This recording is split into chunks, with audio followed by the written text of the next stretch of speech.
Rainy night. A narrow alleyway. The sound of rain was punctuated by intermittent crackling of electricity. Ellie, Ellie, can you hear me? Hold on for 5 minutes, we're almost there. Several lifeless bodies lay scattered on the ground, a complete mess. In front of the corpses crouched a humanoid monster, its body covered in dense fur, devouring the remains with a frenzied hunger. The rumble of thunder, the sound of water trickling into the sewers, the crunching of flesh, and the crackling electricity all melded into a disturbingly eerie symphony. In the corner of the alley, a graceful silhouette leaned against the wall, slowly rising to her feet. Short silver hair, exquisite features, blending the aesthetics of East and West, with a tall, striking figure clad in a tight leather suit that perfectly accentuated her curves. In her hand was a peculiar blue long blade, its surface etched with strange patterns, the tip resting lightly on the ground. She took a steadying breath, gripping the glowing blade tightly, its faint light flickering in the rain. The monster extended its clawed hand toward a still-breathing human on the ground. The man, feeble and trembling with fear, pleaded desperately, "Captain Ellie, help me. Please save me." Ellie gritted her teeth, forcing herself through the pain as she raised her blade and swung at the creature. Without even turning around, the monster lashed out with a punch. The impact sent Ellie flying.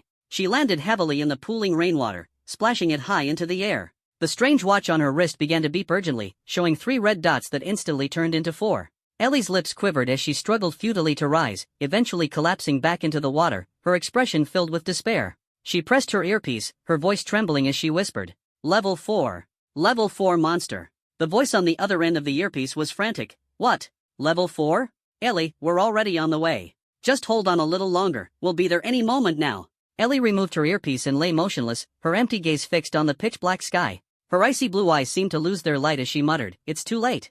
Suddenly, out of the corner of her eye, she noticed someone standing nearby. Ellie's heart tightened, and she instinctively reached for her blade. The figure held an umbrella. The sound of rain hitting its surface was dense and rhythmic. Through the downpour, Ellie recognized the uniform of the nearby second high school on the newcomer. Grasping at the figure's pant leg, she weakly and urgently implored, "Don't just stand there. Get out of here." The monster stopped feasting and turned its gaze toward the newcomer. Its cold, merciless eyes shifted into crimson vertical pupils. Its blood-red tongue slithered out, licking its lips. The creature rose to its full height, eyeing the figure with gluttonous intent, as if it had just spotted a delectable treat. With a sudden lunge, the monster propelled itself forward, muddy water splashing in its wake. The umbrella-wielding figure, however, stood perfectly still. Ellie thought he was paralyzed with fear. Desperately, she tried to reach for her blade, but her hand only grasped at the cold rainwater. "Run!" Ellie screamed with every ounce of strength she had left. The monster was already upon him. Its sharp claws swept toward the chest of the young man. The umbrella rose slowly.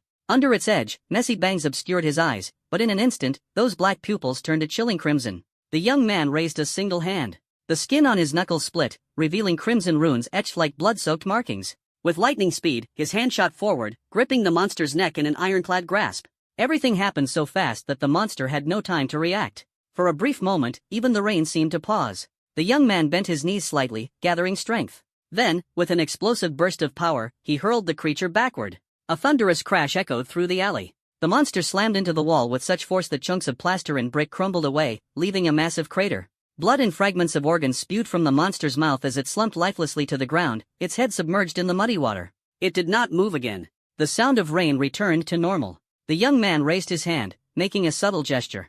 A barely perceptible red glow drifted from the monster's lifeless body into the runes on his knuckles. The symbols flickered briefly before vanishing, and his slender fingers returned to their normal appearance. His crimson eyes reverted to black. The young man turned his gaze toward Ellie.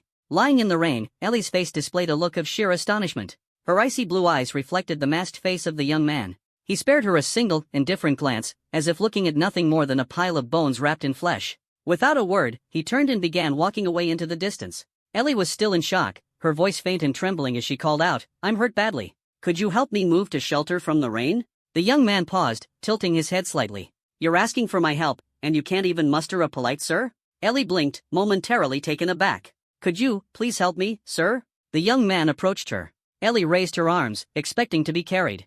To her surprise, the young man was as direct as could be. Grabbing Ellie by the collar, he dragged her to the entrance of a nearby shop, just under its awning, away from the rain. The steps beneath her left her backside sore, and Ellie pouted slightly but refrained from complaining.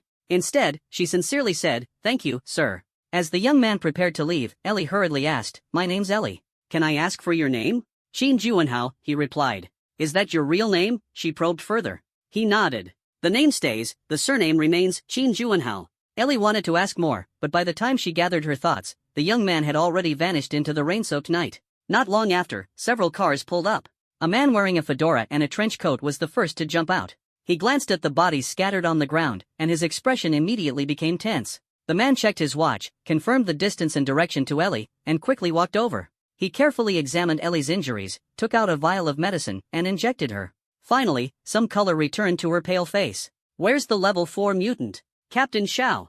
"Over here." One of the team members shone a flashlight toward a spot. Captain Xiao looked over, his face filled with shock. "Ellie, who did this?" "To take down a level 4 mutant that just broke through, whoever did this is definitely not an ordinary person in a place like Lan City. It was a high schooler." "A high schooler?" Captain Xiao froze. "Are you sure? I saw him wearing second high school's uniform. My god, if that's true, he must have an SSS level ability. And not just that, a top tier one among top tiers." Captain Zhao's excitement grew as he asked, "Did you ask him his name?" "I did. He said his name is Qin Juanhao." Captain Zhao's eyes lit up with exhilaration. "My god, let me look into whether someone by that name is enrolled at second high. If this is real, we've hit the jackpot. A genius like this is top tier not just in the region but nationwide." The first round of talent testing for this year starts tomorrow, and the day after I'll personally oversee it. We can't let any other department snatch him up. Especially those guys over at Division 9, they always get to the prodigies first. "Qin Juanhao, I'll remember your name." Ellie stared out into the endless rainy night with her icy blue eyes. She rubbed her still slightly sore hip, committing the name to memory. Fong Xin shook the water droplets off his umbrella. As soon as he opened the door, a voice came from inside the room. In the kitchen, Aunt Fong Huilan and her family of 4 sat around the table. Aside from a few simple homemade dishes, there were 2 peculiar light blue potions placed on the table. Fong Huilan's youngest daughter, Zhang Xiaoyu, glared at the 2 potions, stomping her feet in frustration. "Mom, there are 3 of us, why are there only 2 potions? The talent test is coming up soon. How can we go without this potion?" My classmate's dad pulled some strings and bought her 10 bottles. Only the poorest kids in our class didn't manage to get one. Fong Huilan apologized softly. "Xiaoyu, these potions are incredibly rare right now. Your dad and I had to pull a lot of favors to get these 2, and the price was outrageous. Your dad and I have discussed it. You're still young, so let's have your sister and your cousin Fong Xin take the test this time. I promise, next time, I'll get you 2 potions, okay?" Zhang Xiaoyu slammed her hand on the table. "No way. So what you're saying is, the one that should have been mine was snatched by Fong Xin, is that it? That's too much, young lady." Zhang Xiaoyu stood up angrily. "Am I wrong? You're clearly favoring that orphan cousin of ours. He eats our food, lives in our house, and now he's stealing what should be mine. He doesn't even have the decency to feel ashamed. You're being unreasonable, aren't you?" Tears welled up in Zhang Xiaoyu's eyes as she turned to Zhang Weidong, sitting at the head of the table. "Dad, say something fair. For once, why are you giving my share to Fong Xin? If we hadn't taken him in, that homeless kid would have starved to death by now." Zhang Weidong stared at the 2 potions on the table. "Huilan, how about we give Fong Xin's potion to Xiaoyu? After all, Xiaoyu is our own daughter. Fong Xin eats our food, uses our things, we've already done enough for him."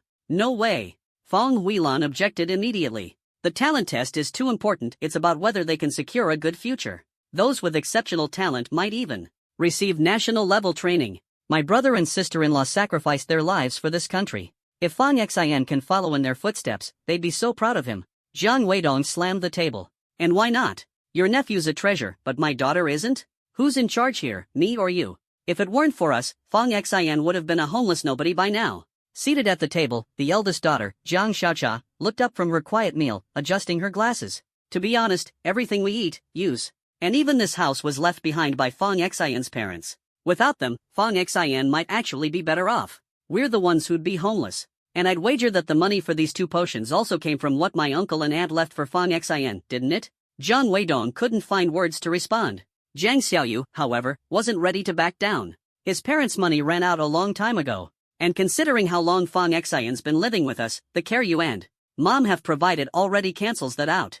"I don't care, this potion is mine. I don't want to be laughed at by my classmates, saying our family couldn't afford it. I already promised them my parents would buy me one." As she spoke, Zhang Xiaoyu grabbed one of the potions, claiming it as her own. Just as Fong Huilan was about to say something, a noise came from the doorway. Everyone turned to look. Fong Huilan stood up to greet the newcomer. "Xiao Xin, you're back. It's so dark out now, why are you home so late?" Fong Xin changed his shoes and replied calmly, "I was at the bookstore, reading for a bit. Come, eat dinner." Zhang Xiaoyu shot Fong Xin a hostile glare, rolling her eyes with disdain as she muttered under her breath, "So shameless." Fong Xin ignored her.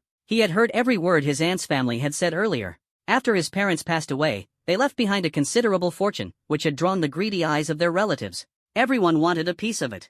From that moment on, Fong Xian had seen the true nature of people. Later, he spent some time living with his grandfather, who shared countless stories he had never heard before. At the beginning of the last century, a mad scientist discovered that the world had changed. Human genes had been influenced by a mysterious force, causing unprecedented changes. At first, people thought he was insane. Until someone could lift a ton with one hand, summon storms, turn invisible, or even do push-ups without using their hands. From that moment, everything changed. As power grew, so too did humanity's desires. The awakened ones split into two factions, the righteous Lightbringers and the sinister Evernight Army, engaging in endless conflicts with each other. By the end of the century, the legendary War of the Gods had erupted, etching itself into the annals of history. Finally, the Light faction ended the battle with a hard-earned victory. As years passed, the process of awakening became increasingly standardized. Awakeners came under strict official management. Starting from high school, every student underwent a talent test to determine if they had the potential for awakening. Talent levels were ranked from lowest, E grade, to the rarest and highest, SSS grade. Out of the millions of test takers in Dragon Nation each year, fewer than 20 achieved SSS grade talent. Their future was nothing short of brilliant.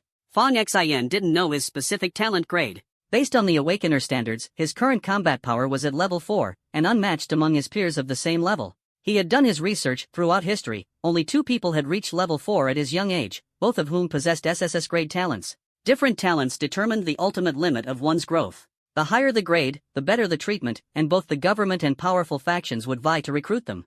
Fong Xian's awakening to a slaughter-based talent occurred after his parents passed away. Through slaughter, he could enhance his overall strength. At the same time, he had also activated a strength-based talent. The day he told his grandfather about it was a memory he could never forget. The look of shock on his grandfather's face was deeply etched in his mind.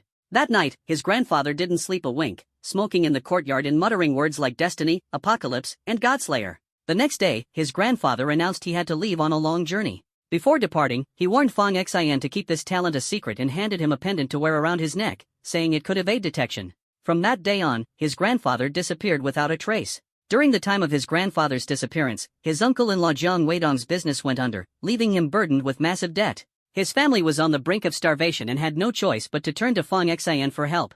Back then, Jiang Weidong was still somewhat reasonable, and Fong Xian helped him pay off his debts. With nowhere else to go, Fong Xian let his aunt's family move into the house left behind by his parents. Fong Huilan served Fong Xian a bowl of rice and affectionately patted his head. Xiao Xian, I heard from Xiaofeng's mom that you ranked second in your grade during last week's monthly exams, is that true? Fong Xian nodded. My Xiao Xian is incredible. Fong Huilan beamed with pride. Jiang Xiaoyu scoffed disdainfully, what's the use of being good at studying? This is the era of awakening talents. A strong talent is what really matters. Jiang Xiaocha, nibbling at her food, chimed in, if you're dumb, even awakening won't save you, you'll just be cannon fodder. Fong Huilan gestured for her daughters to stop arguing and turned back to Fong Xian. Xiao Xian, the talent test is in a few days. Auntie got you a special potion. Xiaoyu, give the potion to your brother Fong Xian. Jiang Xiaoyu clutched the potion to her chest. Why should I? It's mine. Just as Fong Huilan was about to speak, Jiang Xiaocha wiped her mouth clean and pushed the potion toward Fong Xian. Brother, this is yours. I'm done eating. I'm heading to my room. Xiao Cha. Fong Huilan called out, but Jiang Xiaocha had already dashed into her room. Jiang Xiaoyu smirked with satisfaction. Mom, if she doesn't want it, then just leave it. Fong Huilan glanced at the closed door, her expression complicated. Jiang Weidong placed down his chopsticks, shifted in his seat, and shot a glance at Fong Xian before speaking coldly. Fong Xian. Fong Xian looked up. That potion wasn't easy to get. Oh? Jiang Weidong rattled the newspaper in his hands, jabbing his finger at the table. Do you even know how hard I worked for it? I had to call in favors and grovel for this. Seeing no reaction from Fong Xian, Jiang Weidong roared, I'm telling you, don't waste my effort. If you don't produce any results, get out of my house. Never heard of that rule. Enraged, Jiang Weidong slammed the table and stood up, pointing a trembling finger at Fong Xian before tossing the newspaper onto the table. He stormed off to his room, kicking the trash can along the way in a fit of anger. Fong Huilan gritted her teeth and followed him into the bedroom, slamming the door shut behind her. Jiang Weidong, what's the meaning of this? Fong Huilan demanded. Jiang Weidong raised his voice, making sure Fong Xian could hear. What do you think it means? Look at the way he acts. A kid with no discipline or respect for his elders, who talks to their family like that. I'd like to see what kind of talent he awakens after stealing my eldest daughter's potion. Jiang Xiaoyu chewed on her chopsticks, smugly humming a tune. Fong Xin, I specifically asked the seniors about this. Being good at studying doesn't guarantee a good talent. Our schools had plenty of top students who didn't awaken any talent at all. If you end up awakening the weakest E grade, I'll laugh at you for the next 2.5 years. Fong Xin swallowed a mouthful of food. In comparison, he preferred his cousin Jiang Xiaocha. She was quiet, polite, hardworking, and kind-hearted, just like his aunt. But Jiang Xiaoyu? She had entirely inherited her father's bad habit of judging people by their wealth and only liking those with money. Listening to Jiang Xiaoyu's words, Fong Xin smirked and said, "Don't worry, even the dead skin peeling off my heel has more talent than you. You're disgusting." Jiang Xiaoyu sneered at Fong Xin with disdain, letting out a cold snort. "I can't wait to see what level of talent you'll awaken to when the time comes." With that, she snatched her vial of potion and stormed off to her room. Their aunt, Fong Huilan, emerged from her room, her eyes slightly red, her hands tightly clutching her apron. She glanced apologetically at the door to her elder daughter Jiang Xiaocha's room. After hesitating for a while, she finally knocked on the door. "Xiaocha, do you have a moment? Mom wants to talk to you for a bit." Jiang Xiaocha's voice came from within. "Mom, I've already gone to bed. Let's talk tomorrow." Fong Huilan sighed and returned to the dining table, her gaze falling on the potion left on it. This was the era of the awakened. Important jobs were held by those with awakening abilities. People like Jiang Weidong and Fong Huilan, who lacked such abilities, could only find low-paying work to support their families. "Xiaoxin, don't be upset. Your uncle only said those things earlier because he hopes you'll excel and prove you're not useless." Fong Xin looked at his aunt, feeling a pang of sadness. As the saying goes, behind every bad man is a good woman. Jiang Weidong was incredibly lucky to have married someone as virtuous and kind-hearted as Fong Huilan. Ever since his parents passed away, his aunt had taken meticulous care of him. "It's okay, aunt. I'm full." He placed his bowl and chopsticks in the sink, preparing to wash them, but Fong Huilan lightly patted his shoulder. "Go to your room and study. I'll handle the dishes." Fong Xin returned to his room, where his phone kept vibrating in his pocket. The class group chat already had over 99 unread messages. The homeroom teacher had announced that there would be a talent awakening test the day after tomorrow. Families with means could buy a vial of potion in advance. This potion, called SpaceX, was developed by the internationally renowned Leon Corporation. It could maximize human potential. However, most of the production was snapped up by conglomerates and influential families, leaving less than 20% for ordinary people. Using the potion during the test could increase the success rate by 10% to 15%, which was equivalent to earning 10 to 15 extra points on an exam. That's why many parents were willing to spend money on it. The testing process had changed this year. Students from grades 10 through 12 could take the test. Each person had 2 chances before graduation. This meant that even freshmen and sophomores could take the test early. Some would use their first chance early. If they scored well, they could start enjoying subsidies sooner. This was why Jiang Xiaoyu, a sophomore, was eager to participate in the test. As soon as the homeroom teacher, Chang Wenjin, made the announcement, the group chat became a flurry of activity. The most active participant was someone named Qin Juanhao. His username was Ordinary Rich Second Generation. His academic performance was average, his looks unremarkable, but his family was extremely wealthy. His father was a well-known businessman in the area. From the day Fong Xin met Qin Juanhao, the latter seemed to be on a tireless mission to show off, as if he would drop dead if he didn't flaunt himself for even a second. A year ago, Qin Juanhao had bullied a poor student, ultimately leading to the student's death. Thanks to his family's connections, he got off scot-free. From that moment on, Fong Xin couldn't even bother to feign politeness toward him.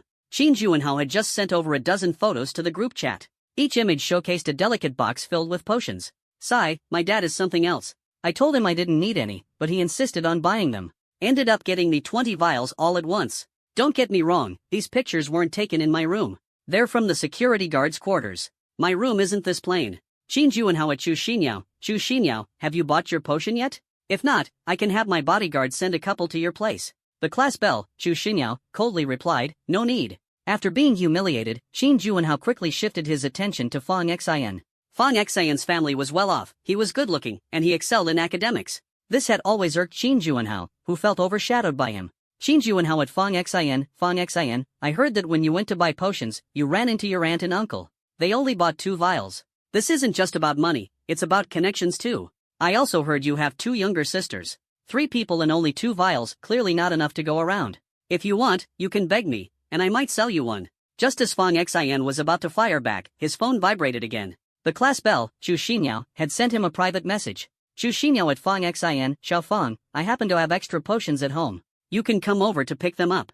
If you don't have time, I can deliver them to your place. The tone carried a sense of ambiguity, leading many to speculate about the nature of their relationship. Fong Xin smiled faintly. Coincidentally, this round-faced, adorable girl had been his classmate since kindergarten and had stayed in the same class with him all the way through high school. No need, Xiao Chu. Thank you. Qin Juanhao Chu Xinyao, if she doesn't want it, I do. I do. Give it to me. As a result, Qin Juanhao was muted by admin Chu Xinyao for half an hour. Everyone knew that the unattainable was always the most tempting.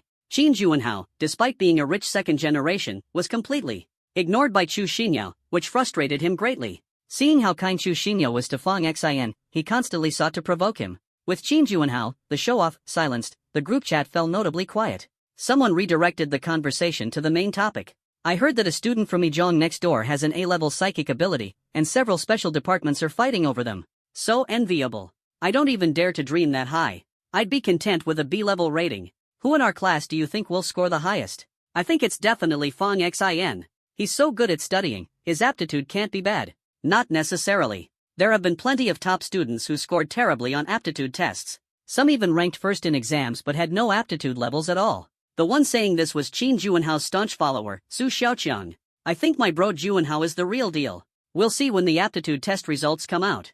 Their homeroom teacher, Chang Wenjin, chimed in, classmates, stay calm and keep a normal mindset. Whatever the result is, face it with grace. This is your first aptitude test in senior year. If it doesn't go as expected, there's still specialized training to prepare for the second test. It's getting late. Rest early, everyone. Fang Xin put down his phone and glanced at the back of his hand. His pupils gradually turned crimson, and a dozen bright red runes emerged across his knuckles, with 4 standing out vividly. They resembled the markings of a hand destined for slaughter. Back when his grandfather ran a small restaurant in their town, Fang Xin had been helping out. During a moment of slaughtering chickens, he accidentally activated this bloodline ability. As the number of kills grew, Fang Xin's strength, speed, agility, and sensory perception all enhanced. Most impressively, his self-healing ability skyrocketed. Later, he had a chance encounter with awakened beings, people who had also unlocked abilities but were greedy and brutal, indulging in arson, looting, and murder. Forced to act in self-defense one day, Fang Xin discovered that killing these awakened beings significantly amplified his powers. From that moment on, he set his sights on them, carving a bloody path to where he stood today. Now, among his peers, Fang Xin's combat prowess was unparalleled. Moreover, unless he actively revealed his slaughter ability, no one knew his true strength. His grandfather had once warned him not to easily showcase the slaughter ability, so Fang Xin chose to present his strength ability instead. While not as powerful, it was still formidable. The next morning, after breakfast, he headed to school, where most of his classmates had already arrived early. As soon as he sat down, their homeroom teacher, Chang Wenjin, entered, wearing a dress and looking particularly beautiful. Class, don't be nervous. Stay relaxed. Wait for my instructions before injecting the potion. Oh, by the way, does anyone still not have the potion? Qin Juanhao flipped his hair dramatically, then immediately turned to glance mockingly at Fang Xin by the window. Fang Xin, the teacher's asking you. Before Fang Xin could respond, the round-faced, pretty girl sitting in front of him opened her bag and pulled out a potion. Teacher, I brought one for Fang Xin. She placed the potion on Fang Xin's desk with a sweet smile, revealing 2 little tiger teeth. Qin Juanhao's smirk instantly disappeared. Chang Wenjin smiled warmly. As always, don't stress, everyone. Stay calm. Your mindset greatly affects the test. I believe our class is brimming with talent. There's no reason we can't score an S-level aptitude. Someone shouted, that's definitely going to be Fang Xin. Who says so? S-level has to be my bro Juanhao. Qin Juanhao's follower Su Xiaoqiang immediately retorted. Amid the noisy arguments, the aptitude test was about to begin. A voice interrupted.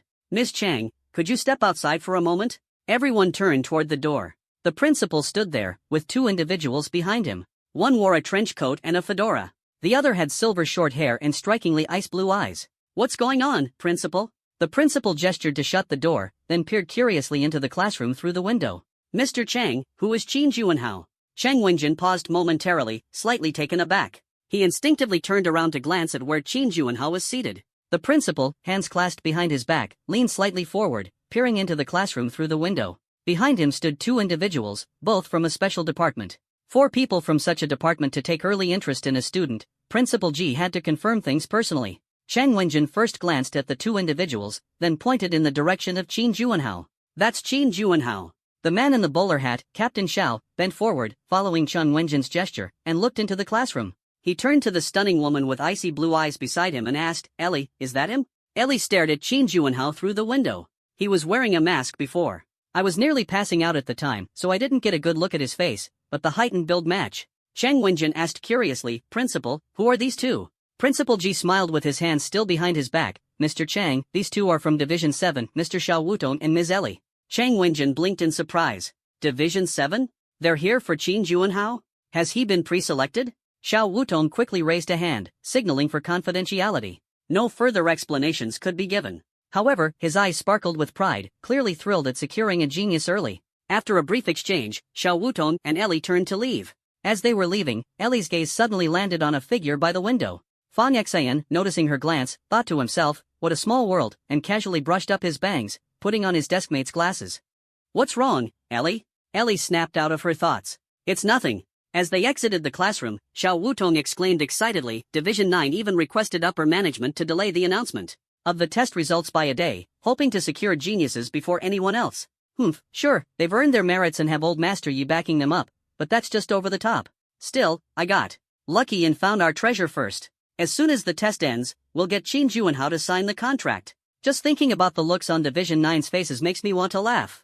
Inside the classroom, the atmosphere erupted as soon as the principal called Chang Wenjin out. Some students near the front row had clearly heard the principal ask about Qin Juanhao, and both of those important-looking individuals had turned toward Qin Juanhao. What's going on? Who are they? A student near the door perked up. I heard them mention Division 7. Division 7?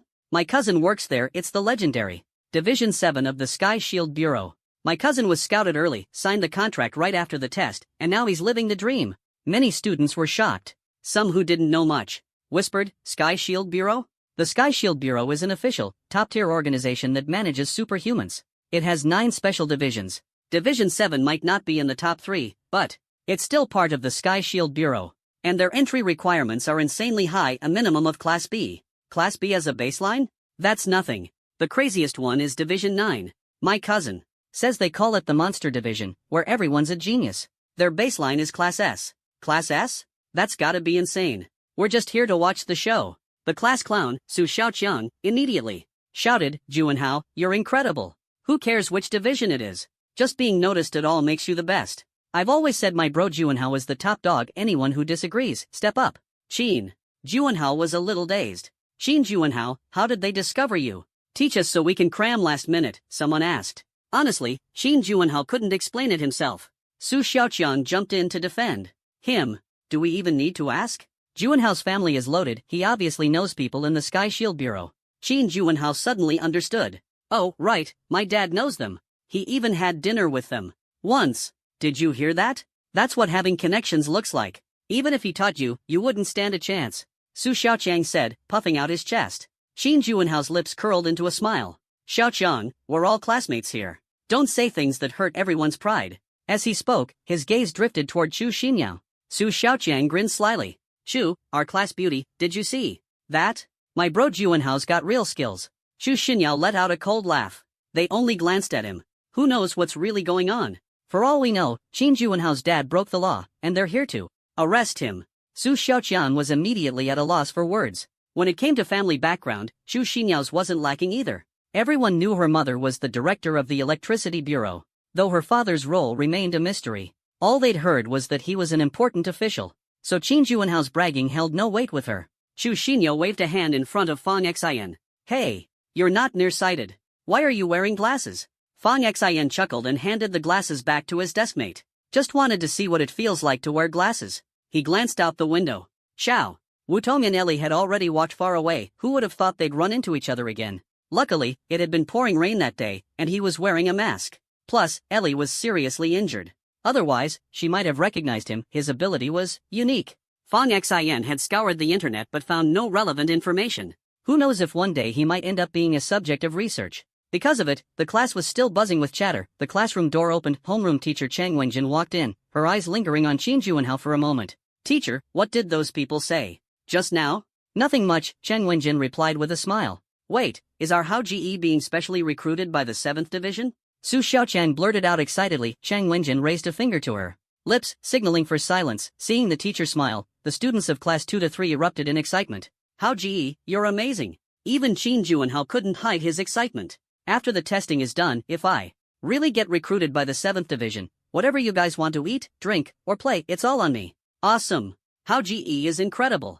Su Xiaoqiang's voice cracked from shouting so loudly. Fang Xian watched Qin Juanhao, who looked as though he was about to pop champagne to celebrate. Internally, he knew, if his own talent test results didn't go well, the higher Qin Juanhao soared now, the harder he'd fall. Later, from the front row, Chu Xinyao turned around, resting her chin on the stack of books on Fang Xian's desk. Fang Xian, let them do their thing. We'll do ours. After the testing is done, are you free? There's a new ocean-themed exhibit in the city. I want to go. How about you come with me? Let's talk about it later. I'm not sure yet. Okay. Then once you're free, we'll go. Sure. Chu Xinyao grinned sweetly, revealing two adorable little tiger teeth. It's settled then. Don't back out. Chang Wenjin glanced at her phone. Alright, everyone, grab your student IDs and potions. Line up and get ready. To head out, talent testing is about to begin. The line stretched endlessly. Many students were visibly nervous after all. This was a pivotal moment in their lives. In today's society, only the awakened truly held power. For ordinary people, even securing a basic livelihood was becoming increasingly difficult. If someone scored a D level in the talent test, at least they could still land a stable government job as long as they stayed out of trouble. The talent test was divided into 3 zones. One zone for freshmen and sophomores, while juniors were split into 2 separate zones. Chu Xinyao stood behind Fang Xian, her pale, delicate fingers drawing and doodling on his back. Occasionally, she would poke him and ask him to guess what she had just drawn. In the distance, a crowd of uniformed personnel surrounded the talent test area. Well-informed students whispered among themselves that most of these uniformed individuals were government officials, while others belonged to prestigious families or powerful organizations. Awakened individuals were in high demand, and everyone wanted to recruit promising talent. Qin Juanhao tilted his chin, scanning the crowd for the 2 people from the 7th division he had spotted outside the classroom earlier. Many students couldn't help but look at Qin Juanhao with envy. His lackey, Su Xiaoqiang, rubbed his hands together like an eager little fly. Juanhao, over there. The people you were looking for are right there.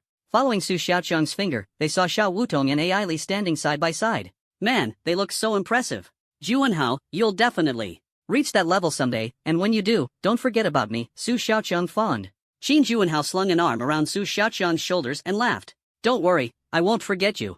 As they chatted, 2 figures emerged from the distance. The first was a tall, lean man with white hair and sunglasses, striding confidently through the group of uniformed personnel with his hands in his pockets. Behind him followed a stunning young woman carrying a suitcase, a lollipop dangling casually from her lips. The moment everyone spotted them, they instinctively straightened up. Non-government members nodded in acknowledgement, while government officials snapped into salutes. Even Xiao Wutong and Ai Li from the 7th division stood at attention and saluted as well. But the white-haired man ignored them completely, his hands still in his pockets as he walked through the crowd and into a nearby classroom. Who is that? He's so badass that even government officials have to salute him? The 9th division.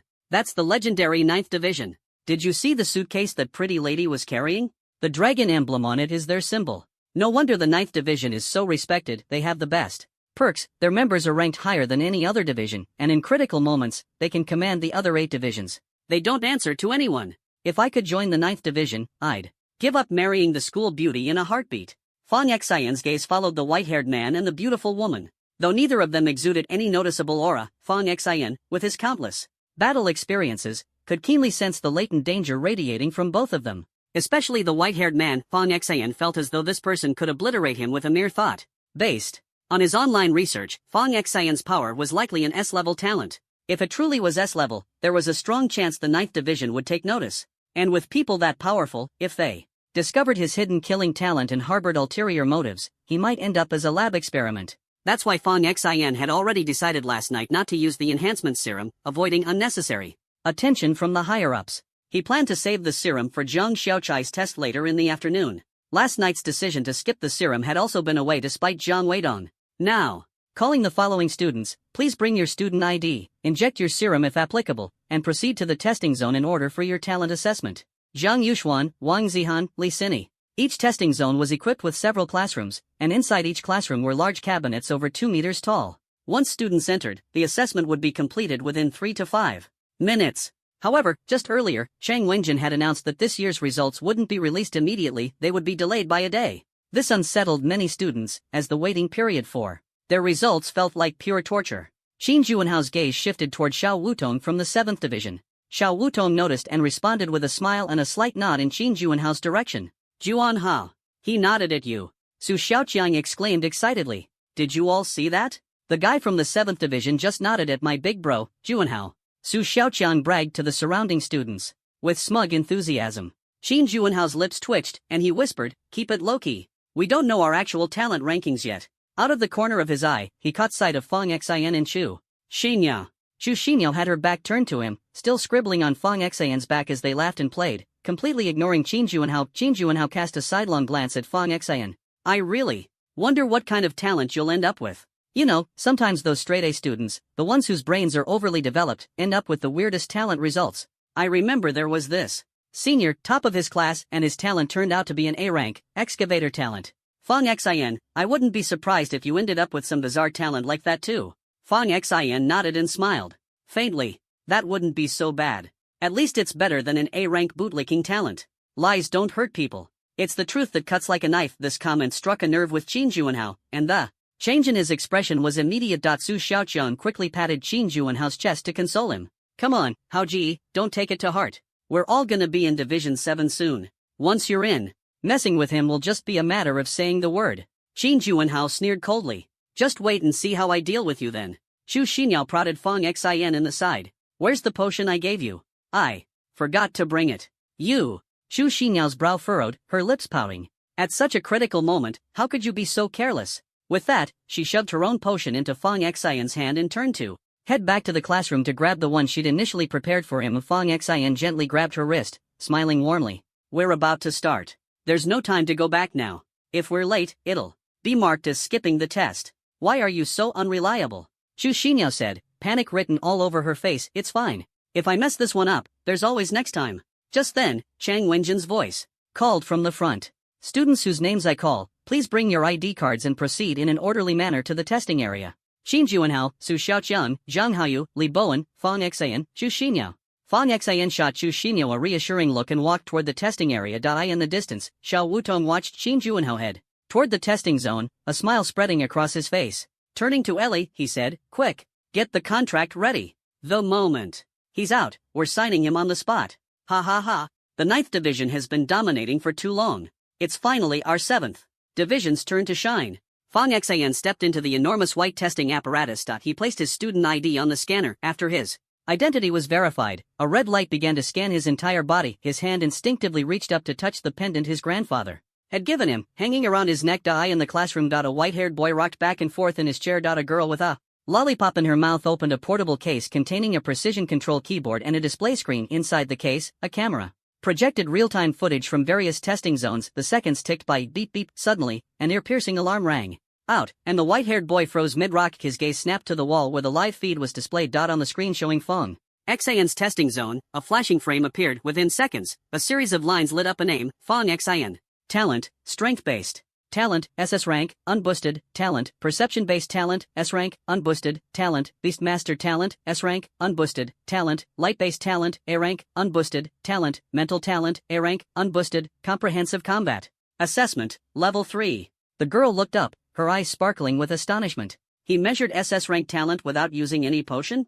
And he unlocked so many talents. If he takes the potion, all his talents could rise by 1 rank. Plus, he's already combat level 3. Among students, that's practically unheard of. The white-haired boy slowly pulled down his sunglasses, revealing eyes that shimmered with a blinding white light, as if they held 2 terrifying bolts of lightning. A cold smirk curled his lips. "Fang Xian. The 9th Division is going to claim you. Ding, testing complete. Candidates, please take your ID cards and exit the testing pod." Fang Xian stepped out of the testing pod, holding his student ID. Homeroom teacher Chang Wenjin announced that the test results would be officially released school-wide in 2 days. In reality, though, the results could be accessed the same day. Over the next 2 days, organizations with connections would undoubtedly find ways to peek at the results in advance and move quickly to recruit outstanding candidates. Of course, everyone had to wait behind the 9th Division. The 9th Division held the right to first pick. Though other organizations often grumbled about the unfairness of it, negotiations had led to an agreement. The 9th Division could select up to 3 top-tier candidates, those with S rank or higher talents, from each district per cohort. Fang Xian reached up to touch the pendant hanging around his neck. With this pendant, his deadly talent could remain hidden. Based on the knowledge he had gleaned online, his power talent was likely S rank, but without using any enhancing agents today, it would probably test as an I. This way, an organization like the Sky Shield Bureau might take an interest in him, but he would absolutely avoid being pulled into Division 9. To Fong Xin, the people from Division 9 were terrifying. If he ended up there, he'd be discovered in no time. He took a deep breath. Just then, gasps erupted from his classmates. Qin Juanhao had just stepped out of the classroom when he was immediately pulled into another room by Xiao Wutong. This scene stirred up jealous murmurs. Su Xiaoqian let out a whistle. Juanhao, you're the man. The commotion caused a small uproar on the playground. Qin Juanhao stopped holding back, a confident smile tugging at his lips as he waved to the cheering crowd of students. From inside the classroom, a white-haired boy glanced out the window. What's Xiao Wutong up to now? A pretty girl beside him replied, he just signed a student ahead of time. Did we miss out on a promising recruit? Nope. Then what's his deal? The girl casually flipped her hair, revealing a pair of delicate, pale ears adorned with elegant earrings. I overheard him earlier. Xiao Wutong found a decent recruit and is trying to poach our target. The white-haired boy scratched his nose and pointed at the box in front of the girl. Doesn't he know we brought the latest detection equipment this time? Resting her chin on her hand, the girl responded, the news about the upgraded detector hasn't reached Division 9 yet. It's not surprising he doesn't know. What rank is the guy he snatched up? The girl glanced at Qin Juanhao's stats. Originally C rank. He barely squeezed into B rank after using a bunch of enhancement agents. The white-haired boy stretched lazily. Trash. Oh, by the way, prep the contract. Tonight, let's head over to Fong Xian's house to sign it. Just in. Time for dinner, we might as well score a free meal. Fong Xian made his way back to the classroom, where his classmates were abuzz with talk about Qin Juanhao, their faces full of envy. This wasn't just any stable job, it was a golden ticket. Getting into the Sky Shield Bureau, even if not in a high-ranking division like Division 9, was still a tremendous honor. Xu Xinyao walked up to him and grabbed his arm.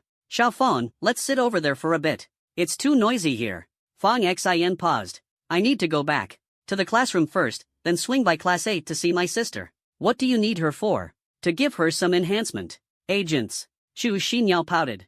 So, you didn't use any agents because you were saving them for your sister. Why didn't you just use mine? If you're short on agents, you can take the ones I gave you. Xiao Fong, we've known each other since kindergarten. I won't let you be so polite with me. If you need anything, just ask. If I have it, it's yours. Got it? As she spoke, she stood on her tiptoes and lightly tapped Fong Xian's forehead with her pale finger. Fong Xian raised an eyebrow. Anything at all? Then, can you bow down to me? Fong Xin. Xu Xinyao pinched his waist hard. Humph. Fong Xian picked up the enhancement agent and headed to Class 8. With no lessons today, discipline was lax. The classroom was filled with the chatter of students discussing the talent test, and nearly everyone had an enhancement agent on their desk. Jiang Xiaochai was wearing headphones and reading a book. Jiang Xiaochai. Fong Xin called out. Her desk mate nudged her, and she looked up toward the door. Adjusting her glasses, she quickly walked over. Brother, is your test done? Yeah. Here, take this. Fong Xin handed her the enhancement agent. Jiang Xiaochai froze for a moment, recognizing it as the one from last night. You didn't use the agent? I forgot. You use it. Jiang Xiaochai lowered her head, biting her lip. Thanks, brother. No need to thank me. Jiang Xiaochai looked up at Fong Xin, her eyes glistening with tears. I know you didn't use it so I could have it. Ah, don't say that. If I didn't use it, wasn't it because I already gave it back to you last night? If you hadn't given it back last night, it was only to spite Dad. Fong Xin awkwardly scratched his cheek. He lightly flicked Jiang Xiaochai's forehead. Don't talk nonsense. My classmates are watching. Jiang Xiaochai glanced at Xu Xinyao, and Xu Xinyao gave her a slight nod. The two exchanged a knowing look. When Fong Xin returned to his classroom, Qin Juanhao was standing at the podium. Classmates, since you all know by now, I won't keep it a secret any longer.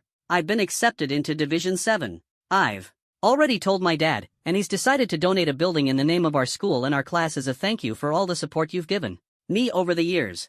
Also, my dad's arranged for the butler to make reservations. The day after tomorrow, I'll send a driver to pick everyone up. All expenses are on me. At this, Qin Juanhao looked at Xu Xinyao and said, Xu Xinyao, you have to come. Sorry, I already made plans with Fong Xin to visit the marine-themed pavilion. You guys have fun. Xu Xinyao replied curtly. Qin Juanhao froze for a moment, as if he wanted to say more, but Xu Xinyao had already put on her headphones. After being rejected, Qin Juanhao sat down, his face darkening. His eyes burned with fury directed at Fong Xin, as though he wanted to tear him apart. He pulled out his phone and sent a message. Dad, book out the entire marine-themed pavilion in our city. I want to host a gathering with my classmates there. The talent evaluation tests continued until just before school ended for the day, but then A shocking piece of news spread through the campus. Someone had leaked the test results of some students, and the scores quickly circulated among the student body. Reactions to the results varied. Some were elated, while others were disheartened. Fong Xian also received his test results. He opened them, but his own name wasn't on the list. Instead, he was surprised to see the scores for Zhang Xiaochai and Zhang Xiaoyu. Name, Zhang Xiaochai. Talent, mental talent, grade A, potion-based, talent, healing talent, grade C, potion-based, Name, Zhang Xiaoyu talent, beastmaster talent. Grade C, potion-based, When Fong Xian got home, his aunt was busy in the kitchen, her face glowing with joy. His uncle, Jiang Weidong, had taken out a bottle of wine he'd been saving for years. He sipped it happily, occasionally slapping his thigh with excitement. Zhang Xiaoyu was lounging on the sofa with an air of authority, legs crossed, acting as if she were the boss of the day. Zhang Xiaochai, meanwhile, sat quietly at the table, absorbed in a book. Fong Xian, you're back. Aunt Fong Huilan beamed as she wiped her apron and greeted him warmly. Fong Xian nodded. Auntie, what delicious dishes are you preparing? Chicken, duck, fish, everything you three love is on the menu, she answered cheerfully. Zhang Xiaoyu suddenly sat up. Mom, what does this have to do with him? My sister and I are the stars of the day. Fong Huilan, still in high spirits, didn't mind her daughter's attitude. Both her daughters had performed exceptionally well, especially her elder daughter, Zhang Xiaochai. Such scores were bound to attract attention from numerous organizations. You're all treasures to me, Fong Huilan said with a laugh. Zhang Xiaoyu scoffed. Who knows if your precious nephew will turn out to be a treasure or a burden? Fong Huilan chuckled, waving off the comment.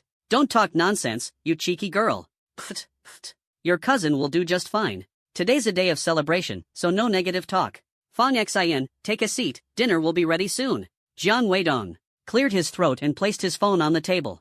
The screen displayed his daughter's electronic test scores. Here, Fong Xian, take a look at your two younger sisters' results. Fong Xian glanced at the screen and smiled. They're both amazing. Zhang Xiaoyu, feeling indignant, snorted. Do we really need your approval? Jiang Weidong took another sip of wine and tapped his fingers on the table, his expression growing serious. Fong Xian, take a closer look at your elder sister Xiaochai.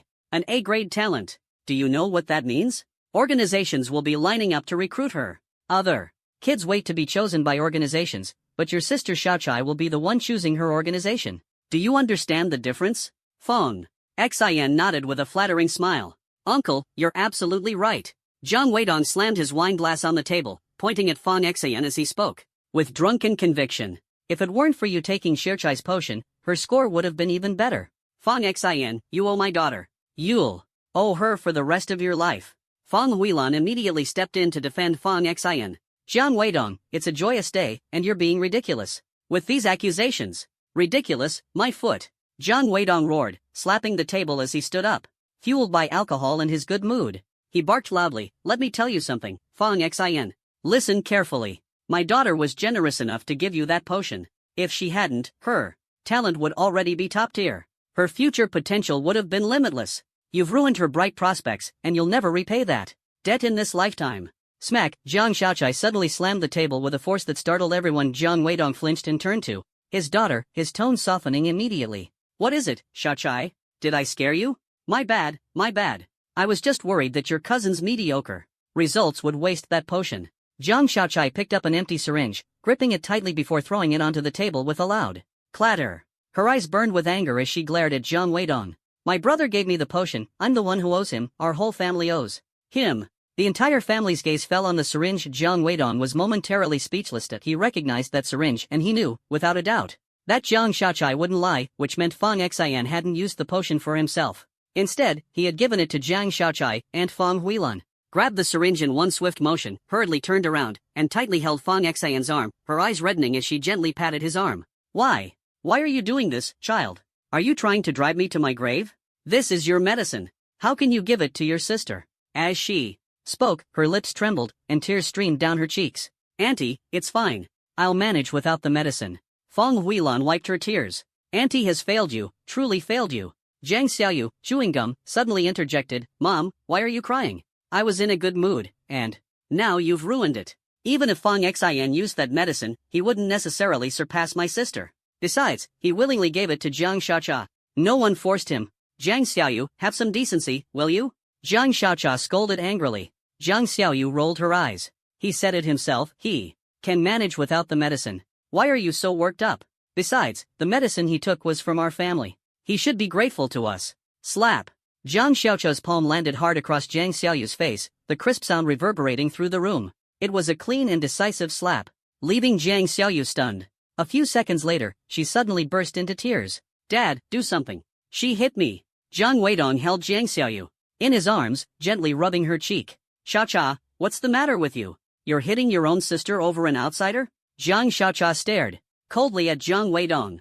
Outsider? We're the outsiders here. Don't forget, it was my brother who took us in. Now, I demand that you immediately apologize to my brother for what you just said. Xiaocha, I'm your father. Jiang Xiaocha repeated icily, apologize. If you don't, I will give up on joining any organization. Jiang Weidong panicked. Xiaocha. Jiang Xiaocha's gaze remained calm and unwavering. Her recent exam results had made her the pillar of the family, and Jiang Weidong knew he was in the wrong. He glanced at Fang Xin inside. I'm sorry, Fang Xin. I went too far. I apologize. Please, talk to Xiaocha and convince her not to give up on joining a major organization. Fang Xin lightly flicked Jiang Xiaocha's smooth forehead. This sister of his was worth cherishing, much better than that ingrate Jiang Xiaoyu. I'm hungry, Xiaocha. Oh, okay. I'll get you some food. Jiang Xiaocha headed toward the kitchen. Fang Huilan, her eyes still red, looked at Fang Xin with a face full of guilt. Xiaoxin. Auntie, I'm hungry. Let's eat. Fang Huilan gently squeezed Fang Xin's arm.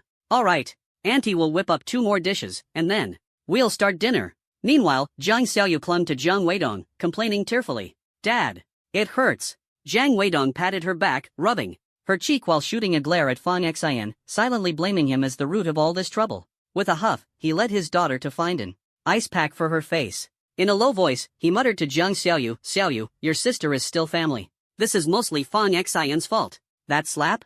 It's on him. No one gets good results without the medicine. He's clearly just waiting for the next exam to use connections and buy another dose. Watch and see, Dad will make sure we get that slap back. Jiang Xiaoyu glared hatefully at Fang Xin. Alright, Dad. Suddenly, there was a knock at the door. Who's there? Fang Huilan quickly went to answer it. Standing at the door was a chubby man with a friendly demeanor, holding a large assortment of gifts. Is this Jiang Xiaocha's home? Are you Jiang Xiaocha's mother? We're from the Tiannan Chamber of Commerce, here specifically to discuss her joining our organization. Without waiting for an invitation, he squeezed through the door, freeing a hand to shake Fang Huilan's. Fang Huilan looked bewildered but quickly collected herself and called out toward the kitchen. Xiaocha, someone's here to see you. Wiping her hands, Jiang Xiaocha stepped out of the kitchen. Hello, Jiang Xiaocha. I'm Tong Fengwu from the Tiannan Chamber of Commerce. The chubby man beamed as he extended his hand. And you are? Jiang Weidong walked over, curious. The man, ever adept at navigating social situations, quickly bent at the waist and jogged over. You must be Jiang Xiaocha's father? I'm Tong Fengwu from the Tiannan Chamber of Commerce. We're the largest business association in this district. Jiang Weidong's eyes lit up, and he eagerly nodded. Oh, hello. Please, come in. So, you're here to talk about Xiaocha? Exactly. Xiaocha's stellar performance caught the attention of the Tiannan Chamber, and they sent me, the head of the Lan City branch, to personally invite her. If Xiaocha agrees to join us, we'll gift her a luxury apartment in Treasure Lake Court, the most exclusive complex in Lan City. She'll also receive a chauffeured car, an annual salary of 800,000 yuan in the first year, which will double in the second year. After 3 years, she'll even be eligible for stock dividends based on her contributions. Tong Fengwu laid out all the benefits in one breath. Jiang Weidong's eyes lit up as he listened, swallowing hard several times. He turned to look at Jiang Xiaocha, thinking, if my daughter succeeds, I'll definitely bask in her glory too. So, what do you think, Xiaocha? Tong Fengwu asked again. Before Jiang Xiaocha could respond, there was another knock at the door of Fang Huilan went to open it, and at the door stood a woman in professional attire with glasses, followed by 2 assistants carrying gifts. The woman extended her hand for a handshake. You must be Xiaocha's mother, right? Hello, I'm Li Yinxiao, a representative of the Li family from the provincial capital. We're here specifically to see Jiang Xiaocha. Welcome.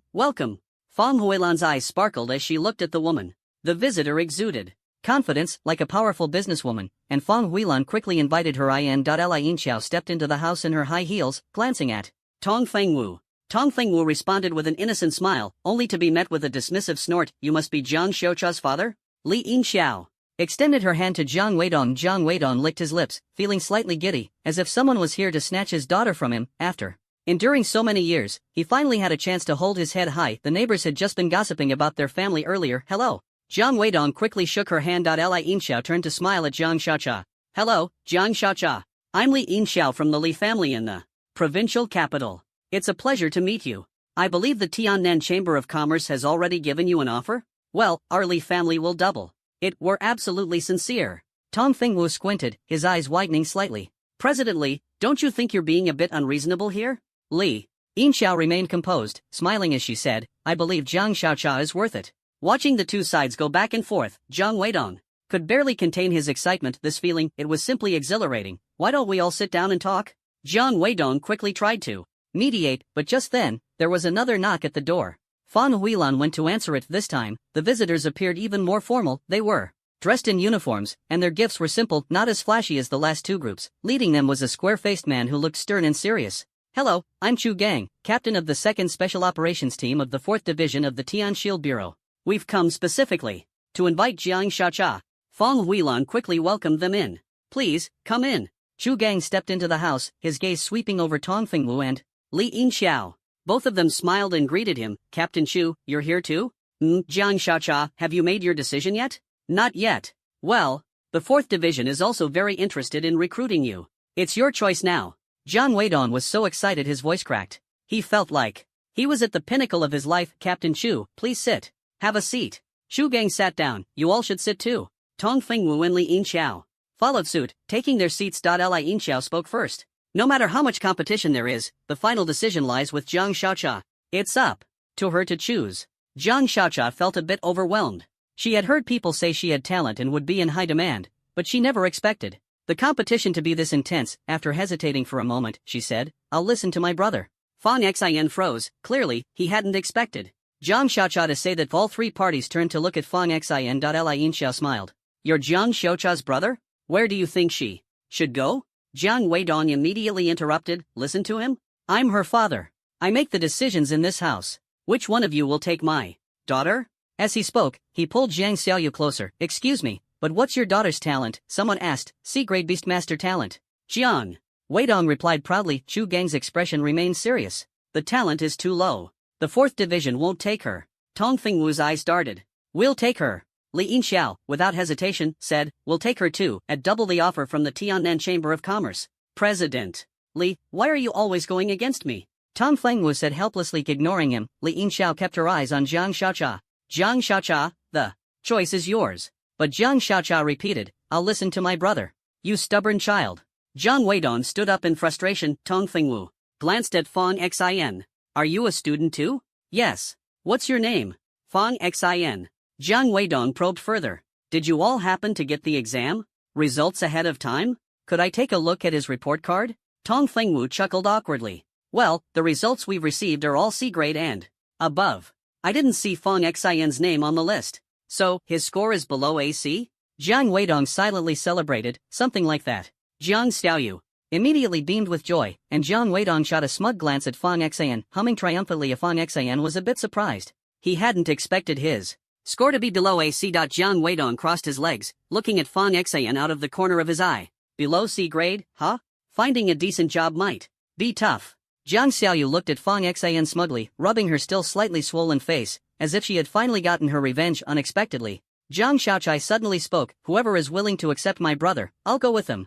This statement stunned everyone present. Chu Gang was the first to respond, still maintaining his stern demeanor. The 4th Division has high standards. We don't accept students without talent. Tong Fengwu's eyes darted around as he began calculating the pros and cons, ultimately finding the idea unappealing. Li Inxiao said, the Li family can take him in, but the benefits and treatment might be subpar. After all, his talent is too low, and besides, before he could finish, the sound of knocking interrupted him. Someone else is here? Huilan, open the door. Jiang Weidong stood up excitedly, pointing toward the entrance, his face beaming with joy. Fang Huilan walked over and opened the door. Standing outside was a white-haired man in uniform, wearing sunglasses, with a beautiful young woman behind him. You must be here for Xiao Chai, right? For Xiao Chai? I'm here for coffee instead. Is Fang Xian home? Yes, he is. And who are you? His friends. With that, the white-haired man led the young woman inside. Here to see Fang Xian. Seeing the white-haired man, Fang Xian suddenly felt a jolt in his chest. The 9th Division was here. At the same time, Jiang Weidong, who had been smug moments ago, suddenly froze as he saw the white-haired man walk in. Fang Xian, you're a student. If you don't study seriously, what on earth are these random friends you're bringing home? And now before he could finish, Tong Fingwu and Li Yinxiao immediately stood up, bowing respectfully. Mr. Zhuge. Even Chu Gang straightened up, stood at attention, and saluted. I'm Chu Gang from the 4th Special Operations Division, reporting to my superior. The air suddenly froze. Just moments earlier, Jiang Weidong had been full of arrogance, but now the smile on his face had completely stiffened. Tong Fingwu from the Tiannan Chamber of Commerce and Li Yinxiao from the provincial Li family were both staring reverently at this white-haired man. The most shocking thing was that Chu Gang, an officer from a government agency, had stood up to salute him and addressed him as superior. Jiang Weidong swallowed hard. He had never expected this white-haired man to have such a high status, but he couldn't help but wonder, why was this powerful figure here to see Fong Xin, a person without even a C-level talent? What business do you have with Fong Xin? Jiang Weidong quickly changed his tone, forcing a smile as he asked. The white-haired man ignored him entirely, extending a hand toward Fong Xin. Hello, I'm Zhuge Hang from the 9th Special Operations Division of the Sky Shield Bureau. Fong Xin froze for a moment before reaching out to shake hands, his mind racing with questions. I haven't even used any enhancement serums. How did they find me? Does the 9th Division have some kind of special detection method? What do you want from me? A charming smile appeared on the white-haired man's face. 2 things. First, we want to invite you to join the 9th Division. Second, we're here to grab a meal. Join the 9th Division? What's the 9th Division? You're willing to take someone like me who doesn't even meet C-level standards? Jiang Weidong, now curious like a child, fired off several questions in rapid succession. Tong Fingwu and Li Yinxiao looked at him as if he were an idiot. Chu Gang, still stern-faced, explained, the 9th Division is the strongest special operations branch of the Sky Shield Bureau. It only recruits individuals with S-level or higher talents. But didn't Mr. Tong just say that Fong Xin doesn't even appear on the talent records? Tong Fingwu, growing impatient, replied, anyone selected by the 9th Division has their information encrypted. We don't have the authority to access it. That's why his name doesn't show up on the records. Jiang Weidong's eyes widened in disbelief, his entire body frozen in shock. Even Jiang Xiaoyu was utterly stunned. Fong Huilan and Jiang Shaochai, however, were so excited that their hearts felt like they might leap out of their chests. The leap from despair to triumph was almost too much for the mother and daughter to handle. Does that mean my Xiaoxin has exceptional talent? Fong Huilan asked, her voice trembling. Zhuge Hang casually sat down, as if he were at home. He has awakened 5 talents. Without using any enhancement serums, his highest talent is SS level. Here's his record. As he spoke, Zhuge Hang pulled out a sleek black device, about 2 fingers wide. He snapped it open into an L shape, revealing a virtual screen that displayed Fong Xian's information. Fong Huilan took the device, her hands trembling. Jiang Weidong leaned in for a closer look when they saw the awakened talents listed. Jiang Weidong was completely stunned, rendered speechless by the shock. 1 SS level, 2 S levels, and 2 A levels. Even the lowest ranked talent was more than enough to secure a comfortable future, and what was even more terrifying, he hadn't used any enhancement serums yet. If he did, all of his talent levels could be raised by 1 grade. Fong Xian studied the data, his brow furrowed. Jiang Weidong's throat tightened, his breathing labored, as if an invisible hand were gripping his neck. Seeing an arrow button on the interface, he clicked it. The second page revealed a brief summary of Fong Xian's family background. Fong Yingtai, grandfather, information encrypted. Fong Zhengping, father, information encrypted. Yi Rujia, mother, information encrypted. Fong Xian stared at the screen, utterly stunned. He could understand why his parents, who had previously worked in research for government agencies, would have encrypted information. But his grandfather's details being encrypted as well? That left him baffled. Jiang Weidong flipped to the next page, which displayed the current family situation of Fong Xian and Jiang Weidong's household. This page also had some apparent comments written by someone else. Jiang Weidong, uncle, big fool. Fong Huilan, aunt, good person. Jiang Shacha, cousin, little good person. Jiang Xiaoyu, cousin, little troublemaker. Both Jiang Weidong and Jiang Xiaoyu's expressions changed in an instant. Smack. Zhuge Hang, the white-haired man, snatched the device back with a flick of his fingers, closed it shut, and acted as if nothing had happened. Xiaolu.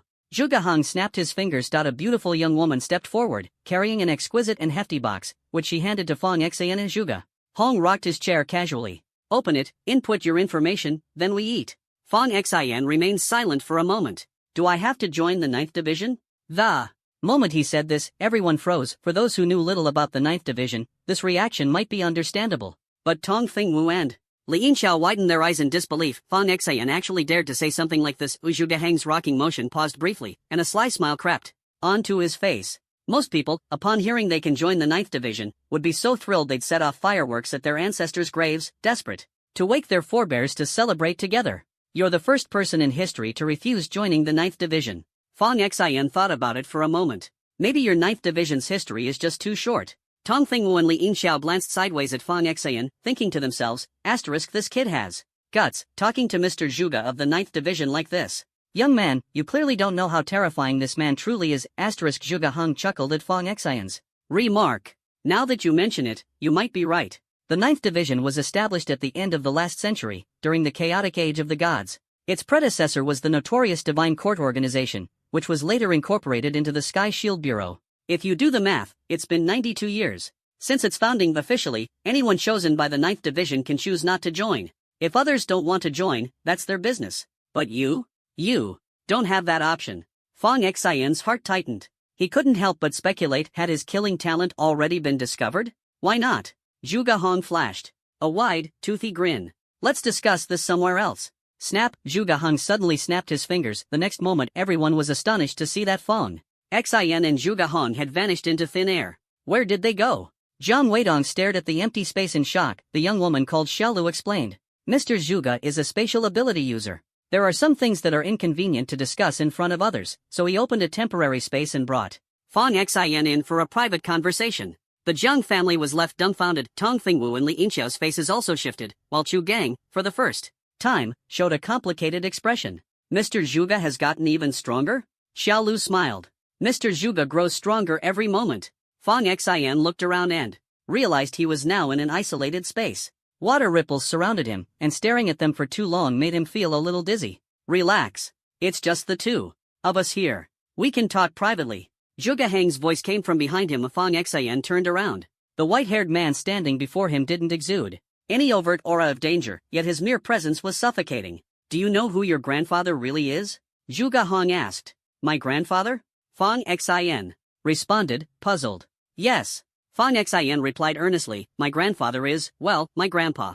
Zhuge Hong clicked his tongue. Say that to anyone else, and they'd probably punch you. After a brief pause, he shifted gears and got straight to the point. Your grandfather, Fong Yingtai, never told your family about his true identity, yet he was actually the leader of the 4 generals in the 9th Division's predecessor, the Divine Court of Fong Qingdi. Fong Xian was visibly stunned. Seeing the expression on Fong Xian's face, Zhuge Hong immediately concluded that Fong Xian had no idea about the truth. Fong Xian himself was utterly shocked. He never imagined that the old man had such a powerful identity. Now that he thought back, the old man's little habits and clues over the years could indeed hint at something. The old man always claimed to be a retired soldier but never mentioned the specific unit he served in. Whenever asked, he would simply say he was just an ordinary soldier who wanted a quiet life after leaving the military. Back when Fong Xian's parents passed away, he stayed in his hometown with his grandfather. At the time, his grandfather told him numerous stories from the last century, including many details about the Holy Light Army and the Eternal Night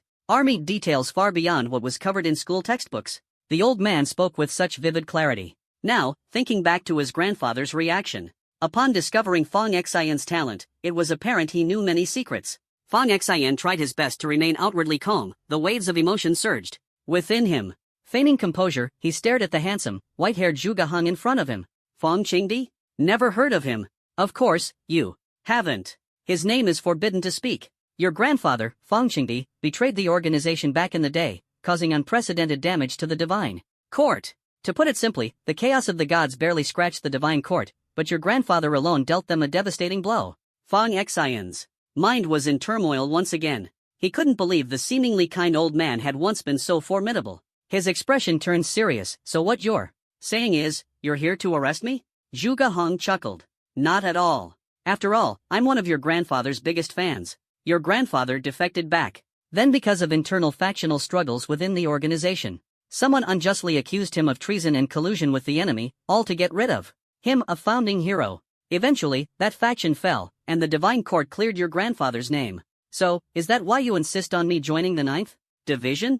Fong Xian pressed. Zhuge Hong raised 2 fingers. There are 2 reasons. First, your grandfather was one of the founders of what would become the 9th Division, a veteran of the Divine Court. The current leader of the 9th Division, Old Man Yi, was your grandfather's closest comrade in arms. If you join the 9th Division, he'll have your back, and your path forward will be smooth. As long as you perform well, no one will block your promotion.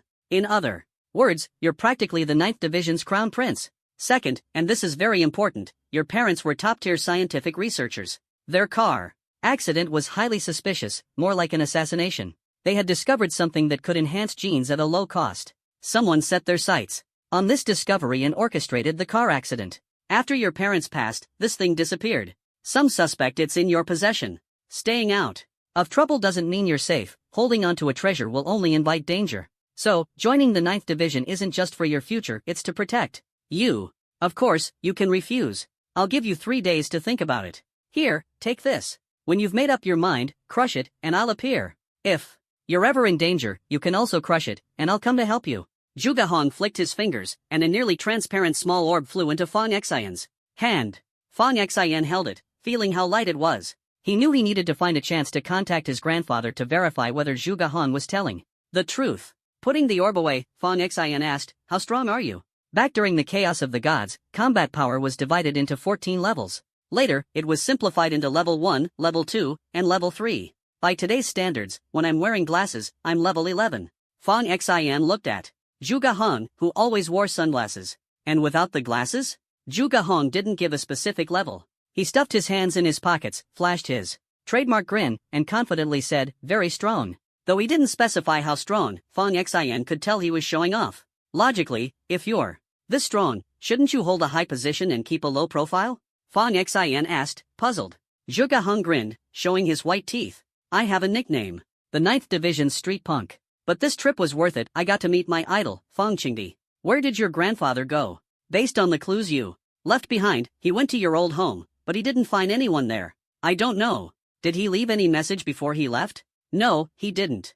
Zhuge Hong crossed his fingers behind his head. "Alright, that little gadget Xiaolu just gave you as a Sky Shield Smart Link device, developed in-house by the Sky Shield Bureau. Only new recruits in the 9th Division get one right away. For recruits in the other 8 divisions, they'd need to go through a year-long trial period before they'd even have a chance to get one. Once your identity is authenticated, you can use it to contact your teammates, access information, and even check others' talent and combat power levels. As for its other functions, someone will explain them in more detail once you decide to join the 9th Division. Any questions? If not, let's get going. I'm starving. I came here just in time for a free meal. My other talents, why have I never felt them before? Because you haven't truly awakened yet.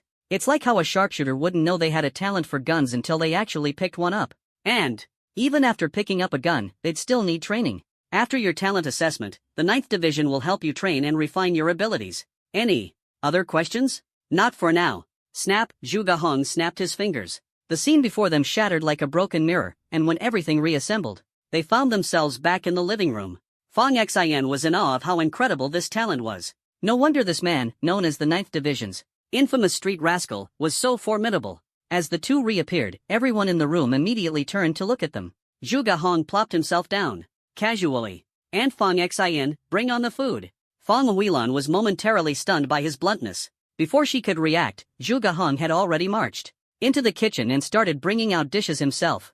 "Smells amazing. Told you I came just in time for dinner." As he placed the dishes on the table, Zhuge Hong glanced at Tong Fengwu, Li Yinxiao, and Chu Gang. "What are you all standing around for? Here to mooch off dinner too?" Tong Fengwu quickly shook his head. No, we're here to recruit Fang Xian's younger sister, Jiang Xiaochai." "And you are?" "I'm Tong Fengwu from the Tiannan Chamber of Commerce." Zhuge Hong raised an eyebrow.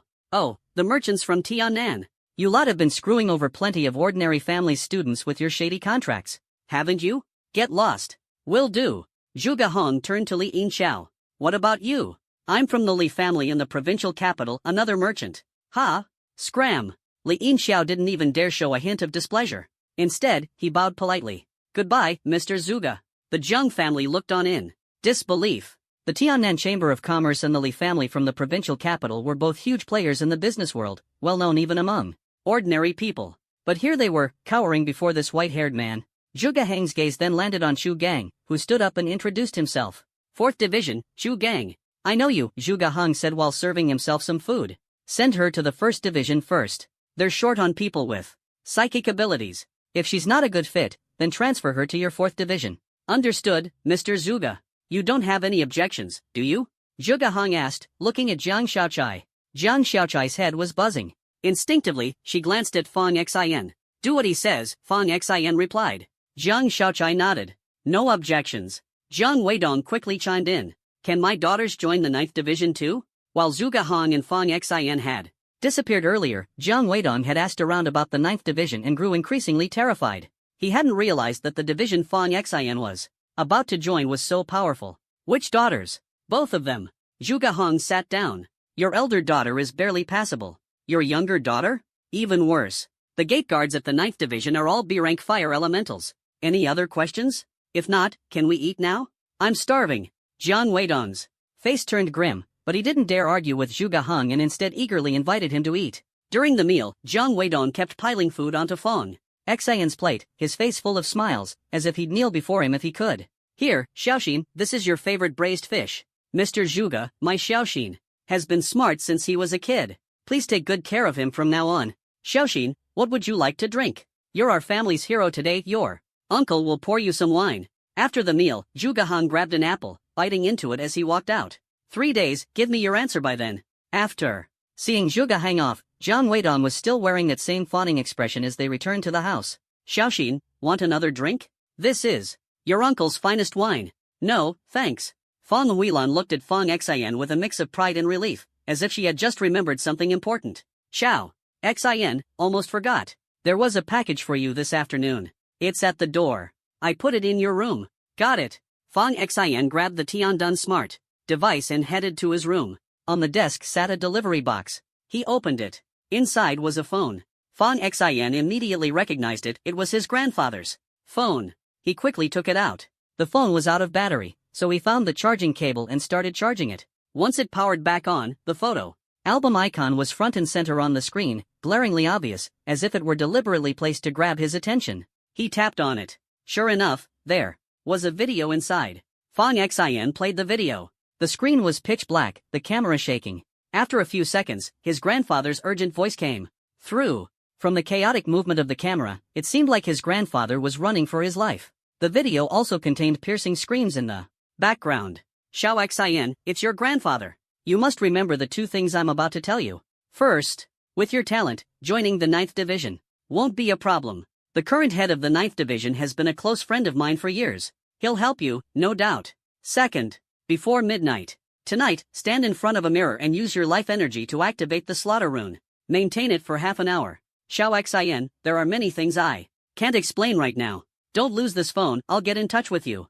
The video ended there. Fang Xin was left unsettled for a long while. From the video, it was clear his grandfather was hiding from something, but the screen was too dark to make out his location. Fang Xin watched the video repeatedly, but couldn't find any useful clues. Thinking back to his grandfather's sudden disappearance, it was clear there was a story behind it. Reflecting on the video's instructions, his grandfather's mention of the 9th Division confirmed what the white-haired guy had told him was true. As for the second instruction, what exactly was he supposed to do in front of a mirror tonight? Fang Xin glanced at the time. It was a little after 8, still hours away from midnight. He scrolled through the phone several times, confirming that the video was the only thing his grandfather had left behind, no other clues. Unable to extract more information, he set the phone aside. His gaze landed on the Tiandun Smart device on the desk. He powered it on. It was the same device Zhuge Hong had taken out earlier in the afternoon to look up information. When activated, the device unfolded into an L-shaped structure with a virtual screen at the corner. Despite its robust appearance, it was surprisingly lightweight. Upon startup, 2 buttons appeared on the screen: register identity, log in. Fang Xin thought for a moment and tapped register identity. Please face the center of the screen to complete facial recognition. Fang Xin positioned himself accordingly. Facial recognition complete. Please input an invitation code or the name of the inviter. When it came to entering a name, Fang Xin hesitated. The white-haired man had introduced himself as Zhuge Hong, but he didn't specify which character was used for Hang. What's more, the input field came with a warning: only 1 attempt allowed. Zhuge Hong hadn't left any contact information when he left, only giving Fang Xin a small space orb that could summon him in times of danger. Fang Xin didn't want to waste this freeloader opportunity. He also wanted to take this chance to see what the white-haired guy was truly capable of. Just then, his phone buzzed repeatedly. Qin Juanhao, who had recently been accepted into the 7th Division, was overjoyed. His dad had just bought him a luxury car worth 7 million yuan, and he was showing off photos in the group chat. Meanwhile, Su Xiaoqiang, acting like a sycophant, kept showering him with praises. Fang Xin treated their over-the-top boasting as pure comedy. Half an hour ago, Zhu Xinyo had messaged him, "Hey, Fang, I want to go to the ocean theme park. Will you come with me? Pretty please?" Remembering how Chu Xinyo had helped him deliver medicine before, Fang Xian felt indebted. He bought 2 tickets for tomorrow and sent her a screenshot. Chu Xinyao replied excitedly, "Wow. I knew Fang was the best. Oh, by the way, the exam results will officially be announced the day after tomorrow, but there's been a leak, and the school decided to release them tomorrow instead." Fang Xian paused for a moment, surprised that the results would be revealed early. Not that it mattered, he already knew what they were. Got it. Want to play a game? Fang Xian checked the time. Since his grandfather's instructions weren't until midnight, he figured he had some time to kill. Logging in, Xiao Wutong spun around in place like a monkey that had bitten into wasabi. He stared at Qin Juanhao's report card over and over, each time looking like he was about to burst into tears. This shouldn't be happening. How is this possible? Ellie, are you sure that Qin Juanhao is the guy you bumped into in the alley the other day? Ellie gazed at the white-framed smart screen with her icy blue eyes. I suppose so. I don't really remember too clearly. Xiao Wutong rubbed his head furiously, as if he were donning a mask of despair. This doesn't make sense at all. Someone barely reaching a B-level aptitude couldn't possibly have level 4 combat skills at such a young age. I thought I hit the jackpot, rushed to recruit him in a panic, and now look, I'm the laughingstock. And Qin Juanhao's even throwing a huge banquet, broadcasting this everywhere. God, I can't take it anymore. I swear, I want to kick him with my size 10 leather shoe so badly. Ellie snapped the smart screen shut with a decisive clap and switched topics. Headquarters has assigned us a mission. The 7th Division is tasked with protecting someone. Who? Chu Xinyao. The detailed information's already been sent to you. Xiao Wutong shook his wristwatch, and out of the small device popped a smart terminal. He scanned his face to unlock it and saw the latest message.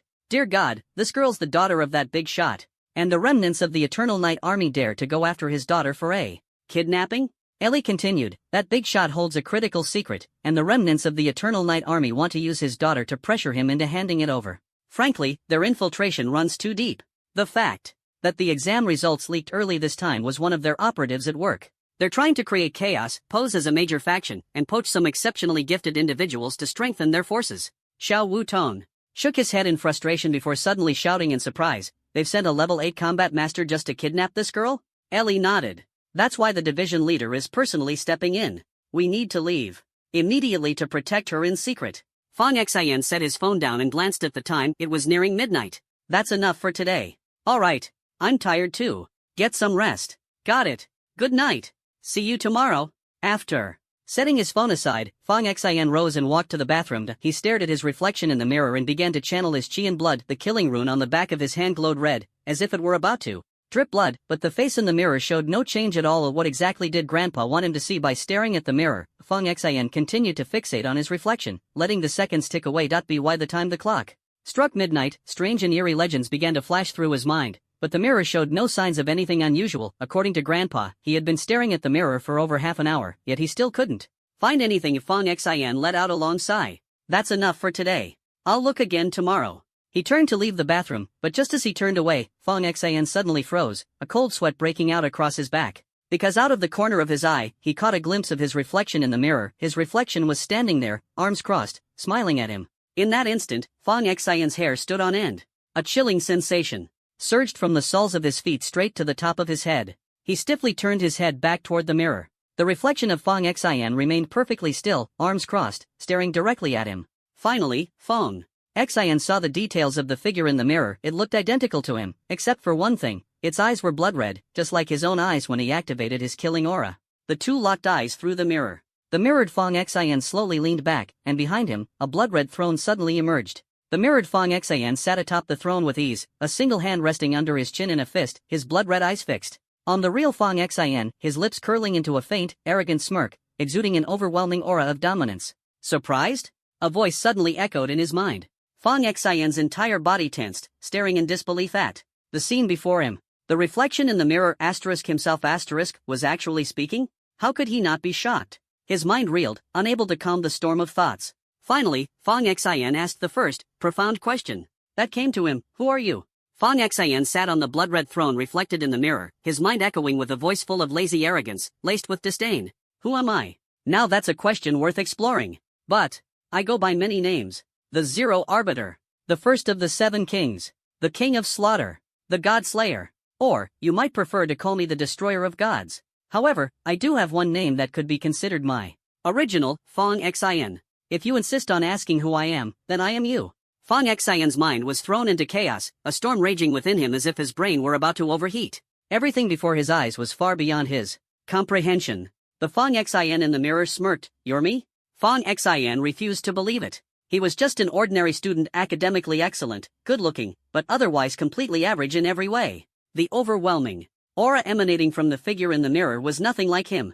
The Fang Xian in the mirror propped his chin on his hand, seated casually on the throne, and said, "There's no need to dwell on that question now. Don't waste time. With your current power, you can only see me for 3 minutes. After that, everything will return to normal. 1 minute and 47 seconds have already passed. Let me explain a few things. You possess the slaughter talent, making you a godslayer, but you don't fully understand your own gift yet. You only know that killing increases your strength. Did you know?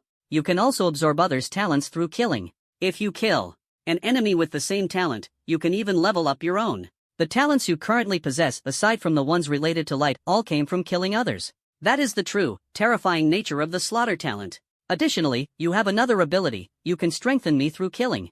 I am like the king of slaughter with whom you've signed a contract. When you're in danger, you can summon me. I can take control of your body for 3 minutes. However, at the moment, I can only wield the power of a level 5 at its peak. To summon me, all you need to do is activate the slaughter rune, place your hand over your chest, and recite the word Sasiya. I will appear. Oh, and be careful of someone, specifically the person who tried to. Before the sentence was finished, the scene distorted, twisting like a static-filled TV screen. Who? Fang Xian quickly leaned toward the mirror to ask, and the Fang Xian in the mirror leaned toward him as well. The two locked eyes, sharing the same bewildered expression. When Fang Xian moved, the figure in the mirror moved too. 3 minutes were up. Everything returned to normal. Leaning against the sink, Fang Xian tried to steady himself.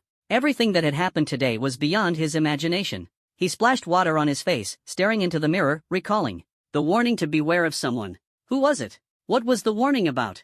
The message had been cut off. Fang Xian's first thought was Zhu Gahong, the only person in the real world who could make him feel pressured. That white-haired, handsome guy from the monster house. Was he the one to watch out for? Or was it someone else? It seemed he would have to wait until tomorrow night to ask the mirror again. A concerned voice came from outside the bathroom. Xiao Xian, are you okay? Are you feeling unwell? Why are you in the bathroom for so long? Fang Xian quickly replied, I was just playing on my phone. You child, hurry up and get some rest. Zhang Weidong's voice followed immediately, tinged with indulgence. Come on, let Xiao Xian play with his phone if he wants to. His strength speaks for itself. If the kid wants to relax, let him. Fang Huilan snorted coldly, clearly unimpressed by Zhang Weidong's overly doting attitude.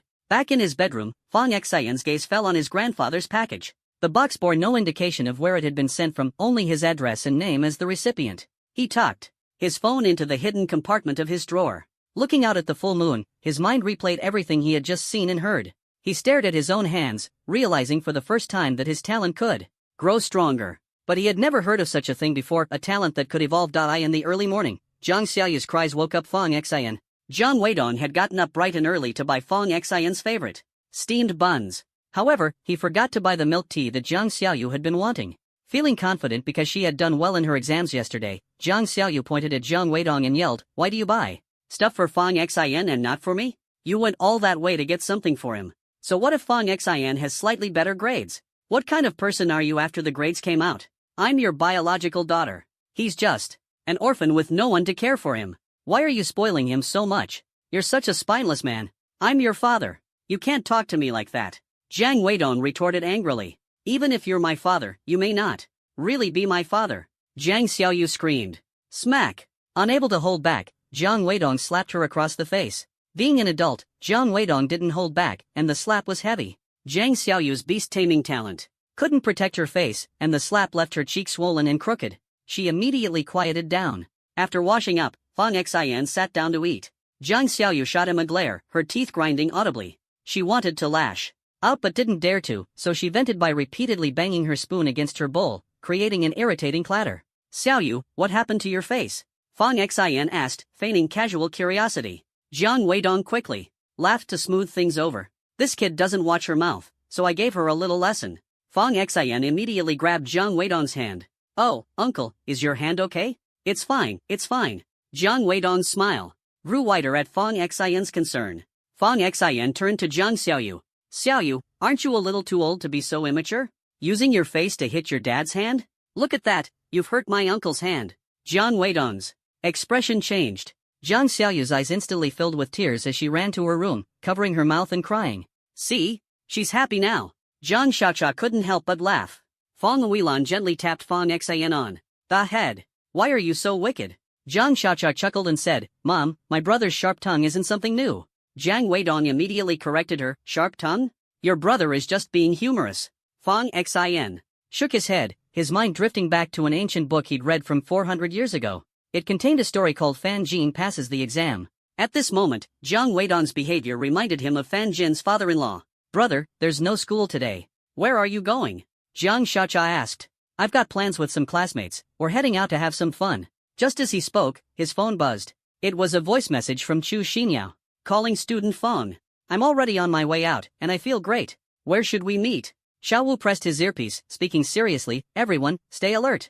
Chu Xinyao is on the move and heading to the ocean theme pavilion. The enemy has begun to act. At all costs, ensure her safety. Ellie suddenly raised her head and added, Captain Xiao, there's one more thing. Xin Juanhao has also booked his classmate gathering at the ocean theme pavilion. As Fong Xian stepped out of the subway station, he spotted Chu Xinyao across the street. Chu Xinyao was fixated on the station's exit. The moment she saw Fong Xian, she waved enthusiastically. Have you been waiting long? Fong Xian asked as he approached. Just got here. Well then, let's go. Today, Chu Xinyao was wearing a JK-style short skirt.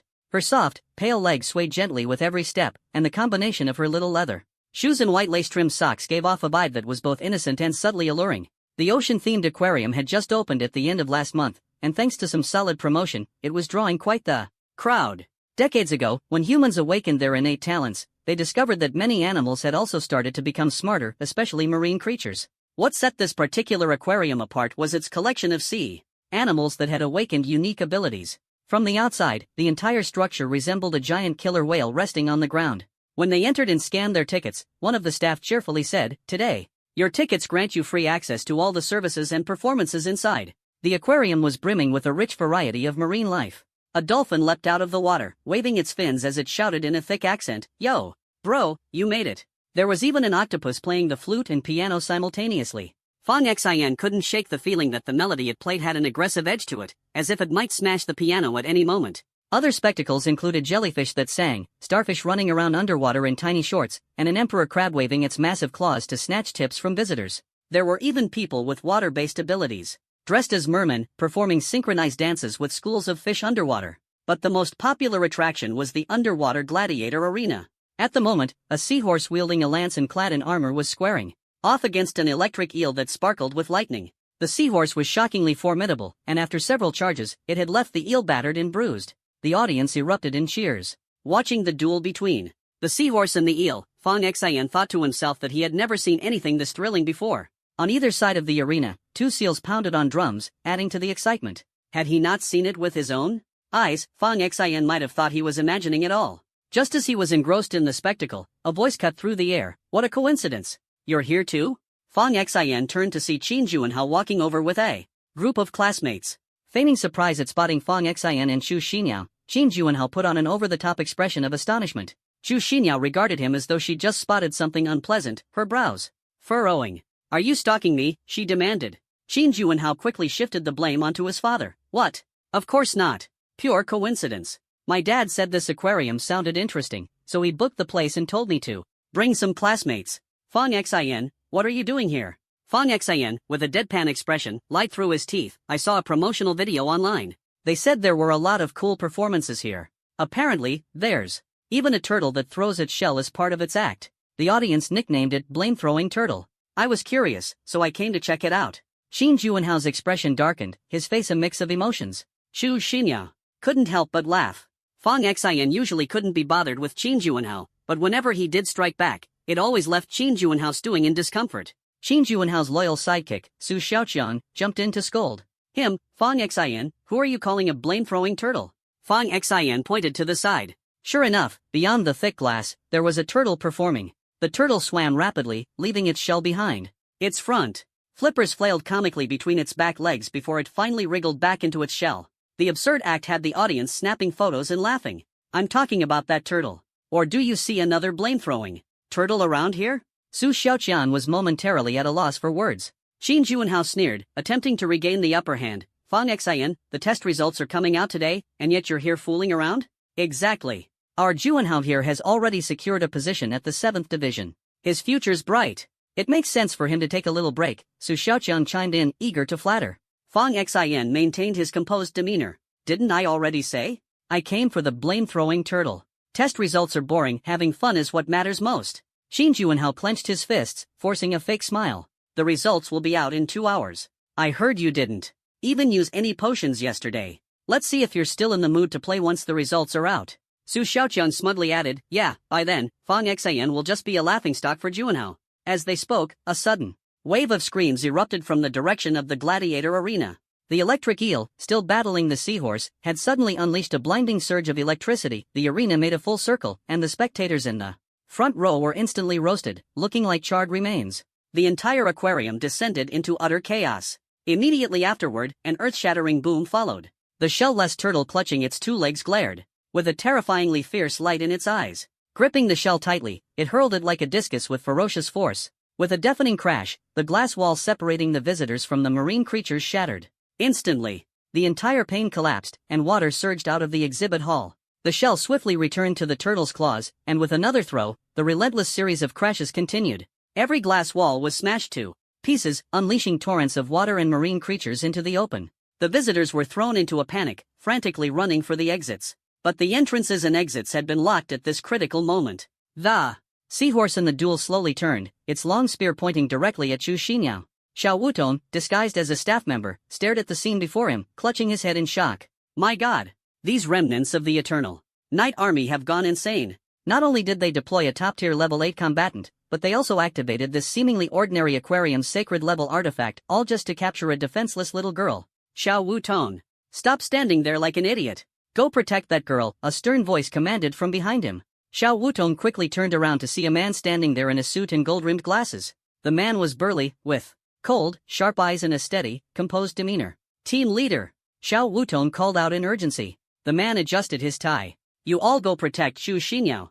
I'll handle that level 8 combatant. Understood. Xiao Wutong immediately led his team toward Chu Xinyao. By now, the exhibit hall had devolved into utter pandemonium. Fang Xian's gaze swept across every corner, his hand gripping the small spatial orb given to him by Zhu Gaheng. If things got desperate, he could summon the dashing, white-haired Zhu Gaheng to lend a hand.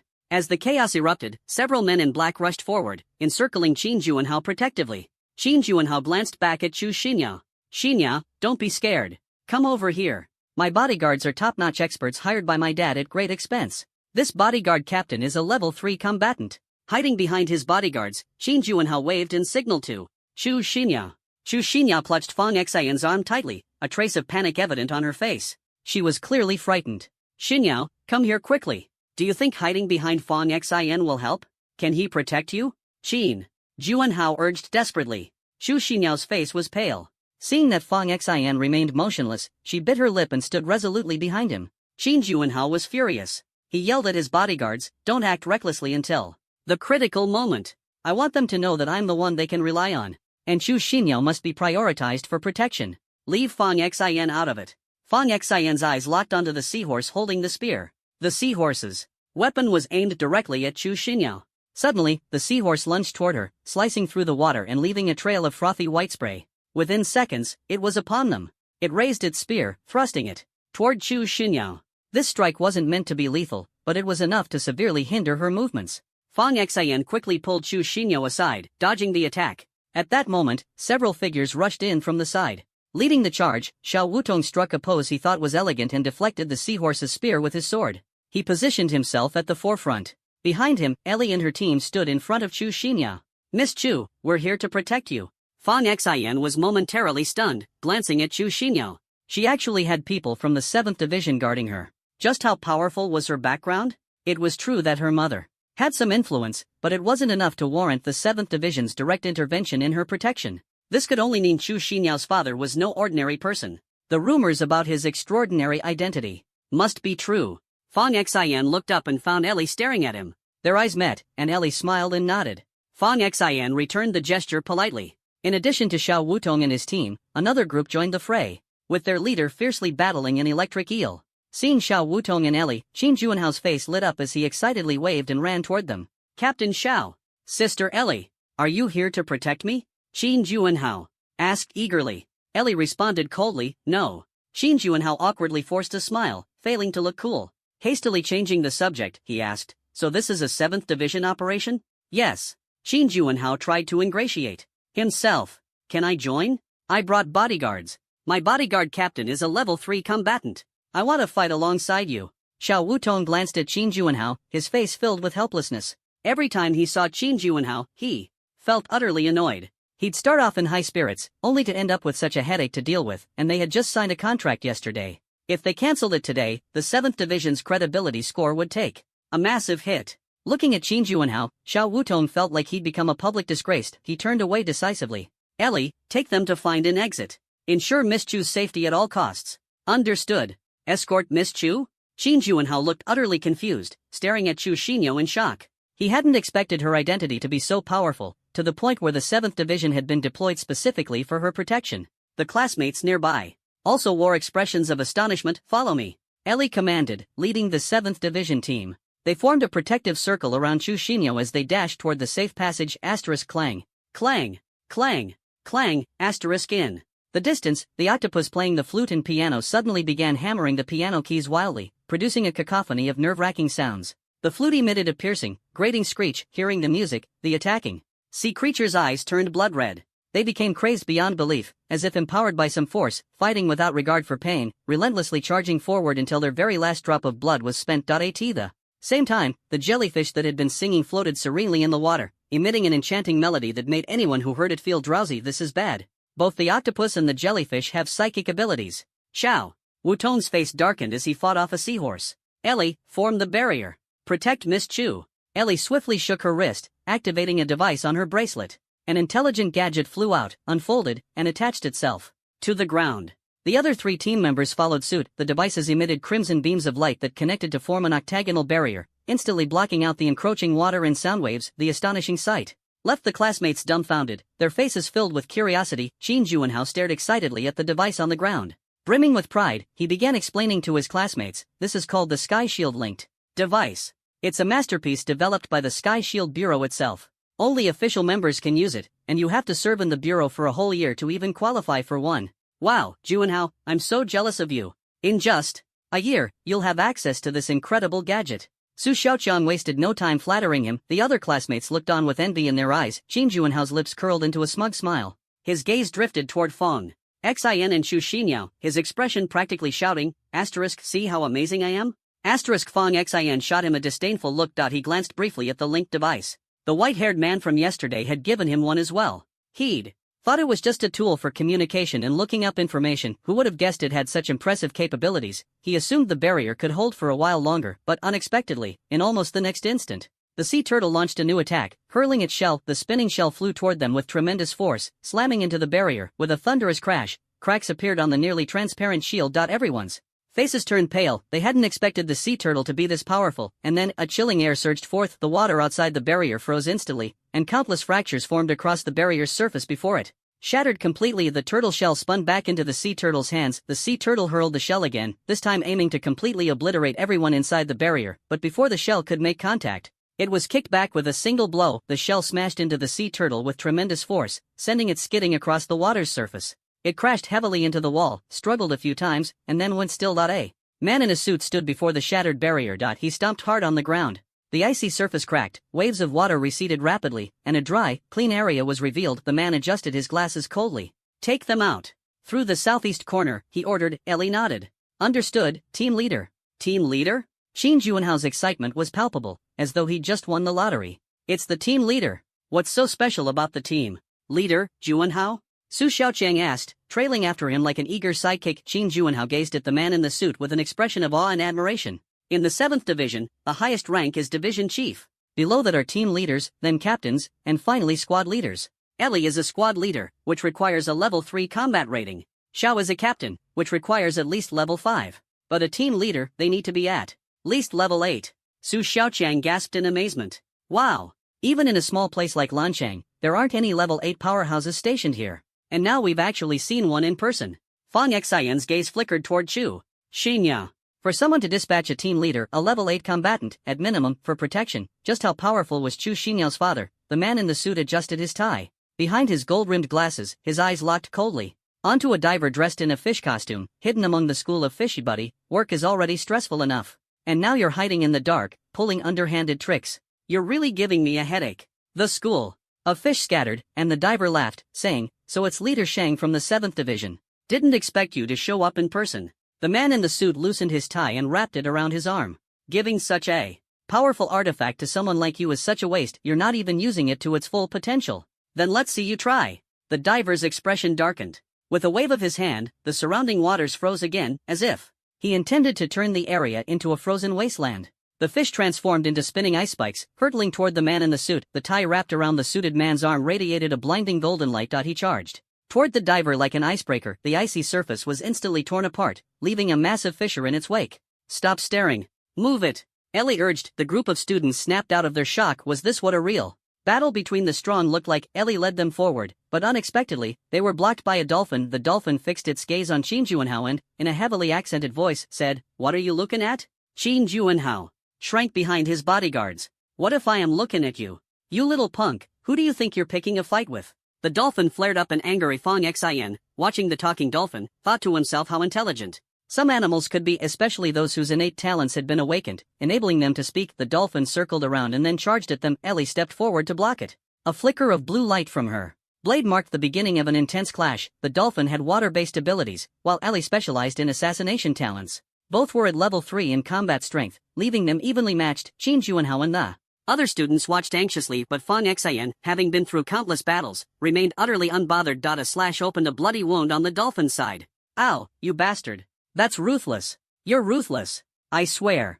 I'll kill you." "Leopard, what the hell are you guys doing? I've got this annoying one tied up. Go grab the target. Once we've got her, we can wrap this up and report back." Suddenly, 2 sea lions, previously seen playing drums in the arena, charged out from the side. They led a swarm of shrimp soldiers and crab generals straight toward Chu Xinyao. "Protect Miss Chu," Ellie shouted over her shoulder. 3 team members quickly encircled Chu Xinyao, forming a defensive ring, and immediately engaged the enemies in battle, but the sheer number of attackers was overwhelming, and the 3 were barely holding their ground. To make matters worse, the 2 sea lions were both at the peak of level 2 combat strength, making them formidable opponents. Qin Juanhao licked his lips, sensing his chance. "Xinya, don't worry. I'll protect you." But in the next instant, the 2 sea lions opened their large mouths and spat out a war drum. They slammed their chests against the drum's surface, producing a deafening sound. The 3 team members froze. One was instantly blasted apart by the sound, reduced to a bloody mist. The other 2 were injured as well. The 2 sea lions quickly shifted focus, heading straight for Chu Xinyao. The scene left many of the students frozen in fear. This was their first time facing a life and death threat so up close. The sea lions closed in. Qin Juanhao's head bodyguard, following orders, prepared to rush forward to protect Chu Xinyao, but Qin Juanhao grabbed him. "What's the point of protecting her? Protect me." The sea lions were nearly upon them. Ellie tried to turn back to assist but was desperately held up by the dolphin. "Ha ha ha, you worthless piece of trash. I'm gonna score big this time." Fong Xin placed himself in front of Chu Xinyao, twisting his body, and threw a punch. That punch! It was a ferocious strike born from countless life and death trials. It was the punch of a prodigy, someone who could achieve peak physical power without relying on any enhancers. And above all, it was a simple yet devastating, indomitable punch that smashed through all obstacles in its path. One punch. As his arm sliced through the air, it emitted a piercing, explosive sound.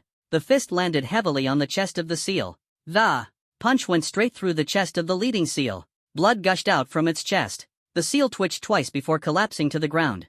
Fong Xion's movements were seamless. He leapt forward, locking his legs around the head of another seal. His elbow came down like a blade. With a shattering crack, the seal's skull fractured on the spot. Blood rushed out from its mouth and nose. The seal collapsed, squirmed momentarily, and then lost consciousness.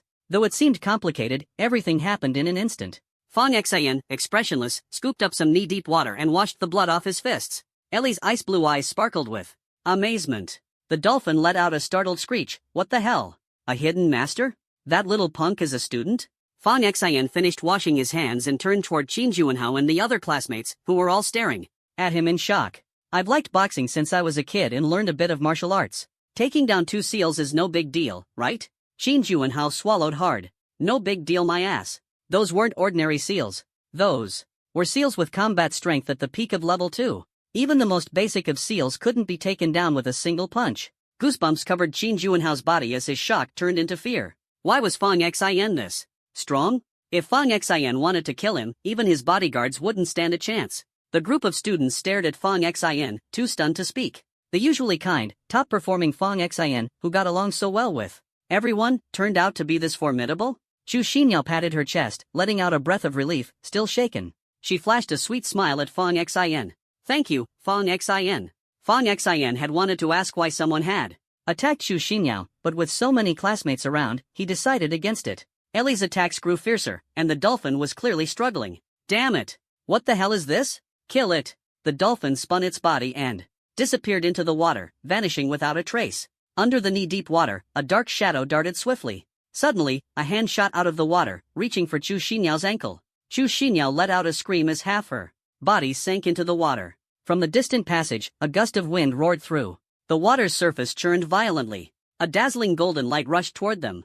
Within the golden glow, a man in a suit, wielding a foot-long, palm-wide machete, slashed down fiercely at the hand grabbing Chu Xinyao leg. A scream echoed from beneath the water. The severed hand floated to the surface. Not far away, a whirlpool formed on the water's surface. Just then, a diver emerged from the water, his face pale. The suited man erupted with another burst of golden light and struck swiftly. When the light dissipated, the diver had been bound and thrown onto the ground. Adjusting his tie, the suited man tucked it neatly into his pocket. Others from the 7th Division quickly arrived on the scene. Xiao Wutong also stepped forward. The suited man adjusted his glasses, fixing his gaze on Qin Juanhao, whose face was still pale, his composure shattered. Xiao Wutong, is this the rookie you wasted a spot on? Hearing this, Xiao Wutong felt as uncomfortable as if he'd swallowed a fly. Team leader, I made a mistake. Okay? But at least the kid meets the minimum standard, don't you think? The implication behind their words was clear to everyone. They were openly expressing their disdain for Qin Juanhao. Qin Juanhao's pride was utterly crushed by the team leader and Xiao Wutong's remarks. Even his classmates looked at him with complicated expressions. So, it turns out he wasn't as great as they thought. The team leader turned his attention to Fang Xin. What's your name? Fang Xin. With a power-type talent that can take down peak level 2 combatants, your gift is at least grade A, possibly reaching grade S. The classmates were stunned, unable to process that Fang Xin's talent was this extraordinary. Qin Juanhao, on the other hand, hung his head in despair. His supposed advantage was completely gone. Which organization are you with? I haven't joined any yet. That's odd. No one's approached you? Some have, but I haven't agreed to anything. I'm still considering my options. Team leader Shang paused for a moment. You haven't decided yet? So, you're rejecting all the organizations? Has Division 9 not approached you? No, that can't be. If Division 9 came to you, with their style, they wouldn't even give you the chance to think it over. How about joining Division 7 instead? Once you pass the evaluation period, I can directly promote you to team leader. This statement left the classmates stunned. Someone even gasped aloud, being personally invited by Division 7's leader and promised an immediate promotion after the probation period? Incredible. Leader, our slots are already full. Xiao Wutong reminded him. Team leader Shang took off his glasses, sighed, and began wiping them. Then we'll recruit an extra spot. I'll report it to the director. What do you say? Fang Xin? No need. Team leader Shang froze mid-motion, his hand still wiping the glasses. Xiao Wutong and the other classmates were equally dumbfounded. Only Ellie, with her icy blue eyes, stared at Fang Xin, as if she'd already guessed something. Division 7's team leader personally invited him, and Fang Xin actually turned it down. Just like that, Qin Juanhao was green with envy.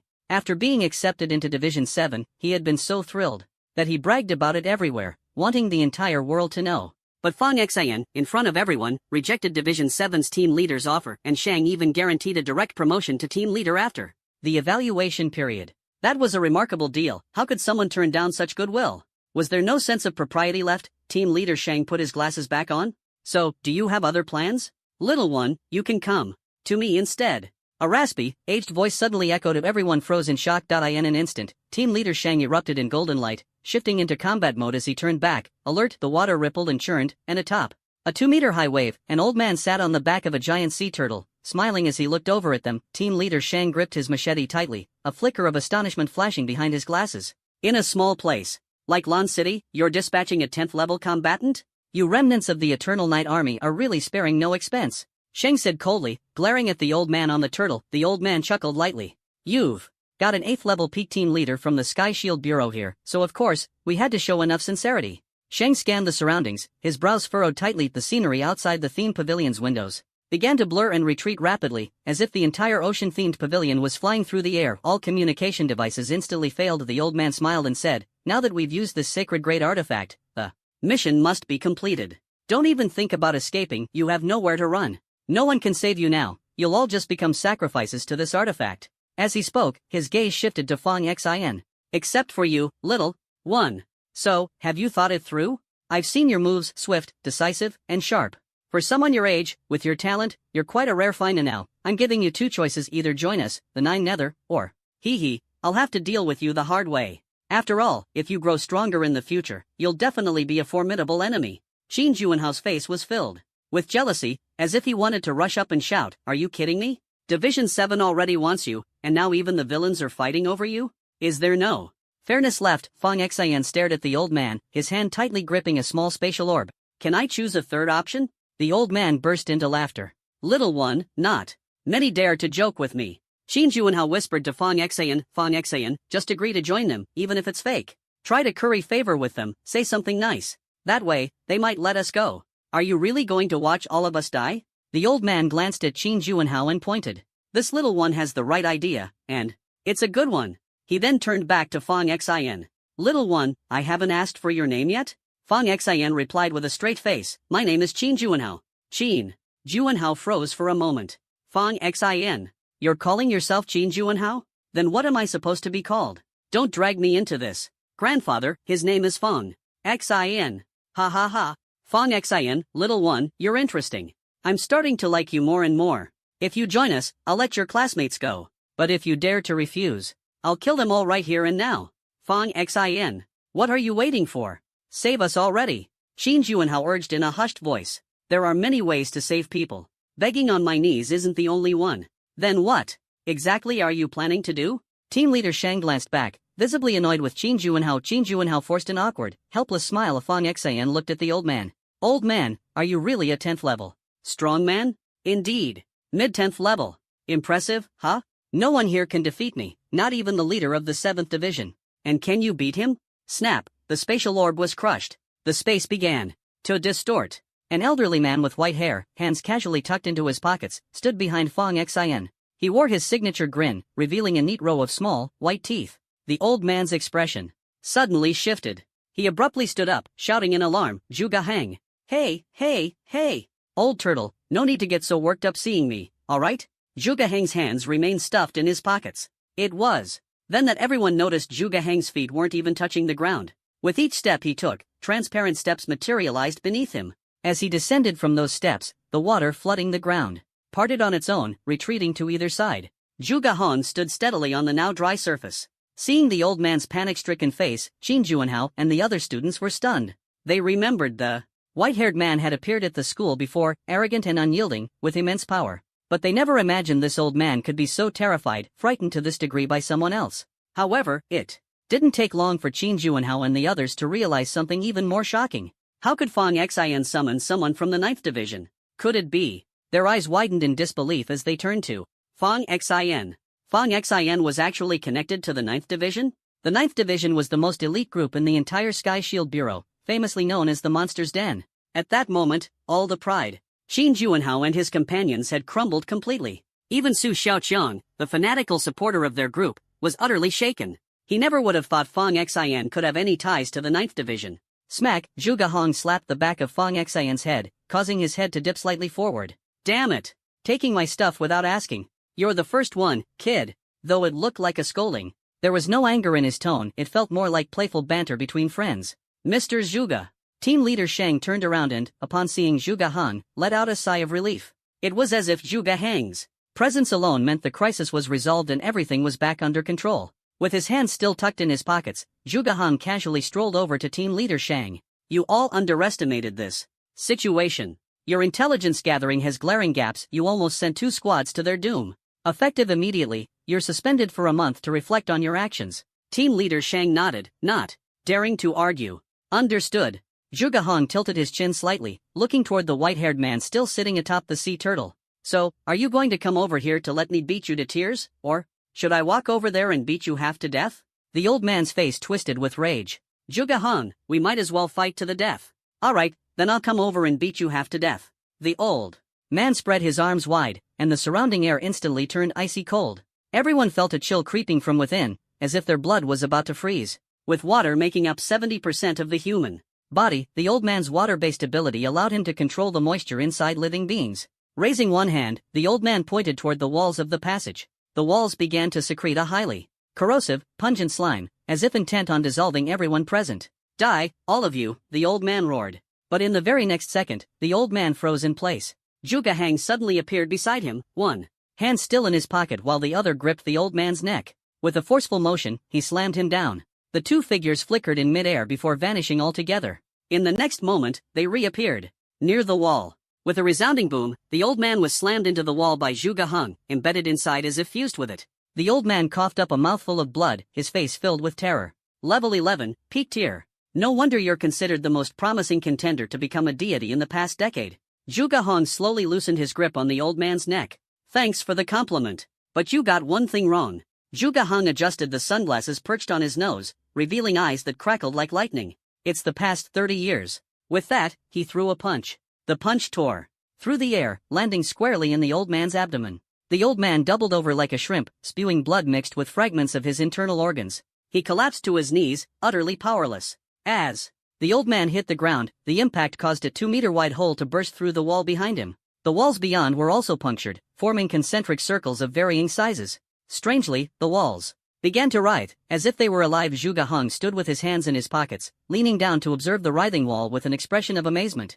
This treasure is no ordinary item. Letting you use it would be a waste. Later, I'll gift it to the little dragon maiden of the 5 Elements Palace. It'll earn me a favor. Thanks a lot, you old turtle. The old man curled up on the ground, his eyes dazed, his face pale, and his entire demeanor one of utter despair. Zhuge Hang turned and walked toward Fang Xian. Have you made up your mind? Are you sure you want to join the 9th Division? I've decided. The item. Fang Xian looked confused. What item? The Tiandun smart device I gave you yesterday? I didn't bring it home. Where did you leave it in your house? Zhuge Hang asked. Fang Xian paused for a moment, then nodded and said, It's on my desk. Why? Before he could finish his sentence, something happened that left Fang Xian and everyone else utterly stunned. Zhuge Hang reached out with one hand, directly into thin air. When his hand reappeared, he was holding an apple, which he casually bit into. Then, he reached in again and pulled out the Tiandun smart device he had given Fang Xian yesterday, tossing it to him without a second thought. Zhuge Hang took another bite of the apple. After you get home, let your aunt know that the apple was taken by me. I might have startled her just now. Fang Xian's mind was reeling. All he could think was how unbelievably powerful the people of the 9th Division were. He had no idea they were this strong. Fang Xian had tested the device yesterday. After facial recognition verification, Zhuge Hang had entered his name into the system. That's when Fang Xian learned the name of the white-haired man. Beep. Identity verification successful. Member, Fang Xian. Welcome to the 9th Division. While taking another bite of his apple, Zhuge Hang said, Once you've joined the 9th Division, someone will contact you to arrange your follow-up training. I'll also be checking in on your progress from time to time. Fang Xian seized the chance and quickly asked, Can I have your contact information? Zhuge Hang tilted his chin and pointed at the smart device in Fang Xian's hand. Xiao Lu will add you to the group chat, and my contact info is in there. He glanced outside and said, A mistake is a mistake, and credit is credit. I'm taking this Saint-Tier artifact with me. I'll make sure to report all of the 7th Division's contributions. Any objections? We'll follow your lead, Mr. Zhuge. Alright then, let's go. Snap, Zhuge Hang snapped his fingers, still holding the apple in his mouth. The surrounding scenery began to shatter like a broken mirror, the images blurring and distorting. When everything reassembled, everyone found themselves standing in an open clearing. Looking around, they realized it was still the same ocean-themed park from earlier. Only the orca-shaped building was now gone. The ground was empty, and tourists nearby looked completely bewildered. Fang Xian took a deep breath. Everything that had just happened was simply unbelievable. Fang Xian, you've joined the 9th Division. You've joined that 9th Division, the one everyone calls the Monster's Den. One of his classmates broke the silence first, and the others all looked at Fang Xian with envy. Team leader Sheng smiled and said, You just said you hadn't decided yet. I thought you were considering joining another organization. I didn't expect you were serious about the 9th Division. You're the first student to genuinely consider joining them. Fang Xian smiled lightly. Someone has to be the first to try. Sheng laughed out loud. Su Xiaoqian glanced at the Tiandun smart device in Fang Xian's Hanan said, Haoji, didn't you say you'd have to join Tiandun Bureau for a year before you could get one of those? How did he get his so early? Shang stepped in with a calm tone, because he was chosen by the 9th Division. It's as simple as that. Qin Juanhao felt like cold water had been poured all over him. Captain Xiao, one of your new recruits chose to compromise at a critical moment. His mindset has serious issues, you need to get him under control. The 7th Division doesn't tolerate weakness. Shang adjusted his glasses, his voice steady and serious. Understood, Team Leader Shang. Xiao Wutong replied helplessly, glaring at Qin Juanhao. Got it. Go back and copy the 7th Division's regulations until you can recite them backwards. Qin Juanhao felt like the sky was falling. Xiao Wutong turned back to Fang Xin and found himself liking him more and more. Shang extended his hand to Fang Xin and said, I'm Shang Tianqi.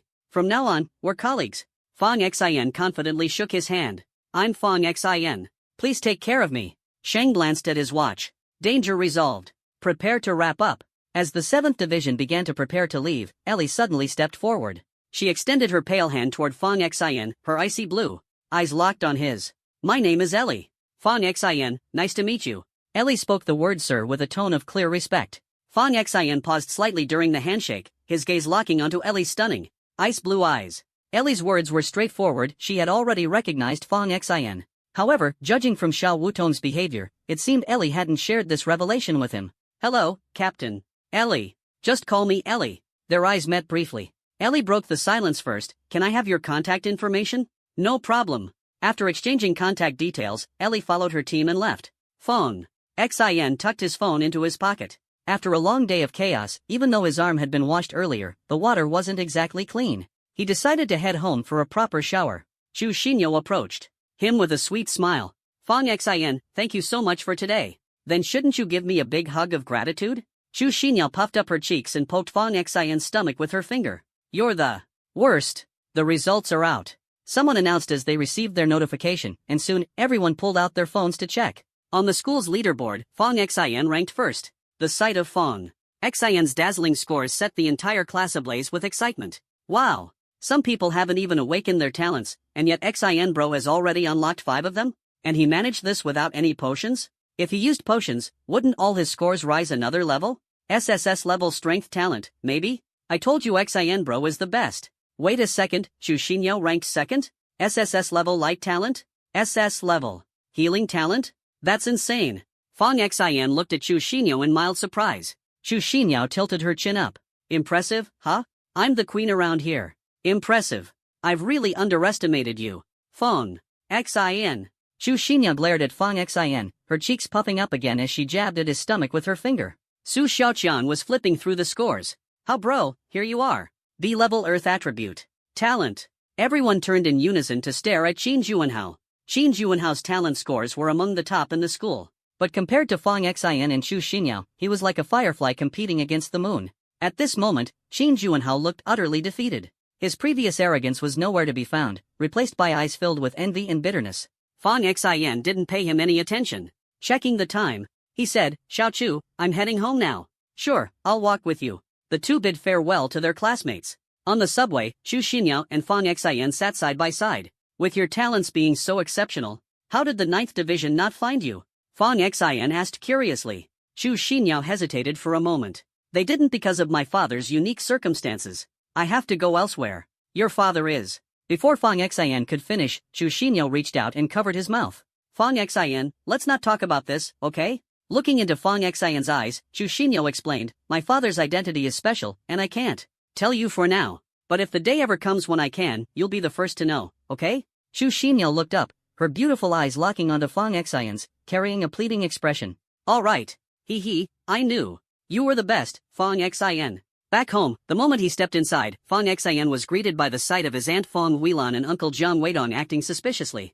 Fang Huilan was holding a rolling pin, while Jiang Weidong clutched a mop. The sound of the door opening startled them. What are you two doing? Fang Xin asked, puzzled. Xiao Xin, you wouldn't believe it. Something strange happened today, it nearly scared me to death. While I was cleaning, a hand suddenly appeared in the living room, grabbed an apple, and disappeared. Fang Huilan said, trembling. Fang Xin immediately realized it must have been Zhuge Hang's doing. Auntie, that was Zhuge Han grabbing something for me. He said he might have scared you and asked me to apologize for him. Zhuge Hang? Fang Huilan seemed momentarily confused. That white-haired guy from the 9th Division. Yesterday. Fong Xin reminded her. Fong Huilan's face lit up with realization and she patted her chest. Oh, it was him. That scared me to death. But wow, the people from the 9th Division are incredible, grabbing things. From a distance? Fong Xin chuckled to himself, thinking, asterisk, you haven't even seen the really impressive stuff yet. If you did, you'd be shocked for a lifetime, asterisk. After taking a shower, Fong Xin stood in front of the fogged-up mirror. He wiped it clean and stared at his reflection. Tonight, he needed to seriously figure out who he should be on guard against. When he returned to his room after changing clothes, he noticed the Tian Shield smart device on his desk flashing with a notification. Upon opening it, he found someone with the nickname Little Deer inviting him to join a group chat. The group was called the 9th Division Red Lotus District and Taiyang District Youth Training Class. There weren't many members in the group, counting Fong Xian, Little Deer, and Zhu Gaheng. There were only 8 people in total. Fong Xian noticed that Zhu Gaheng's profile picture was a taiji fish symbol and casually sent him a friend request. Someone in the group sent a message. The profile picture was a muscular man, and all the members used their real names. The one speaking was named Sure Tai Lang. A new member? Called Fong Xin? Is it a girl? Height? Weight? Measurements? What's your ability? Don't be so blunt. You're going to scare the poor girl away. Fong Xin, why don't you introduce yourself? The second voice came from Zhang Yaozu, whose profile picture was a little yellow chick wearing overalls, holding a basketball, and sporting a middle-part hairstyle. Sure Tai Lang retorted indignantly, alright, Zhang Yaozu. Girls love my straightforward style. Fong Xin, do you like muscular guys? Fong Xin thought for a moment and replied, hello, everyone. My name is Fong Xin. Biologically, I'm male, but I have gender dysphoria and see myself as a girl. Also, I'm a lesbian, so I only like women. The group chat went silent. A member with a profile picture of a handsome anime character named Bai Yulin broke the silence. Another weirdo. Is it a requirement for new recruits in Division 9 to have some kind of quirk? Sure Tai Lang tagged Bai Yulin. Are you the brother or the sister right now? Bai Yulin replied, I'm my brother. Sure Tai Lang quipped, oh, great. Your split personality's acting up again, and now you've got a brother. Our Division 9 is more of a psych ward than a monster squad. Zhang Yaozu quickly changed the subject. Hey, have you seen it? This year's National Ability Test results are out. Across the 12 districts in the country, there are a total of 18 SSS-level talents, and our Honglian district alone has 3 of them. After the chaos of the gods, the dragon nation's territory had doubled in size, becoming vast. For easier management, it was divided into 12 districts. Lanchang was a small city in Qingzhou province, under the Honglian district. Zhang Yaozu continued. Even a little place like Lanchang produced an SSS-level talent? Apparently, it's a light-type ability. Light-type abilities are already rare, and SSS-level ones are even rarer. Sure Tai Lang chimed in, the results list didn't include names for privacy reasons, but I heard it's a super beautiful girl. Wait a second. Fong Xian's profile says he's from Lanchang. Could Fong Xin be that SSS-level light-type girl?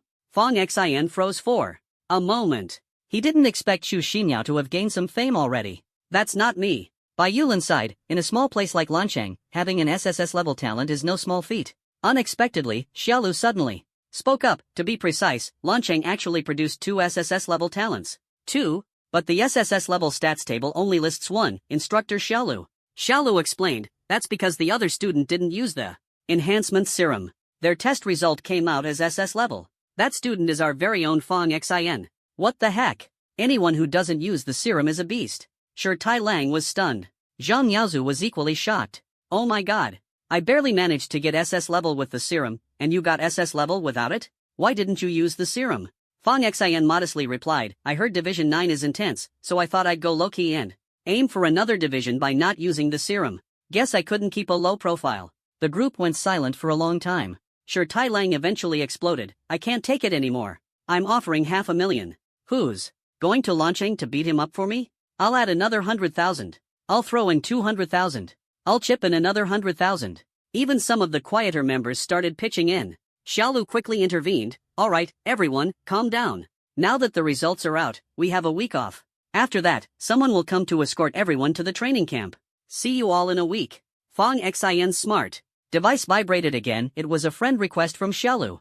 After accepting, Xiaolu sent a message, Fong Xin, sign the contract and send it over to me. Do I need to print the contract myself?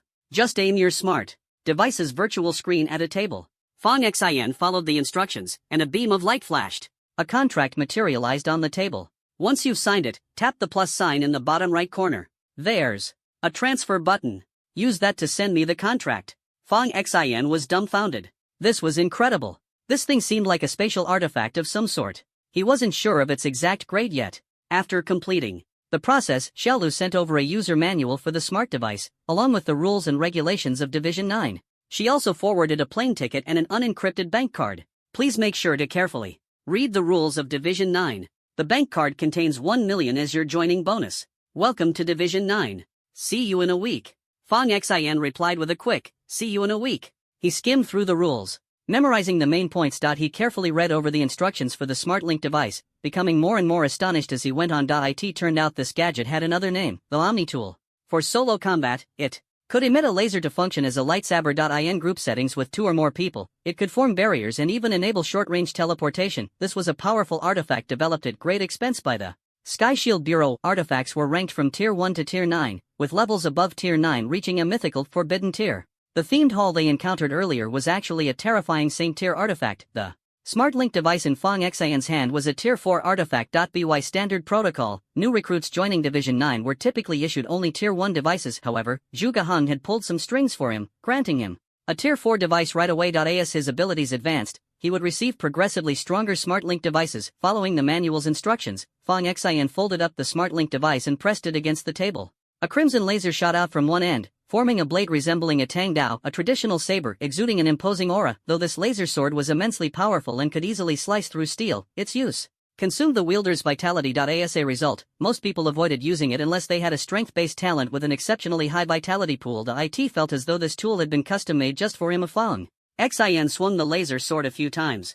It felt perfect in his hand. He figured that if he combined it with his slaughter talent, he'd be able to hold his own against a level 5 early-stage combatant. As he was engrossed in his experimentation, his phone vibrated repeatedly. Fong Xin picked it up and saw it was a message from Ellie. Fong Xin, do you have a moment? Can we talk? Fong Xin, fiddling with his phone, was unsure of Ellie's intentions. He replied vaguely, what's up?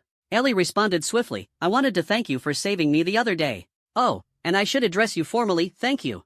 Fong Xin asked, when did you figure it out? Ellie admitted, when I visited your classroom that day, I realized. Fong Xin was puzzled. Why didn't you tell Captain Xiao? Because everything pointed to you not wanting anyone to know, so I kept quiet. Fong Xin stared at the messages. You've said quite a lot. Your purpose isn't just to thank me, is it? I'm genuinely grateful. You're my lifesaver, and I won't forget that. But today, yes, I do have something I need your help with. Fong Xin had only met Ellie 3 times and spoken to her twice. They weren't close. Her immediately asking him for help felt like someone borrowing money right after getting acquainted. He didn't respond for a while. Ellie sent another message. Fong Xin, are you still there? After some thought, Fong Xin replied with mock seriousness, my brother's asleep. Ellie started typing. A long silence passed. Finally, Ellie sent a lengthy message. Fong Xin, I really need your help. Many years ago, my parents were murdered, and my younger sister disappeared shortly after. The case became a cold case back then, but I've never given up. I've been searching for the real culprit and for my sister. Her name is Ai Ku. Recently, I uncovered some leads, but the enemy has a level 4 combatant on their side. I'm too weak to handle this alone. As a junior captain, I don't have the authority to mobilize a team for personal matters, so I hired a few bounty hunters, but they're unreliable. Please, I'm begging you to help me. If you don't believe me, you can check the case file through the smart link device. Fong Xin checked out the case Ellie mentioned, and it did exist. Over a decade ago, Ellie's parents, who had been doctors, died in a car accident. The case file even included childhood photos of Ellie, a mini version of her, with messy hair, a tear-streaked face, and a bewildered look in her eyes. Her small, lonely figure tugged at one's heartstrings, making it hard not to want to help her. He read through the entire case.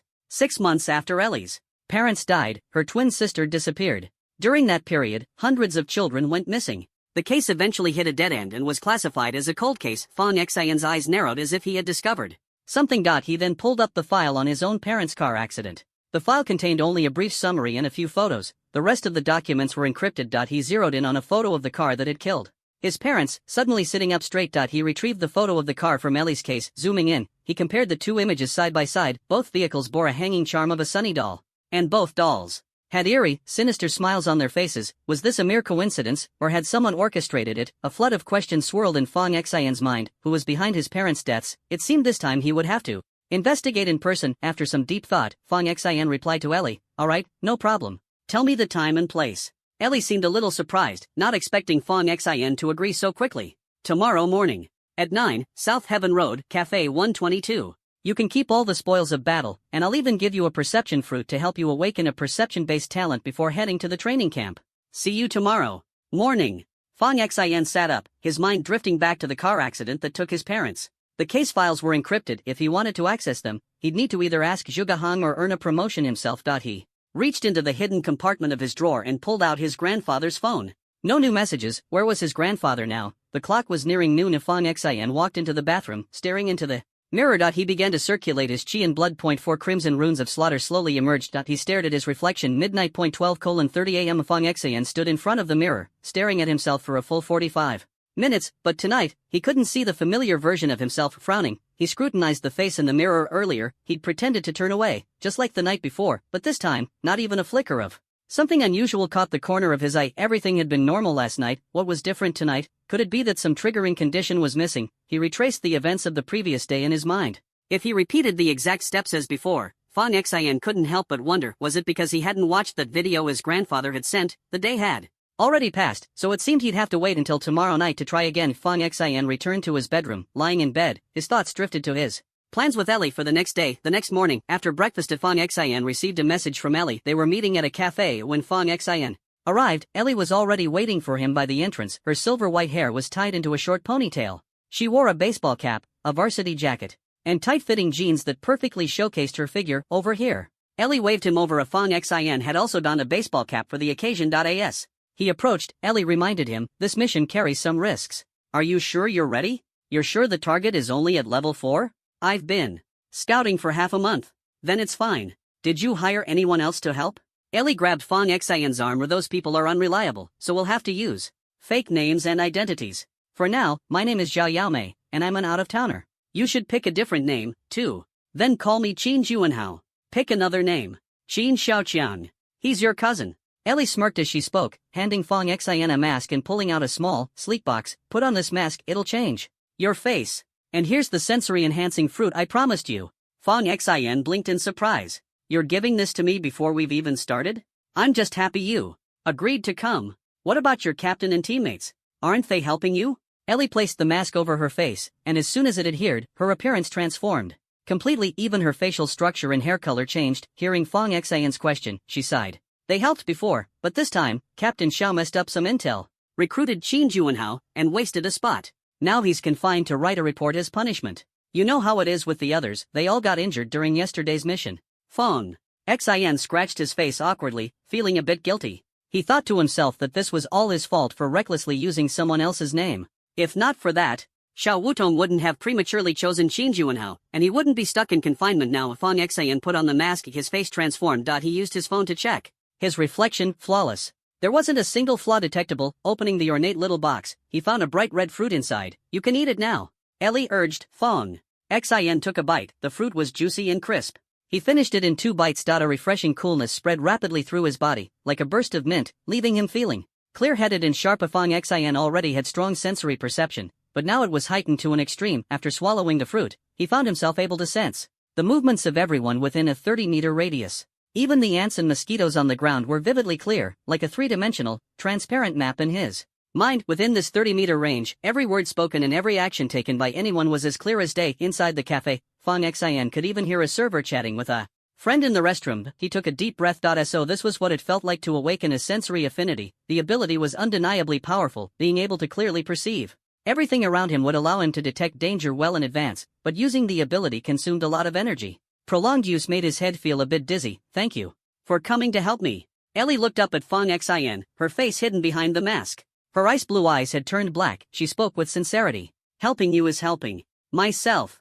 Let's go. Ellie didn't say much more and began leading the way. Fong Xin followed, his eyes on her back. Ellie was a year older than him, a senior from the previous class. After completing her training at the academy and becoming the captain of the 7th Division right away, it was clear she had worked harder than anyone else. They crossed the street and entered a small grocery store. At the counter stood a burly man with a fierce expression. The doorbell chimed sharply as Ellie stepped forward and handed him a card. The man glanced at it briefly and said, "Head inside, 4th door on your right." Fong Xin followed his gaze, but all he could see was a solid wall. Ellie retrieved the card, turned around, and led the way with Fong Xin close behind. The wall began to ripple like water, and Ellie pulled Fong Xian through, stepping into the fourth private room. The two of them entered.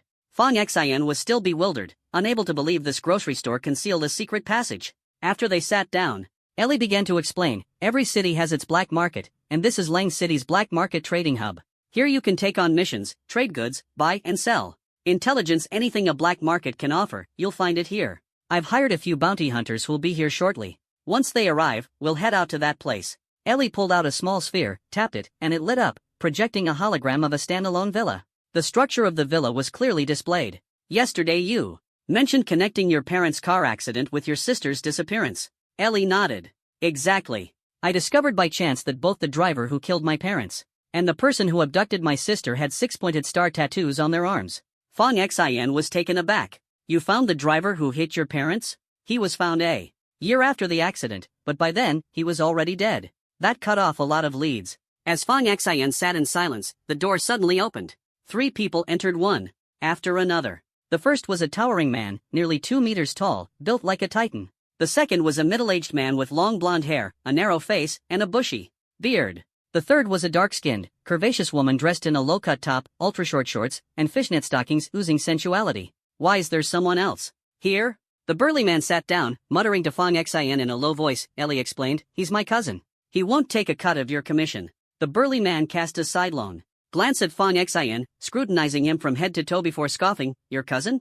He looks scrawny like a little chick. Can he handle this? Just don't slow us down. Fong Xian glanced at the 3 people in front of him. His sensory talent had already awakened. This sensory talent came with a unique ability, the power to sense danger beforehand. What is commonly referred to as a sixth sense. The strongest SSS-level sensory talent could even foresee future crises. Without the use of enhancers, Fong Xian's sensory talent was at an S level. Nowadays, most people relied on enhancers, so by those standards, his talent had already reached SS level. The King of Carnage in the Mirror had once told him that if he killed enemies with the same talent, his abilities could be enhanced. Using his sensory talent, Fong Xian confirmed that the 3 people in front of him posed no threat. This meant their combat strength was at level 4 or lower. Ailey spoke sternly, don't worry, he won't hold us back. Now that everyone's here, let's quickly formulate a battle plan. The burly man rubbed his bald head. Plan? For what?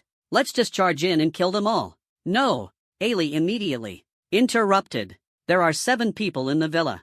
The 2 guards outside are only level 1 in combat strength. Black Pearl, you have a mental talent. Work with me. You'll handle confusing the 2 guards, and I'll take them out. Ailey turned to the sultry woman sitting and twirling her hair. The sultry woman coiled a strand of hair around her finger and smirked. You want me a peak level 2 to deal with 2 level 1s, and on top of that, cooperate with you? Isn't that underestimating me a bit too much? Ailey continued, be cautious. After the guards are down, there are 2 enemies on the first floor, one level 1, the other level 2. On the second floor, there's another 2, one level 2, and one level 3. Use your mental talent to confuse the enemies on both floors. Black Pearl and my cousin Qin Shouchan will handle the first floor. Jean Rue and I will take care of the second floor. Ailey shifted her gaze to the blonde man. Little brother, just follow big sis and don't wander off. Black Pearl crossed her long, seductive legs, blowing a kiss at Fong Xian while licking her lips. Slut. The burly man couldn't hold back and cursed. Fong Xian pretended not to hear. Ailey went on, our real target is on the 3rd floor, a level 4 mental talent expert. So, Balu, your job is to charge up to the 3rd floor and attack that level 4 expert. Hold them off for a bit, and we'll back you up as soon as possible. Balu rubbed his head. The guy's a level 4 mental talent. If Black Pearl uses mental attacks, won't he sense it coming? Ailey explained, every day around noon, he invites a woman over to relieve himself. Mental talents are at their weakest defensively during this time. Attacking at this point will reduce his vigilance. Balu rubbed his shiny bald head and laughed. He'll be scared stiff when I barge in.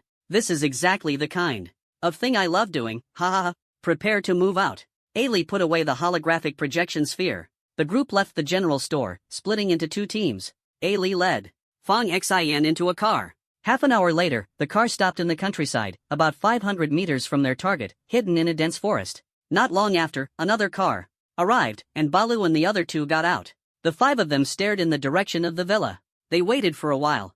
Ailey glanced at her watch. 11:45. She should be here soon. A taxi pulled up outside the villa. A woman in a tight dress and wavy hair stepped out, her long legs striding confidently. Her red-soled high heels clicked against the ground in a tantalizing rhythm, her body swaying seductively as she walked. The two guards in the courtyard immediately approached for inspection. While checking her, they grinned wickedly, taking the opportunity to harass her. The woman didn't resist at all, giggling and flirting back. Balu rubbed his shiny bald head and licked his lips. This woman is absolutely top tier. Bet her services are first class, and she's a screamer too. I'll have to ask her price later. Ailey kept a cold expression, checking the time. 10 minutes. Get ready to move. Time ticked by second by second. Fong Xin dug at his ear. His hearing had always been sharper than normal. And after eating the sensory fruit Ailey had given him, it had improved even further. Just as Balu had said, the woman was indeed very vocal.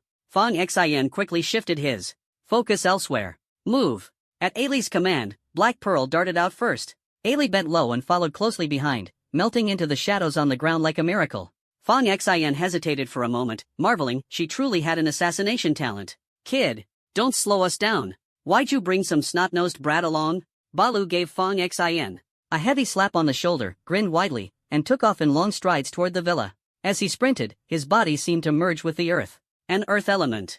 Talent. The blond man crouched low, gathering power, and dashed toward the villa at an astonishing speed. He had a wind element talent. Fong Xin followed closely behind the Black Pearl reached out her hand towards the two sentries. In an instant, the sentries' gazes lost focus, their eyes turned vacant. Almost simultaneously, Ellie emerged from the shadows on the ground. A faint, icy blue glint flickered as her blade slashed across one of the sentries' necks. She then melted back into the shadows, slipping through a second-floor window. The blond man sprinted and leapt into the second-floor window. The ground suddenly writhed as a massive earth dragon carried Baru upward at high speed. Baru, enveloped in a layer of earthy yellow glow, charged toward a third-floor window. The sound of shattering glass echoed loudly, and immediately after came the sound of startled screams. Chewing her gum, the Black Pearl strode confidently toward the first floor, her long, toned legs moving gracefully. She glanced at Fong Xin. Little brother, stay behind your big sister here. If you get hurt, I'd be heartbroken. She swayed her hips playfully and nudged Fong Xin before stepping into the villa's first floor. Ahead of him, two men on the first floor stood up, preparing to move upstairs. Chewing her gum, the Black Pearl effortlessly took down a level 1 enemy in a flash. The other, a level 2 combatant, collapsed to the ground, clutching his head in pain. Little brother, isn't your big sister amazing? The Black Pearl threw a flirtatious glance toward Fong Xin. Unexpectedly, on the staircase between the second and first floors, a level 3 combatant who had been on the second floor rushed down. Seeing the two on the first floor, his expression twisted into a snarl as he charged toward the Black Pearl. The Black Pearl's face turned pale instantly. She almost swallowed her gum in fright and immediately launched a psychic attack to try and stop the enemy. The man's expression shifted slightly. Clearly, the psychic attack had affected him, but being a level 3 powerhouse, and with a strength-based ability, he powered through the interference and continued his charge. The Black Pearl screamed, Jin Rui, help me. A whooshing sound came from upstairs. At that moment, out of the corner of her eye, a figure flashed by. Fong Xin leapt up, delivering a flying knee strike straight to the enemy's face. Instant knockout. The Black Pearl froze in shock. The blond man, Jin Rui, stood on the staircase between the first and second floors. Of Fong Xin turned back, offering a faint smile as he looked at the Black Pearl. Big sister, isn't your little brother amazing? The Black Pearl stared at Fong Xin in disbelief. Although his appearance had changed, he still looked very young. This was why they had initially thought Fong Xin might hold them back. But just now, Fong Xin had taken down a level 3 combatant in an instant. It was only now that they began to take him seriously. The Black Pearl snapped out of her daze, patting her ample chest nervously. She gave Fong Xin a wide grin, teasingly licking her lips. Little brother, you're incredible. I wonder if you're just as impressive in other ways. Fong Xin chuckled, thinking to himself, you sly old fox, you're dreaming if you think you can play me. A tremor came from upstairs. Fong Xin dashed past the blond man, racing toward the upper floor. The Black Pearl finished off another enemy, sauntering over to Jin Rui with a seductive sway. We underestimated him, the blond man said in a low voice. So young, but at least level 3 combat strength. I noticed earlier that his strength ability is at least SS level. He's definitely some rich kid sent by a super organization for training. The Black Pearl licked her lips again. Then I'll have to test him out properly. On the third floor, chaos reigned. Baru's body radiated an earthy yellow glow, his entire figure encased in a layer of earthen armor. On the bed lay the beautiful woman from before. She clutched the covers tightly, trembling in fear as she curled into a corner, her pale skin exposed in large patches. A slightly overweight man, dressed in ragged shorts, was frantically dodging between the sudden appearance of numerous earth-colored hands rising from the ground. The man's face twisted with rage as he repeatedly reached out, trying to grab Baru. Suddenly, an almost transparent hand materialized out of thin air, reaching for Baru's head in a psychic attack. Ellie stood in the corner, gripping her blue-patterned dagger tightly, waiting for the perfect moment to deliver a fatal blow. Fong Xian arrived just as the Black Pearl and the blonde man followed him upstairs. The fleeing, chubby man let out an enraged roar, rolling to the ground. He rubbed his fingers across a ring, and a transparent raincoat materialized. He quickly put it on. Instantly, his body became invisible. Fong Xian's heart tightened. He immediately activated his sensory ability. The layout of the room became crystal clear in his mind. His sensory ability could neutralize invisibility cloaks. He saw the chubby figure holding a strange revolver with both hands, aiming it directly at Baru's head. "Watch out, he has a gun." Fong Xian shouted. The gunfire rang out. The earthy yellow glow around Baru quickly moved to shield his head, chest, and groin. After the shot, the earthy yellow glow shattered. An earth-colored orb fell to the ground in pieces. Baru's face turned pale. A crack appeared on the skin of his forehead, and blood slowly seeped out. He had narrowly escaped death. Baru turned to look at Fong Xian, all traces of his earlier disdain gone, replaced with deep gratitude. Fong Xian had just saved his life. At that moment, Baru wanted to kneel and bow to him in thanks. The fat man turned his head, glaring at Fong Xian with a sinister grin. "Didn't expect you to have a sensory-type ability." Before the words had fully left his mouth, the barrel of his gun was aimed directly at Fong Xian. Although Baru couldn't clearly see the fat man, he had a good sense of his intentions. Clapping his hands together, he forcefully lifted them upward. A wall of earth erupted from the ground, positioning itself between Fong Xian and the imminent threat. Bang! The gun fired. The earthen wall shattered instantly, but Fong Xian had already darted to the side. The runes of slaughter on the back of his hand shimmered faintly. "Brother, tell me where he is, and I'll finish him off." Baru shouted to Fong Xian, crouched low, his eyes sharp and cold, as they locked onto the fat man. "Why can't you just turn the ground into sand? That way, his footprints would give him away." Fong Xian snapped angrily. Baru slapped his forehead, realization dawning on him. "Damn it! Why didn't I think of that?" With a stomp of his foot, the ground immediately transformed into sand. As the fat man moved, a trail of footprints became visible on the sandy surface. "Ha ha, brother, you're a genius." Baru laughed heartily. "I totally underestimated you earlier. Without you, I'd be dead. For sure today." The fat man's face twisted in rage as he continued to point the gun at Fong Xian. Fong Xian sidestepped again, his sensory ability allowing him to anticipate the gun's direction and narrowly avoid a second shot. Baru clapped his hands together once more, and two massive hands of earth rose from the ground, reaching for the fat man. "Ah, got you." The enormous hands clasped tightly around the fat man. The raincoat slipped off, revealing the fat man's contorted, furious face and bulging eyes. Ellie and the blonde man simultaneously launched their attacks at the fat man, aiming to incapacitate him. However, the fat man suddenly threw his head back and let out an enraged howl. A green light emanated from his ring as he quickly shoved a strange fruit into his mouth. His eyes filled with bloodshot veins, and his entire body erupted with ferocious energy. A powerful aura exploded from him in an instant. "The forbidden fruit!" Baru shouted in alarm. The fat man's face twisted into a grotesque grin. "I'd rather lose 3 years of my life than let you all walk away alive with my power. Run!" Baru yelled. The fat man reached out, and an almost transparent hand materialized behind Baru's head, gripping it tightly. Baru screamed in agony, stumbling to the ground as blood poured from his nose and mouth. The blonde man and the Black Pearl woman made a frantic escape. Ellie, her face cold and resolute, shouted at Fong Xian, "Run!" Unexpectedly, the fat man's ring glowed again, and a 1-foot-long baton appeared in his hand. He pointed it at the fleeing blonde man, the Black Pearl woman, and Ellie, then finally at Fong Xian. Just as the three had jumped out the window and landed ready to flee, they suddenly fell heavily to the ground as if frozen in place, unable to move, their faces filled with terror. The fat man's gaze locked onto Fong Xian, the only one still in the room. What he saw surprised him. Fong Xian had placed one hand over his chest. A smile crept across the fat man's face as he stared at Fong Xian menacingly. "Curse you! You're the reason I had to resort to using the forbidden fruit. This fruit cuts 3 years off my life. But I'm not going to kill you. No, I'll make you suffer for those 3 years. Starting with cutting out your tongue." Before the words were fully spoken, the fat man lunged forward to carry out his threat. Fong Xian's hand remained pressed to his chest. In this moment, rather than fleeing, he made the choice to fight back. More importantly, Fong Xian still had one trump card to play, the King of Slaughter. He silently recited in his heart, "Cethia." The fat man had already closed the distance. But at that precise moment, Fong Xian, who should have been immobilized, slowly lifted his head. His eyes had turned a deep crimson. A natural, kingly disdain graced his expression. He raised one hand slowly. 5 glowing rings of slaughter runes circled his arm. "Mortal, kneel before me, and face the judgment of your king." Fong Xian's palm was aimed directly at the obese man. The blood-red slaughter runes on the back of his hand glowed with an eerie brilliance. A halo formed by 5 slaughter runes spun rapidly around Fong Xian's arm. The fat man stared into Fong Xian's crimson eyes, utterly shocked. He had never seen such a powerful ability, nor had he ever felt such an overwhelming sense of oppression, like a monarch descending upon his subjects. His face contorted in terror. He wanted to flee, but his legs felt as though they were filled with lead, completely immobile. Even though it was his magical artifact that had immobilized Fong Xian, now it was he who was frozen in place.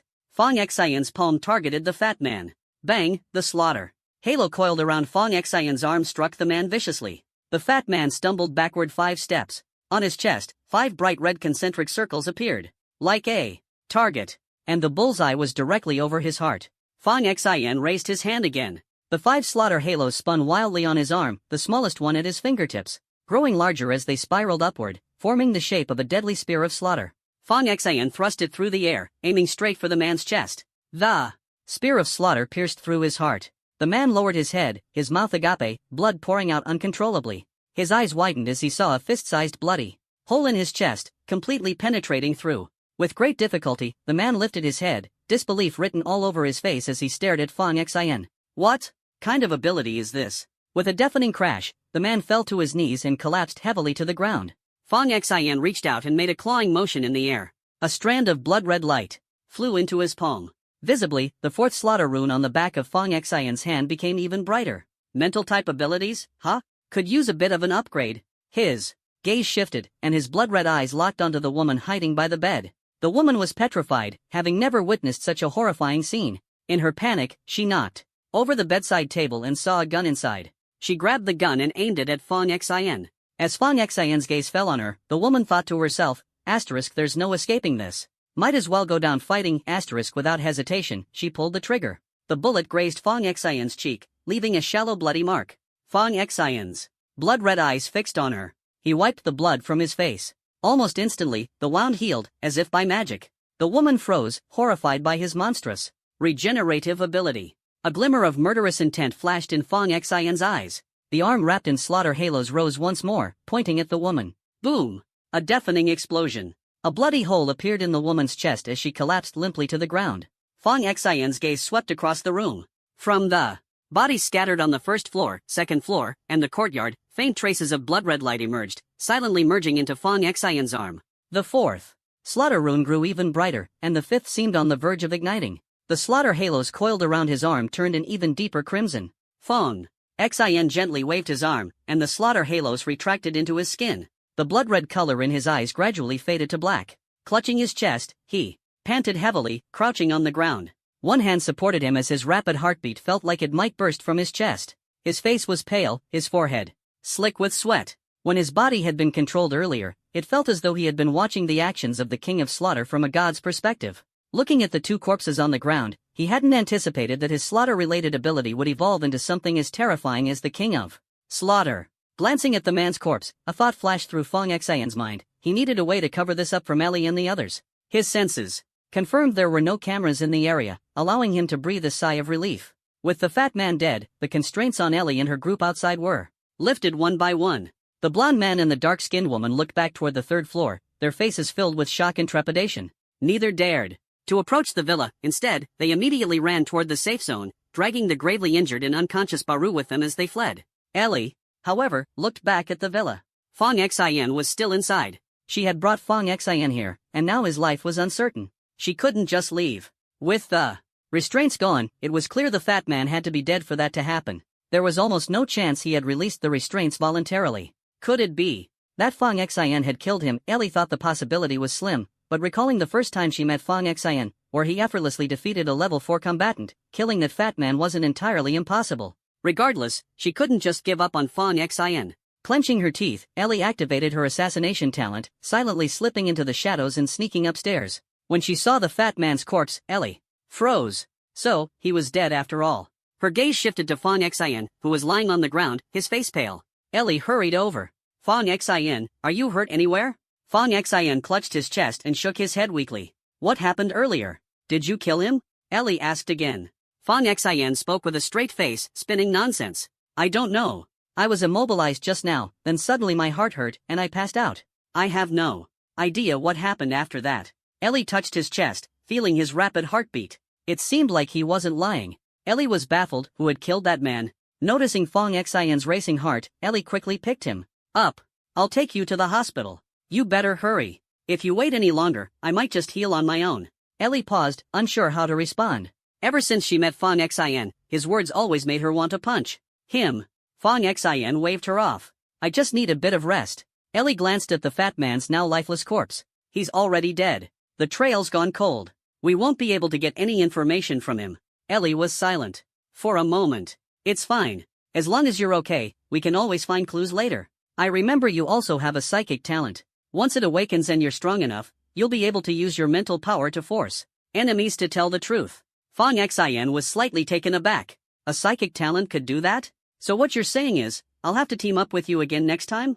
Fong Xian asked. Is that okay? Ellie's voice became soft, almost pleading, with a hint of shyness. Fong Xian looked at Ellie. The first time he met her, in the alley, her entire team had been wiped out. The second time, at the aquarium, one of her teammates was critically injured while the other two were on the brink of death. The third time, today, one tall guy was severely wounded, so badly that even if he recovered, he'd probably still drool. Fong Xian couldn't help but wonder if Ellie carried some weird curse your teammate's ability.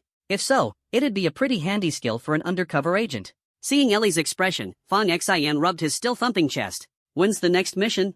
The exact time isn't set, but I have another lead. It'll take about 2 weeks to get results at the earliest. Fong Xian thought about it seriously. 2 weeks? That might not work. My 7th uncle's getting remarried, and I have to be the best man. Ellie smirked slightly. It's my fault for not gathering enough intel.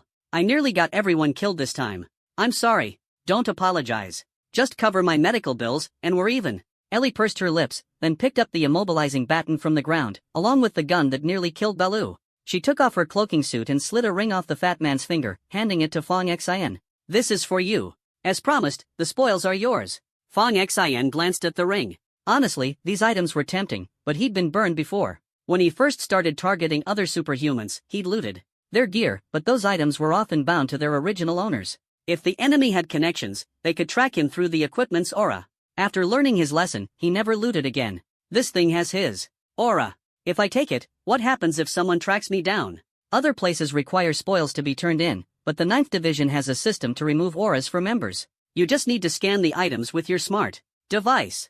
Fong Xian stashed the items away. At that moment, Black Pearl and the blonde man silently entered from outside. When they saw the dead man, both were shocked and stared at Fong Xian. Did you kill him? Fong Xian shook his head. No idea. No idea? Fong Xian repeated the same excuse he'd given Ellie earlier. The two looked skeptical but said nothing more. The group split up and carefully searched the house, inside and out. Black Pearl glanced upstairs. How could a level 5 die like this? The blonde man thought for a moment, becoming more confident in his theory. It must be what I guessed. He's probably a young master sent by a major organization for training. Either an elder helped him, or he had some kind of powerful artifact. Black Pearl licked her lips. I'm getting more and more curious about what he tastes like. Before leaving, Black Pearl discreetly slipped a small note into Fong Xian's pocket, giving him a call me look before getting into the car. Fong Xian pulled out the note and saw a contact number written on it. He casually tossed it aside. He and Ellie said goodbye in the park outside his house. After returning home, Fong Xian took out the Jillian device. Sure enough, there was an option for its spoils processing room. Holding the ring in his hand, Fong Xian carefully sensed its contents and discovered that the space inside was quite large, about the size of a room, filled with various items. Besides a stun stick, a revolver, and an invisibility cloak, there was also a huge pile of cash, roughly over 7 million. Suddenly, Fong Xian furrowed his brows slightly, sensing something unusual. It was an extremely worn-out notebook. Fong Xian took it out from the space ring. In such a spacious ring, there was actually this old notebook inside. It was as conspicuous as an ugly monster surrounded by a group of handsome men and beautiful women, impossible to ignore. When he opened the notebook, a fragment of a newspaper floated down, which Fong Xian caught between his fingers. The newspaper piece was only palm-sized, with burnt edges. The paper contained a news article dated to the mid-20th century. The headline read, "After a decade of tireless effort by the research team at Lion Corporation, a major breakthrough has finally been achieved in the Wild Genesis project. The newly developed Wild Genesis 1 is hailed as a groundbreaking substance capable of fully enhancing the comprehensive abilities of awakened gifted beasts. Ferocious beasts with high talent levels could even reach the legendary status of mythical primordial beasts under the effect of Wild Genesis 1. For those with beast taming talents, this is undoubtedly a revolutionary blessing. The rapid three-stage progress of this project in such a short time is all thanks to the dedication of Professor Shang and his team. Professor Shang and the rest of the text was missing. Fong Xin turned over the newspaper piece and found an old photograph on the other side. It was of the now giant biotech company, Lion Red, featuring its colossal logo. Fong Xin was puzzled. He had never heard of Lion Corporation having developed any drugs that could enhance animal abilities. He uploaded the paper to the internet for a search but found no relevant information. He then used his Tianqiu Jilian device to search the keywords from the newspaper, but again, nothing came up.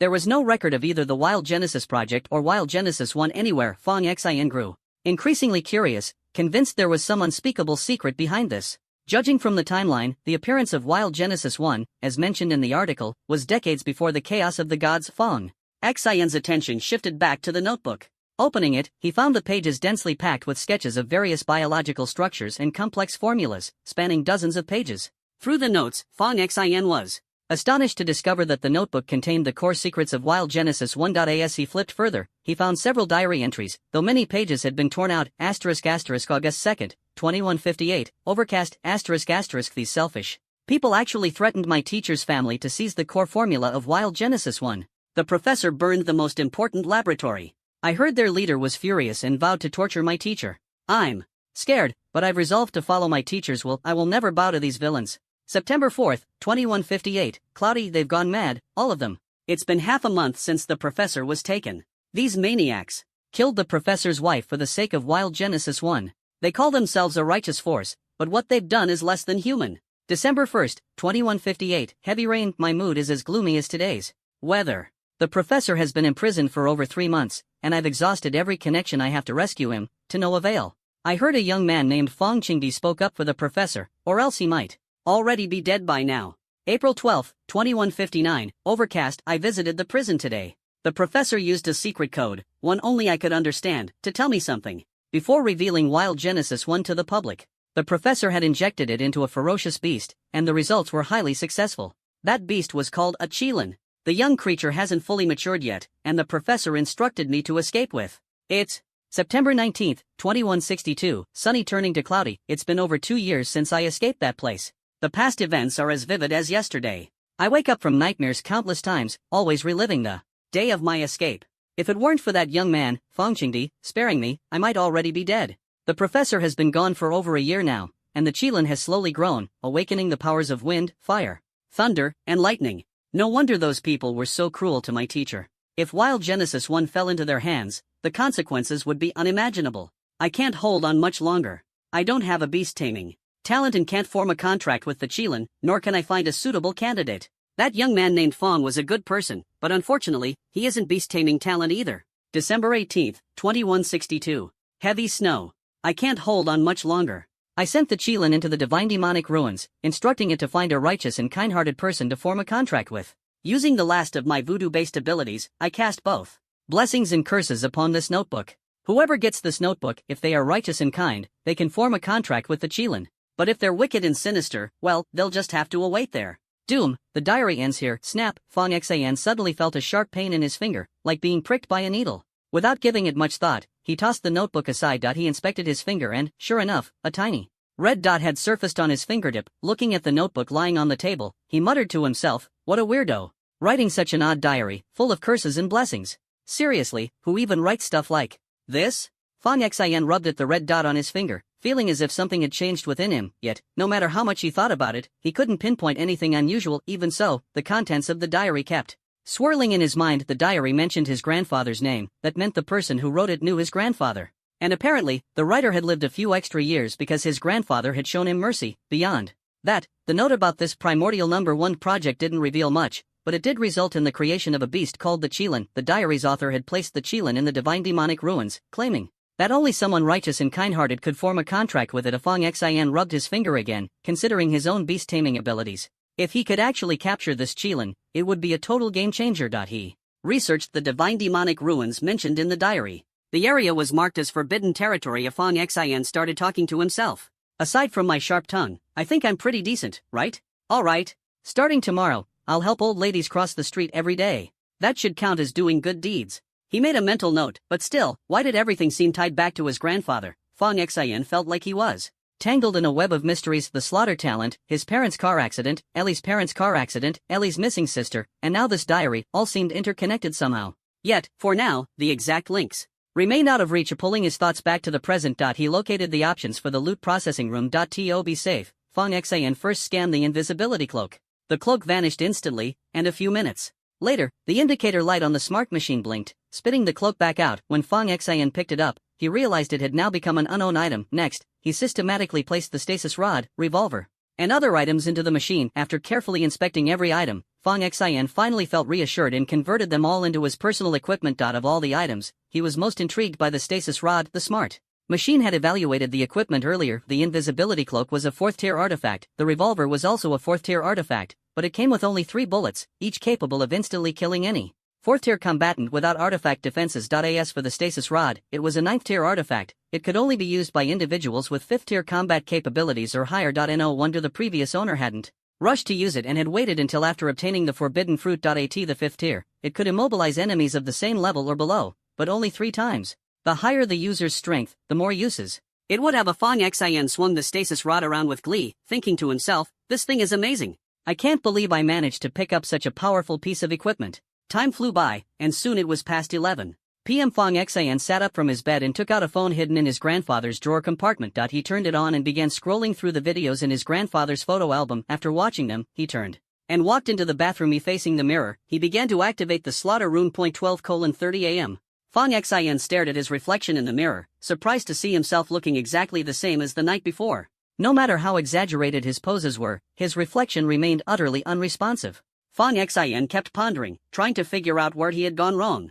He had replicated every single action he had taken before, looking into the mirror, almost perfectly recreating the circumstances from last time. Yet, he still couldn't summon the King of Slaughter from the mirror. He retreated to his bedroom and lay on his bed, racking his brain to figure out what crucial trigger he had missed. But no matter how much he tossed and turned, he couldn't pinpoint what was missing.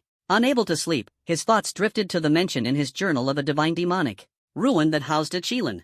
The beast, referred to as a Qilin by Professor Shang, wielded the formidable abilities of wind, fire, lightning, and thunder. If he could strike a contract with this mythical creature, said to rival the ancient divine beasts, his power would increase exponentially. Fong Xian began poring over the records once again. The history of the divine demonic ruins was shrouded in mystery, perpetually veiled in dense fog. Few who entered ever made it out alive. Those who did return were often left mentally unhinged. Even the most elite fighters who dared to challenge the ruins never reappeared. From the fragmented ramblings of the survivors, a few details could be pieced together. The ruins were scattered with ancient stone statues of deities, though most were weathered and incomplete due to their age. Additionally, the ruins were rumored to be brimming with rare and precious treasures. Despite being a forbidden zone, the ruins opened to adventurers twice a year. Over time, a handful of fearless warriors had managed to gather enough experience to discern one important pattern. The ruins imposed stricter restrictions on those with higher cultivation levels, while being comparatively more accessible to those of lower levels. The annual midterm and final assessments of the youth training camp were held on the outskirts of these ruins. A glimmer of excitement sparked in Fong Xian's eyes. This meant he could gain entry into the ruins at no cost by participating in these two assessments, giving him a chance to seek out the Qilin. The thought thrilled him to no end. However, the curse mentioned in his notebook gave him pause. The man he killed today had been one of the curse's victims. Fong Xian reopened the notebook, meticulously studying the complex formulas in the earlier sections. While much of it was beyond his understanding, the annotations proved to be immensely helpful. After he finished reading, he sat upright on his bed, brimming with excitement. The Qilin, which Professor Shang had injected with the primordial serum number 1, possessed unparalleled abilities in all 4 elemental gifts. If it could fully mature, it would undoubtedly rival the ancient divine beasts. Based on the timeline, it had been many years since these events occurred. Awakeners lived significantly longer than ordinary humans, and from what Fong Xian knew, some of the first-generation Awakeners were still alive today. By that logic, the Qilin should still be alive as well. If it had indeed survived until now, its battle prowess would be utterly unimaginable. Carefully putting the notebook away, Fong Xian's eyes gleamed with determination. He resolved to do whatever it took to form a contract with the Qilin. His phone suddenly began vibrating incessantly. Picking it up, he saw it was messages from his class group chat. Qin Juanhao was showing off again. Qin had sent several red envelopes as a start. Su Xiaoqiang, his ever-loyal lackey, immediately chimed in after grabbing one. Brother, how, why are you still up? Something's been on my mind. But you're about to report to the 7th Division, what's there to worry about? I'm heading to the youth training camp soon. My dad just bought me a private jet so I can fly there. Honestly, I wanted to take the train and experience what it's like for regular folks. But my nanny told me the train is packed with migrant workers heading to the city, and the smell is unbearable. So I gave up on that idea.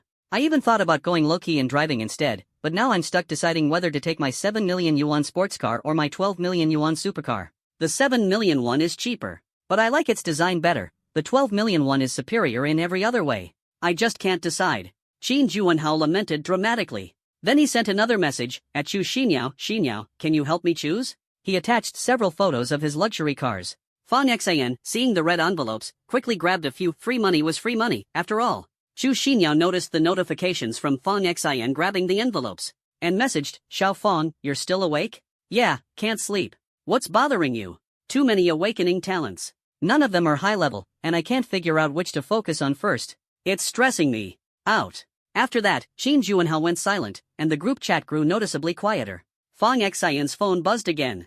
It was a private message from Chu Xinyao. Xiao Fang, my dad said he's really grateful for what you did to save me last time. He also mentioned he'd like to meet you sometime. Sure, have him schedule an appointment with my secretary. Fang Xin. Chu Xinyao replied with an angry emoji. Chu Xinyao's father had always been a mysterious figure. His sudden proposal to meet left Fang Xian slightly surprised. To be honest, he was rather curious to see what kind of person this man was. When Fang Xian asked seriously, Chu Xinyao continued. He's been really busy lately. The youth training camp is about to start, and you'll need to go for training too. There's no time to fit it in. We'll have to wait until after the midterms when they give us a 1-week break. Let's schedule it then. Fang Xian agreed. Alright. Chu Xinyao beamed, then you better not bail on me. I won't. Chu Xinyao added a warning in advance. One more thing, my dad has a bit of a weird temper. Maybe it's because of his job, but he can be pretty sharp-tongued. You should be prepared for that. Don't worry, I know a bit of self-defense, Fang Xian joked. Fang Xian. Chu Xinyao huffed and gave him a light smack on the head. I'm kidding. Of course, I wouldn't actually use my fists. Chu Xinyao went on, Fang Xian, my dad has friends in official circles, and he has connections in the Sky Shield Bureau too. When you go to the training camp, make sure to train hard. I'll be keeping an eye on you later. When you come to my house, have a proper talk with my dad. I'll put in a good word for you. That way, when you're trying to get promoted in the 9th division, there won't be any obstacles. Otherwise, in a place like that, without a solid backing, no matter how great your achievements are, it'll still be hard to climb the ranks. Fang Xian froze for a few seconds. This was something the white-haired Zhu Gahong had mentioned to him before, but Zhu Gahong had been more blunt about it. He had told Fang Xian that the 9th division's leader, Old Master Yi, was Fang Xian's grandfather's sworn brother. As long as Fang Xian joined the 9th division, avoided major mistakes, and met the requirements for merit, he would move up the ranks smoothly. No one could stop him. In other words, Fang Xian was practically the crown prince of the 9th division. Fang Xian, why aren't you replying? Did you fall asleep? Fang Pig. Humph, remember to text me back tomorrow. Good night. Fang Xian paused for a moment and replied, no need to trouble your dad. Chu Xinyao assumed Fang Xian's pride had been hurt. Fang Xian, we're about to step into the real world.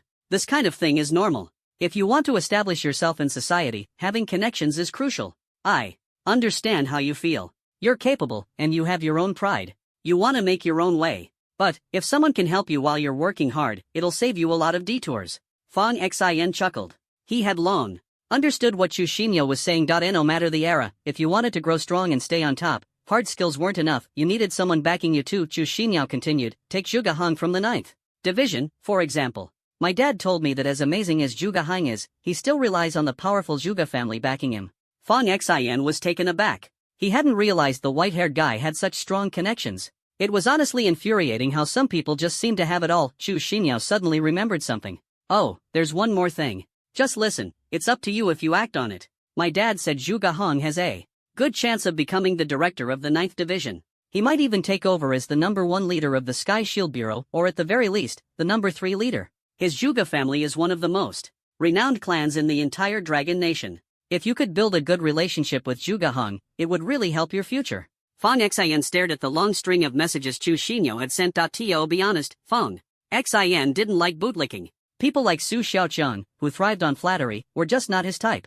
Sure, those types often ended up doing well in life, but Fang Xian still looked down on them. Besides, whether it was the white-haired Zhu Gahong or Chu Xinyao's father, he was always going to be an outsider to them. They wouldn't help him unconditionally. Even if they did, it would come with strings attached. Instead of relying on them, he might as well bow to Qin Shi Huang and pray to the ancestral dragon for blessings. Of that said, Fang Xian understood Chu Xinyao's intentions. Her mom worked in government, so she was exposed to this kind of system. She knew how much relationships mattered in society. She just wanted to help him out. Seeing that Fang Xian hadn't replied for a while, Chu Xinyao sent another message. Fang Xian, hey. Honestly, if you don't want to compromise or go along with all this, that's okay. Just remember, you've got me behind you. If you don't want to deal with it, I'll handle it for you. I'll be your strongest support. Fang Xian smiled. He and Chu Xinyao had been friends since kindergarten. Chu Xinyao was so kind to him for two reasons. First, because of fate, and second, because she hadn't been a pretty child. Back in elementary school, she was chubby, always eating, and often bullied. Fang Xian always stood up for her. At that time, Chu Xinyao's parents hadn't yet achieved their current level of success. They were workaholics and didn't pay much attention to her. Fang Xian still remembered the time when Chu Xinyao had been seriously ill. Her father hadn't visited her once, and her mother only came briefly before leaving to take a phone call. Back then, Fang Xian's parents were still alive, and it was them who had taken care of Chu Xinyao. Fang Xian replied to her message, "Then I'll just focus on being the lucky charm hanging off Yao Jie's leg from now on." He. Alright, Xiao Fang. I'm sleepy, time for bed. Good night. After exchanging goodnights, Fang Xian lay down on his bed and glanced out the window. Tonight, Lan City was unusually quiet. The city often had activity from the gifted at night, so a curfew was strictly enforced. No one was allowed outside after midnight. Even with these measures, there were occasional disturbances, and the police would patrol the streets. But tonight was eerily silent. He looked at the constantly blinking screen of his SkyShield Smart Link device. Picking it up, he noticed a new message in the 9th Division's Youth Training Camp group chat. As usual, it was Shi Tailang who had kicked off the conversation. "Hey, did you guys hear? There's supposed to be an assessment test when the training camp starts this year. Any idea what that's about?" Zhang Yaozu quickly replied, "Not just this year, it happens every year." Shi Tailang followed up, "My brother told me. The assessment test measures combat strength against puppets ranked from level 1 to level 3. But at the 9th Division, they call it the Devil's Trial. Each puppet here is the strongest in its respective rank. In short, a level 1 puppet in the 9th Division could take down a level 2 puppet anywhere else. They say it's nearly impossible to pass the assessment unscathed unless your combat strength reaches level 4. Level 4 combat strength? You must be joking," someone named Xinyu replied. "I'm not joking," Zhang Yaozu responded. "If someone awakens an SSS-level talent early, they can potentially reach level 4 combat strength. It's happened before in history." Shi Tailang jumped back in. You yourself said it. Throughout the entire history of the Dragon Nation, since talent awakening was discovered in the early 20th century, there have been only 2 high schoolers who've ever awakened an SSS-level talent and reached level 4 combat strength. Shut up, you fat idiot. Do you have to argue with me about everything? Zhang Yaozu retorted angrily. Shi Tailang chuckled. "By the way, have your talents awakened yet? What's your combat level?" "I'll go first. I'm at level 2, early stage." "Damn it, I'm only at level 1, peak stage. How is a fatso like you already at level 2? Zhang Yaozu grumbled in frustration. "I'm at level 1, peak stage 2. Xinyu chimed in. Shi Tailang began to panic. "Crap, if we're all like this, we're doomed. Make sure you guys stock up on all kinds of medicine before we go." "What about you, Fang Xian? What's your combat level?" someone in the group asked. Fang Xian stared at the messages in the chat. The current youth training camps were somewhat like universities from a long time ago, though he'd heard that college life used to be much more relaxed. Nowadays, these training camps were grueling, pushing you to your limits like a dog. The upside was that graduating from the camp guaranteed a job placement with excellent benefits.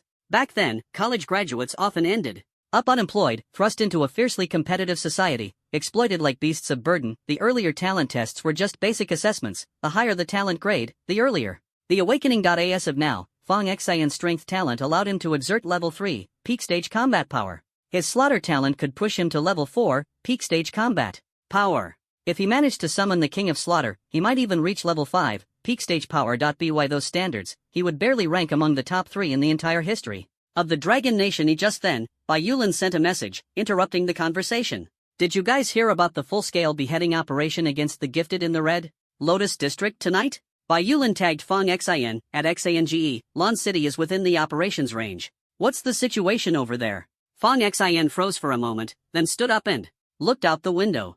No wonder the night was so unnaturally quiet. He was about to reply to the message. Suddenly, a hand appeared out of nowhere. It flailed around wildly before grabbing his arm and yanking him with incredible force. In an instant, Fang Xian vanished. Fang Xian felt a wave of dizziness wash over him. When everything returned to normal, he noticed The white-haired guy standing beside him, hands shoved into his pockets, wearing sunglasses in the middle of the night. Fang Xian looked down and realized, to his horror, that he was suspended over 500 meters above the ground.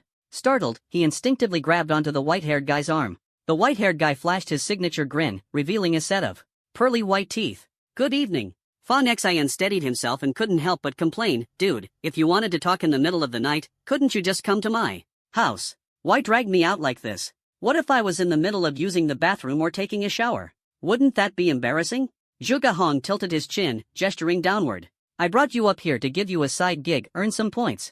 It'll make buying things easier once school starts." Fang Xian was utterly confused and glanced down. At that moment, he was hovering above Lan City, with the entire city sprawling beneath him. Tonight, Lan City seemed anything but peaceful. A massive, dome-shaped barrier enveloped the entire city. The transparent light membrane shielded residential areas, preventing enemies from escaping and muffling any noise to avoid disturbing the residents. Battles of varying scales were breaking out in numerous places across Lan City.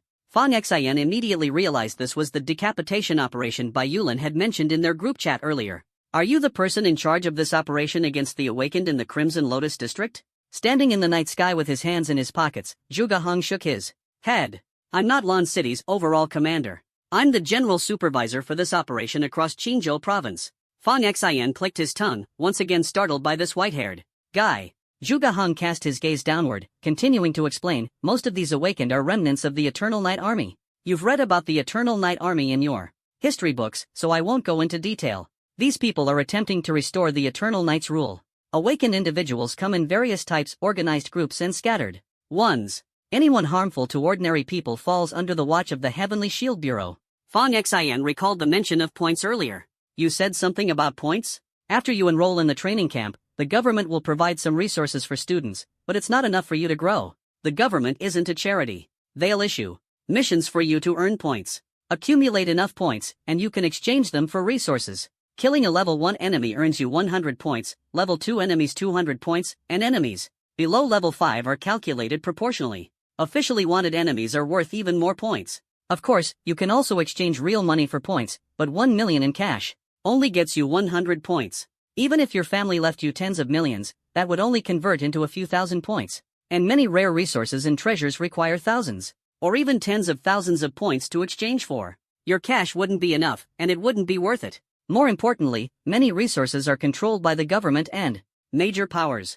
Having money doesn't mean you can buy them. In the world of the awakened, points are the true universal currency, more valuable than cash. Points also reflect an awakened individual's strength. So, if I had 1 billion points and spent them all, wouldn't my strength be considered weak? Zhuge Hong flashed a grin, showing his white teeth. Points have a ranking system, with different star levels for each rank. If you have 1 billion points, your star level will naturally be high. When others see your card, they'll know your strength. Fang Xian nodded. "Where's the card and smart device little Lu gave you?" "Didn't bring them. Left them on my desk." Zhuge Hong reached out, his arm piercing through the void. A few seconds later, he held a bank card between his fingers and handed it to Fang Xian. "Every new recruit in the 9th Division gets a card loaded with 1 million cash, equivalent to 100 points. After you kill enemies, the system will automatically add points." Fang Xian took the card and then grabbed the smart device from Zhuge Heng's hand. "So, if I kill enemies normally, will my points increase?" "They will, but you have to scan the enemy after the battle. If the review confirms the target was an awakened, your points will increase. Scanning someone else's kill won't work, so don't try to game the system." "How do they ensure I'm not faking the points?" Zhuge Hong explained. "When the smart device scans a corpse, it captures the deceased's aura.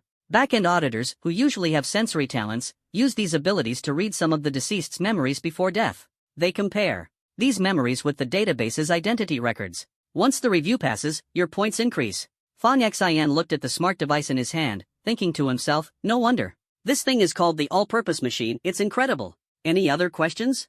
Zhuge Hong asked. "If I team up with someone to kill an enemy, how are the points distributed?" "Points are divided based on the damage each of you dealt to the enemy." Fang Xian nodded. "Got it. Then let's get started." "Wait, can I at least put on some shoes?"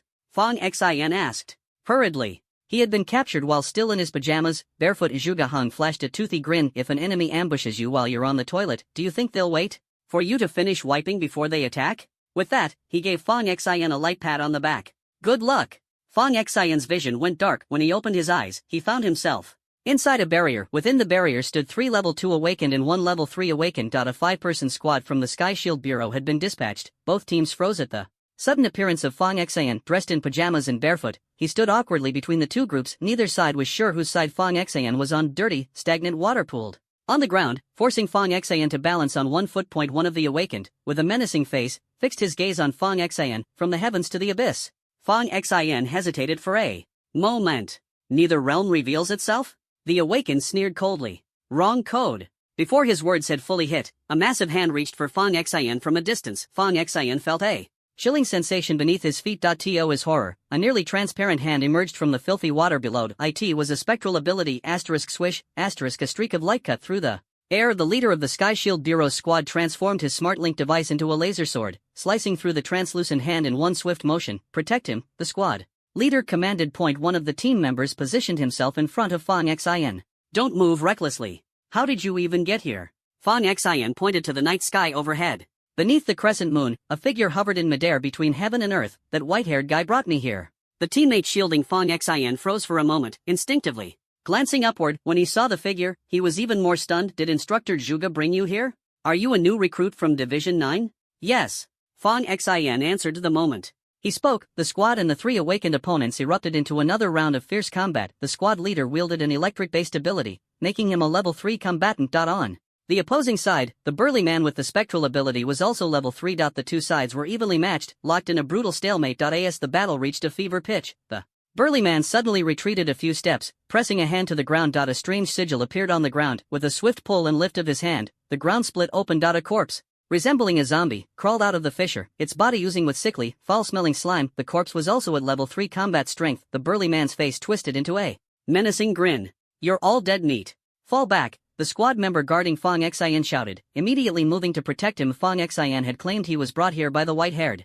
man, but he was still in pajamas. The squad member thought to himself, Instructor Zhuge must have yanked this rookie straight out of bed and tossed him into this brutal battlefield. After all, Instructor Zhuge never follows conventional rules. For Division 9, the so-called monster unit, throwing a greenhorn into combat isn't out of the ordinary.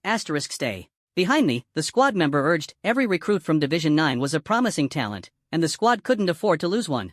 Frankly, this wasn't just training for the new recruit, it was a test for the veterans, too. But then, out of nowhere, Fong Xian suddenly dashed forward. Hey, what are you doing? The squad member yelled. The burly man, who had just summoned the zombie, sneered as he saw Fong Xian charging at him. Not bad.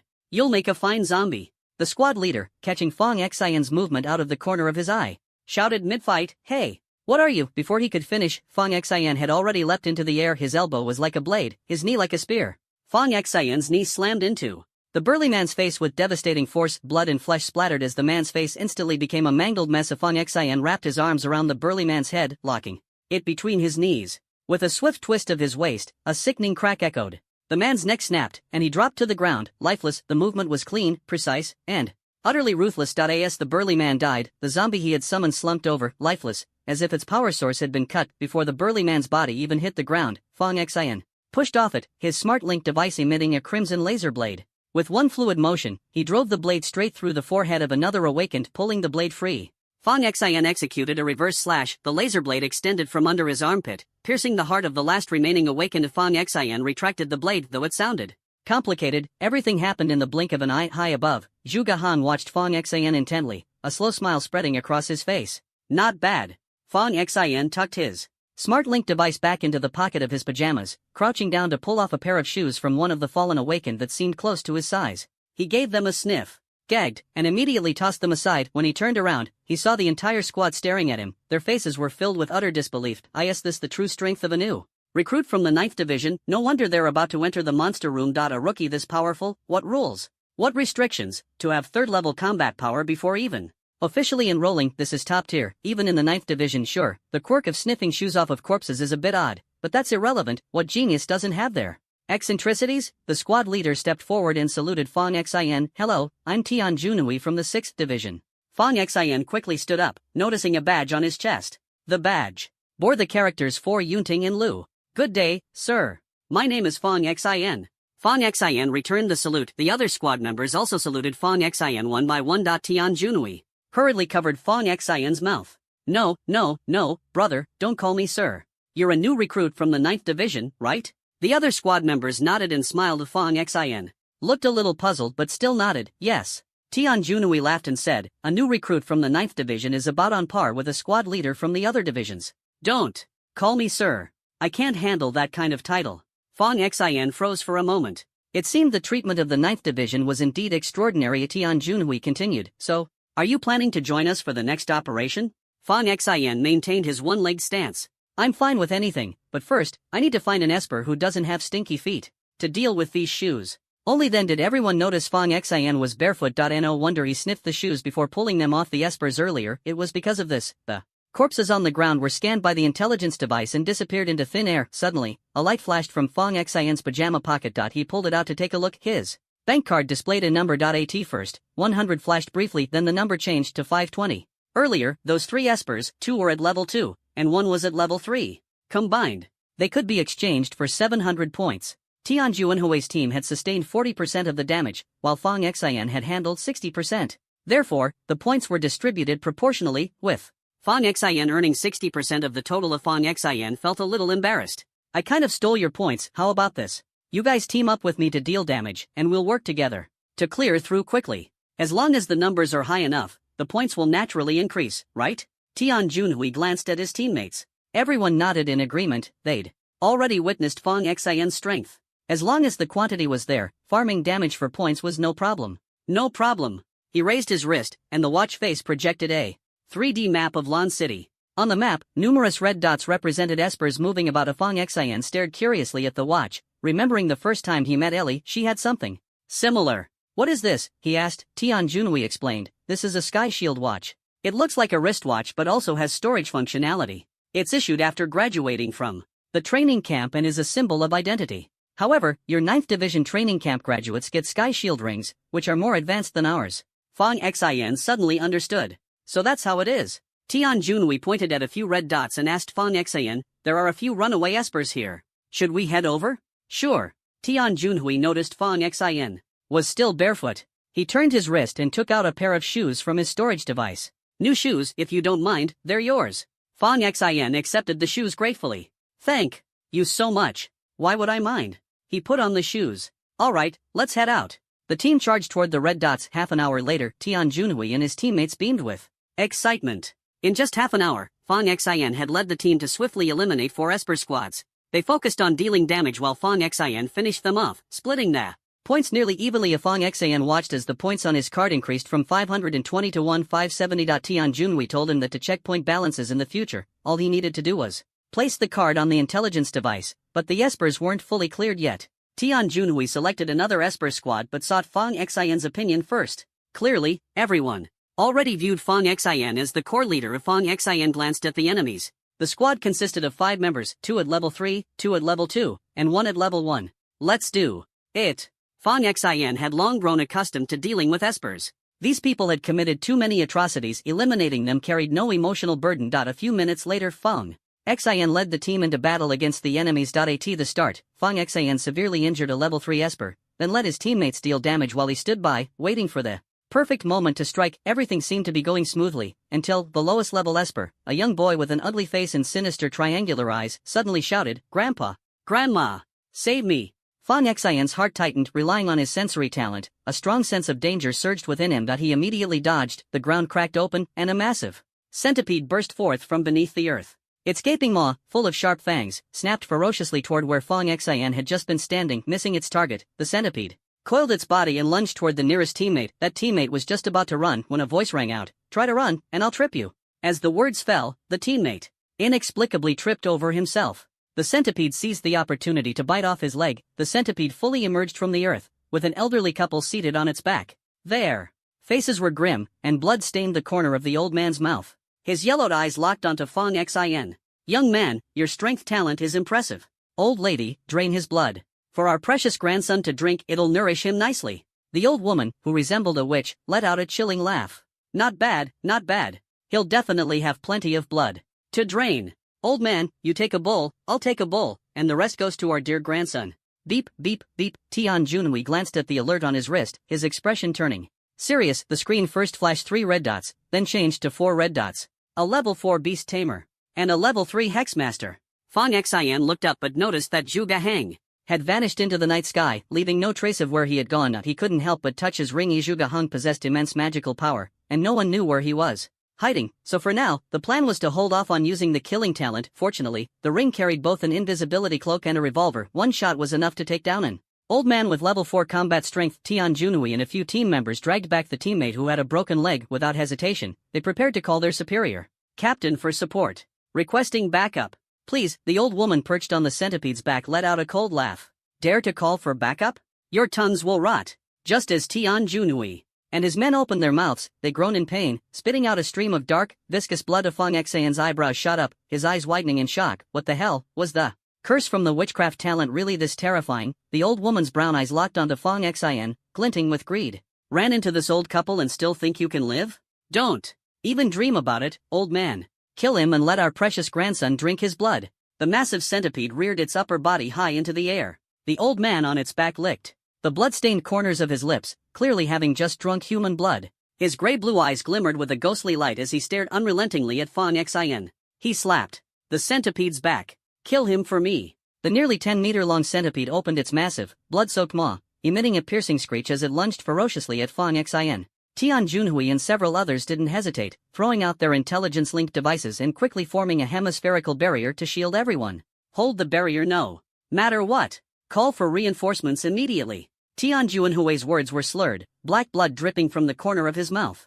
The team members around him hastily sent out distress signals as well. The centipede opened its enormous jaws and bit down viciously on the barrier. A deafening boom echoed, reverberating like a sonic explosion. Not far away, an old woman clutched a drum made of human skin. As her wrist twisted, the drum emitted an eerie, head-spinning sound. She opened her mouth, revealing yellowed teeth, and let out a harsh, grating screech, like nails scraping against metal. If you don't open the barrier, you're all doomed. The barrier's light was visibly dimming. Tian Junhui remained calm. Xiao Chang, your psychic abilities counter witchcraft. Attack her. Before he even finished speaking, a young man beside him locked his gaze on the old woman, releasing transparent psychic daggers that shot straight at her head. Unexpectedly, the old woman pulled out a strange scarf from who knows where and draped it over her head, completely blocking the psychic attack. She sneered maliciously. Old man, go for the barrier from below. The old man nodded, stood up, and stomped his foot. Beneath him, the centipede suddenly burrowed into the ground. Tian Junhui's expression changed drastically. He shouted, "Tile." The unassuming young man beside him slapped his hands onto the ground, instantly turning the surface as hard as iron. The enormous centipede used its head to shove up a section of the ground right where the barrier was located. It pushed upward with all its might, attempting to lift the barrier and everyone inside into the air, only to slam them down again with devastating force. Tian Junhui's face was grim, his expression taut as he forced himself to remain calm. Glancing at the display on his wrist, he saw several blue markers converging rapidly toward their location. Fang Xian, don't worry, reinforcements are almost here. Wait, where's Fang Xian? Tian Junhui's voice was weak, his mouth still bleeding black, but as his gaze swept the scene, he realized Fang Xian was gone. The other team members exchanged puzzled looks. Fang Xian had been standing at the back of their group just moments ago, but everyone had been too focused on the enemy's attacks to notice when he had suddenly disappeared. The group's expressions grew heavy with concern. As the barrier was on the verge of collapse, a gunshot rang out from a distance. The Beastmaster old man's head burst like a watermelon, struck by the fiery flash from just a meter away. Blood sprayed everywhere, splattering across the old woman's face. The old woman shrieked in terror. If you don't dare take off that invisibility cloak, your entire family. Before she could finish, Fang Xian, cloaked in invisibility, appeared directly in front of her. With a swift twist of his waist, he threw a powerful punch. The old woman's jaw snapped sideways, half her teeth flying out as her body was sent hurtling through the air. Fang Xian's talent lay in his overwhelming physical strength. Though strength-based abilities were often looked down upon by other awakened individuals as crude and unrefined, in close-quarters combat, they were undeniably king. A single punch could leave an enemy gravely injured. Some awakened individuals even trained their bodies specifically to survive blows from strength-based attackers. The old woman, struck by Fang Xian's punch, flew through the air like a brittle leaf in the wind. Worried she might not be fully dead, Fang Xian darted forward and delivered another punch, slamming her head directly into a wall. Who are you cursing to have their whole family die? My parents are already dead. Your damn curses don't work on me, Fang Xian muttered, as he kicked the old woman's body twice out of sheer frustration. Everything had happened so quickly that no one, on either side, had time to react until both the old man and the old woman were down. On the other side, the massive centipede let out a furious screech, thrashing wildly and destroying several walls in its rage. Fang Xian, still cloaked in invisibility, sprinted toward the enemy squad. One punch per enemy, each blow, landing with deadly precision. In mere moments, the entire enemy team had been wiped out by Fang Xian alone. One by one, the enemies fell.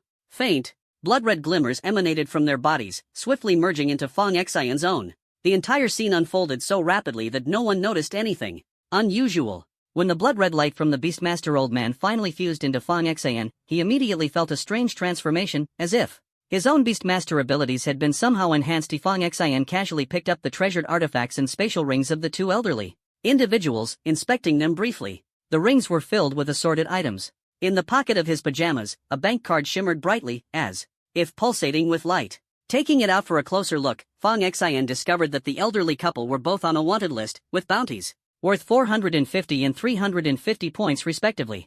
Together, they totaled a full 800 points, all of which now belonged to him. From the 5-person squad, Tian Junhui and his team contributed 37% of the damage, while Fang Xian handled 63%. As a result, the total reward was 1,100 points, with Fang Xian earning 693 of them. Now, Fang Xian's total points had reached 3,063. He grinned so wide he could barely close his mouth. Thinking about how those points could be converted into cash, it amounted to over 30 million. In the distance, a team approached swiftly. Their chest badges bore the character Lu, representing the 6th Division. Seeing Tian Junhui and his group with black blood dripping from the corners of their mouths, the pile of corpses on the ground, and Fang Xian standing in the middle in his pajamas, grinning foolishly, the team immediately went on high alert, aiming their weapons at Fang Xian. Tian Junhui quickly grabbed the arm of their captain. Though his words were slightly slurred, they were still intelligible. Captain Zhang, he's a new recruit from the 9th Division. Captain Zhang froze, staring at the corpses on the ground and then back at Fang Xian. Are you saying that this new recruit from the 9th Division actually killed a level 4 Beastmaster? And a level 3 Witch Doctor, along with a 5-person squad? The entire team that Captain Zhang had brought was stunned. This was simply unbelievable. They all knew that the 9th Division's monster room was full of geniuses, but for a recruit who hadn't even officially enrolled yet to take down a level 4 Beastmaster, a level 3 Witch Doctor, and an entire squad, it was beyond astonishing. Is he already at level 4? Captain Zhang asked nervously. After all, someone so young reaching level 4 was a rarity in the entire history of the Dragon Nation. Fang Xian slipped the card back into his pocket and glanced at Captain Zhang. Not as impressive as you think. I just hit level 3. I only managed to kill them because I had the help of some artifacts. Captain Zhang smacked his lips. Even at level 3, that's already really strong. At the 9th Division, you'd be considered top tier. Fang Xian pointed at the massive centipede still writhing on the ground. What about this thing? How do we deal with it? You killed the Beastmaster, so the centipede is your war trophy. How you handle it is entirely up to you. Before Fang Xian could respond, a voice rang out. Since you have a Beastmaster talent, why not tame it? A white-haired man appeared out of thin air, walking down a staircase made of space itself. He stopped about 30 centimeters above the ground, hands casually tucked into his pockets. Instructor Zhuge. All the team members immediately saluted.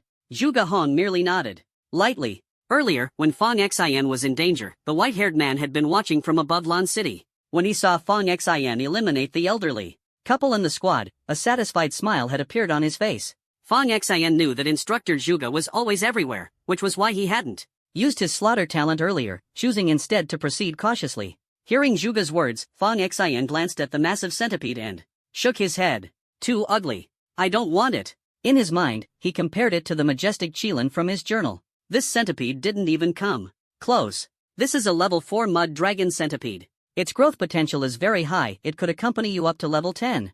Zhuge Hong reminded him. Can I trade it for something else? You can. If you don't want it, you can exchange it for something comparable at the Beast Palace, Zhuge Hong replied with a nod. With a snap of his fingers, the centipede vanished instantly. The team members from the 6th Division looked at Fang Xian with envy. This white-haired man was publicly recognized as the 9th Division's strongest genius. With his support, Fang Xian's future was limitless. Oh, I almost forgot. Your Beastmaster talent hasn't fully awakened yet. I'll take you to the Beast Palace to activate it. Snap.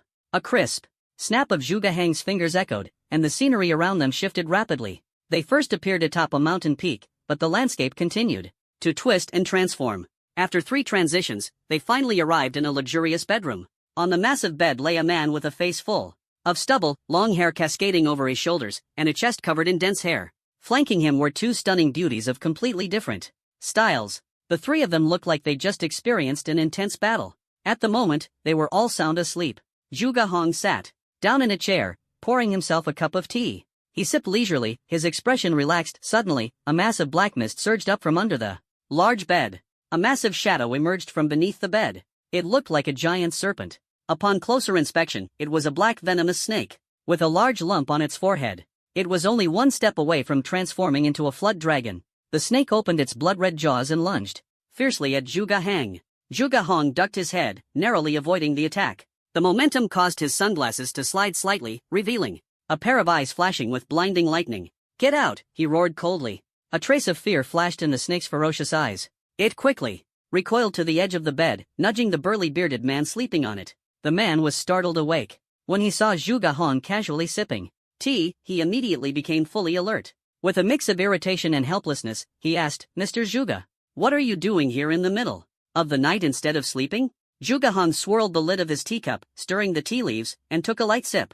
"I heard that the master of the Beast Palace has an exceptional talent for taming beasts. I didn't expect you to be just as skilled at taming people." The bearded man sat up in bed. The two women beside him had also been startled awake. When they saw two strangers in the room, they clung tightly to the Beast Palace master, trembling in fear. The master reassured them, signaling that everything was fine.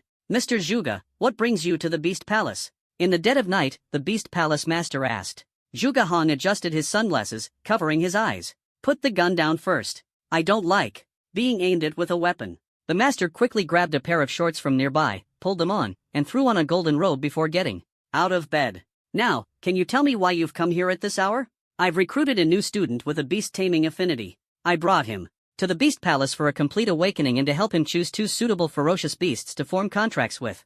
The master of the Beast Palace frowned, glancing at Fang Xin, who was still in his sleepwear. "You came all the way here in the middle of the night just for that?" The master sat back down. "I have other matters during the day. I didn't have time to bring him then." The master's eyes scanned Fang Xin, noticing traces of blood on his sleeves and shoes. "A beast-taming talent worthy of your attention? That must be at least S-level, right?" "Yes, S-level, and without the use of any enhancers." The master froze while tying his robe. "No enhancers? Then that's an SS-level beast-taming talent?" As he spoke, his gaze locked onto Fang Xin like a predator sizing up its prey, his eyes gleaming. "Mr. Zhuge, would you consider letting us have him here at the Beast Palace?" "No. Mr. Zhuge, the 9th Division is strong, but everyone has their specialties. Our Beast Palace leads the field in taming abilities. Give him to me, and I'll train him to his full potential." The master's gaze lingered on Fang Xin, as if he were a wolf eyeing a lamb, practically drooling. But Zhuge Hong refused decisively. "No. Why not? With his talent, he's better off being trained here at the Beast Palace." Zhuge Hong set his teacup aside. "Beast taming isn't his primary talent." "What? An SS-level beast taming talent isn't his main ability? Then, what is it?" The master stood up, visibly agitated. "SSS-level strength affinity." The master clasped his hands behind his back, circling Fang Xin. While forcing a smile he thought was friendly, he patted Fang Xin's shoulder. "Young man, what's your name?" "Fang Xin." The master pondered for a moment. "Fang Xin? I don't recall seeing your name on the list of SSS-level talents this year." Zhuge Hong chuckled. "Didn't I just say? He hasn't used any enhancers." The master smacked his forehead, his eyes brimming with envy. "All the best talents get snatched up by you at the 9th Division." Sighing, he sat back down and poured himself a cup of tea. "Mr. Zhuge, we've known each other for years. You know I'm half a businessman. At heart, I always weigh the benefits first. Awakening a beast-taming talent here at the Beast Palace has distinct advantages. It enhances future relations with beasts and makes forming contracts much easier." Zhuge Hong spoke bluntly. "The Myriad Beasts Palace helps him awaken, and I'll give you some valuable information." The palace master tugged at the edge of his robe. "Weren't you just saying you'd send him a ferocious beast?" Zhuge Hong snapped his fingers with a crisp snap, and a massive centipede appeared in the bedroom. "This one," he found himself. "All you need to do is exchange it for a beast of the same level. Of course, if you want to establish a good relationship with him, you could send him something more advanced. Completely up to you." The palace master chuckled and gave Fang Xin another glance, his eyes clearly indicating a desire to keep him in the Myriad Beasts Palace. But standing before this white-haired man, competing for someone seemed out of the question. In the end, he held back. "All right. Then what's the information you mentioned earlier?" the palace master asked again, and Zhuge Hong flashed his signature grin, his white teeth gleaming. "Let him awaken first. After that, I'll tell you. I guarantee this information will keep you so excited tonight you won't be able to sleep. The palace master stood up. Mr. Zhuge, within the Sky Shield Bureau, you're my favorite business partner. I only consider you a friend. Let's cut to the chase, shall we? So, ready for the awakening? Let's go. I'll take you there. Zhuge Hong laughed. Why make things complicated? As soon as the words fell, the surrounding environment began to distort and blur. In the blink of an eye, Fang Xian found himself standing at the foot of a mountain. A winding mountain path snaked its way to the summit, with dense trees on either side obscuring the view. The palace master clicked his tongue. Spatial affinity truly is the pinnacle among all abilities. Zhuge Hong tilted his head, motioning for the palace master to lead the way, casually remarking, strong individual abilities don't necessarily imply stronger talent. The palace master burst into hearty laughter. The night wind lifting his golden robe to reveal a chest covered in thick hair. As they walked and talked, the palace master asked, I heard a rumor that you're getting a promotion, Mr. Zhuge. Any truth to that? Zhuge Hong responded with a knowing smile. Who'd you hear that from? Overheard it while chatting with some folks from the Five Elements Alliance the other day. Zhuge Hong continued climbing. They gave me two options, either become the governor of the Red Lotus district under the church or pick any one of 8 other divisions to head as director. The palace master paused briefly, but then resumed walking. So, which did you choose? I went straight to the old geezer in charge of signing transfer orders. After a bit of friendly negotiation, he agreed to let me stay in the 9th division. No transfers, no changes. The palace master glanced back at Zhuge Hang. Becoming the governor of the Red Lotus district under the church, that's a big promotion. Zhuge Hong sneered. Those old priests in the church are nothing but con artists and power-hungry schemers. They're useless and annoying to deal with. The palace master, as if jolted by electricity, hurriedly covered Zhuge Hang's mouth. You can't just say things like that. Zhuge Hong brushed his hand away in disdain. I said it. If they want trouble, they can come find me. The palace master kept glancing around nervously, as though afraid someone might overhear. He dropped the topic and continued. Leading Zhuge Hang and Fang Xian up the mountain. At the summit, there was a massive altar. At the center of the altar stood a grand staircase. The staircase had 9 levels. Upon closer inspection, the steps were entirely covered with the bones of dragons. The topmost step, the 9th level, was where the dragon's skull lay. Zhuge Hong tilted his head toward Fang Xian, signaling him. Go on. Climb as far as you can. The palace master interjected with a reminder. Once you're up there, if the pressure becomes overwhelming, stop and stay put. Try to hold out as long as you can. Especially on the last 3 steps, be cautious and don't push yourself too hard. But with your SS rank Beastmaster talent, you should be able to endure a good while on the 8th step if you grit your teeth. Fang Xian asked curiously, what's the benefit of staying up there? The palace master patiently explained, by absorbing the aura of the dragon bones, your Beastmaster talent will awaken. The dragon's aura will merge with your own. The longer you stay, the more of the dragon's aura you'll absorb into your body. Later, when you want to form contracts with spirit beasts, or even divine beasts, others might take 3 hours, but for you, it'll only take 3 minutes. Fang Xian stepped onto the staircase. He immediately felt an unusual aura, reminiscent of a wild beast's presence, carrying a palpable pressure. He climbed 4 steps in one go. With each rise, the pressure increased, like being stared down by a beast king. Yet Fang Xian felt no strain and quickly reached the 7th step. The pressure intensified significantly, but it still wasn't too challenging for him. He pressed forward to the 8th step. The pressure on the 8th step nearly doubled that of the 7th, and his heartbeat quickened slightly. But he could handle it entirely. Fang Xian looked up at the 9th step, his gaze filled with an intense desire to conquer the challenge. The chief steward of the palace couldn't help but drool. It seems like he's already at his limit. An SS-level Beast Master talent is a treasure in the Myriad Beast Palace. If no one with an SSS-level Beast Master talent appears, he's got a strong chance of becoming the future Palace Master. As soon as she finished speaking, Fang Xian took another step and ascended to the 9th level. What is he trying to do? The Palace Master of the Myriad Beast Palace couldn't help but cry out in shock upon seeing this. Zhuge Hang also displayed a look of confusion. If he can't withstand the pressure from the true dragon aura, he might directly explode and die. The chief steward quickly reminded him. Zhuge Hang watched silently for a few seconds before saying, if he can go up there, it means he's mentally prepared. Don't rush, just watch quietly. But young people these days love to show off. He might not even realize the intensity of the 9th level. The chief steward cautioned again.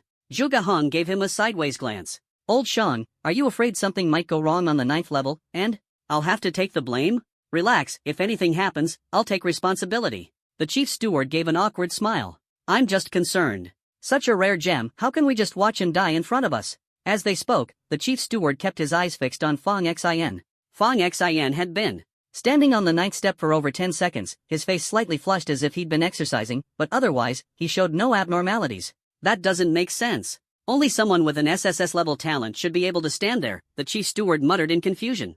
Zhuge Hong appeared equally surprised. He understood the significance of the ninth level all too well. After thinking for a moment, he guessed, maybe he has a strength-type talent? The chief steward nodded. That's the only explanation. A strength-type talent and SSS level 1, no less, would make his body much tougher than the average beast. Master. That would make sense. Time ticked by, second by second. Fong Xin could feel a strange aura merging with the energy inside his body. His demeanor became more rugged and wild, exuding an indescribable aura of authority. In the history of the Myriad Beast Palace, what's the record for staying on the ninth level? The chief steward recalled, our founding ancestor stayed for a full 40 minutes. The current retired palace master lasted 32 minutes. The third longest was only 13 minutes. All three triggered celestial phenomena and drew the worship of myriad beasts. I myself have an SS-level beast master talent. I tried before, but I could only last 2 minutes before I couldn't take it anymore. This new recruit of yours has an SS-level beast master talent and a top-tier strength-type talent. He should be able to hold out a bit longer. But the true dragon's aura is so pure, no matter how strong his body is, there's still a limit. Zhuge Hong said nothing, continuing to quietly observe Fong Xin. At this moment, apart from a slightly elevated heart rate, Fong Xin showed no signs of discomfort. The mysterious aura was still merging with him. 10 minutes passed. The chief steward was starting to get restless, craning his neck to look up, his eyes wide with disbelief. 10 minutes? How is this possible? Could he already be dead up there? Sitting cross-legged, Fong Xin opened his eyes and signaled that he was fine. The chief steward froze for a moment. From this far away, he can hear us talking? Zhuge Hong chuckled lightly. I forgot to mention, without using any potions, his sensory talent is S-level. The chief steward's eyes grew even wider, filled with envy, as if he were looking at an invaluable treasure. You've really struck gold this time. He glanced at the time again. He's already lasted 11 minutes, he's close to surpassing the third best record in the history of the Myriad Beast Palace. Before their very eyes, a faint purple aura began swirling around Fong Xin. Many of the lower-ranked fierce beasts and spirit beasts in the Myriad Beast Palace started becoming restless, growling softly. 2 minutes later, the chief steward slapped his furry thigh and stood up. He surpassed the third-best record in the Myriad Beast Palace. The aura surrounding Fong Xin had grown thicker and denser. Throughout the Myriad Beast Palace, lower-tier fierce beasts frequently let out loud roars. In the wilds, a deer carrying a monkey on its back sprinted rapidly toward the palace. The chief steward looked at them. The deer and monkey both fixed their gaze on Fong Xin, standing on the ninth level. A few seconds later, the deer turned its head to look at Zhuge Hong. Zhuge Hong gave a warm smile. Good evening. The next moment, the deer spoke, its voice carrying a magnetic female tone. Mr. Zhuge, what is this? A new recruit on the ninth level. The two of them focused intently on Fong Xin, standing atop the ninth level. Time continued to pass. Fong Xin had already lasted 20 minutes. The aura surrounding him grew even thicker and more powerful. Mid-tier fierce beasts and spirit beasts began to grow agitated and uneasy. The entire Myriad Beast Palace became lively and chaotic. Even the atmosphere in the skies above the mountains seemed to grow tense. The clear night sky suddenly gathered thick layers of fog. In the haze, a terrifying figure seemed to flicker in and out of view. 20 minutes. Chief Shang gulped nervously. From the distance came the roar of a tiger. A majestic white tiger streaked across the ground with incredible speed, stopping not far away. Its golden eyes glared intently at Fong Xin. Right after, a brilliantly colored, unknown fierce bird descended from the sky, circling above before perching atop a treetop. Its gaze also locked on Fong Xin. Then, a wild boar, as tall as a man, charged forward, halting in front of the group. Its scarlet eyes fixed on Fong Xin as well. Good evening, everyone. Zhuge Hong greeted the crowd with impeccable politeness.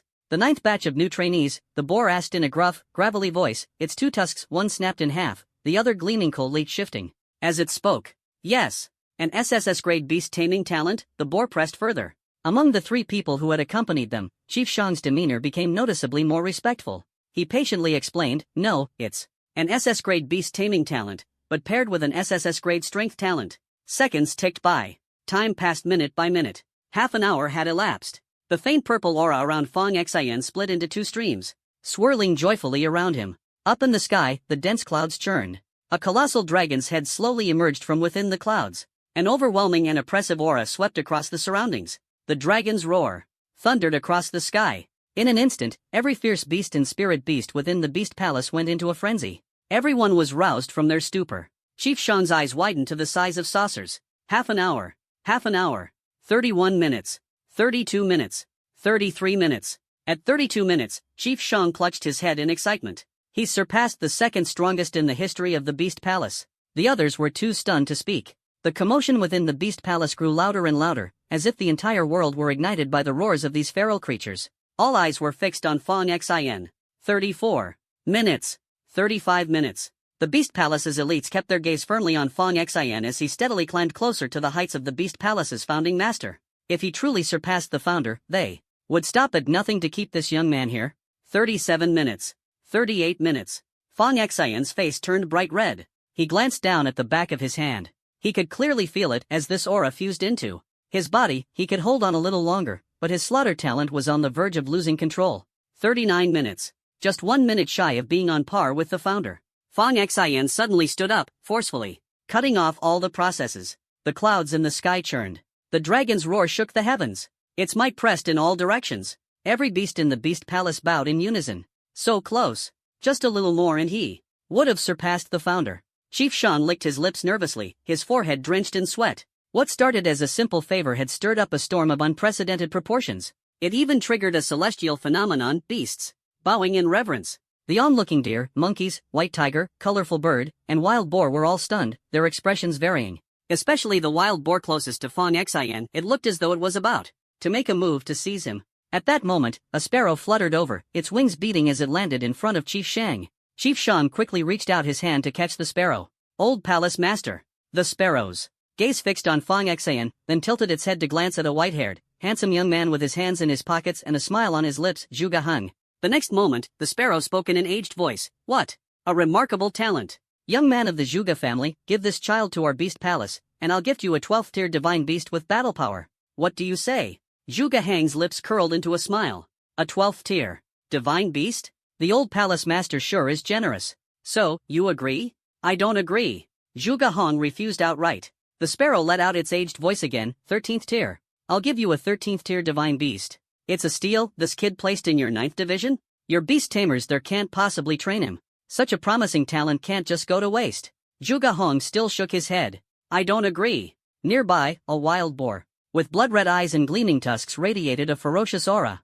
Old palace master, stop wasting your breath. Just snatch the boy already. A massive white tiger coiled its enormous body, seemingly in agreement with the wild boar's suggestion. The king character on its forehead exuded a chilling, murderous intent. The seven-colored bird looked conflicted, while the monkey and the stag with sprawling antlers appeared torn, hesitating. Zhuge Heng nodded slightly. His sunglasses slid down just enough to reveal his piercing eyes. Boom! The sky instantly erupted with thunder and lightning, as if a thunder pool hovered above. Fearless, Zhuge Heng casually slid one hand into his pocket while raising the other. A ball of lightning appeared in his palm, distorting the space around it. A sly grin spread across his face. Want to give it a try? The sparrow coughed lightly, seemingly weighing the pros and cons. The deputy palace master quickly interjected. Mr. Zhuge, didn't you say you have some news that would excite us all so much we wouldn't be able to sleep tonight? Old palace master, Mr. Zhuge mentioned.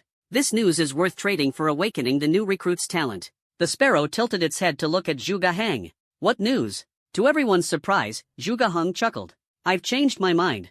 Not only should his talent be awakened, but you should also help him find a suitable spirit beast. The deputy palace master coughed nervously. Zhuge, wasn't that not what you said earlier? That was before your beast palace decided to make a move. The psychological toll on me and this kid needs to be compensated, don't you think? White-haired brat, you're causing trouble in our beast palace. Did you pick the wrong place? The wild boar growled. Zhuge Heng remained unfazed. Your beast palace can't stop me. Maybe not stop you, but we can make you suffer. And you can forget about taking this promising seedling with you. He's been personally selected by Old Master Yi for special training. Let's see when Old Master Yi decides to come and settle accounts with your beast palace. Zhuge Heng's words left everyone in the beast palace momentarily stunned. The sparrow quickly changed the subject. What exactly is the news you mentioned earlier? Let him pick his spirit beast first. The sparrow fell silent for a few seconds before flapping its wings. A flash of light appeared, and a small mountain materialized in the air, with numerous spirit beasts roaming about. Choose. The sparrow's tone softened as it addressed Fong Xian. Fong Xian, tense for a long time, hadn't expected these people to actually consider fighting over him. He couldn't help but glance at Zhuge Hang. This white-haired guy was incredible, storming into someone else's territory, facing so many powerful figures in their lair, without showing a hint of fear. Fang Xian's gaze shifted toward the floating mountain in the air, where the words Beast Mountain glimmered in golden light. This was clearly a treasure artifact. Fang Xian didn't know its rank, but it was definitely far superior to the aquarium-like artifact he had seen earlier. Inside the artifact, there were countless miniaturized spirit beasts. Zhuge Hang reminded him, pick the one you feel the strongest connection with. Fang Xian's eyes eventually settled on two wolves. One black, one white. The moment he saw them, Fang Xian felt the blood in his body rushing toward his palm, where the slaughter rune resided. Both his beast-taming talent and his slaughtering talent seemed to resonate deeply with these two wolves. I want them, Zhuge Hang advised. They're only third tier. How about picking a stronger one? See that bear lounging in the cave? It's at the peak of the fourth tier. Massive potential, it could reach the 12th tier in the future. Pick that one, and once your strength reaches the 4th level, you can form a contract with it. Oomph, white-haired kid, the boy can pick whatever he wants. He's already made his choice. The wild boar interrupted. The sparrow turned to Fang Xian. You've made your decision? Fang Xian nodded. I've made my choice. Very well. The sparrow flapped its wings once more, and in an instant, the black and white wolves appeared before Fang Xian. The two wolves stood in front of Fang Xian, locking eyes with him for just a moment before seemingly recognizing him as their master. The black wolf had a speed-based affinity, while the white wolf had a spiritual-based affinity. Fang Xian placed a hand on the foreheads of both wolves. A faint glimmer flashed across the foreheads of the two wolves. Fang Xian merged his own aura with those tiny points of light. In just a moment, Fang Xian established a connection with the two wolves. When he closed his eyes, not only could he control them, but he could also switch to their perspectives. The sparrows, white tigers, and wild boars before him, these spirit beasts were being used by their beast masters to communicate with Zhuge Hang here. Ordinary beast masters, after awakening their talents, could only form contracts with first-tier spirit beasts. The relationship between beast masters and their spirit beasts was mutual. As the spirit beasts grew stronger, the beast master's power would also increase. The more talented a beast master was, the stronger the spirit beasts they could contract with, and they could even form contracts with multiple spirit beasts or snatch spirit beasts from other beast masters. Fang Xian, now at third-tier strength, could easily form contracts with third-tier spirit beasts. When everything concluded, the two wolves transformed into streams of light, diving into Fang Xian's arm, where the wolf tattoo on his arm briefly shimmered. These two wolves seemed to have some connection to his slaughter talent, but with so many people around, Fang Xian decided to wait until he was alone to examine it further.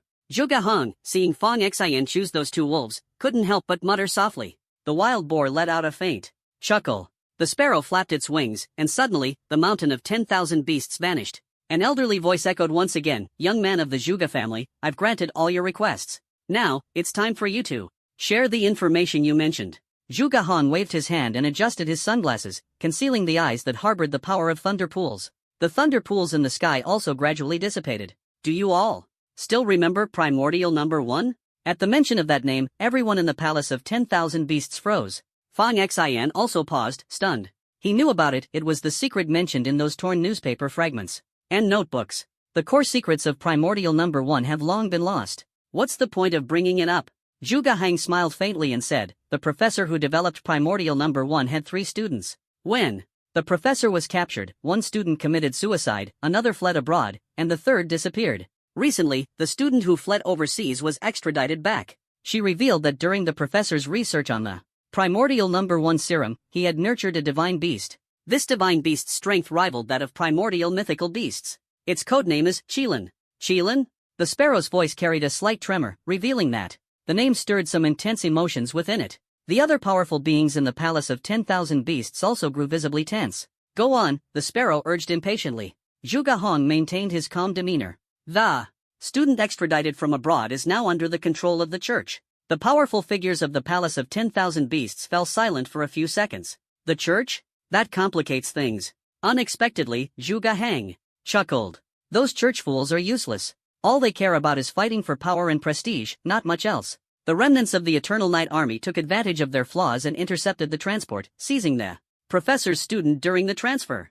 This revelation caused the palace's powerful beings to collectively release their oppressive auras. When? Where? The wild boar immediately demanded. Zhuge Hang casually touched his ear. That information comes at an extra cost. If you want to know, you'll need to pay more. Name your price. What do you want? Zhuge Hang pointed at Fang Xian.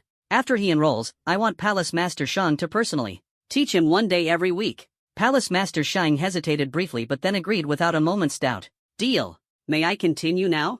Zhuge Hong continued. 4 days ago, at Dangyin Mountain, the remnants of the Eternal Night Army, led by someone with the surname Ko, seized the professor's student. Surname Ko? The sparrow's voice faltered before it exclaimed, "It's him."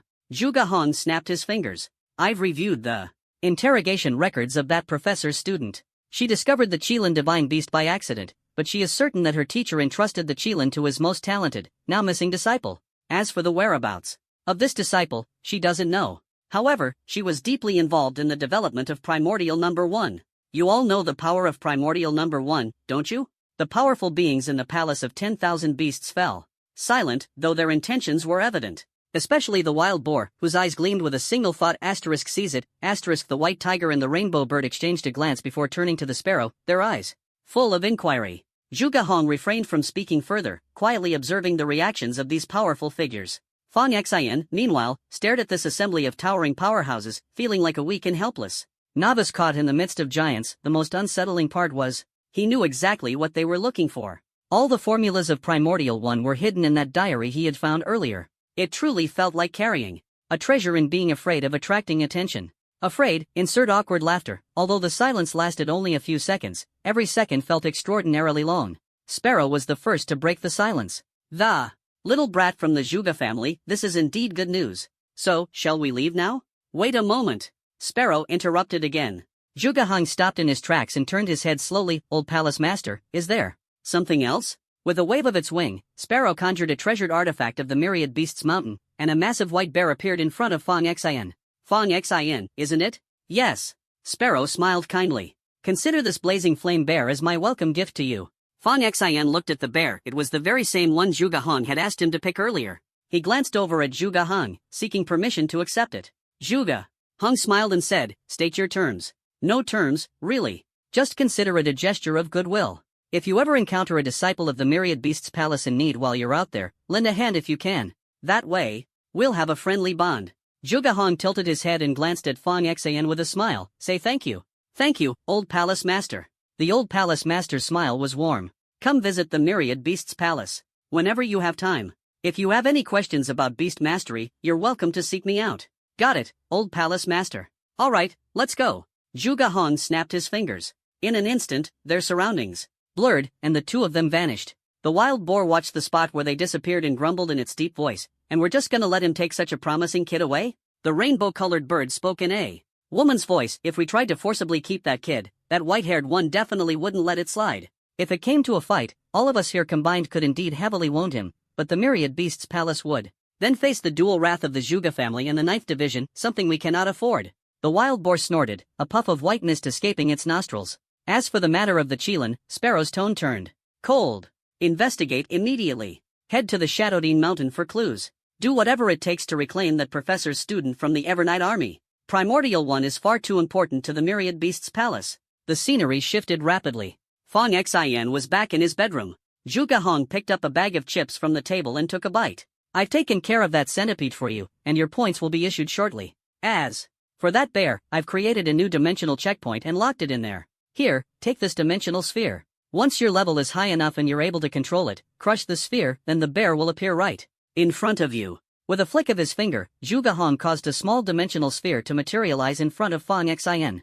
Fang Xian caught it, intrigued. "If I crush it, will you also show up in front of me?" Zhuge Hong chuckled. "You, my friend, seem to have a knack for getting free favors, don't you?" Fang Xian smiled awkwardly. "But you can appear in front of me anytime, right? As long as I know your exact location and spatial coordinates, of course." Fang Xian nodded, understanding. "Got it. That makes sense. Any other questions?" "Nope, that's all. I've got things to handle, so I'm off. If you need anything, just give me a call. Oh, by the way, this decapitation mission will last half a month. Make sure to rest during the day. I'll call for you tomorrow at exactly 1 a.m. With that, Zhuge Hong vanished in a flash. Fang Xian lay back on his bed, taking a deep breath. The events of the night had been overwhelming. Outside, faint noises occasionally drifted through the window. He looked up at the night sky. The massive barrier that had once shrouded Lon City was now gone. It seemed tonight's operation had concluded. Lying there for a while, Fang Xian's mind wandered back to those two wolves. Earlier, he had only used his beast mastery talents to control the pair of wolves, but his slaughter talent seemed to resonate better with them. He sat up again, raising his arm. A black light and a white light suddenly appeared. The two wolves were now before him. The black wolf possessed speed-based talents, while the white wolf excelled in psychic talents, and together, they were capable of executing coordinated attacks. The black wolf had a lethal instant kill skill, capable of channeling all its strength into a strike delivered at astonishing speed. However, this skill required a relatively long preparation time before activation. The white wolf's psychic talent, on the other hand, could disrupt the enemy's perception and slow down time, perfectly compensating for the black wolf's lengthy setup, creating an ideal opportunity for its instant kill. To prevent that white-haired Zhuge Han from suddenly showing up, Fang Xian immediately withdrew the two wolves. He flipped over lightly and silently leaped out of the window, disappearing into a park 2 miles away, activating his killing talent. Symbols of slaughter once again appeared on the back of his hand, 4 of them glowing an especially blood-red hue. The two wolves bowed their heads before him, like loyal and devoted warriors, steadfastly by his side. At the exact moment Fang Xian's palm gently touched the two wolves, the bodies of the black wolf and white wolf trembled slightly. Then, 2 nearly invisible streaks of blood-red light shot into the center of their foreheads.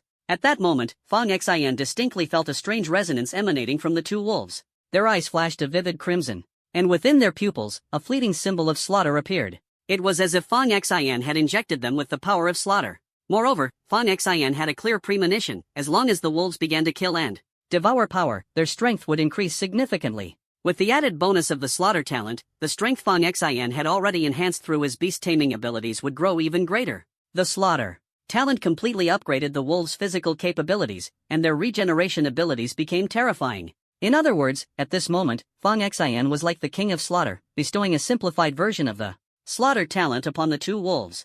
The aura of the two wolves was noticeably stronger than before. The most intriguing part was that wolves, born fierce and bloodthirsty, naturally concealed their slaughter talent, making it perfectly secret. Not only that, the original level cap for these two wolves was 10, but it had now been raised to 12, with potential for even higher levels in the future. Fang Xian was thrilled. He hadn't expected his slaughter talent to have such a hidden skill. And with a mission scheduled for tomorrow night, Fang Xian could test this new ability on the battlefield. Now, there was still the bear gifted to him by the former master of the Beast Palace. If he could bestow the slaughter talent on that bear as well, just thinking about it made him excited. But first, he needed to find a way to upgrade his strength talent to level 4. Only then could he officially form a contract with the bear. He named the black wolf Little White and the white wolf Little Rainbow. Raising his hand, he made a grasping motion in the air. The two wolves transformed into streams of light, darting into Fang Xian's arm. A wolf-shaped mark appeared briefly before slowly merging into his skin.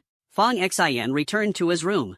As soon as he lay down, the card from the 9th division on his phone lit up. His points had increased by another 400. The total now stood at 3,463. Checking the details, he saw the points came from the centipede he'd turned in. At this rate, with a few days left before the youth training camp began, he was confident he could hit 10,000 points before the first day of class. As he lay down again, something else came to mind. He rolled over and brought out the items he had taken from the beast tamer and the witch doctor earlier today. The old man's spatial ring contained few treasures, but Fang Xian's gaze landed on a single scale. Taking a closer look, it was a Tier 4 defensive artifact. In addition, there were several insect eggs, all containing spiders. Fang Xian glanced at them and shoved them back into the spatial ring, intending to exchange them for points. After finishing his inspection, Fang Xian discovered a bright red triangular pair of underwear. Scanning it with his intelligence device, he found it to be an artifact capable of resisting curses and venomous insects from witch doctors. To use it, he would need to wear it over his pants and activate it with his vitality. Though its design was peculiar, it was a Tier 7 artifact. Fang Xian scanned each item with his device and stored all of them. There weren't many artifacts, most of the loot consisted of gold, silver, and cash, totaling over 10 million. These individuals were highly sensitive about their identities and avoided storing money in banks, fearing frozen accounts and lost assets, so they carried most of their wealth on them. Fang Xian next examined the old witch's spatial ring. The old witch had a Tier 6 headscarf artifact that could resist mental attacks. The scarf was a dull grayish blue and looked a bit shabby, but its function was what mattered most. There was also a Tier 4 human skin drum, capable of launching mental attacks. The old witch's spatial ring contained 4 million in cash, along with various jars and bottles filled with poisonous insects and toxic substances. Additionally, Fang Xian found a straw doll and a few needles. Upon closer inspection, he realized it was a Tier 6 curse artifact. By placing the hair, nails, or blood of the intended target into the straw doll and stabbing it with needles, the target would experience unbearable pain, or even death by curse. Even those without witchcraft expertise could use it, though it would consume a considerable amount of vitality. Fong Xin carefully scanned each item and added them to his collection.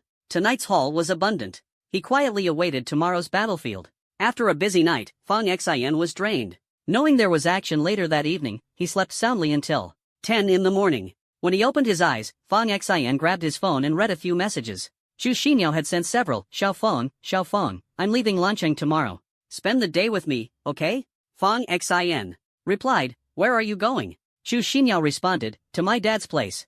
Fong Xin didn't press for more details. Sure, I'll hang out with you, but don't expect me to do any heavy lifting. Get over here right now. First, we'll sit by the moat for a bit, then we'll stroll around campus, and after that, accompany me to Fengning Temple. I heard there's an old lady there who's amazing at fortune-telling. I want to get a reading.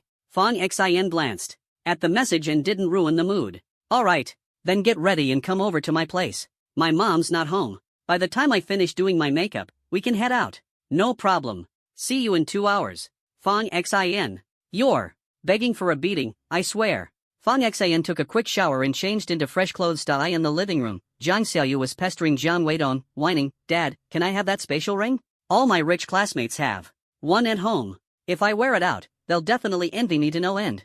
Don't worry, I'll pay you back double as soon as I get my allowance. Zhang Huilan said sternly, Xiaoyu, that's just vanity talking. This isn't right. But, Mom, I'm not saying I won't pay it back. Dad, come on, give me the ring. Zhang Xiaoyu retorted, not backing down. Jiang Weidong replied in a serious voice, no way. That ring is for your brother. Ugh, Dad, why are you always so biased? Even if you give it to him, he might not even want it. If your brother doesn't want it, then it's going to your sister instead. Fine, I don't want it anyway. Zhang Xiaochai's always been the kind who doesn't fight for anything. If you say it's hers, she won't object. You're really giving me a headache, kid. As Fong Xin was about to leave, Jiang Weidong immediately stood up, his face lighting up with a wide smile. Ever since Fong Xin joined the 9th Division, Jiang Weidong's attitude had done a complete 180. He was now especially attentive and eager to please. Heading out, Fong Xin? Yeah, Auntie, I won't be back for lunch. I'm eating out with a classmate. Oh, Fong Xin, I bought you a spatial ring. It's only a cubic meter of space, but it's really convenient to carry around. Xiaoyu, bring the ring over now. Zhang Xiaoyu pouted but reluctantly took off the ring unexpectedly. Fong Xin smiled and said, I don't need it. With that, he walked out the door. Downstairs, he ran into Jiang Xiaochai, who was taking out the trash. Heading out, bro? Yep. The exams were over, and students were on break. The top performers went to the youth training camp, while those with lower scores stayed behind for remedial practice. Fong Xin paused and said, Xiaochai, I've got something for you. He handed her a spatial ring. Wait, is this a spatial ring? Jiang Xiaochai asked in amazement. Yep. Where did you get this? Picked it up while on a mission with that white-haired guy. Jiang Xiaochai stared at the ring. But if you give this to me, what about you? I've got another one. Jiang Xiaochai looked up and smiled. Thanks, bro. Fong Xin lightly flicked her smooth forehead. Go on, get back inside. Back in the house, Jiang Weidong was stunned. He turned to Jiang Huilan, baffled. Does the kid still hold a grudge against us? With the things you've said and done, how could he not? Jiang Huilan replied angrily. Jiang Weidong held the ring in his hand, looking dejected. What do we do now? This ring wasn't cheap. Maybe you should talk to Fong Xin, he listens to you. Jiang Huilan sighed. Fong Xin's just as stubborn as his parents were. If he says he doesn't want something, he won't take it. Zhang Xiaoyu, now wearing the ring again, grinned smugly. If he doesn't want it, then I'll take it. Just then, Jiang Xiaochai walked in from outside. Xiaochai, did you run into your brother just now? Jiang Weidong asked urgently. Yeah. How was his mood? He pressed. He seemed fine. Jiang Weidong finally relaxed. Xiaochai, Dad's giving you a spatial ring. Xiaoyu, hand the ring over to your sister. I'm not giving it up. If it's on my hand, then it's mine. Zhang Xiaoyu shouted defiantly. What's gotten into you, kid? I said no, and I mean it. Jiang Xiaochai cast a cold glance at Jiang Xiaoyu. I don't want it. Even if you did, I wouldn't give it to you. It's mine. Zhang Xiaoyu said with glee. As Jiang Xiaochai went to grab an apple, Jiang Huilan glanced at her fingers, her expression complicated. Xiaochai, where did you get that ring you're wearing? Jiang Weidong leaned in to take a closer look. This looks like a spatial ring. Where did you get it from? My brother gave it to me just now, downstairs. Jiang Weidong and his wife froze for a moment. Your brother gave it to you? Then what is he using? He said he has another one. Did you ask your brother where he got the ring? Fong Huilan followed up. He said he got it while on a mission with that Mr. Zhuge from the 9th Division. Jiang Weidong slapped his thigh. Joining the 9th division really is different. So, how big is the space inside this ring? It's as big as a room. Jiang Xiaoyu's smug smile slowly faded as she realized the spatial ring on her hand only had a capacity of 1 cubic meter. Unable to hold back, she burst into tears. Fang Xian drove into Chu Xinyao's villa community. The security guard at the gate, after receiving a call, let him through. Fang Xian had been to Chu Xinyao's house before. He hadn't met her father but had seen her mother once. That woman always carried an air of superiority, leaving Fang Xian with a less than favorable impression, so he rarely visited. He rang the doorbell. A window on the 2nd floor opened. Xiao Fang, come in first. Wait a bit, I'm just finishing my makeup. Fang Xian shrugged. Habitually. To his surprise, it wasn't a housekeeper who opened the door, it was a tall, muscular man. The man was dressed in a suit, exuding an imposing aura. On his collar, there was a peculiar badge. The badge depicted an eye, its pupil shaped like a sun. The man looked down at Fang Xian, his golden eyes filled with disdain. Are you Fang Xian? If you're planning to hit me, I can call Qin Juanhao for backup. The two locked eyes. The golden-eyed man attempted to suppress Fang Xian with his overwhelming presence. But to his surprise, Fang Xian wasn't fazed in the slightest. Perhaps in the past, he might have been affected, but things were different now. After spending time with Bai Mao and encountering so many experts, this level of intimidation was nothing to him. Judging by his opponent's combat strength, Fang Xian estimated he was on par with Shang Tianqi, the leader of the 7th group, or maybe even slightly stronger. This only deepened Fang Xian's curiosity. Just who was Chu Xinyao's father? Not only did the 7th division assign people to protect her, but now there was also this 8th-level powerhouse from some unknown organization. Hearing Fang Xian's words, the golden-eyed man sneered, a lowly ant who only knows how to run his mouth. The smile on Fang Xian's face gradually disappeared as his gaze turned cold. Move aside, doorman. Fang Xian's words made the man's forehead veins bulge, his golden eyes flashing with a radiant glow. Yet, he dared not act rashly. Resorting instead to releasing a pressure meant to make Fang Xian suffer. But Fang Xian had endured the true dragon's pressure from the 9th level of the Myriad Beast Palace. Compared to that, this minor intimidation was nothing, like a drizzle. Sure, let my friend upstairs. Chu Xinyao's voice came from above. Fang Xian glanced at the golden-eyed man. So, his name was Sure. The golden-eyed man placed a hand on Fang Xian's shoulder, glaring at him. You lowly ant, you'll pay for those words. And when you speak to my miss, mind your tone. Fang Xian smiled faintly. He was never polite to people like this. He stepped forward, his shoulder ramming hard into the man. Despite the man's higher level, his physical strength was no match for Fang Xian, whose SSS-level strength talent made his body incredibly powerful. At such close range, Fang Xian's robust physique caused Sure to stumble slightly. Fang Xian tilted his head and said, a poodle may have the word noble in its name, but it's still just a dog. When the owner speaks or acts, it's not the dog's place to teach others manners. With that, he headed upstairs. Sure rubbed his shoulder, rolling his arm. Though he trained his body regularly, against someone like Fang Xian, whose physical prowess was maxed out, he couldn't compete at close range without using his full strength. His golden eyes blazed as he stared at Fang Xian's retreating figure, veins bulging on his forehead. But remembering that Fang Xian was Chu Xinyao's guest, a new recruit to the 9th division, and under the protection of that prodigy by Mao, he could only grit his teeth in frustration. Xiao Fang, wait a moment, let me tie my hair real quick. Chu Xinyao's room was a sea of pink blankets, a pink princess bed, even the piano, bookshelf, and vanity were all pink. Her parents didn't spend much time with her, so they showered her with material gifts to make up for it. Chu Xinyao tilted her head, looking at Fang Xian. Today, she wore light makeup, her hair tied up in a high ponytail. A pale blue blouse and a short skirt paired with over-the-knee white socks gave her an air of youthful energy. She bit down on an elastic band as she adjusted her ponytail. After glancing at herself in the mirror, she smiled sweetly at Fang Xian and asked, Xiao Fang, do I look any different today? Did you wash your hair today? Chu Xinyao placed her hands on her hips, puffing up her cheeks in mock anger. Xiao Fang, why are you always so infuriating? Fang Xian sat by the desk, flipping through a manga. Because I have an SSS grade talent for being annoying. Born with it, can't help it. Chu Xinyao let out a huff, then bounded toward him barefoot, her white over-the-knee socks padding softly on the pink carpet. A refreshing scent wafted over. She leaned in close and pointed to her eyes. Look at my eyes, don't they seem different today? Fang Xian glanced at her beautiful eyes, catching his reflection in them like a mirror. Lightly brushing his bangs aside, he murmured, how can I be this handsome? Furious, Chu Xinyao jabbed his stomach with her finger. I told you to look at my eyes, not at yourself. Fang Xian leaned in and studied her eyes seriously for a few seconds. Doesn't seem any different from usual. Chu Xinyao huffed again. You didn't notice they're a little golden? Now that you mention it, yeah. Did you put on colored contacts? Nope. My light affinity talent awakened.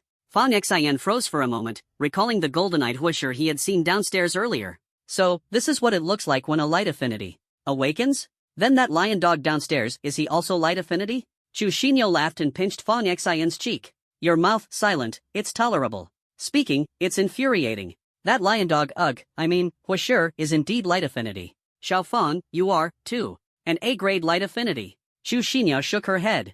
No, you haven't taken any enhancement serums, so you're S-grade light affinity. Your talent hasn't awakened yet. Here, take. This, it'll help you awaken your light affinity. The more abilities you have, the better you can protect yourself.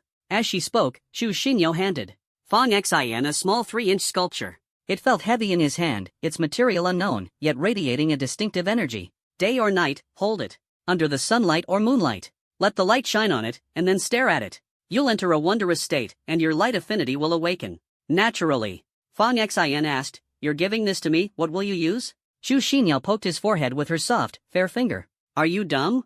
I've already awakened, so I don't need it. Oh, by the way, normal light affinity users can only awaken under sunlight or moonlight, but since you're S-grade, you'll definitely awaken under both. Okay, save this for later. Today, you're here to keep me company. She tugged at Fang Xian's arm, pulling him toward the stairs. Downstairs, Huasher watched the two of them, their closeness clearly bothering him. He quickly interjected, Miss, you are of noble. Before he could finish, Chu Xinyao cut him off. Huasher, I'm leaving Lan City tomorrow. Today, my friend took time out to be with me, and this day is very important to me. I appreciate your protection. But don't overstep, and don't interrupt us. Xiao Fang, let's go. Chu Xinyao slipped on her shoes and dragged Fang Xian out the door. Huasher's golden eyes brimmed with anger, but all he could do was bow his head in resignation and silently follow behind. The two walked side by side through the tranquil outskirts of Lan City, with Chu Xinyao chattering endlessly beside Fang Xian. It was hard to tell how much time had passed before they found themselves sitting together. Xiao Fang, we've grown up together. I didn't think we'd have to part ways for the sake of our futures. It feels strange. Fang Xian gazed into the distance. Books say there's no such thing as forever, but they also say you never know when paths might cross again. Resting her chin in her hand, Chu Xinyao stared out at the horizon. Xiao Fang, what if I start missing you? Bow toward Lan City, and I'll feel it. Xiao Fang. Chu Xinyao clung tightly to his waist, and Fang Xian pulled out a handkerchief, offering it to her. Here, for you. Chu Xinyao glanced at the handkerchief, immediately wrinkling her nose in distaste. It's so ugly, I don't want it. This is a high-grade item, it defends against 6th-tier mental attacks. I don't care. It's ugly, ugly, ugly. Oh, by the way, Xiao Fang, do you have a spatial ring? Yes. Want one? I'll give you one. Sure, but if you give it to me, what about you? I've got two. Fang Xian handed Chu Xinyao a spatial ring without hesitation. Chu Xinyao held the ring, her face brimming with joy. Xiao Fang, you're amazing now, you even have 2 spatial rings. I actually had 3. I already gave one to my little sister. Chu Xinyao clutched Fang Xian's arm, blinking her big eyes. Big brother Fang, you're so awesome. From now on, I'm sticking with you. Can I hold on to your leg for support? Fang Xian pushed her away. Get lost. Chu Xinyao chuckled. Come on. Let's go to Fengming Temple. Fengming Temple was a renowned and spiritually powerful Buddhist temple near Lancheng. It was famous and always bustling, especially during holidays when it became lively with crowds. Outside the temple, there was an ancient street lined with stalls selling local specialties, small inns, and all sorts of curious trinkets. Chu Xinyao dragged Fang Xian into Fengming Temple to burn incense and pray before pulling him along to explore the ancient street. After wandering for about 10 minutes, Chu Xinyao pointed to a small shop. Here it is. My sister said there's an old lady here who's amazing at fortune-telling. They entered the shop, and Chu Xinyao glanced around. Hello, is anyone here? After she called out a few times, a door creaked open, and a hunched old lady stood there. Young lady, here for a fortune reading? Yes. Come on in then. Inside was a small room with walls adorned with all sorts of strange items. The old lady, severely hunched over, sat on the other side of a low table and pushed a crystal ball toward Chu Xinyao. Place your hand on it and think about what you want to know. Chu Xinyao did as instructed. The crystal ball emitted a soft glow, flickering on and off. It was at that moment Fang Xian realized the old lady was a gifted individual with perception-based abilities. She placed one hand on Chu Xinyao's palm, closing her eyes. A few minutes later, they both opened their eyes simultaneously. The old lady smiled and said, "Child, your future is bright. Even if you face darkness, it will only be temporary? Thank you, Granny. How much do I owe you? Anything you wish, 1 coin, 10,000, or nothing at all. Chu. Xinyao promptly handed over 6,666 yuan. The old lady turned her gaze to Fang Xian. Her eyes had no whites or pupils, only a serene shade of light blue, but her stare seemed to pierce straight into Fang Xian's soul. Young man, let me read your fortune too. I've got nothing to ask. Fang Xian shrugged. With that, he was ready to leave with Chu Xinyao. Unexpectedly, the old lady's raspy voice called out behind him. The distant bells toll. The horns of war resound. Hawks circle the skies. Vultures scavenge the ground. The ancient king rises. The slaughter begins. This is the prelude to a grotesque apocalypse. The killing persists. This marks the end of false peace. Fang Xian halted slightly. He turned his head slowly, looking at the hunched old lady seated behind the low table. The old lady's serene blue eyes remained fixed on him. If anyone else had heard those words, they might have brushed them off as nonsensical ramblings, just an attempt to deceive. But Fang Xian couldn't simply walk away. Because his killing talent only he and his grandfather knew about. Everyone else who discovered the secret had been silenced by him. Even the reflection in the mirror called Fang Xian the king of slaughter. The old lady's words just now had almost directly revealed his identity and secret. Chu Xinyao, however, had no idea why Fang Xian had suddenly sat back down. Still, she obediently took a seat beside him. Child, what do you wish to ask? The old lady's light blue eyes locked onto Fang Xian. Their gazes met. Granny, what did you mean by those words just now? The old lady chuckled lightly. Nothing in particular. I'm just an old blind woman, and blind people love to speak nonsense. She paused before continuing. Child, give me your hand. Fang Xian hesitated briefly before extending his hand. The old lady grasped it, her gaze shifting into the void. A few seconds later, her body suddenly shuddered, and her hollow eyes fixed intently on Fang Xian. What's wrong? Chu Xinyao asked, puzzled. The old lady turned to Chu Xinyao. Young lady, step outside for a moment. I have something to say to him. Confused, Chu Xinyao complied and walked toward the door. Once she had gone far enough, the old lady turned back to Fang Xian. Child, close your eyes. Fang Xian closed his eyes. The moment he did, he found himself standing on a battlefield. Corpses were strewn everywhere, blood flowing like rivers. The bodies were piled high, forming a towering mountain of the dead. At the summit of this mountain of corpses sat a throne. That throne was all too familiar to Fang Xian. It was the same one he had seen in the mirror. Unconsciously, he began to walk toward the throne. But in the next instant, a sudden burst of golden light pierced through his chest, straight into his heart. He tried to turn around, but he couldn't see the person who had stabbed him from behind. The figure wore a mask. Fang Xian reached out, trying to remove the mask, but his vision blurred. He opened his eyes abruptly, his heart pounding as he clutched his chest, gasping for air. Beside him, he heard the soft voice of the old woman. The circle of slaughter pierces the mortal realm. The sword of hypocrisy strikes through the heart. Darkness shall descend, and you will ascend the throne. Fang Xian collapsed onto the table, one hand pressed against his chest as though his heart might explode. The old woman placed a warm hand on his shoulder, and a soothing energy flowed into his body. Gradually, he began to calm down. Grandmother, what was that just now? Fang Xian asked after steadying himself, lifting his head. The old woman chuckled lightly. That was a glimpse of the future. You'll have to forgive me for being dense. Please, guide me, grandmother. The old woman smiled kindly, her expression gentle. Child, I've been cursed. There are things I cannot say, but I can warn you, there is someone you must beware of. Fang Xian's head snapped up, his gaze fixed on her. The Fang Xian in the mirror had once said those exact words. Who? The old woman pulled out a clean handkerchief, gently wiping the sweat from his brow. Her eyes were filled with warmth, the tender gaze of an elder looking upon a younger generation. I told you, I am a cursed soul. There are things I cannot say plainly, but here's a clue, that person stands in the light. Fang Xian froze, slowly turning his gaze toward the door. Grandmother, is it her? Is the person you saw her? Fang Xian thought back to the masked figure who had stabbed him. I couldn't see clearly. Then it remains uncertain. The old woman withdrew her hand, still smiling at him with that same warm, kind expression. It's time for you to go. That pretty young girl was supposed to leave Lan City today, but she stayed an extra day because of you.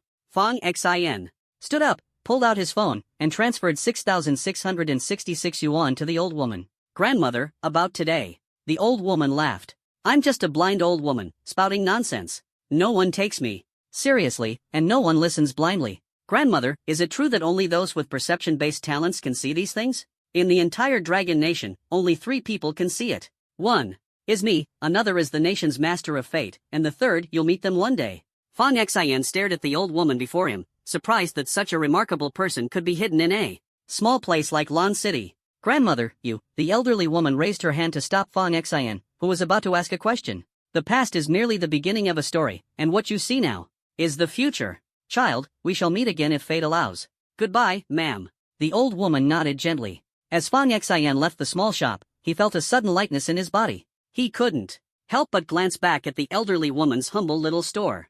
Earlier, he had clearly sensed that she posed no threat to him, which made him feel at ease enough to sit down. But the images he had just seen remained vivid in his mind, impossible to forget. Fong Xian could sense that the old woman possessed a powerful ability to perceive things, yet there was also an air of fragility about her. And when she mentioned being cursed, it all seemed to make sense. Chu Xinyao nudged Fong Xian. "Xiao Fong, what did the old lady just say to you?" Fong Xian replied with a straight face.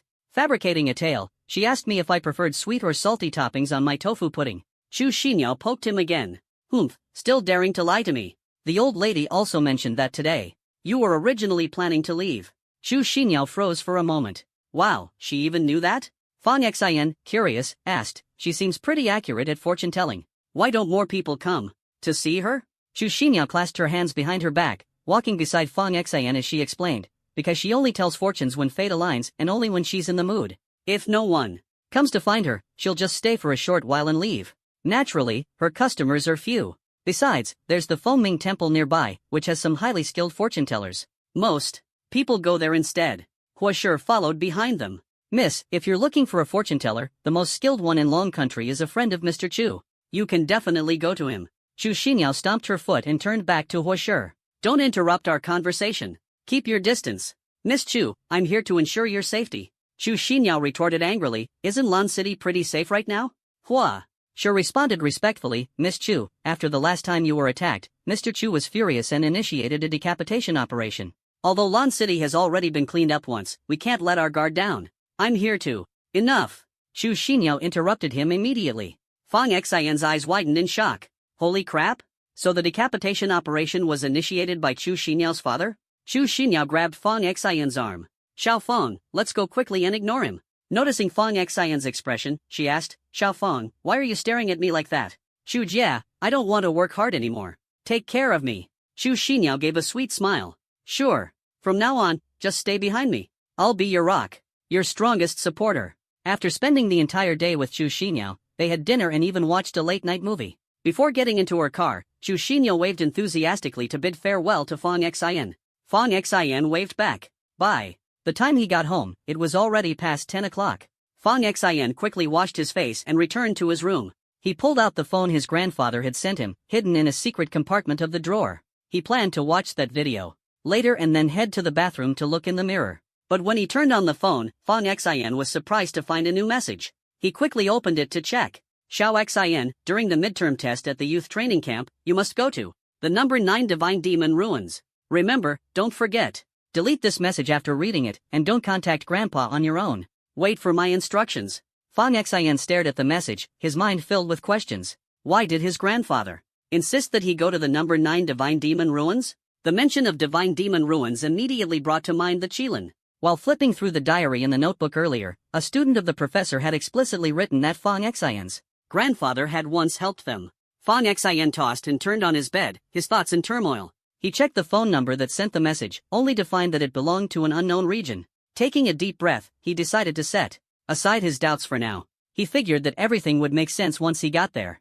For now, he wanted to take another look at the King of Slaughter in the mirror. The King of Slaughter hadn't finished speaking last time, and today, the old woman had repeated the same words, warning Fong Xian to be cautious of someone. Thinking back to the person who had stabbed him, Fong Xian knew he had to find them in advance. He replayed the video again. Then he went to the bathroom and stood in front of the mirror, waiting for half an hour. Nothing happened.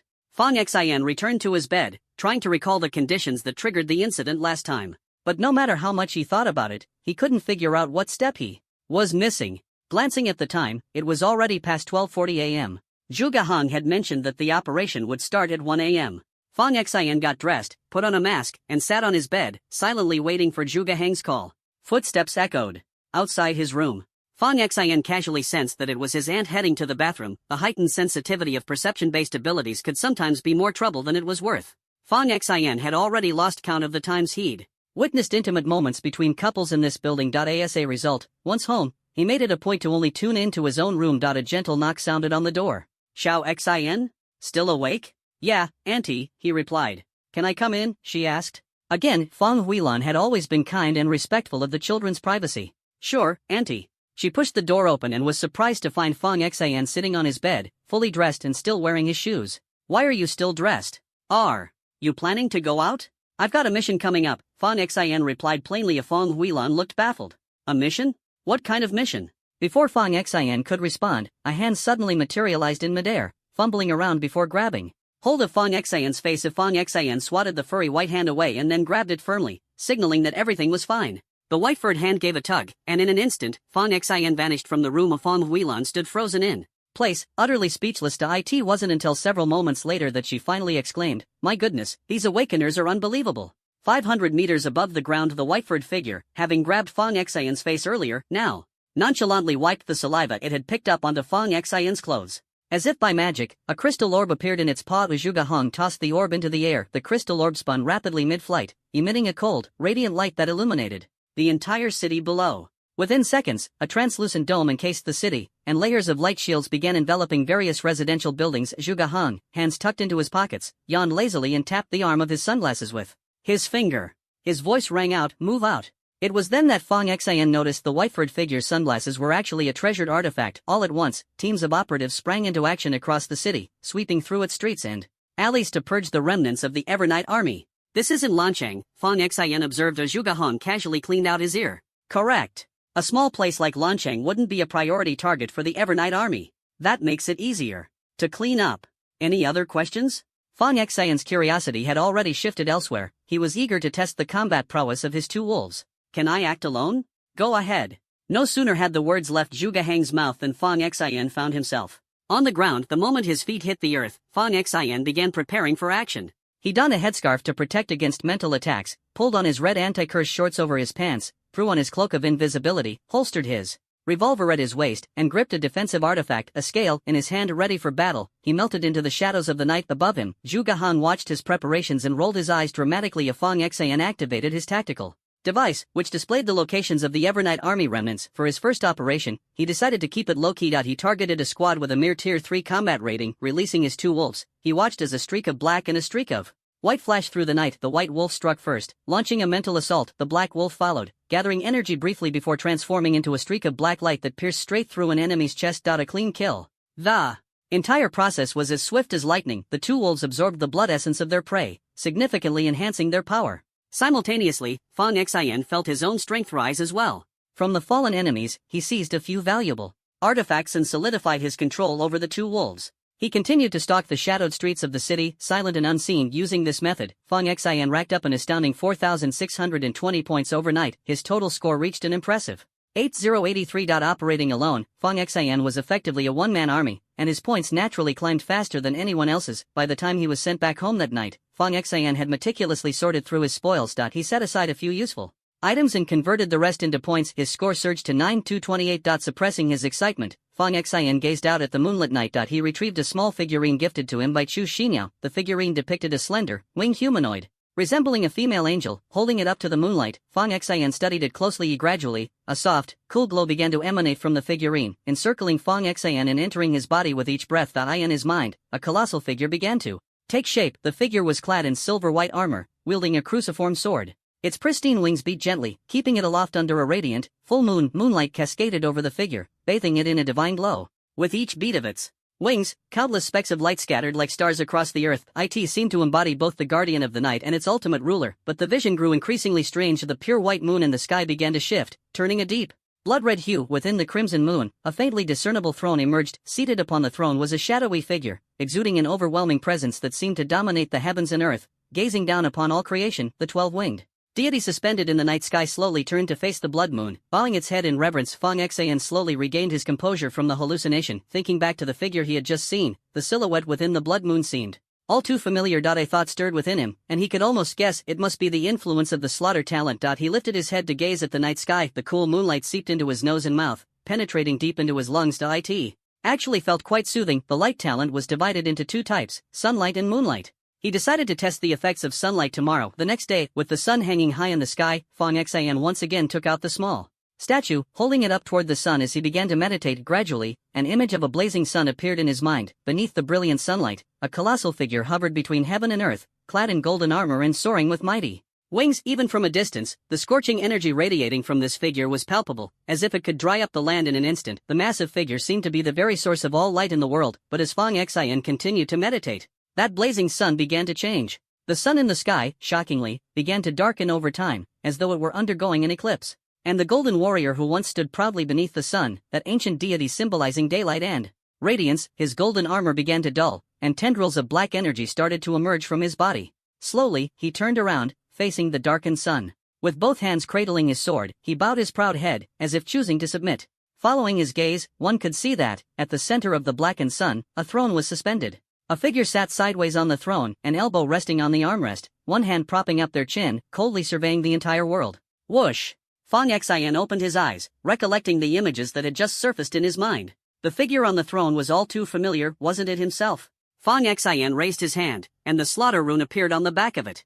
Who would have thought this slaughter talent would be so powerful? Previously, the reflection of himself in the mirror had claimed to be the leader of the 7 kings, which meant that besides the king of slaughter, there were other kings representing different talents. Coming back to his senses, Fong Xian felt specks of light gradually gathering within him. It seemed he had also awakened a light talent. He took out his phone, opened the front-facing camera, but noticed no changes in his eyes. Fong Xian pondered, perhaps his awakening process was different from others. After a moment of thought, he grabbed his SmartLink device and searched for information on the awakening process of light talents. The results surprised him yet again. Light talents were categorized into sunlight and moonlight types, and ordinary individuals could only awaken one of the two. Only those reaching S rank or higher could awaken both simultaneously. During awakening, one had to hold a statue of the goddess of light, face either the sunlight or moonlight, and only then could they see either the sun god or moon god. The number of wings on the deity they saw varied depending on their talent rank. Below B rank, they could only see a 2-winged deity. B rank and above could see 4, 6, 8, or 10 wings, with 12 wings being the highest. Fong Xian was baffled. The talent measuring potion had assessed him as A rank, but in reality, he was S rank. By logic, he should only have been able to see an 8-winged deity. So why had he seen a 12-winged one? Could it be the influence of the slaughter talent? He continued to dig into information about light talents, but found very little available. While most talents had corresponding skills and techniques, there seemed to be no such information for light talents. Searching further for why this was the case, he finally stumbled upon a few answers. All resources and skills related to light talents were strictly controlled by the church. As Fong Xian flipped through the information, his gaze halted on an emblem, the symbol of the church, an eye, with a sun at its center. Fong Xian recognized the emblem immediately. Wasn't it the same insignia on the chest of the lion dog owned by Chu Xiniao's family? This revelation led him to deduce Chu Xiniao's father was very likely a member of the church. Fong Xian recalled that back in the Beast Palace, when Zhuge Hang and the palace master were discussing, it was mentioned that the church had once sought to make the white-haired Zhuge Hang the governor of the Red Lotus district, but he had refused. Even the professor who developed the Primordial One formula, his student, had been extradited by the church from overseas. This showed just how immense and far-reaching the church's power truly was. From the scattered words of Zhuge Hang, it was evident that the internal power struggles within the church were intense, and the white-haired man had a deep disdain for the church's actions. Fong Xian searched for more information about the church, but apart from what he had just seen, there was nothing else, making it appear extremely mysterious. Thinking back now, Chu Xiniao's consistent silence regarding her father was likely for this very reason. There was another noteworthy detail: anyone discovered to have a light attribute talent would be forcibly taken away by the church, regardless of their talent level. Fong Xian touched his Jilian device. His own light attribute talent was far from weak, and the only reason he hadn't been taken by the church was his recruitment into the 9th division. As Fong Xian contemplated all this, in the imperial capital, within the ancient and grand temple of light, a middle-aged man wearing a crown and draped in a white cloak embroidered with golden threads looked up at the enormous statue of the goddess of light that dominated the center of the temple. The cloak's embroidery depicted the sun, moon, and stars, and as it swayed, those celestial patterns seemed to move gently. Behind the statue, a massive orb hovered in midair, resembling the sun suspended in the sky. At that moment, the daylight began to dim, as if the moon was gradually eclipsing the sun, and darkness began swallowing the sky bit by bit. The crowned man's eyes shone with dazzling golden light. The temple began to quake. A figure hurriedly rushed into the hall, his red cloak dragging on the ground, swaying wildly as he ran. Seeing the scene before him, his pupils contracted sharply. "Your Holiness, what is happening?"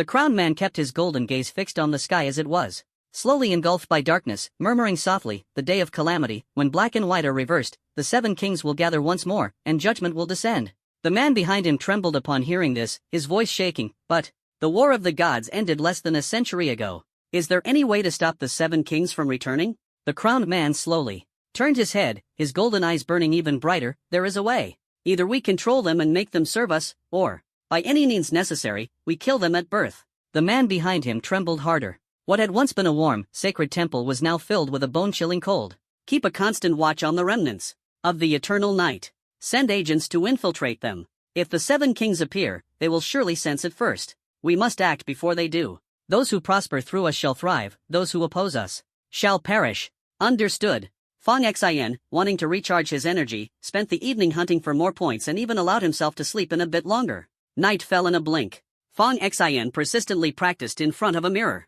As always, there was no response, and he eventually returned to his bed to wait quietly. Suddenly, a hand appeared out of thin air. Fang Xian reached out and grabbed it. With a tug, Fang Xian vanished instantly. Looking down at the city beneath his feet, he realized he was in a completely different place. Zhuge Hong tossed the spherical artifact into the sky, and a protective shield descended once more. "Any questions?" Zhuge Hong asked. "Can you help me find some light attribute skills or techniques?" Zhuge Hong paused from picking his ears. "You awaken light attribute talent?" "Yes. Light skills and techniques are different. Other talents can be easily searched for online, and there are plenty in the Zhilian database too. But light attribute skills are monopolized by those old geezers in the church. They're full of themselves, thinking they're superior to everyone else. Getting your hands on those is indeed tough. Just the other day, the nephew of the church's top figure gave me a hard time, almost broke my leg. But since you're asking, I'll figure something out for you. I'll get it to you after school starts." Fang Xian was surprised. This guy was really capable. "Thank you. No problem. Anything else?" "Not at the moment." Snap. With a snap of his fingers, Fang Xian found himself back on the battlefield. Tonight's gains weren't as plentiful as the previous nights. The decapitation operation had entered its 3rd day, and most of the remnants of the Eternal Night and the irregulars had either fled or been wiped out, leaving far fewer targets. Fang Xian managed to collect 2,832 points in one night. His total points now amounted to 12,060. Once his points hit 10,000, his card suddenly flashed, and 2 stars appeared on its surface. "Congratulations, Mr. Fang Xian, on your promotion to 2-star user." In the following days, Fang Xian continued slaying enemies and collecting points under the cover of night. The Sky Shield Bureau members who joined the campaign to eliminate the irregulars all knew about the 9th Division's new recruit on the battlefield, a figure in an invisibility cloak, cold and decisive in action. Though he hadn't officially enrolled yet, his combat prowess had already reached level 3. No one had ever seen his true face. In the cover of night, only his legend was whispered. Everyone thought things would settle down peacefully. Unexpectedly, on the last day, he encountered an air elemental mutant. With one gust of wind, the opponent blew away Fang Xian's invisibility cloak, revealing him in nothing but a pair of bright red underwear. This moment was captured by the agents of the Sky Shield Bureau. Although his face wasn't visible in the photo, word quickly spread. The 9th Division had a flashy new recruit, combat level 3, and he had been caught venturing out in a pair of red underwear. As soon as Fang Xian got home and collapsed onto his bed, a message popped up in the 9th Division's rookie training group chat. Sure, Tailang sent a text. "Do you guys know? Our 9th Division got a big shot this semester, already combat level 3 before even starting training." Zhang Yaozu was the first to reply. "Who? That's insane. No idea. Their identity is classified, and no one on the mission is allowed to talk." But a photo leaked. With that, Sher Tailang posted the photo. In the picture, the figure was leaping high into the air, wearing an old lady's scarf on his head and a weird mask on his face. One hand gripped a revolver, the other held a laser sword, and over his outerwear, he sported an eye-catching pair of bright red underwear embroidered with a pair of mandarin ducks. "Look! Everyone's calling him the Red Underwear War God now. Too flashy. Who is this guy? Could he be someone in our group?" Sher Tailang continued. "There are 2 people in this chat who haven't said a word. Could it be one of them?" Bai Yulin jumped into the conversation. "You can tell from the photo it's a man." The 2 silent ones here are Fang Xian and Li Bauer. Bauer's a girl. Sher Tailang tagged Fang Xian at Fang Xian, "Brother Xian, is this war god in red underwear you?" Fang Xian stared at the messages in the group chat and then at the photo. With trembling hands, he slowly typed a reply. "No way, it's me. There's no one in Lanchang, or even the entire Crimson Lotus district. Who's that?" Over the top. Fang Xian wished he could bury himself in a hole. This was too humiliating. He wanted nothing more than to hide. "Sure. Tailang chimed in with another message. Wow, brother XAN actually replied. That just leaves Li Bauer as the only quiet one in the group. By the way, did any of you guys participate in the Crimson Lotus District's decapitation operation? Zhang Yaozu asked. Shen Yu picked up the thread. This semester, the 9th Division only recruited 36 rookies. I heard they only chose the top scorer from each team to participate in the trial run during that mission. Can't confirm, though, it's just something I heard. Zhang Yaozu asked again, so who from our team went? Was it brother XIN or Bauer? Bai Yulin replied, Bauer messaged me that day. She said instructor Zhuge sent her to the battlefield. Looks like Bauer's the top scorer on our team. No way. Our team already has someone as strong as brother XIN. How amazing must Bauer be? Zhang Yaozu exclaimed. Bai Yulin explained, Bauer has a rare blade god talent. SSS level. She's insanely good. We went to the same school. Her grades were the highest in our entire Taiyang district. Zhang Yaozu was floored. No way. Our team has 2 SSS level geniuses? The 9th Division is basically a monster academy. Sure, Tailang added, if Bauer isn't the red underwear war god, then it must be the top scorer among the other 5. We'll find out once we get to the rookie training camp. Sky Shield Bureau trains all its new recruits there together. Sure, Tailang switched topics. I've got some insider info from my grandpa. He said the palace master of the Beast Hall is going to personally teach at the 9th Division. The palace master of the Beast Hall? A big shot like that? Coming here to teach? Are you sure your info is solid? Pretty sure. My grandpa said a few nights ago, a rookie in the 9th Division with beast taming talent was taken to the Beast Hall to awaken their power. Apparently, the awakening caused a heavenly phenomenon. Their talent is second only to the founder of the Beast Hall himself. Even the old palace master was stunned. They wanted to recruit the rookie, but got so scared in the end they backed off. Still, the Beast Hall really liked this rookie and arranged for the palace master to teach them personally. Whoa! That's insane. Someone so powerful they got the Beast Hall's palace master to come teach? Sure, Tailang continued. No idea who it is, though. No one in our group specializes in beast taming, so it's gotta be someone from another team. We'll find out tomorrow at the training camp. Time to sleep. Everyone. We need to report in by noon tomorrow. Placement tests start at 3 p.m. Fong Xin set down his Jilian device. Although the youth training camp was in Yuncheng, Red Lotus District, it wasn't in the same province as Fong Xin. He'd have to take a plane tomorrow, and the trip would take over an hour. He pulled out his card and swiped it on the Jilian device. Beep. The card displayed his points, 18,328. These were the hard-earned points Fong Xin had accumulated over the past few days. Converted to cash, they equaled a staggering 180 million. Among the treasures he had scavenged recently, only 2 caught Fong Xin's attention. One was a 5th-tier artifact called the Earth Spirit Pearl. With it, he could burrow 10 meters underground and even phase through walls. The other was a 6th-tier mask known as the She Mask. Wearing it would cause enemies to experience 3 seconds of blindness. On a battlefield, those 3 seconds could completely change the tide of a fight. These 2 treasures were obtained during Fong Xin's ambush on a level 4 combatant altered being. The rest of the treasures had been exchanged for points. As for cash, Fong Xin had scavenged over 230 million from the altered beings he encountered in recent days. Some of the weaker altered beings didn't carry valuable treasures, but they had accumulated quite a bit of wealth from their habitual robberies and raids. However, what gave Fong Xin a headache now was that he had run out of bullets for his revolver.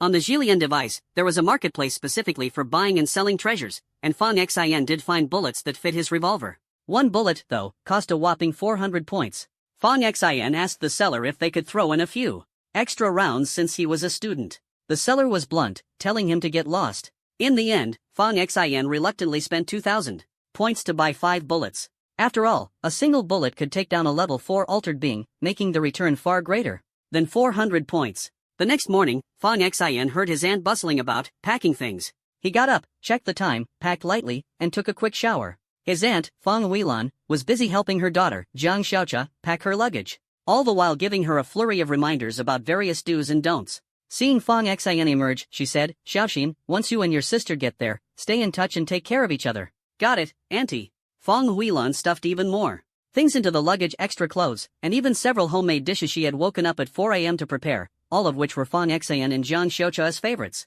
Her husband, Fong Weidong, tried to reassure her, the kids are just going to school. Don't cry. They'll be back during the midterm break.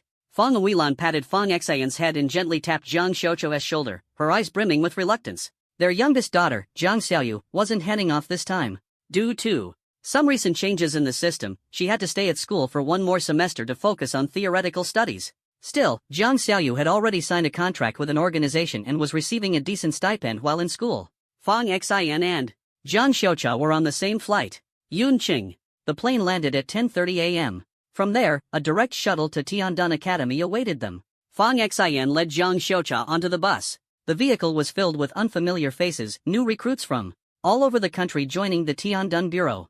The chatter was deafening. Fang Xin sat down, grabbed a travel brochure from the seat pocket in front of him, and used it to cover his face, intending to rest. But the noise from the new recruits was relentless. Jiang Xiaocha pulled out a pair of earbuds, gently placing them in Fang Xin's ears with a sweet smile. Fang Xin leaned his head against the window, appreciating how well his sister understood him. In the row ahead sat a girl with a piercing voice who hadn't stopped talking since boarding. Honestly, I didn't do well on the test. I was off my game that day and barely managed to get an A grade. Otherwise, I'd already be in the 9th division. Unfortunately, no one from my school made it into the 9th division. The best placement we got was the 6th division. My name's Huang Hui. What division are you in? What's your name? We're all classmates now, so let's get to know each other. She went around asking everyone nearby. No one here made it into the 9th division? Huang Hui seemed surprised. Well, it makes sense. The 9th division is a special department, it's not for just anyone. This year, the Tiandun Bureau recruited over 1,800 people nationwide across 12 districts, but the 9th division only took 36. As she spoke, she turned to look at Fang Xin and Jiang Xiaocha in the back row. What about you? Too? What's your name, and which division are you assigned to? Jiang Xiaocha, 1st division. The 1st division, not bad. Huang Hui then turned her attention to Fang Xin, who still had the travel brochure covering his face. She reached out and pulled it off. Hey, what's your name? Which division are you in? Jiang Xiaocha frowned slightly.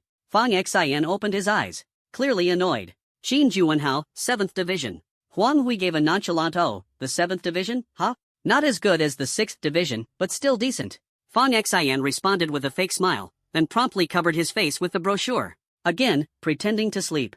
Huang Hui pursed her lips. Kind of standoffish, huh?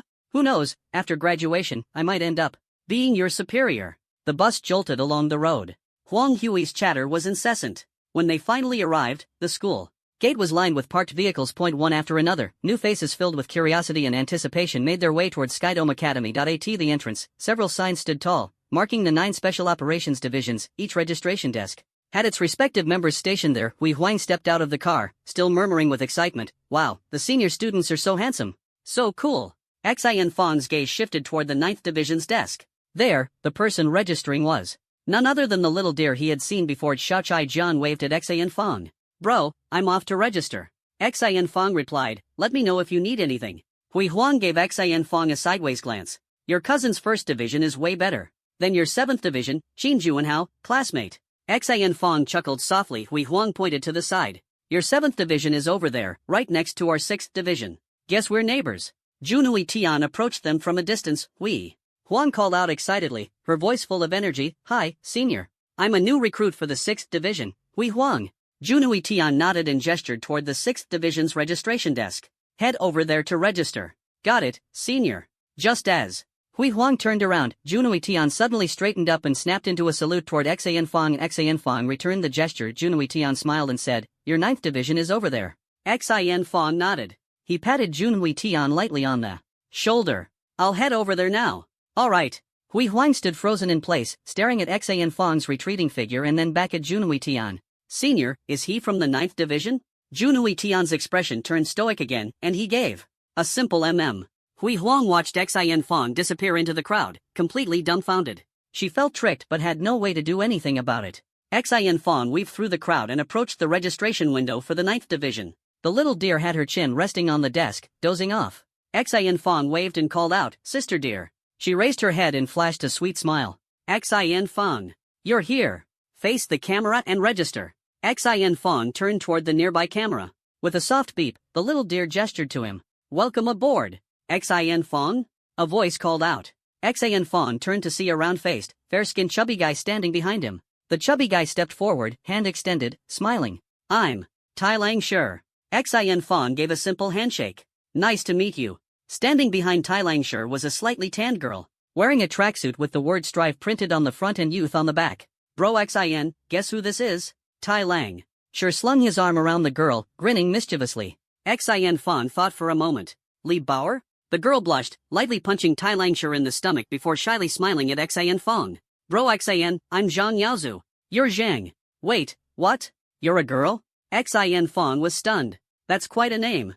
Zhang Yaozu scratched her head and chuckled awkwardly. My brother's name is Zhang Guangzong. Xian Fong was momentarily speechless. He suddenly remembered the person in their group chat who often argued with Tai Langshire, the one with the middle-parted yellow chick avatar. Turns out, it was her. Where are the others? The other three went to their dorms to make their beds. The two of us stayed here to wait for you and keep watch. Tai Langshire said with a sly grin. Keep watch for what? Tai Langshire leaned in. Don't you want to know who the red underwear warlord is? A lot of people are curious about his identity right now. Xian Fong cleared his throat. I'm not that curious. Even if he shows up, he's not going to wear his underwear on the outside, right? Tai Langshire chuckled. Actually, after some investigation, everyone's pretty sure the red underwear warlord is Zhang Chang from the 6th team. Their team ranked first overall and even participated in the Red Lotus District decapitation operation. Someone asked him about it, and he didn't deny it. He just checked in 5 minutes before you got here, dressed ridiculously flashy. No one else would dare claim that title. Xian Fong thought to himself, asterisk if someone's willing to take the blame. Let them have it, asterisk Tai Langshire continued. Bro Xian, before heading to the dorm, you need to go over there to pay your accommodation and miscellaneous fees. Don't forget your card. Zhang Kolbal will take you there. The 9th Division dorms are all single rooms. Shin Yu came early and already cleaned up for us. You can just drop off your stuff when you get there. I'll book a private room at the cafeteria so the 6 of us can have a meal together. Kolbal, take Bro Xian to pay the fees. I've posted the location in the group chat. The slightly tanned Zhang Yaozu punched Tai Langshire in the stomach. Again. Fatty, shut up. You're the Kolbal. Your whole family's Kolbals. Tai Langshire laughed cheekily. Bro Xian, I'm off. Zhang Yaozu led the way, and Fong Xian asked curiously, you two know each other? Our families have been friends for generations. We've been close since we were kids. Zhang Yaozu explained. When it was time to pay the fees, Fong Xian ran into another familiar face. Standing among the students from Division 7, Qin Juanhao declared boldly, come on, everyone, stop fighting over it. We're all from Division 7 now, future classmates and comrades in arms. First time meeting you all, so I'll cover all the school fees for everyone in Division 7. It's not much, think of it as my welcoming gift. He waved the card in his hand. My dad loaded 5 million onto this card to help me build good relationships with everyone. As he spoke, he swiped the card, revealing a remaining balance of 392. The students around him cheered. Young Master Qin is so generous. Qin Juanhao waved dismissively. This little bit of money is nothing. Zhang Yaozu shook his head inside. I really can't figure out which landlord's foolish son would be this extravagant. He's already covered the fees for a ton of new recruits in Division 7. It's 20,000 per person, and there are nearly 200 new recruits in Division 7. Just this act alone cost him 4 million. The wealthy truly live on a different level. Fong Xian didn't think much of it. Young Master Qin was still the same as always, constantly trying to show off with money. There were several payment windows. Division 9 had its own dedicated payment window. Since the group was small, there was no need to queue. As Fong Xian approached, numerous new recruits turned their gaze toward him. Everyone looked at the new recruits from Division 9 with envy. After all, anyone who got into the Monster Division was undoubtedly a genius. Qin Juanhao turned his head and spotted Fong Xian immediately. His mind started churning. Fong Xian. Qin Juanhao waved at him. Many around them looked toward Qin Juanhao, surprised. Young Master Qin, you know someone from Division 9? Qin Juanhao responded quickly. Of course I do. How could I not?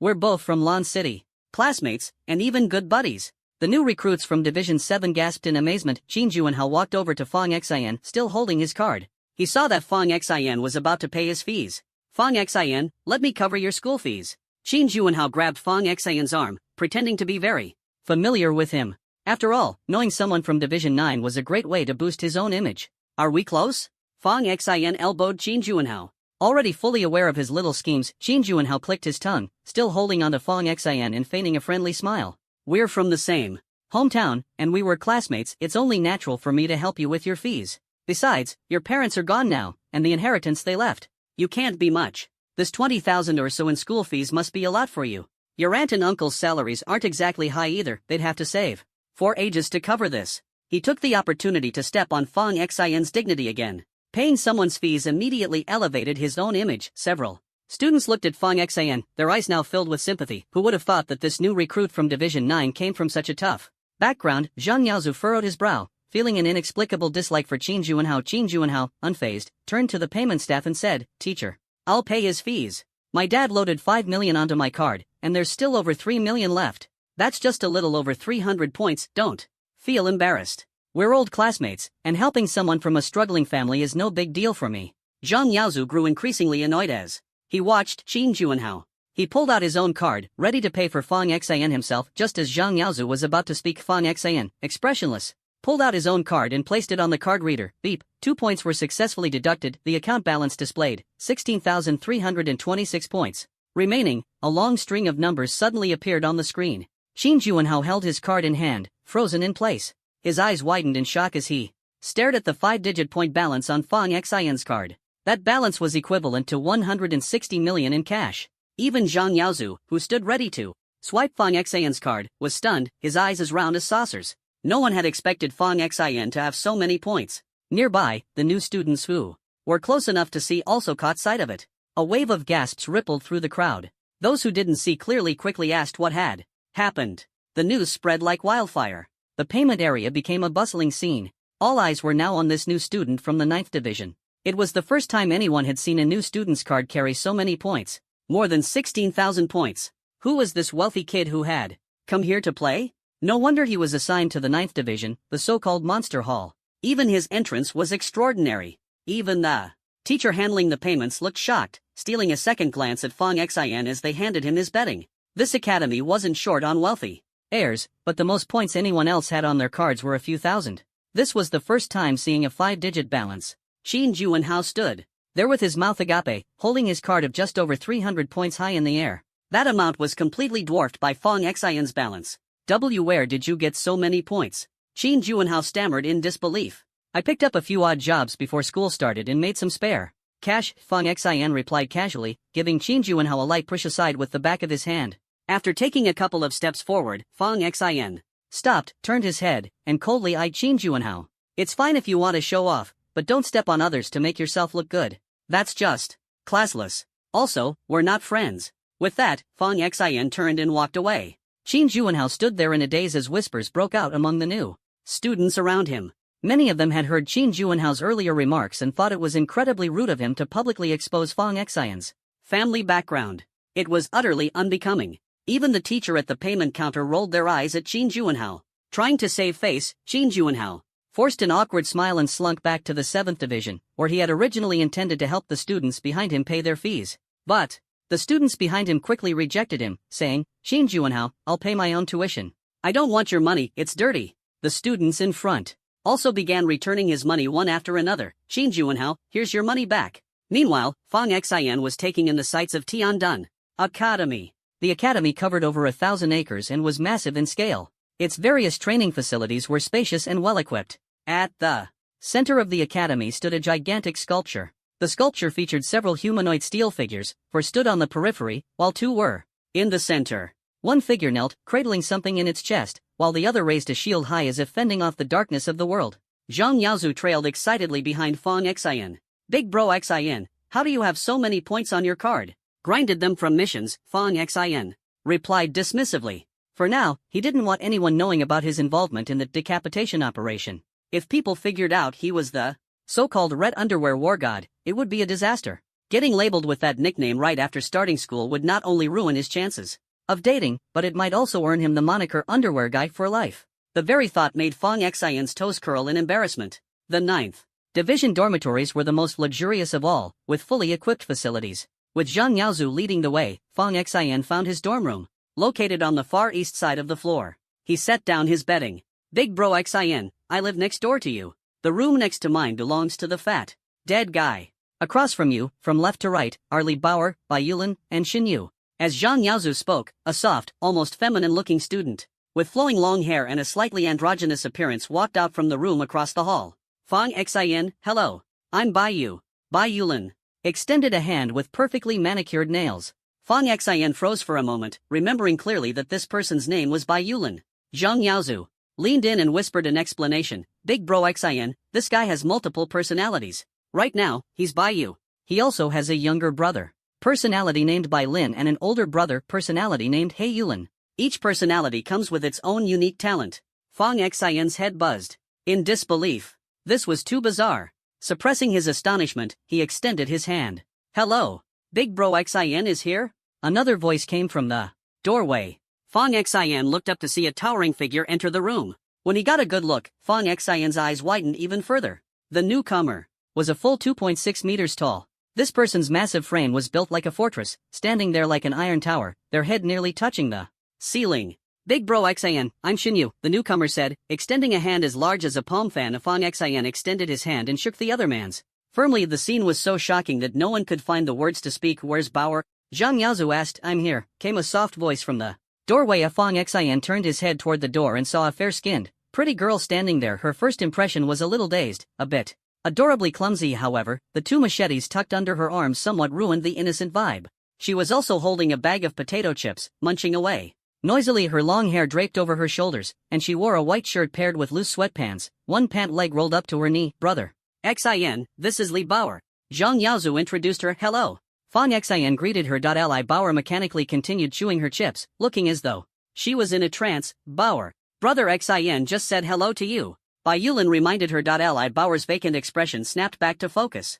Oh, hi, she responded awkwardly. Zhang Yaozu quickly changed the subject. The fat guy sent the location. Let's hurry up and go eat. The group followed the location to the restaurant Shi Tailang had booked. Shi Tailang swiftly distributed utensils and poured tea for everyone, his expression filled with gossip.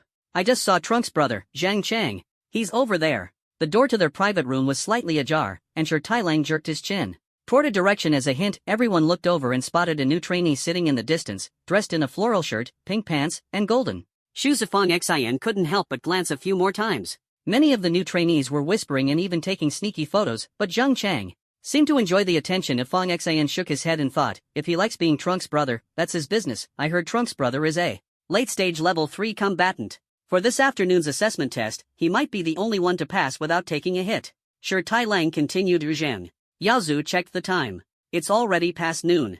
Let's eat quickly, take a short break, and gather at 2:30. The test starts at 3. I heard they've made it even harder this year compared to previous years. Passing without injuries? That's nearly impossible. I also heard that in the past, some seniors were severely injured during the test and had to lie in bed for a month to recover. Bai Yulin added, I brought some medicine. I'll share it with everyone before the test. Shinyu chimed in. Fong Xin checked his smart wristband and saw a message from Zhuge Han. Xin, come help me move some stuff. It was followed by a location. Fong Xin got to his feet.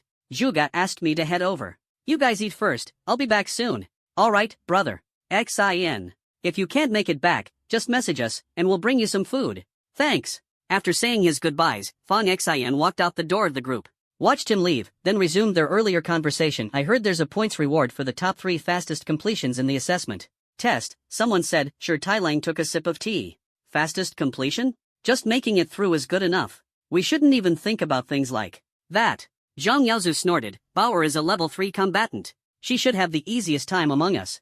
Unexpectedly, Li Bauer gave him a blank look, her voice soft and slow as she said, I can't beat Fong Xin. Li Bauer's casual statement left the other new trainees in her squad stunned. Bauer, you really can't beat Fong Xin? Bai Yulin asked, turning to look at her. Li Bauer nodded, are you sure? While continuing to munch on her chips with a soft, sticky voice, she replied, absolutely sure. Whoa, does that mean Brother Xin is also a level 3 combatant? Shi Tailang exclaimed. Our squad has 2 level 3 combatants? That's right. Brother Xin has an SSS level strength talent. Hearing you say that, it's not surprising. Sure. Tailang mused. Wait, hold on. Didn't the decapitation mission select the top performer from each squad? If Bauer can't beat Brother Xin, why was Bauer chosen instead of him? Zhang Yaozu questioned, puzzled. Li Bauer looked up, her wide eyes blinking, giving her an adorably clueless expression. Bai Yulin asked, is this information reliable? I heard it somewhere. Bai Yulin rolled his eyes. If it's just hearsay, it doesn't count. Maybe both Bauer and Brother Xin went from our squad. Then why didn't Brother Xin say anything when we asked him in the group chat about the decapitation mission? Li Bauer rested her chin on the table, her small mouth moving as she chewed on chips. Because he was busy cutting people down and didn't have time to deal with you. Zhang Yaozu suddenly had an epiphany. Oh, so that's it. Do you think Brother Xin might actually be the so-called Red Trunks War God? Shi Tailang immediately retorted, Kobol, are you out of your mind? The Red Underwear War God is clearly Zhang Chang. Look at our brother Xin, he's so righteous and upright, how could he ever wear something so flashy? You fat pig. You're the Kobol. Anyway, Brother Xin should do well in the aptitude test this afternoon. Not necessarily. The 9th Division's aptitude tests are notoriously hard, but no matter what, he's definitely better than me, Shirtai Lang said. A dozen massive trucks loaded with various equipment were parked along the roadside. Fang Xin stood there, dumbfounded, staring at the white-haired man eating noodles beside him. This is what you call a light haul, he asked with a frown. Zhu Gahong took another bite of noodles, casually slinging an arm over Fang Xin's shoulder. What? Too little for you? Fang Xin's face darkened. Big bro, I've got an entry-level aptitude test this afternoon. Zhu Gahong raised his chin. The equipment on these trucks is for training at various facilities. I spoke with the instructors over there. If you move all this stuff according to their requirements, I'll get you an administrator badge. That way, if anyone wants to practice outside of designated times, not only will they have to pay, but they'll need to beg you for permission. With the badge, you can practice whenever you want. Deal? Fang Xin paused in surprise, then broke into a smile. Thanks, big bro. Go on, Pikachu. Zhu Gahong gave him a shove and then continued eating his noodles, disappearing into the crowd. Fang Xin looked puzzled. What's a Pikachu? He opened the truck doors and began unloading the equipment under the supervisor's instructions. Thankfully, his strength-based abilities made the task manageable. By the time it was almost 2:30, Shirtai Lang and the others messaged Fang Xin, asking where he was since it was time to gather for the test. Fang Xin had just finished unloading the dozen trucks when a few more arrived. In the group chat, Xiaolu sent a message. Fang Xin, Mr. Zhuge told the exam proctor you might be late. It's fine. Fang Xin replied with a wry smile and I got it. It was after 3 o'clock when Fang Xin finally finished everything. The supervisor handed him a badge. On the front, it read Fang Xin, and on the back, Administrator. After thanking the supervisor, Fang Xin rushed off toward the test site. By the time he arrived, the test had already begun. The testing area was divided into 9 massive zones. A giant screen hovered in the sky, displaying the scores of new recruits for the aptitude test. Scores were calculated based on combat power, completion time, or duration of endurance. The so-called completion required defeating 1 peak-level rank 1 puppet, then 2, and finally 3. After clearing rank 1, participants took on rank 2 starting with 1 puppet and progressing to 3. Finally, there were peak-level rank 3 puppets, again starting with 1 and increasing to 3. If a participant couldn't defeat the puppets, their score was based on how long they could last. The longer the endurance time, the higher the score. However, each rank had a time limit, 10 minutes for rank 1, 20 minutes for rank 2, and 30 minutes for rank 3. After the aptitude test, the top scorer would receive 300 points, the second place 200 points, and the third 100 points. Fang Xin glanced at the giant screen. Currently, the top score was held by someone named Chengyu, who had completed the challenge in 17 minutes and 58 seconds. The top 20 spots on the leaderboard were almost entirely dominated by recruits from the 9th Division. As more recruits from the 9th Division entered the test, their numbers in the top 30 continued to grow, leaving participants from other divisions in the dust. In the distance, on a viewing platform, a row of leaders sat watching. Among them, a young man with white hair stood out. Unlike the other stern and serious leaders, he seemed relaxed and casual. Most of the other leaders were middle-aged or elderly, making his youth all the more striking. Zhang Yaozu waved at Fang Xin. Brother Xin, over here. Fang Xin hurried over, and Zhang Yaozu handed him a fancy handheld pancake and a cup of porridge. Here, for you.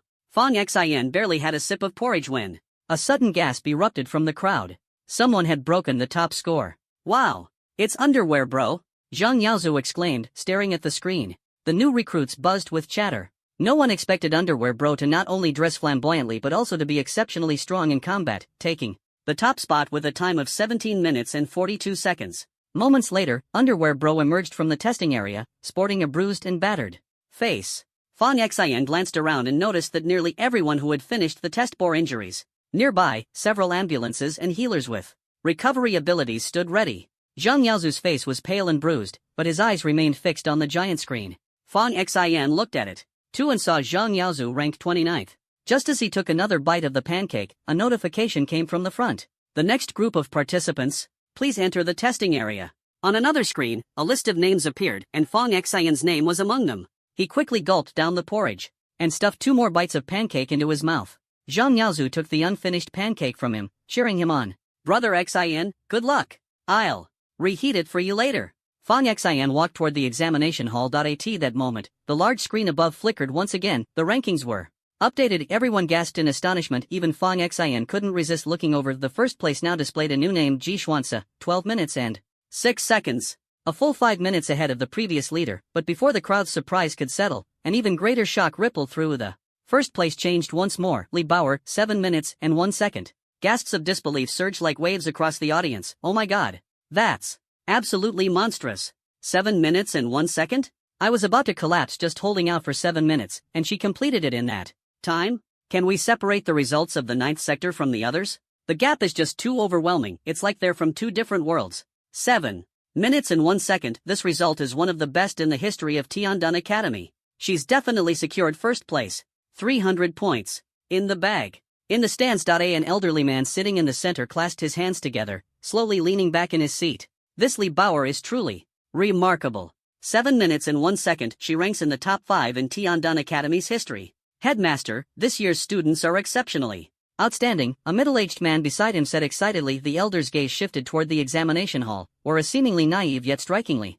beautiful young woman emerged, 2 mountain-splitting knives tucked under her arm. That's Li Bauer? Correct. The elder's face was full of satisfaction. The younger generation truly has great potential. This young girl looks to be about the same age as my granddaughter, but her talent and strength are leagues beyond my granddaughter's. The bespectacled elder beside him quickly chimed in. Headmaster, your granddaughter isn't bad either.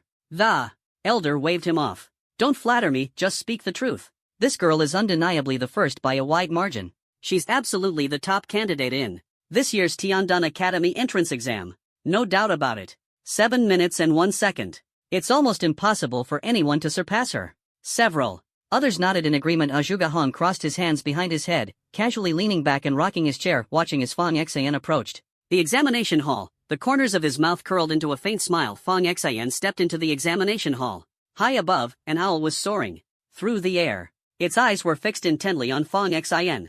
Beep, new recruit number 9, Fong Xian. Identity verified. Placement test begins. As the voice echoed, the owl flapped its wings and hovered mid-air, resembling a strict proctor. Fong Xian glanced around, noticing the environment beginning to shift. The classroom transformed into a rundown neighborhood. Suddenly, a man with a scarred face emerged from the side, swaying as he stared at Fong Xian. Fong Xian froze for a moment, surprised at how lifelike this puppet appeared.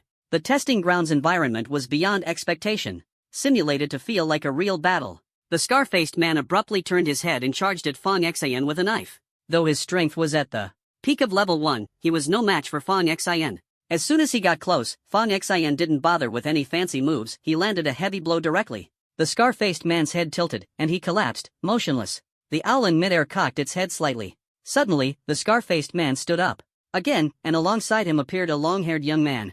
The scar-faced man attacked with brute force, while the long-haired youth wielded fire elements, one engaging in close combat, the other providing ranged support. Fong Xian didn't give them the chance to regroup. He charged forward. With a twist of his waist, he threw a punch. The scar-faced puppet crashed to the ground, unable to fight back. A fireball hurled toward Fong Xian, but he dodged it effortlessly and countered with a flying knee, ending the battle. The two puppets rose once more, and another puppet, a young man wearing a baseball cap, appeared nearby. This one launched a psychic attack, his nearly transparent hand reaching for Fong Xian's head. Fong Xian quickly rolled away. Through countless battles, he had learned one thing: against psychic attacks, the key was to focus fire and take down the opponent immediately. He slid forward, knocking the psychic puppet down, and delivered an elbow strike that snapped its neck. Turning around, he hurled the incapacitated puppet at the fire element puppet, toppling it. Then, with a leap, he drove an elbow into the scar-faced puppet's chest and followed up with a spinning kick that crippled the fire element puppet. Recruit Fong Xian, first stage complete. Time, 42 seconds. The surroundings began to shift again, transforming into a dock. An ice spike shot up from the water. Fong Xian released a surge of explosive power, overwhelming his opponents, leaving them no chance to retaliate. He rammed forward with the force of a human battering ram. His talent for brute strength, often referred to as head-on collision, made his body an unstoppable force. Soon after, more puppets appeared, using psychic and metal-based attacks. For someone as seasoned as Fong Xian, these opponents were no challenge at all. He ended the fight with ease. Before entering, he had expected the test to be difficult, but it turned out to be easier than the decapitation missions he had undertaken in the past. Recruit Fong Xian, second stage complete. Total time, 2 minutes and 12 seconds. As the third stage began, Fong Xian encountered beast-taming attacks. He smirked, waving his arm as black and white shadows intertwined.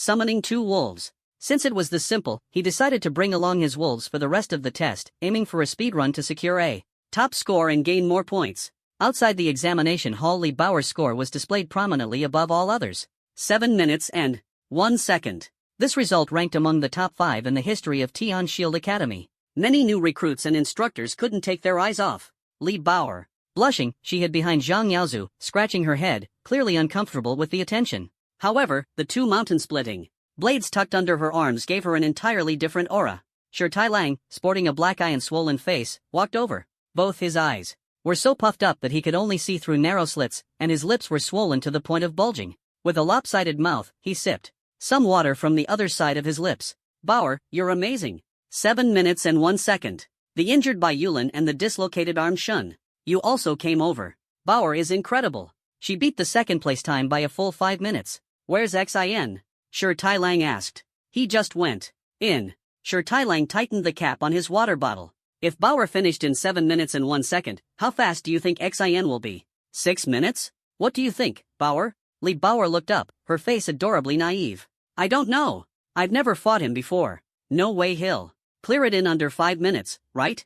Zhang Yaozu asked. Shi Tailang licked his swollen lips. Under 5 minutes? Zhang Kolbal, you've got to be joking. Since the founding of Tian Shield Academy, only 2 seniors have ever managed under 5 minutes. The best record was 3 minutes and 39 seconds, and that was back when the entrance test wasn't nearly as tough as it is now. Fatty, can't you just be more optimistic? Shi Tailang retorted, and you need to be more realistic.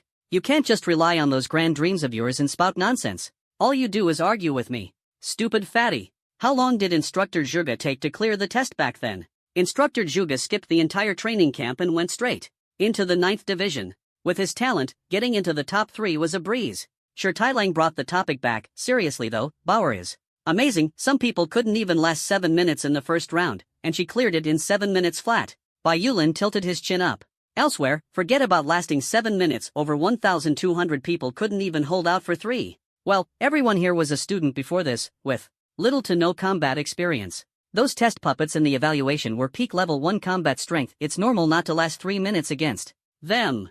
Zhang Yaozu clung to Lee Bauer's arm, which just proves how incredible Bauer is. Did Xinge finish his pancake and porridge? Shi Tailang noticed Zhang Yaozu holding some half-eaten food. Yeah, only had 2 bites before the exam notification came on. I gotta heat it up for him. As the group chatted, the once noisy crowd of students and teachers suddenly fell silent. Shi Tailang, his swollen eyes darting around, whispered, "What's going on? What happened?" Everyone turned their gazes toward the large screen. The screen flickered. Above Lee Bauer's name, a new name slowly emerged. In the stands, the elderly dean wore a kind smile as he gazed toward Lee Bauer's direction from afar. His eyes were filled with joy and pride, seeing the younger generation surpass their predecessors. When the time comes to present the awards to the top 3, I'll personally give this little girl her medal. Understood, Dean Su. Dean Su clasped his hands over his belly. 7 minutes and 1 second. It's been years since any new recruit has broken the 10-minute mark. Dean, hasn't the difficulty of the entrance test been increasing over the years? A middle-aged man beside him quickly chimed in. Dean Su gestured with his thumb. Doesn't that just prove how impressive this little girl is? Who recruited her? Everyone's eyes turned to Zhuge Hang. The dean gave Zhuge Hang a satisfied pat on the shoulder. You always manage to surprise me. Zhuge Hang grinned wide. Old Su, this is just the beginning. The dean turned slightly and asked, what's her family background like? Zhuge Hang chuckled. There aren't many knife masters in the Dragon Nation. Her surname's Li, take a guess. The dean was momentarily stunned, then exclaimed in shock, she's that person's granddaughter? That's right. The dean excitedly twitched his fingers, his face beaming with delight. I knew it. A girl this remarkable couldn't come from an ordinary family. How many recruits still need to finish their tests? Someone nearby answered, Dean, a little over 90 remain. The dean straightened his clothes. Then this little girl is guaranteed to take first place this time. Let's go, I want to personally present her award. He stood up as he spoke. Just then, the previously bustling crowd of Tian Shield Academy students and teachers fell silent once again. Everyone turned in unison to look at the leaderboard screen. The leaderboard flickered. Lee Bauer's first place ranking slowly shifted downward, becoming second. A new name emerged above hers. Student, Fang Xan, 9th Division, time, 3 minutes, 12 seconds. The nearly 2,000 students and faculty members were instantly dumbfounded. The air was so silent that a pin drop could be heard, as if time itself had frozen. A few seconds later, the entire Crowd erupted. Holy crap. 3 minutes and 12 seconds? Am I seeing this right? Is this for real? No way. You cleared it in just over 3 minutes? And with no injuries? I thought 7 minutes and 1 second was the limit. Whose subordinate is this? The 9th Division? This is a monster division, plain and simple. I can't take it anymore. Over 1,200 students from other divisions couldn't last 3 minutes, and this guy breezes through in 3 minutes, 12 seconds? Tian Shield Academy's previous best was 3 minutes and 39 seconds. This just shattered the record. The gap between first and second place is 3 minutes and 12 seconds, while the gap between second and third is a full 5 minutes. The difference between first place and me feels like heaven and earth. Stop joking around. I heard the 9th Division has a B-grade fire attribute. Guard dog with level 8 combat skills. You're not even on par with their dog. I can't take this anymore. I demand the 9th Division members be removed from the roster. It's crushing our morale. Bro, stop kidding. Even we from the 9th Division are shocked by this result. In the crowd, the scarred Qin Juanhao froze in place when he saw Fang Xian's name. Many of the new recruits in Division 7, who knew Fang Xian because of him, were utterly stunned by this result, and their opinions of Qin Juanhao changed dramatically. Zhang Xiaochai looked up at the leaderboard, adjusted her glasses. Upon seeing Fang Xian's name, and broke into a sweet smile. A curious classmate beside her asked, Xiaochai, why are you smiling? It's nothing. Just as the dean was about to leave, he suddenly looked up, his eyes going wide. He thought he must have seen wrong. Rubbing his eyes, he leaned his whole body forward onto the desk, staring unblinkingly at the results. 3 minutes and 12 seconds. There was no doubt about it. The dean's trembling finger pointed at the large screen. 3 minutes and 12 seconds? The other leaders of the Sky Shield Academy seated in the same row were too shocked to speak. It's a new record. It's a new record, Dean. The dean sat down excitedly, clutching his racing heart, pulling out a handkerchief to wipe his sweat. His mouth stretched into an irrepressible grin. His gaze shifted to the composed, white-haired Zhuge Han beside him. Hey, Zhuge? You saw this coming, didn't you? More or less. This new recruit, was it you who brought him in? Indeed. Zhuge Han grinned widely, revealing his white teeth. The dean slapped Zhuge Hang's shoulder forcefully. Kid, you've done me a massive favor this time. No, I must tell old Master Yi this good news immediately. While dialing the phone, the dean asked, Zhuge, who exactly is this Fang Xian? Zhuge Han, hands tucked in his pockets, slowly stood, patted Dean Su's shoulder, and leaned in with a sly smile. Old Su, some things are better learned later. You'll find out soon enough. Dean Su froze for a moment. As the call connected. On the other end of the phone came the robust voice of an elderly man. Hello? The dean quickly picked up the phone. Old Master Yi, it's me, Su Bosan. I have some great news for you. Sky Shield Academy's top scorer in this year's preliminary assessment, 3 minutes and 12 seconds, has broken the record. What's the name? Fang Xian. A cheerful laugh erupted from the other end of the line. Good, good, ha ha ha. I already know. Is Zhuge next to you? Hand him the phone. Dean Su stood up. Zhuge, old Master Yi wants to talk to you.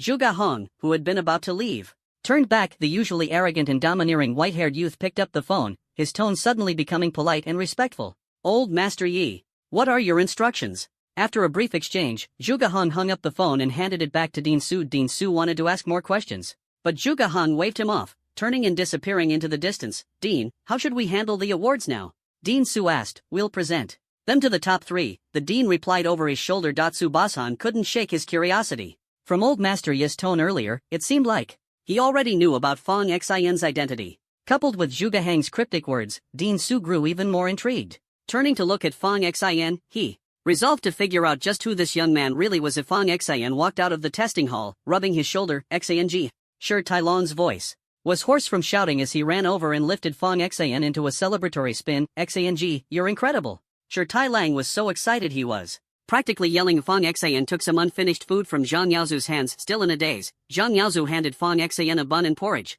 It's still warm. Xiang, you're amazing. 3 minutes and change. You broke the record. Do you realize that? Shi Tailang exclaimed as Zhang Yaozu couldn't help but chime in. Fatty, weren't you the one who said Xiang couldn't even finish in 5 minutes earlier? Shi Tailang smacked his lips. I always knew Xiang was awesome, but I didn't expect this level of awesome. Fang Xian quickly waved his hands. Just luck, just luck. It's not that I'm great. Really, it's just that the test was too easy. Shi Tailang threw up his hands. Do you even hear yourself? We can't beat you in a fight, and we can't match your modesty. How are we supposed to feel about this? Just as Fang Xian was about to retort, Zhuge Hang suddenly appeared beside him, placing a hand on his shoulder. In the next moment, Fang Xian was shocked to discover that the voices of Shi Tailang and the others started to fade, as though muffled by an invisible barrier, and they didn't seem to notice Zhu Gahong at all. There's something I forgot to tell you. Fang Xian looked at Zhu Gahong with confusion.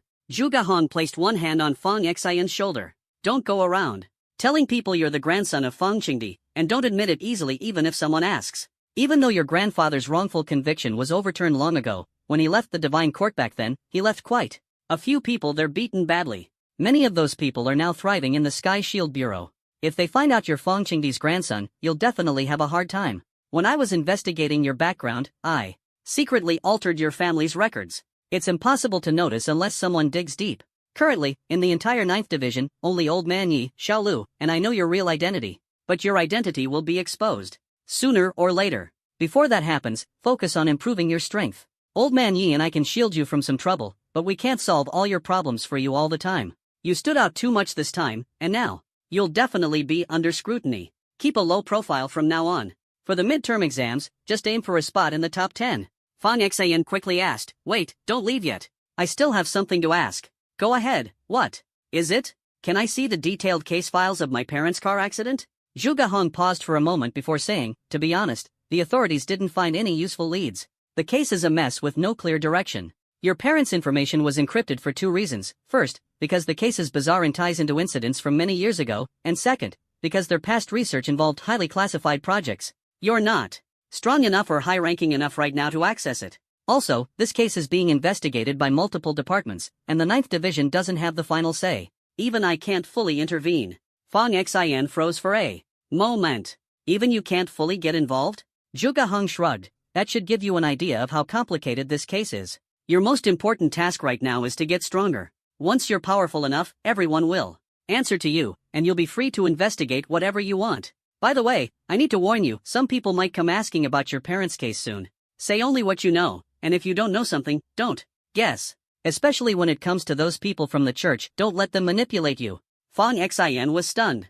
The church is involved too? This case is incredibly tangled. Fang Xian lowered his head, not expecting things to be this complex. Zhu Gahong had just mentioned that his parents' case was connected to incidents from years ago. This immediately brought to mind that striking young woman with icy blue eyes. Ellie's parents and her sister's case were also linked to his parents. Ellie had mentioned before that she had other leads. Since their investigations were heading in the same direction, they were on the same side. He needed to stay in touch with Ellie more often. I'm heading out now, Zhu Gahong said before vanishing in the blink of an eye. The muffled voices of Shi Tailang and the others gradually became clearer, and the surrounding area buzzed with chatter again. Zhang Yaozu waved a hand in front of Fang Xian's face. Xinge, what are you zoning out for? Fang Xian snapped out of it. Nothing, just thinking about something else. They just announced it, you guys in the top 3 need to go accept your awards. Our Dean Su is personally handing them out. Fang Xian looked over. The Dean of Sky Shield Academy was smiling warmly in their direction. His gaze swept back and forth between Fang Xian and Li Bauer, clearly pleased with the 2 new students. Li Bauer seemed a bit socially anxious, sticking close to Fang Xian and cautiously walking up to the stage. Third place, Ji Xuanzi, had already gone up ahead of them. Ji Xuanzi was short, with thick eyebrows and large, bright eyes, and a sturdy build. When he saw Fang Xian and Li Bauer stepping onto the stage, he smiled and nodded in greeting. Fang Xian returned the gesture with a polite smile. Su Bashan personally handed out the awards alongside the ceremonial officer. The prizes included points, a trophy, a certificate, and a spatial ring. When Su Bashan handed the trophy to Fang Xian, he clasped Fang Xian's hand and said, "Impressive. Where are you from?" "Lan City," Fang Xian replied. Su Bashan nodded. "Lan City, huh?"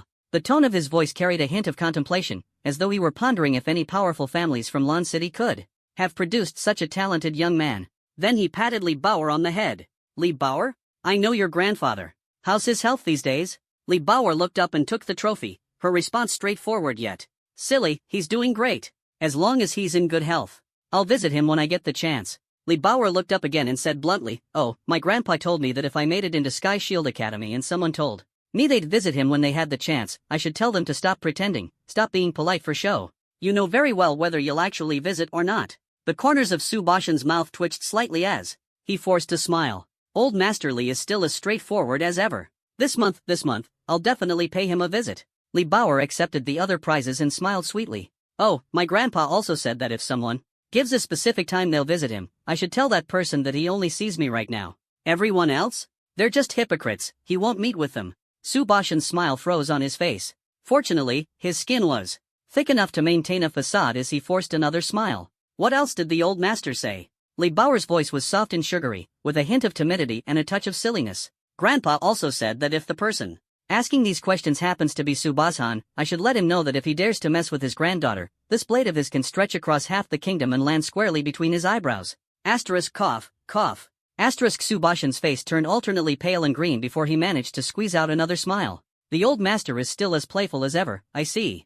Fong. Xian had to stifle his laughter and gave Li Bao an extra glance. This soft-spoken, cute teammate, who usually kept to herself, had just made the lofty Dean Su's smile look more painful than crying. In truth, Fong Xian found himself curious about Li Bao's grandfather, sensing that the old man was anything but ordinary and undoubtedly incredibly powerful and terrifying. That comment about a blade spanning half the kingdom and striking between the brows? That wasn't a joke. Judging from Dean Su's reaction, it was clear that Li Bao's grandfather truly had the capability to back up his words. How terrifyingly powerful must he be to pull that off? It wasn't just about raw strength. Su Bashan, after all, was the dean of Tian Shield Academy, a position that carried immense weight and prestige. Fong Xian shifted his gaze to Li Bao's profile. Li Bao, noticing, handed him the bag of chips in her hand, signaling for him to share.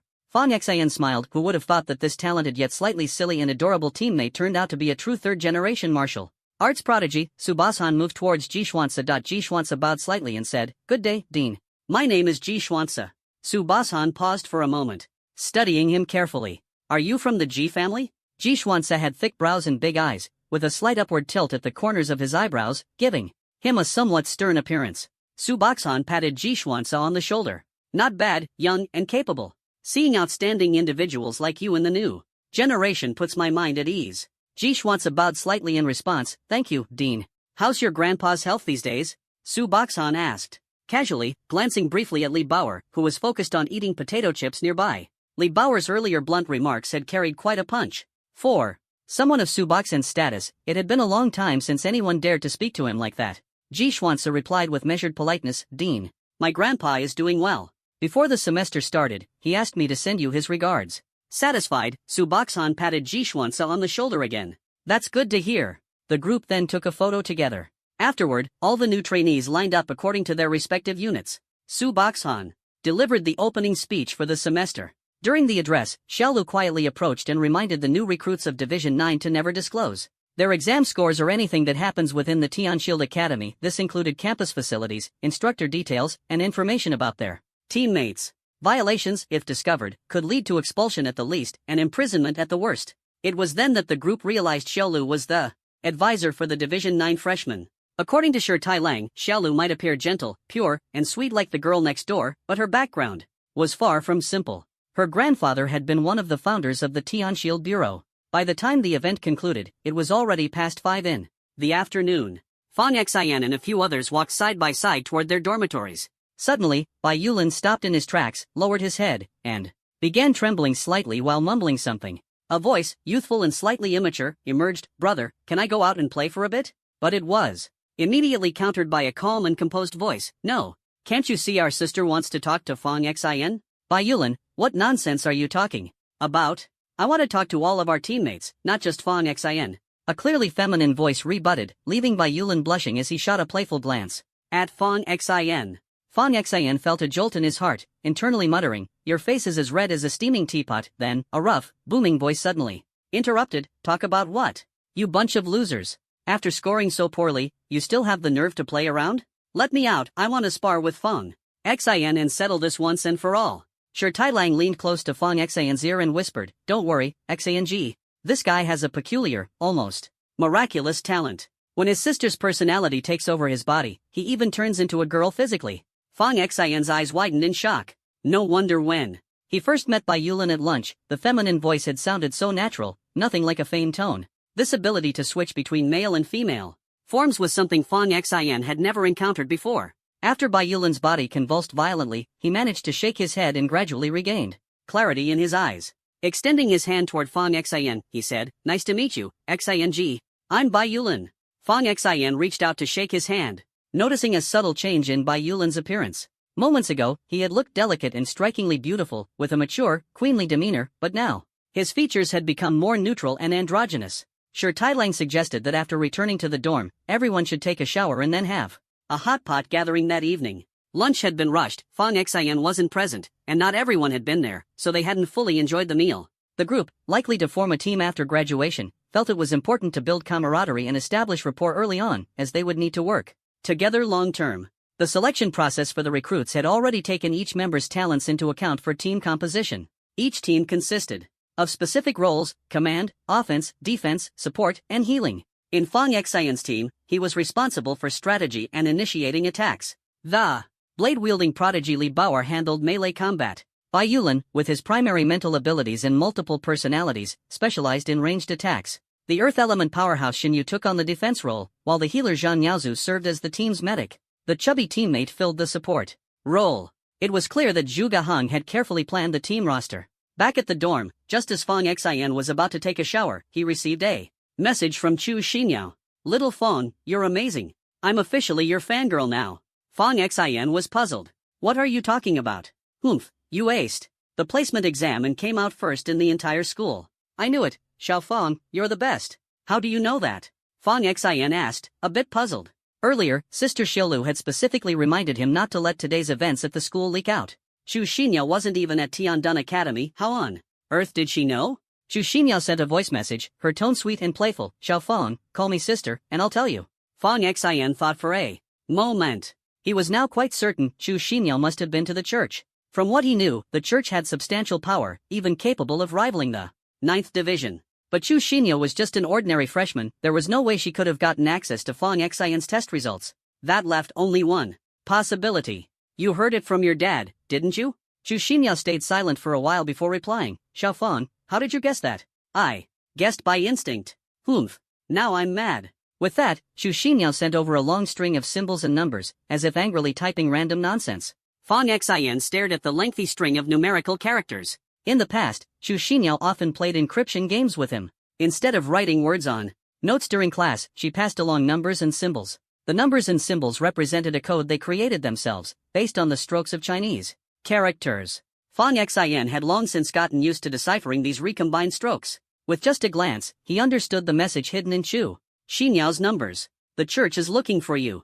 Be careful. My messages are being monitored, so don't ask further." Upon seeing this message, Fang Xian felt his heart surge with waves of unease. Earlier this afternoon, after the placement test ended, Zhu Gahong had specifically mentioned this matter to him.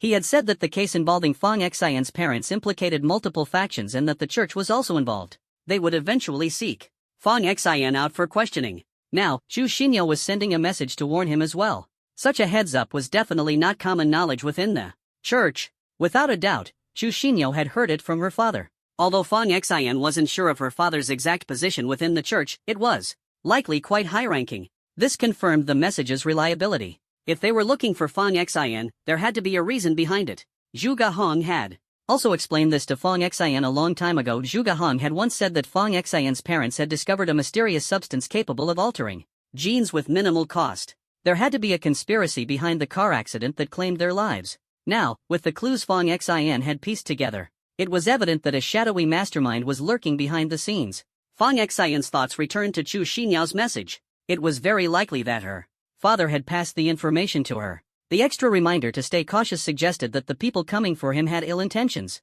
Fang Xian replied to Chu Xinyao's message, "Next time we meet, dinner's on me. I'll hold you to that. Oh, by the way, my dad praised you for coming first in the placement test. Also, remember what we talked about before. After the midterm exams, there's a holiday. My dad wants to invite you over to our house to thank you for saving me before." "Sure thing. I'm off to take a shower now." "Alright. It's getting cold, so dress warmly. Eat on time, and chat with me whenever you can." After replying, Fang Xian went to take a shower. At 6 in the evening, Sure Tai Lang was already in the dorm setting up for a hot pot feast. All sorts of ingredients had been prepared. Somehow, this guy had even gotten his hands on a massive iron gourd filled with strong liquor. Fang Xian, Bai Yulan, and Xin Yu drank beer, while Zhang Yaozu and Li Baoer had fruit juice. Sure Tai Lang took a hearty swig from the iron gourd, his boldness catching everyone's surprise. His childhood buddy Zhang Yaozu explained, "Don't be shocked. This chubby dude has insane alcohol tolerance. It's a family trait. Before drinking, his martial arts aptitude is S-level. After drinking, it jumps to SS level." Everyone was even more astonished. Hugging his jug of liquor, Sure, Tai Lang laughed. Out in the world, I might pretend to be a big boss. But with you guys, I'm just the little brother, especially in front of brother Xin. And sister Bauer. I'm the little brother among little brothers. Curious, Bai Yulin asked, Brother Xin, you're so strong, your family must be something special too, right? Zhang Yaozu subtly nudged Bai Yulin with his knee, signaling him to stop talking. Fang Xin noticed these hints but still smiled and said, My parents have passed away. I'm an orphan. Bai Yulin quickly apologized, I'm sorry, Brother Xin. Fang Xin waved it off with a laugh, no worries. If anything, being this strong is the result of being an orphan. As they say, without hardship, how can you become the protagonist? Everyone laughed at that.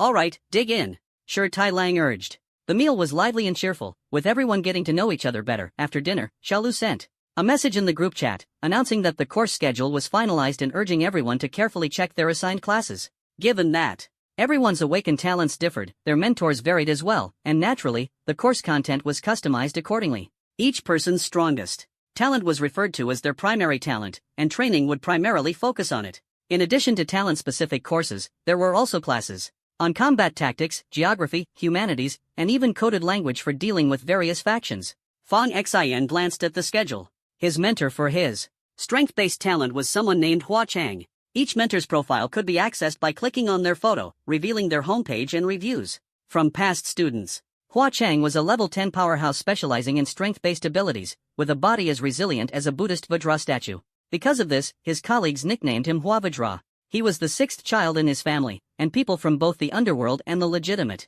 world respectfully called him Master Hua 6. Not only was he a mentor, but he was also the leader of the 6th team under Division 9. Past students affectionately called him Brother Hua 6. He had a fiery temper but was fiercely protective of his own. If anyone dared to bully his students or subordinates without reason, he would be the first to charge in and fight. Fang Xin continued reading and noticed that he also had courses scheduled for his secondary talents, with the workload varying based on the level of each talent. The perception-based courses were relatively light, and the mentor was a stunning woman named Cheng Bingqing. Reviews from past students described her with one word, goddess. The light-based talent section was blank. Most new students specializing in light-based abilities were controlled by the church, and all the powerful light-based individuals were within its ranks. The mentor for the mental-based talent was an elderly woman wearing rectangular glasses, knitting a sweater in her profile picture. Even through the photo, Fang Xin felt a chill, as if she were staring straight at him. Her real name was Sun Bijuan, a level 12 mental talent powerhouse.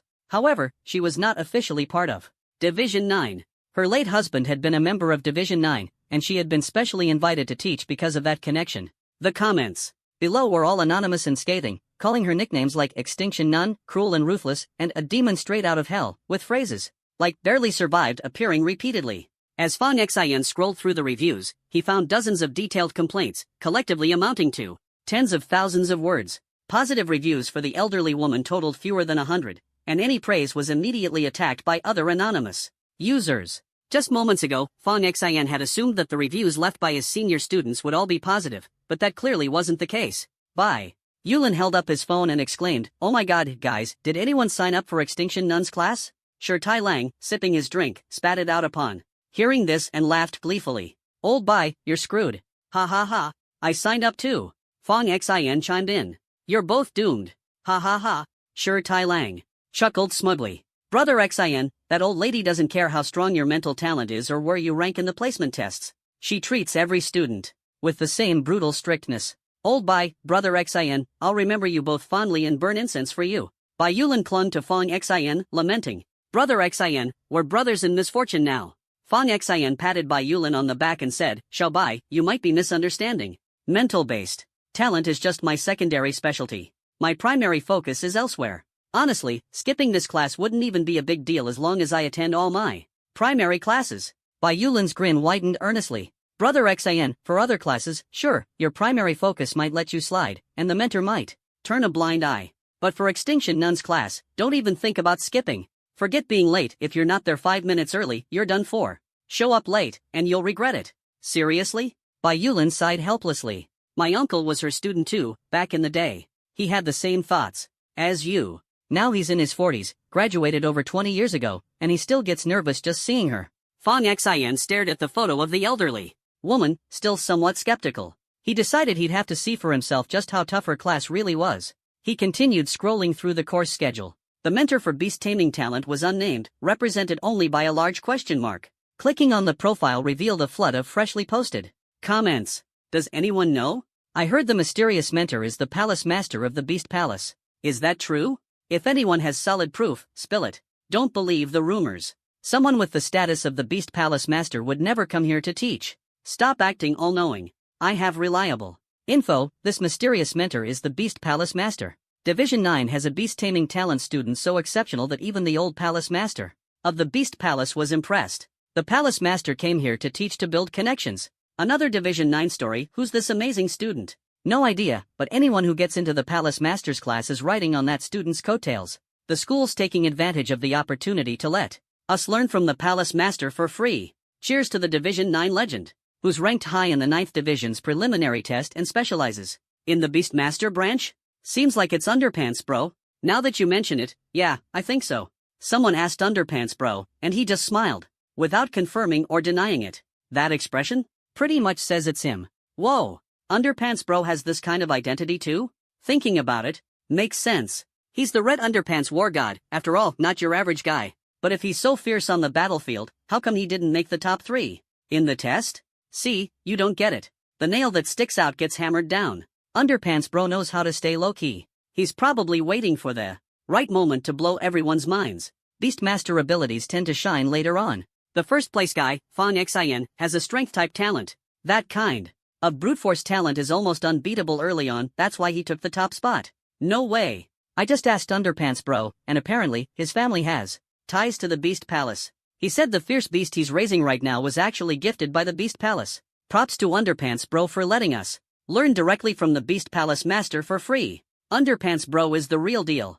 Fong Xin finished reading the post and shook his head. This phony Underpants bro really loves impersonating people. By the time Fong Xin got back to his dorm after dinner, it was already close to 10 o'clock. Sister Lu messaged him, asking if he'd like to represent the freshmen and give a speech at the morning assembly tomorrow. Fong Xin declined outright. According to Zhuge Heng, Fong Xin had taken first place in today's placement test, which had already drawn the attention of quite a few people. It was better to keep a low profile for now. Lying on his bed, Fong Xin casually took out the phone his grandfather had sent him and started checking it. His grandfather hadn't messaged him in the past few days, and Fong Xin had no idea where he was at the moment. As for the midterm test his grandfather had mentioned, which would take place at the ruins of the 9th Divine Demonic Site, that was still a long time away. Fong Xin opened the video again and watched it carefully. Contemplating practicing the King of Slaughter technique in the mirror later that night, he got up and meticulously inspected the dorm room, finding no surveillance devices. But to be on the safe side, Fong Xin decided it was better to play it safe. Right now, he was under the spotlight and being watched by the church. If he used the mirror to reveal the King of Slaughter and caused a commotion, resulting in being taken away and dissected, it wouldn't be worth it. His smart device vibrated. Fong Xin picked up the phone to see a message from Zhuge Heng. The virtual screen displayed, "You have a delivery. Would you like to receive it?"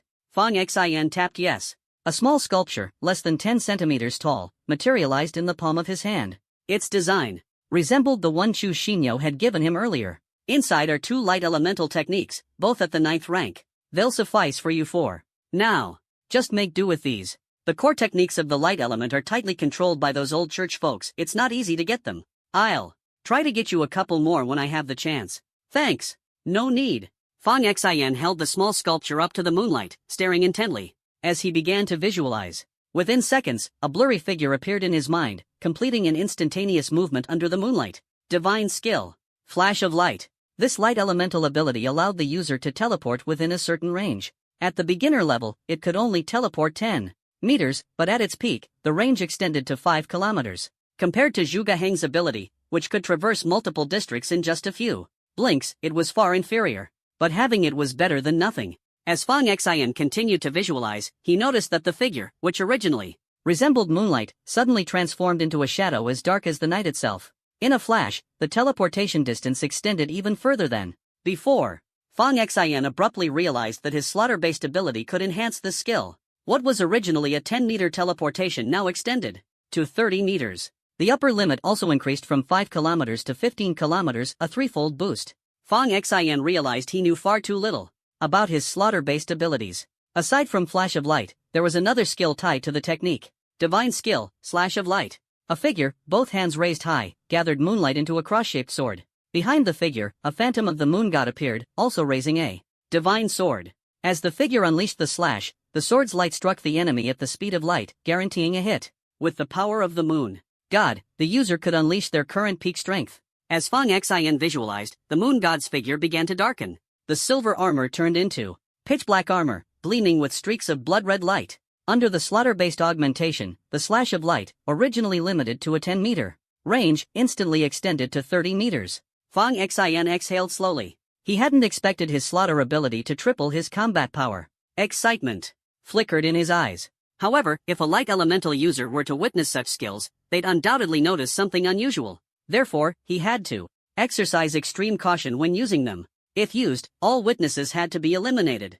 Moreover, to prevent perception-based abilities from extracting memories of the deceased, their memories had to be erased as well. As he was preparing to sleep, Fang Xin sensed some commotion in the neighboring dorm room and decided to check it out with his perception. It turned out to be Bai Yulin arguing with himself using different voices, expressions, and tones. To quarrel furiously, Stei Lang clutched his wine gourd, drinking and fiddling with it simultaneously, his demeanor akin to that of an elder brother. Muttering under his breath lines not suitable for broadcasting. Li Bauer, on the other hand, propped up two mountain-splitting knives by the bed. Resting, her head on one and her heels on the other, she snored away in deep sleep. Zhang Yaozu was sleepwalking, hugging a pillow in his arms. As he wandered around, he swayed gently as though rocking a baby to sleep. Xin Yu, not much of a talker, revealed a surprising side. Despite his towering height of 8.5 feet, he didn't take the bed. Instead, he curled up on the floor, huddling against a human-shaped sandbag like a child. In his sleep, he murmured, "Baby needs milk." Fang Xin sat up straight. A squad of 6 people? And 5 of them weren't normal? This 9th division felt just like a monster containment unit. Are you sure this isn't a mental hospital? Fang Xin withdrew his perception, focusing only on his own room. The next morning, a group message announced a general assembly for the day. First up was a speech by the representative of the new recruits, followed by one from the mentors. When they arrived at the venue, everyone pointed toward a particular direction. Curious, Fang Xin followed their gaze. There sat the counterfeit underpants brother, Zhang Chang, right in the front row. He wore a mustard yellow suit adorned with sparkling embellishments that reflected dazzling rays of light. His pants were a bright red, his shoes gold, and his hair slicked back to a glossy shine, as if a cow had just licked it. This outfit made him the most eye-catching presence in the room.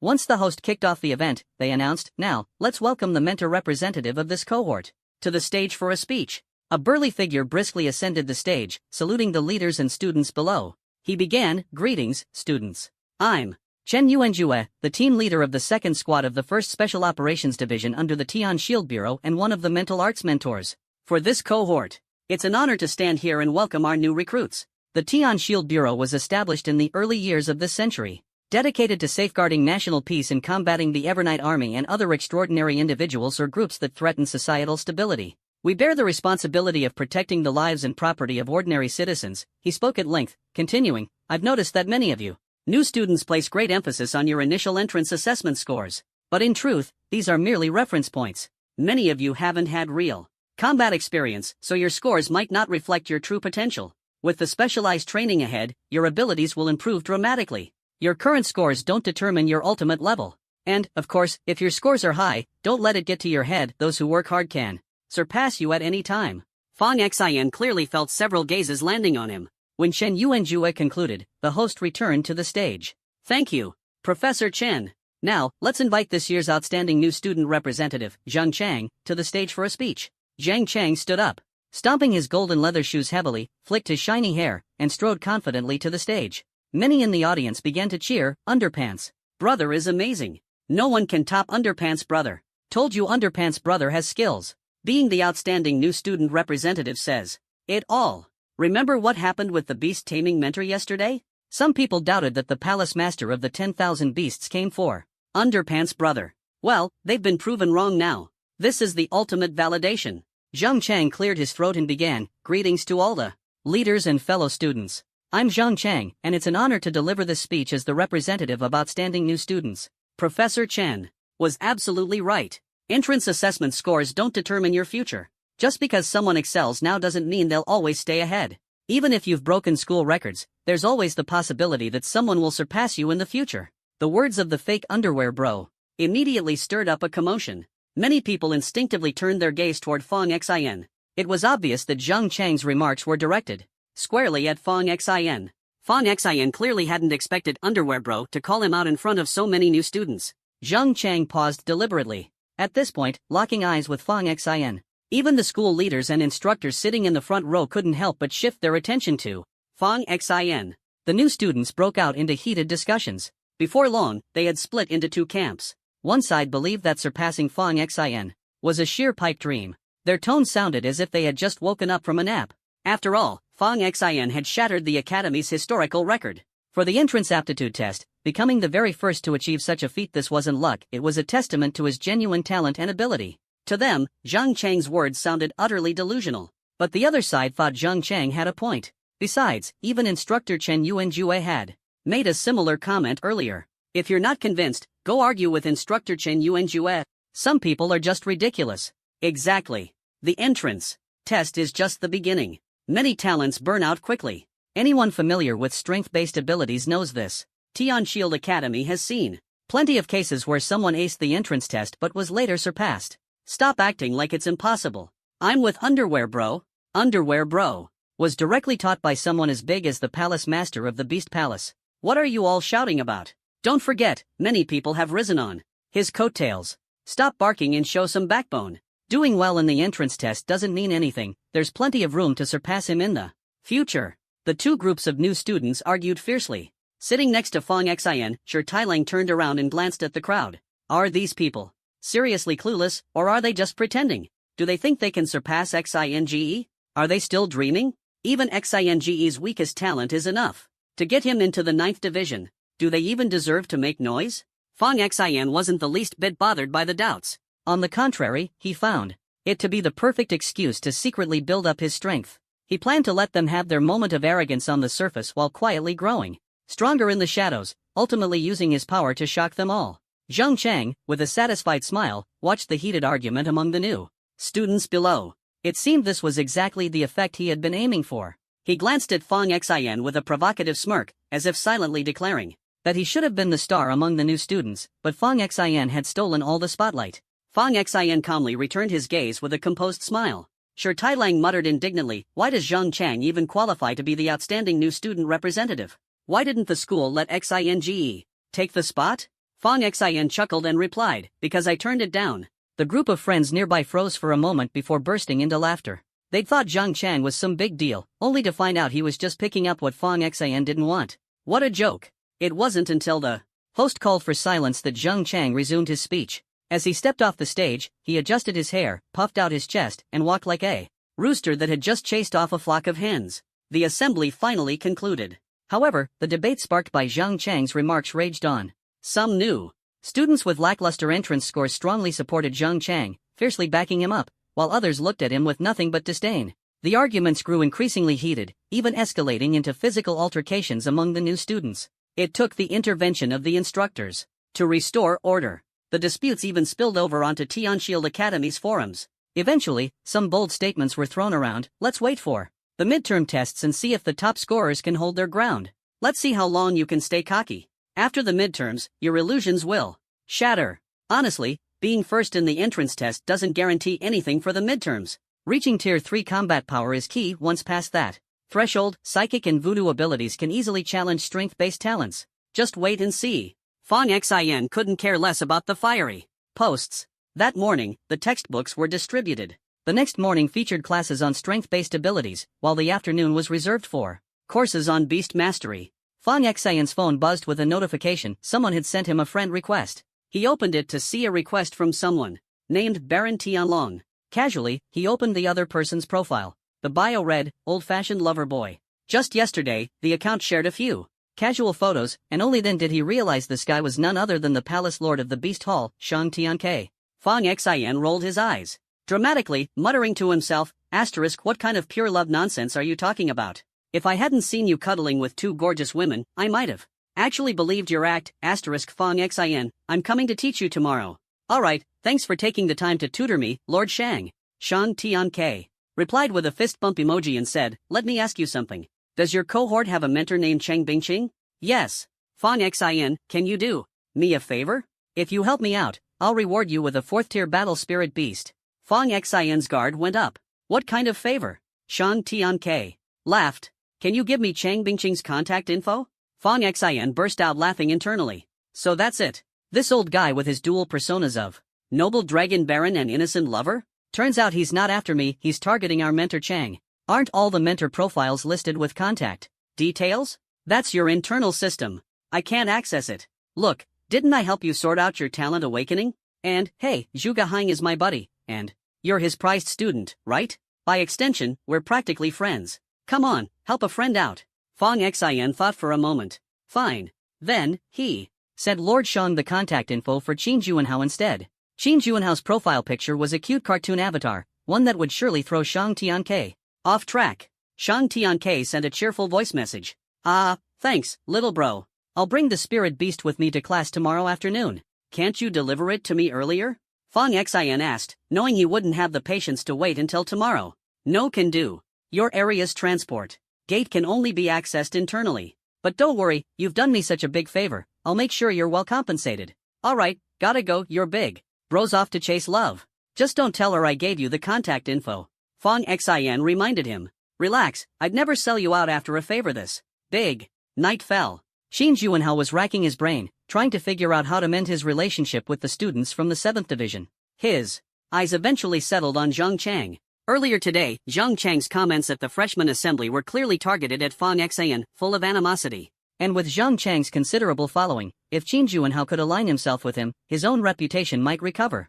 As he mulled over how to approach Zhang Chang, his phone buzzed. Someone had sent him a friend request, with the note, Palace Lord of the Beast Hall. Qin Juanhao immediately straightened up in his chair. Qin Juanhao kept scrolling through the other party's account, over and over, without getting bored. He clicked on the profile page, and judging by the shared daily posts, it was indeed the Palace Master of the 10,000 Beasts Palace. Qin Juanhao went online to search for information about the Palace Master of the 10,000 Beasts Palace. From the scattered introductions and photos, the person looked exactly like the one who had sent him a friend request.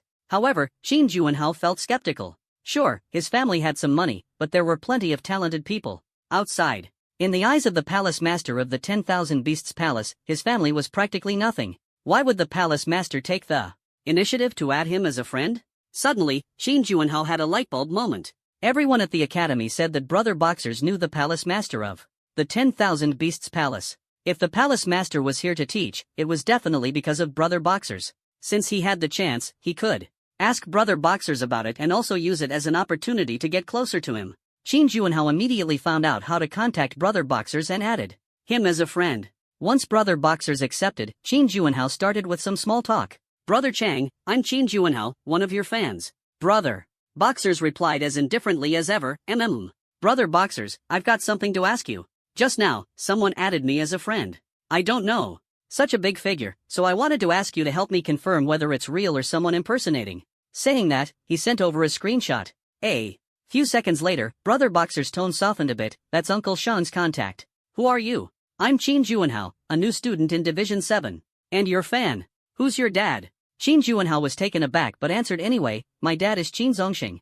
Alright, what does Uncle Sean want with you? I thought it might be a scam, so I didn't dare accept right away. That's why I came to ask you.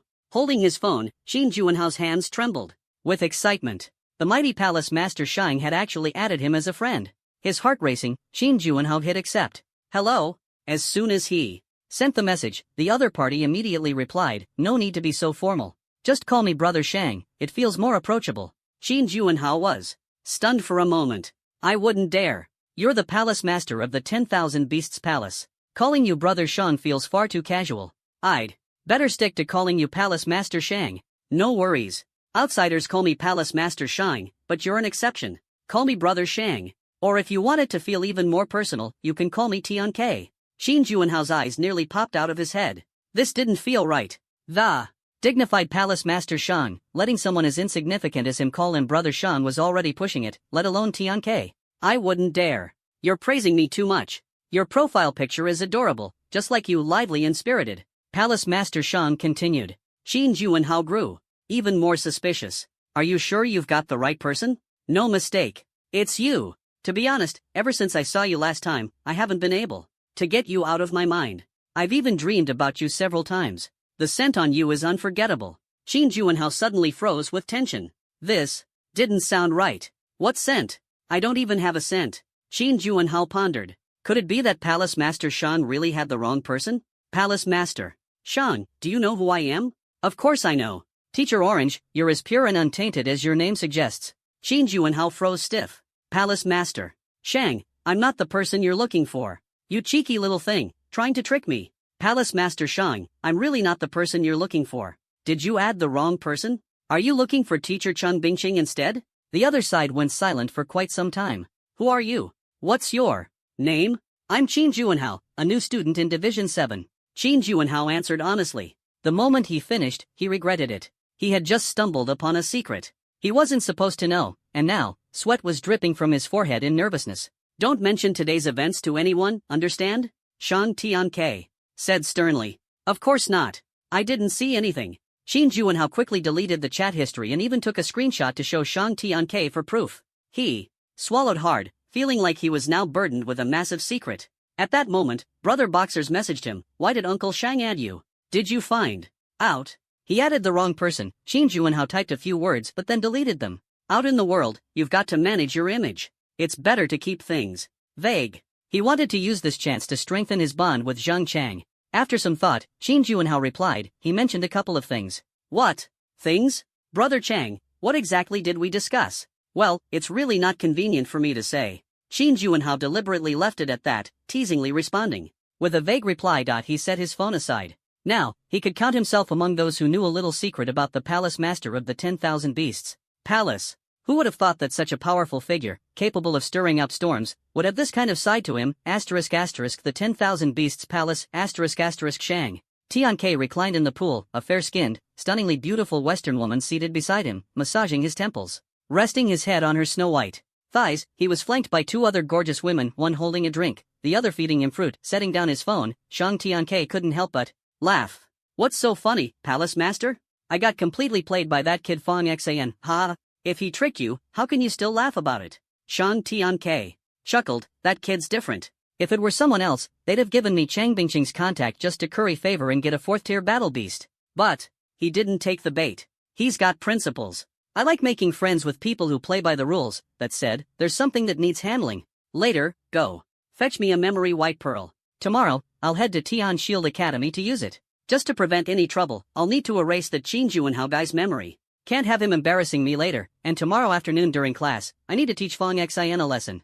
That little rascal dared to mess with me. He's got some nerve. The next morning, after breakfast, the morning was dedicated to a course on strength-based talents held in the gravity training room. Fang Xian greeted a few acquaintances and headed toward the gravity chamber. The class under Hua Changhua, also known as 6th Brother Hua, didn't attract too many students, just over a dozen. And Hua wasn't the only instructor teaching this session. Hua Chenghua's students were all top-notch. Most who came here had strength-based talents. As Fang Xian walked in, he scanned the room. The other freshmen with strength-based talents were mostly muscular giants, all broad-shouldered and burly. Even the least imposing among them was still quite stocky. By comparison, Fang Xian seemed a bit lean, but he was the type who looked slim in clothes, and only when his shirt was off. Would you realize he was impressively built? When his classmates saw Fang Xian enter, they all nodded in acknowledgement. After all, Fang Xian had ranked first in the initial talent assessment. Although Zhang Chang's remarks yesterday sparked some controversy, strength-based talents had long been looked down upon, sitting at the bottom of the talent hierarchy. Ironically, this united the strength talent freshmen, and they rallied fully behind Fang Xian. Xian bro. A group of classmates greeted Fang Xian enthusiastically. Fang Xian returned the gesture with a nod. The group exchanged simple introductions. Including Fang Xian, there were 12 of them in total. As they chatted, someone entered the room from outside. Mr. Hua. Recognizing the newcomer, everyone greeted him. Before class, they had all seen photos of Hua Changhua and his brother Hua Jingang, so they knew exactly who he was. Standing tall at 6 feet 3 inches, Hua Changhua had a robust and muscular physique. Clad in the unique uniform of Division 9, he exuded an overwhelming sense of authority and presence. It's fate that brought us together. Previous students have always called me 6th Brother Hua. If you don't mind, you can call me that too. 6th Brother Hua. The group shouted in unison.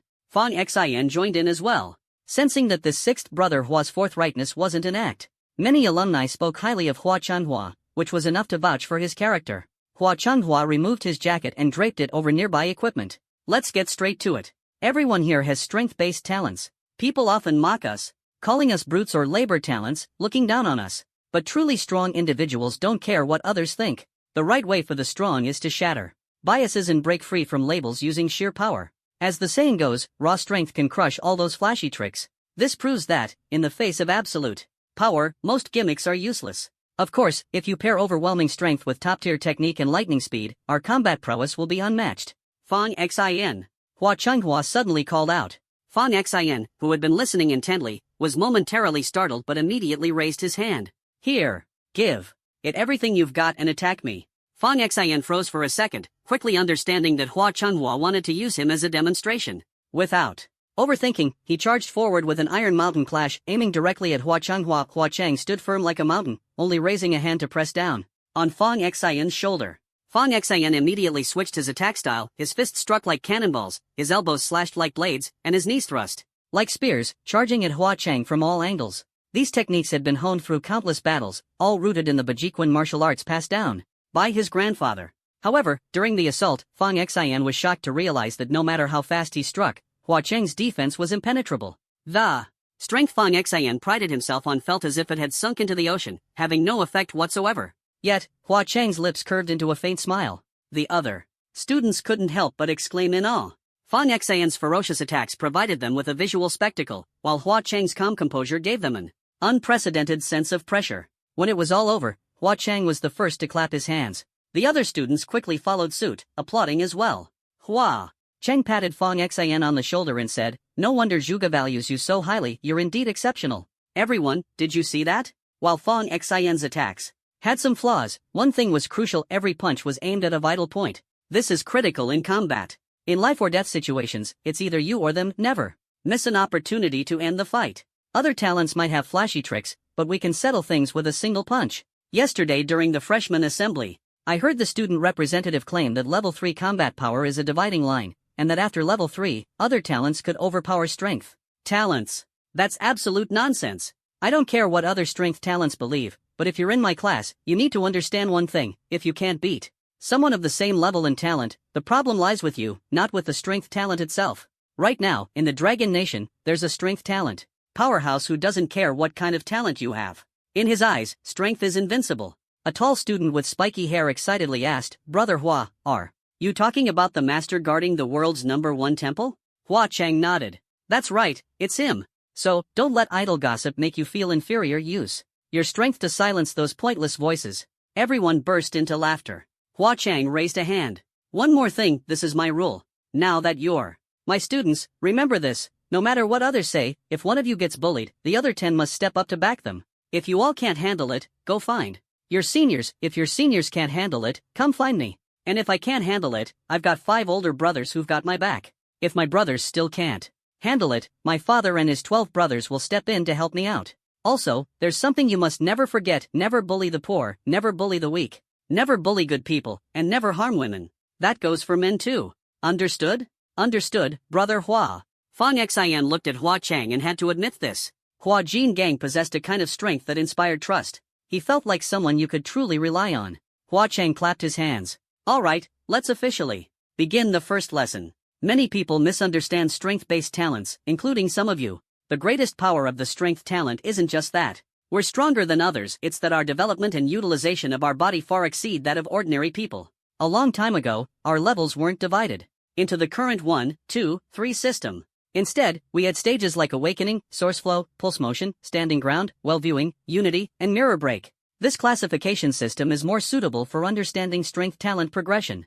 Today, we'll start with the first 4 stages. Awakening is when you unlock the talent within your body. This happens naturally upon awakening. Source flow involves tempering the body so that blood and energy continuously circulate through your meridians. Pulse motion is when you channel the energy cultivated in your blood to explode through your pulses, creating what was traditionally called dark energy. As he spoke, Hua Cheng placed one hand on Fang Xin's chest. Fang Xin didn't even see him move, but he felt a surge of electricity like power shoot through his entire body. Staggering backward, he was stunned. This power was terrifying. Hua Cheng smiled and said to Fang Xin, "Your combat ability is strong, firstly because of your high talent, secondly due to your rich experience, and thirdly because of your refined techniques. But your understanding of blood pulse energy is severely lacking. If you can grasp this concept, your combat power could immediately reach level 4, the standing ground stage. For strength talents, standing ground signifies an upgrade in defensive mechanisms. By continuously tempering your blood and body, your energy forms a protective layer on your skin, making you as unshakable as a rock. Unbeatable. Now, try hitting me with one punch again.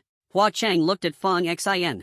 Fong Xin threw a punch with all his might. A nearly transparent protective shield appeared around Hua Chang's body, rendering Fong Xin's punch completely ineffective. His fist didn't even touch Hua Chang's skin. Instead, Hua Chang's body merely trembled slightly, while the recoil sent Fong Xin hurtling backward through the air. Fong Xin was stunned. He thought to himself, it's true, you really have to learn from the experts. Who knows how long I'd have been stuck figuring this out on my own, Hua Chang continued. Originally, the first lesson was only supposed to cover the first 3 realms, but because of Fong Xin, I've added a 4th. Take a look at the techniques and skills I've sent you all. I've grouped you based on your progress, strengths, and weaknesses. From now on, I'll be teaching you individually. As for the textbooks the school provided, read them when you have time. But the main thing is to listen to me. Fong Xin glanced at the skill Hua Chang had sent him, combat technique. 9-fold skybreaking fist. It was an offensive skill, capable of unleashing 9 layers of cumulative force with a single punch. Combat technique, golden bell shield. This was a defensive skill, usable only with a combat power of level 4 or higher. During the earlier decapitation mission, Fong Xin's slaughter talent had surged his combat power, pushing his strength-based combat ability to the peak of level 3. However, he had been stuck at this level ever since. Previously, he hadn't understood why. But after today's lesson, it became clear he didn't know how to utilize blood energy pulses. Hua Chang walked over, noticing Fong Xin staring at the golden bell shield that once for level 4 combat power only. Let me teach you the blood energy pulse first. Saying this, Hua Chang led Fong Xin to a force measuring device. Punch it. Fong Xin threw a punch with full force. The screen on the device flickered with a flash. The number displayed, 15,999. The other students gasped in astonishment. Even Hua Chang smiled. And not bad, kid. For strength-based talents, the calculation is the square of your current level plus 1, multiplied by 1,000. The peak strength for level 3 combat power is 16,000 kilograms. You're just a hair's breadth away. Now, relax your mind. As he spoke, Hua Chang placed a hand on Fong Xin's shoulder. Close your eyes. Feel it. Fong Xin closed his eyes and immediately sensed a pulse of power flowing from Hua Chang's hand into his shoulder. His blood energy began surging within him, like roaring waves. The sensation grew stronger and stronger, as his blood energy gathered in his fists. He felt as though if he threw a punch now, it would result in a qualitative leap in power. Remember this feeling. Hua Chang withdrew his hand and patted Fong Xin on the shoulder with a smile. Don't rush it. Take your time to get the hang of it. You've got great talent. You should be able to fully master it and reach level 4 combat power within 2 weeks. Fong Xin kept his eyes closed. The blood energy Hua Chang had stirred within him was still surging noticeably. Though the waves had calmed somewhat, the sensation persisted. He clung tightly to this feeling, awkwardly working to push the blood energy forward. Hua Chang clapped his hands and turned to the others. All right, Fong Xin is progressing fast. Let him feel it out first, and I'll teach you all next. Fong Xin remained with his eyes shut. While his movements were somewhat clumsy, Hua Chang's initial boost had been a significant help. Fong Xin locked onto the sensation and pushed it further. The feeling grew more intense, as if it were on the verge of eruption. The energy he had accumulated from previous battles now surged forward like an unstoppable torrent. With Hua Chang's approachable demeanor and ability to connect with the group, the class seemed to fly by. Before anyone realized it, the lesson had ended. As everyone prepared to leave, Fong Xin remained standing before the force measuring device, motionless. Hua Chang walked over and patted Fong Xin's shoulder. Class is over. You can't rush this process, take it slow. Just as he finished speaking, Fong Xin suddenly opened his eyes. Hua Chang was momentarily taken aback. Fong Xin twisted his waist. Then, without warning, he threw a powerful punch. The force measuring device emitted a rapid series of beeping sounds as the numbers on the screen began to climb rapidly. The figure that had been just shy of 16,000 earlier now surged past the threshold. The numbers continued to soar. 1 second later, the screen flashed again. Finally, it stopped at an astounding 18,000 kilograms. Ha! The other students, who were about to leave, paused mid-step and turned back to see what was happening. For a moment, everyone's eyes widened noticeably larger than usual. This was ridiculous. The first class had just started. Everyone else was still in that half-dazed state of trying to process the lesson, struggling with some of the concepts. And you? You just broke through already? You not only aced the entrance exam with a landslide victory, smashing the school's historical records, but now, in the very first class, you've already reached level 4 combat strength? How are the rest of us supposed to survive? Hua Chang laughed as he threw an arm around Fong Xin. A student like this, what teacher wouldn't adore them? No wonder that white-haired guy was always so eager to latch onto him. Talent, quick comprehension, and raw combat ability. Impressive, impressive, impressive. Hua Chang clapped Fong Xion's shoulder enthusiastically, grinning like a kid. The upper limit for level 4 combat strength was 25,000 kilograms, and Fong Xian, having just broken through, was already at 18,000 kilograms. The other students were torn between admiration and despair. Fong Xian had left them far behind, right at the starting line. Hua Chang shook his head in amazement. No doubt about it, SSS grade strength talent. I thought it'd take you at least 2 more weeks to break through. But here you are, proving me wrong. Fong Xian grinned. It's all thanks to your help earlier, brother Hua. If it weren't for you, I wouldn't have broken through this quickly. Hua Chang waved it off with a hearty laugh. I'm your mentor. This is what I'm here for. A brilliant student makes me look good too. As he said this, something seemed to occur to him. His gaze shifted to the other students. About Fong Xian breaking through, don't spread the word just yet. As the old saying goes, the nail that sticks out gets hammered down. Fong Xian already drew enough attention by topping the entrance exam. If this news gets out, and it reaches the ears of rogue organizations or remnants of the Eternal Night Army, it could spell trouble. They'd either try to recruit him for their cause or eliminate him outright. That's not what we want. The students all nodded solemnly. Got it, brother Hua. Hua Chang pulled Fong Xian closer. But don't think this means I want you to hide away and keep quiet. When it's time to show your strength, don't hold back. Some people out there are just begging for a beating. Fong Xian grinned broadly. This mentor was totally his kind of person. A mentor like this, who wouldn't love them? Alright, class dismissed. Go grab some lunch. I've got some things to take care of. If you run into any issues, whether it's in your studies or your personal life, don't hesitate to come to me. Understood, brother Hua. Oh, and since it's the first day, the gravity room's intensity wasn't adjusted. Starting next class, you'll all be doing weighted training, so be prepared. Got it. Fong Xian joined a few classmates as they headed to the cafeteria. Over lunch, the conversation turned to the afternoon classes. It was mentioned that Fong Xian had a beast taming class later in the day. A classmate nicknamed Lid, eating as he spoke, asked, Hey, Xian, who's your beast taming instructor? It's a bit of a mystery. Lid speculated, it's gotta be the palace master of the 10,000 beasts. I managed to get into his class too. The academy's taking advantage of his visit, enrolling all the students with beast taming talent into his sessions. Xin, let's go together. Sure. Confirmed, asked Zheng Bing, a tall guy in a tank top. Lid nodded. It's confirmed. Don't let some of these students' plain looks fool you, their families are seriously connected. Someone's family has ties to the palace of 10,000 beasts, and they've verified it. The palace master is definitely coming. Chewing on a bone, Zhang Bing asked, I heard the palace master is coming because of underwear guy. Is that true? Pretty much. Lid replied. A lot of people are certain. Apparently, underwear guy's family has connections to the palace of 10,000 beasts. Someone even overheard him calling the palace master uncle over the phone.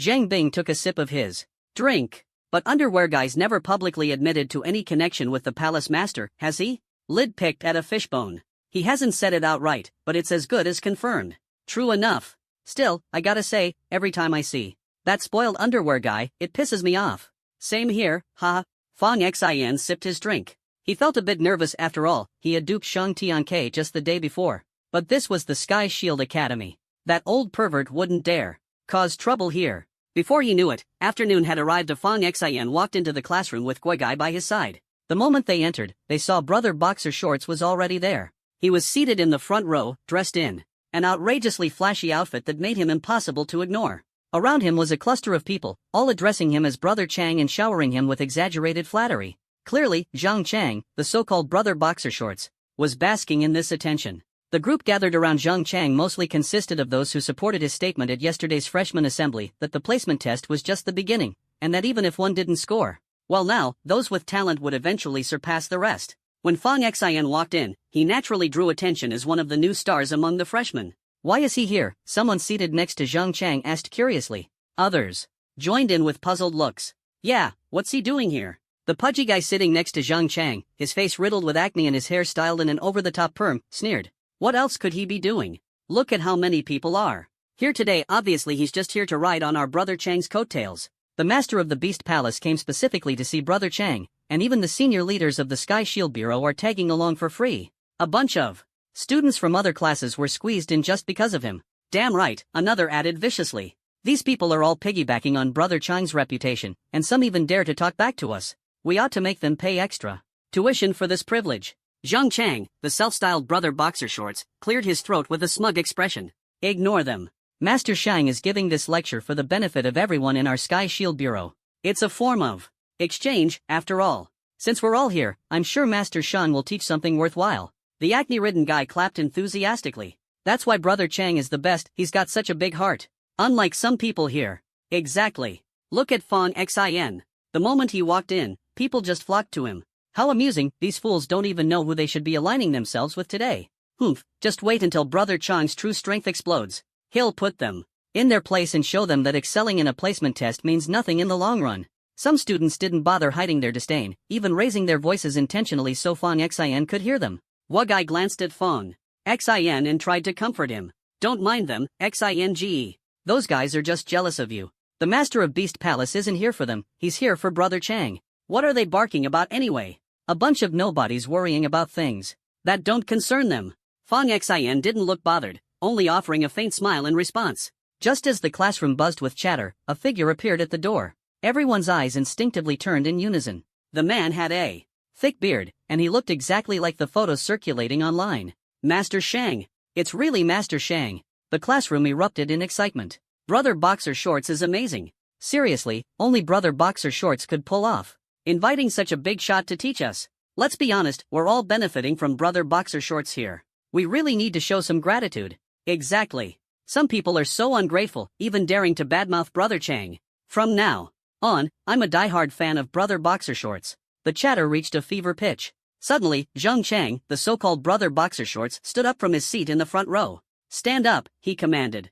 Immediately, the sound of chairs scraping the floor filled the room as everyone rose to their feet. Good morning, teacher. Please, be seated, Shang Tianke responded, his gaze sweeping across the room. Brother Boxer Shorts grinned obsequiously. Instructor Shang, we're all thrilled to have you here. Shang Tianke glanced at Zhang Chang, smiled faintly, and said, Oh, it's you. Sit down. This remark sent a ripple of murmurs through the room. Whoa, I knew it. They really know each other. Brother Boxer Shorts is the real deal. I've been saying it all along, Brother Boxer Shorts is the man. Some, however, were puzzled. But why did he say it like that? Oh, it's you. What does that mean? Look at what's between his ears. Is that a toilet seat? Do you even need to ask? He's obviously pretending not to know him. It's to protect Brother Chang, so people don't think he got in through connections. Exactly. Some people are so clueless they can't even figure this out. How dumb can you be? Why bother explaining? They're just jealous of Brother Chang. You can hear it in how bitter their words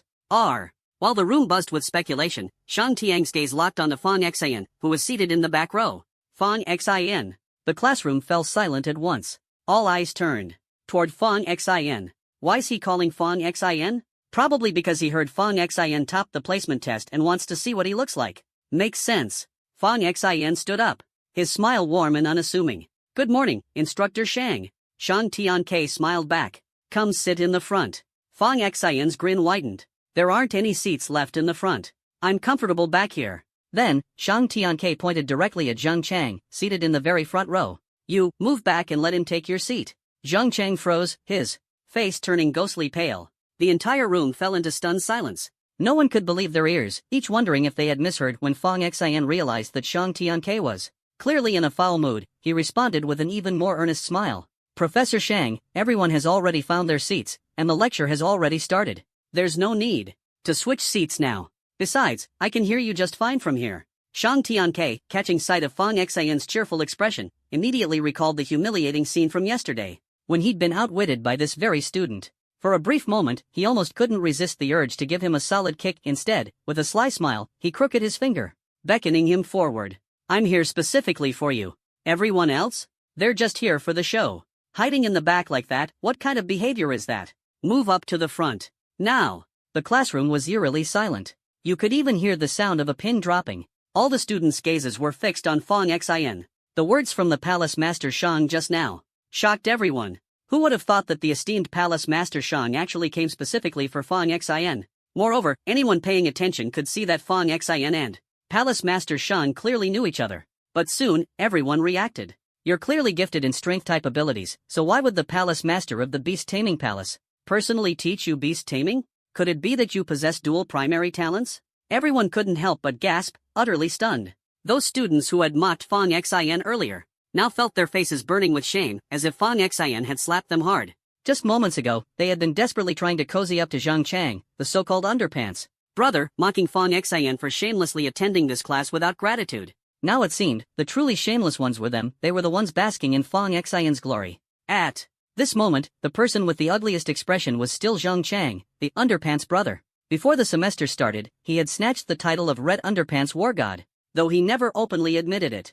He dressed ostentatiously, aiming to stand out and become the center of attention among his peers. His entrance exam scores were decent, even earning him the title of Outstanding Freshman Representative. He had even spoken a few kind words for the less accomplished new students. When he learned that Palace Master Shang would be teaching, he started scheming, dreaming of becoming the center of everyone's admiration. So, he deliberately let it slip that he knew Palace Master Shang, even pretending to casually call him Uncle Shang within earshot of others, hoping to win their awe. But he was also well aware that Palace Master Shang wasn't here for him. That's why he never openly admitted it, only dropping hints and letting everyone else speculate. He bet that Palace Master Shang wouldn't publicly clarify who he was here for. Clearly, he lost that bet. Sitting next to Fang Xin, Guogai and other students who supported him couldn't hold back their astonished exclamations. The classroom immediately erupted, loud enough to blow the roof off. Xin bro is amazing, Guogai shouted in admiration. So it turns out Xin bro is the real big shot. Zhang Chang put on such a convincing act, I almost believed him. I thought Palace Master Shang came for him. Turns out he's just a fraud. Where are those suck-ups who were worshipping Zhang Chang just now? Come on, call your boss to keep showing off. This is hilarious. The higher you fly, the harder you fall. Underpants Brothers fans better shut up now. Poor grades, poor character, and you still want to surpass Xin bro? Dream on. The mocking voices came one after another. Zhang Chang's face turned ashen, but he forced himself to stay calm. A curly-haired student with acne hesitated and asked, Strong bro, what's going on? Wasn't Palace Master Shine here for you? Zhang Chang feigned composure and replied, When did I ever say that? Did I admit it? The curly-haired student froze, realizing that Zhang Chang had only ever hinted at it. The rest was just everyone's imagination. For a moment, the faces of those who had supported Zhang Chang alternated between green and white. Shang Tianke cleared his throat. Fang Xin, come here. Fang Xin reluctantly walked to the front row. Shang Tianke glanced at Zhang Chang, who was still pretending to be composed, and pieced together bits of conversation he had overheard. He didn't bother hiding his disdain for Zhang Chang, trying to use me to show off? No way I'd let that slide. You, go sit in the back. Zhang Chang opened his mouth, feeling an unprecedented sense of humiliation. He wanted to say something but ultimately swallowed his words, lowering his head as he walked to the back row.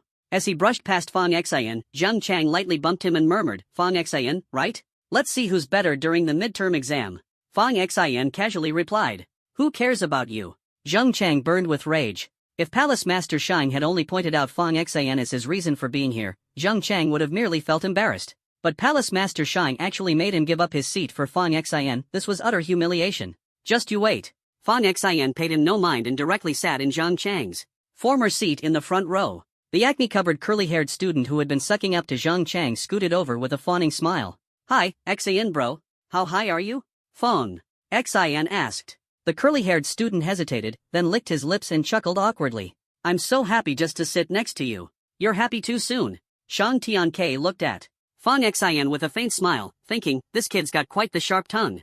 Alright, let's get to the point. Today is our first lesson, and I'm sure many of you are already somewhat familiar with beast taming. The profession of beast tamers is known as beastmasters. At first, our combat power isn't particularly strong, but as we advance in rank and the beasts we nurture grow more powerful, we too become stronger. Everyone knows that the physique of a beastmaster isn't as robust as those with power-type talents. TCH. The classroom was originally very quiet, but Fang Xin, sitting in the front row, suddenly let out a soft sigh, drawing everyone's attention. Shang Tianke smiled and said to Fang Xin, I'm not calling you a brute, I'm saying that everyone with power-type talents is a brute. Fang Xin looked at Shang Tianke helplessly, unable to argue back. Worse, Shang Tianke wasn't wrong, which made it even more infuriating. Many new students began whispering amongst themselves, covering their mouths to stifle their laughter. Even the head of the Shang Palace had once said that those with power-type talents are indeed brutes. Shang Tianke continued, Beastmasters aren't physically strong, so we must forge a deep bond with our beasts. After all, a beast's body is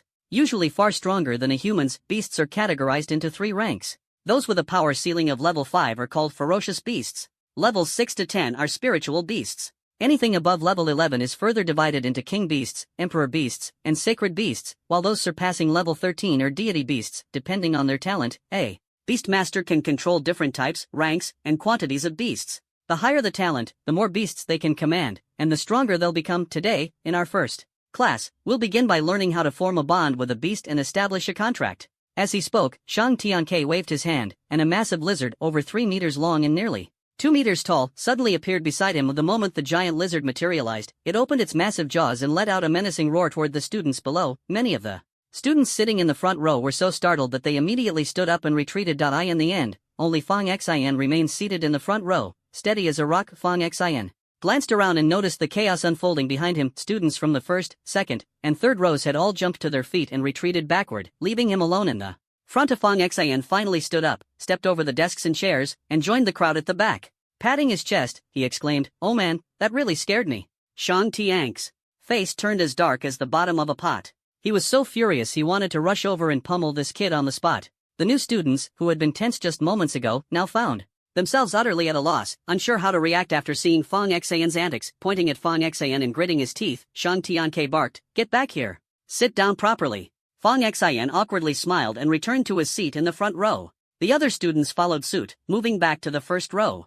To their surprise, Shang Tianke then announced, "Everyone who originally sat in the front row, except Fang Xian, moved to the back." The students assumed Shang Tianke was angry, some even thought he was playing favorites. But then he explained, "This fire-scale giant lizard is highly aggressive. Sitting in the front row is too dangerous, you might get hurt." Hearing this, the initially tense new students immediately sighed in relief and couldn't help but laugh. They all turned to look at Fang Xian, while Zhang Chang, sitting in the back row, wore a smug grin. Fang Xian's face darkened. "Head Shang, this is just two." Shang Tianke replied earnestly, "What? What's wrong? You're such a little troublemaker." Shang Tianke chuckled.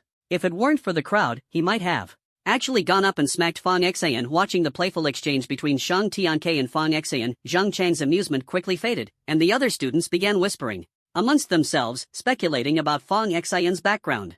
Everyone was curious about how he dared to speak to Shang Tianke like that.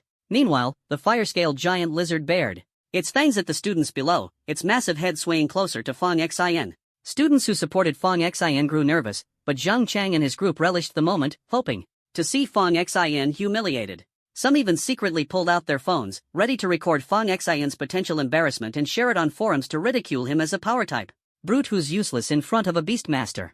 Fang Xian stared at the lizard's menacing head as it inched closer. With a look of disdain, he waved his hand dismissively. "Get lost. Don't touch me." Suddenly, the true dragon aura that he had absorbed from the 10,000 Beasts Palace's dragon staircase automatically radiated from his body. The fire-scaled giant lizard instantly became docile, its eyes softening as it gently nuzzled Fang Xian's palm before retreating to Shang Tianke's side. The classroom fell silent for a few seconds before erupting into chaos. "Holy crap, that's insane. Is this for real? That actually worked? Top-tier Beastmaster talent, no doubt. Dude, could this be a dual primary talent? Did you guys feel that aura just now?" The pressure was unreal. Shang Tianke cleared his throat and brought the conversation back on track. "Everyone, quiet down. As you've seen, advanced Beastmaster talents allow for a natural closeness with beasts. Back to the main point, this is a royal beast with a combat potential ceiling of level 11.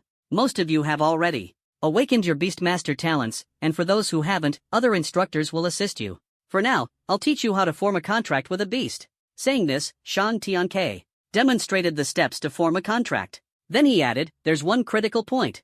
Every Beastmaster has their own innate beast slot. The higher your talent, the more innate beast slots you'll have. But no matter how many slots you have, you mustn't choose recklessly when forming a contract. Your innate beast determines your future potential. Some people might have an A-class talent, but if their innate beast mutates and grows stronger someday, their talent level and potential will improve as well. So, when choosing your innate beast, make sure it's the one with the greatest potential." Fang Xian's mind flashed to the legendary Qilin beast mentioned in his notebook. The mere thought of forming a contract with it, making it his innate beast, was enough to excite him. Although Shang Tianke had been tricked by the official Sky Shield Bureau, he remained principled, teaching with diligence and responsibility. With 5 minutes left in class, Shang Tianke summoned back his fire-scaled giant lizard. "Take these last few minutes to absorb what I've taught you. Class is almost over, and you can leave soon. Fang Xian, come out with me for a moment." Fang Xian tensed up. Seeing the expression on Shang Tianke's face, he knew the old guy was definitely looking to settle last night's score.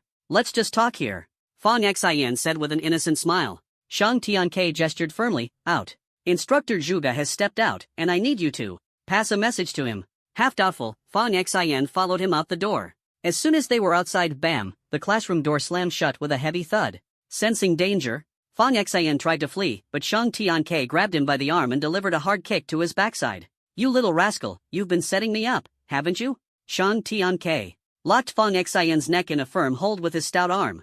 Who the hell is Qin Juanhao?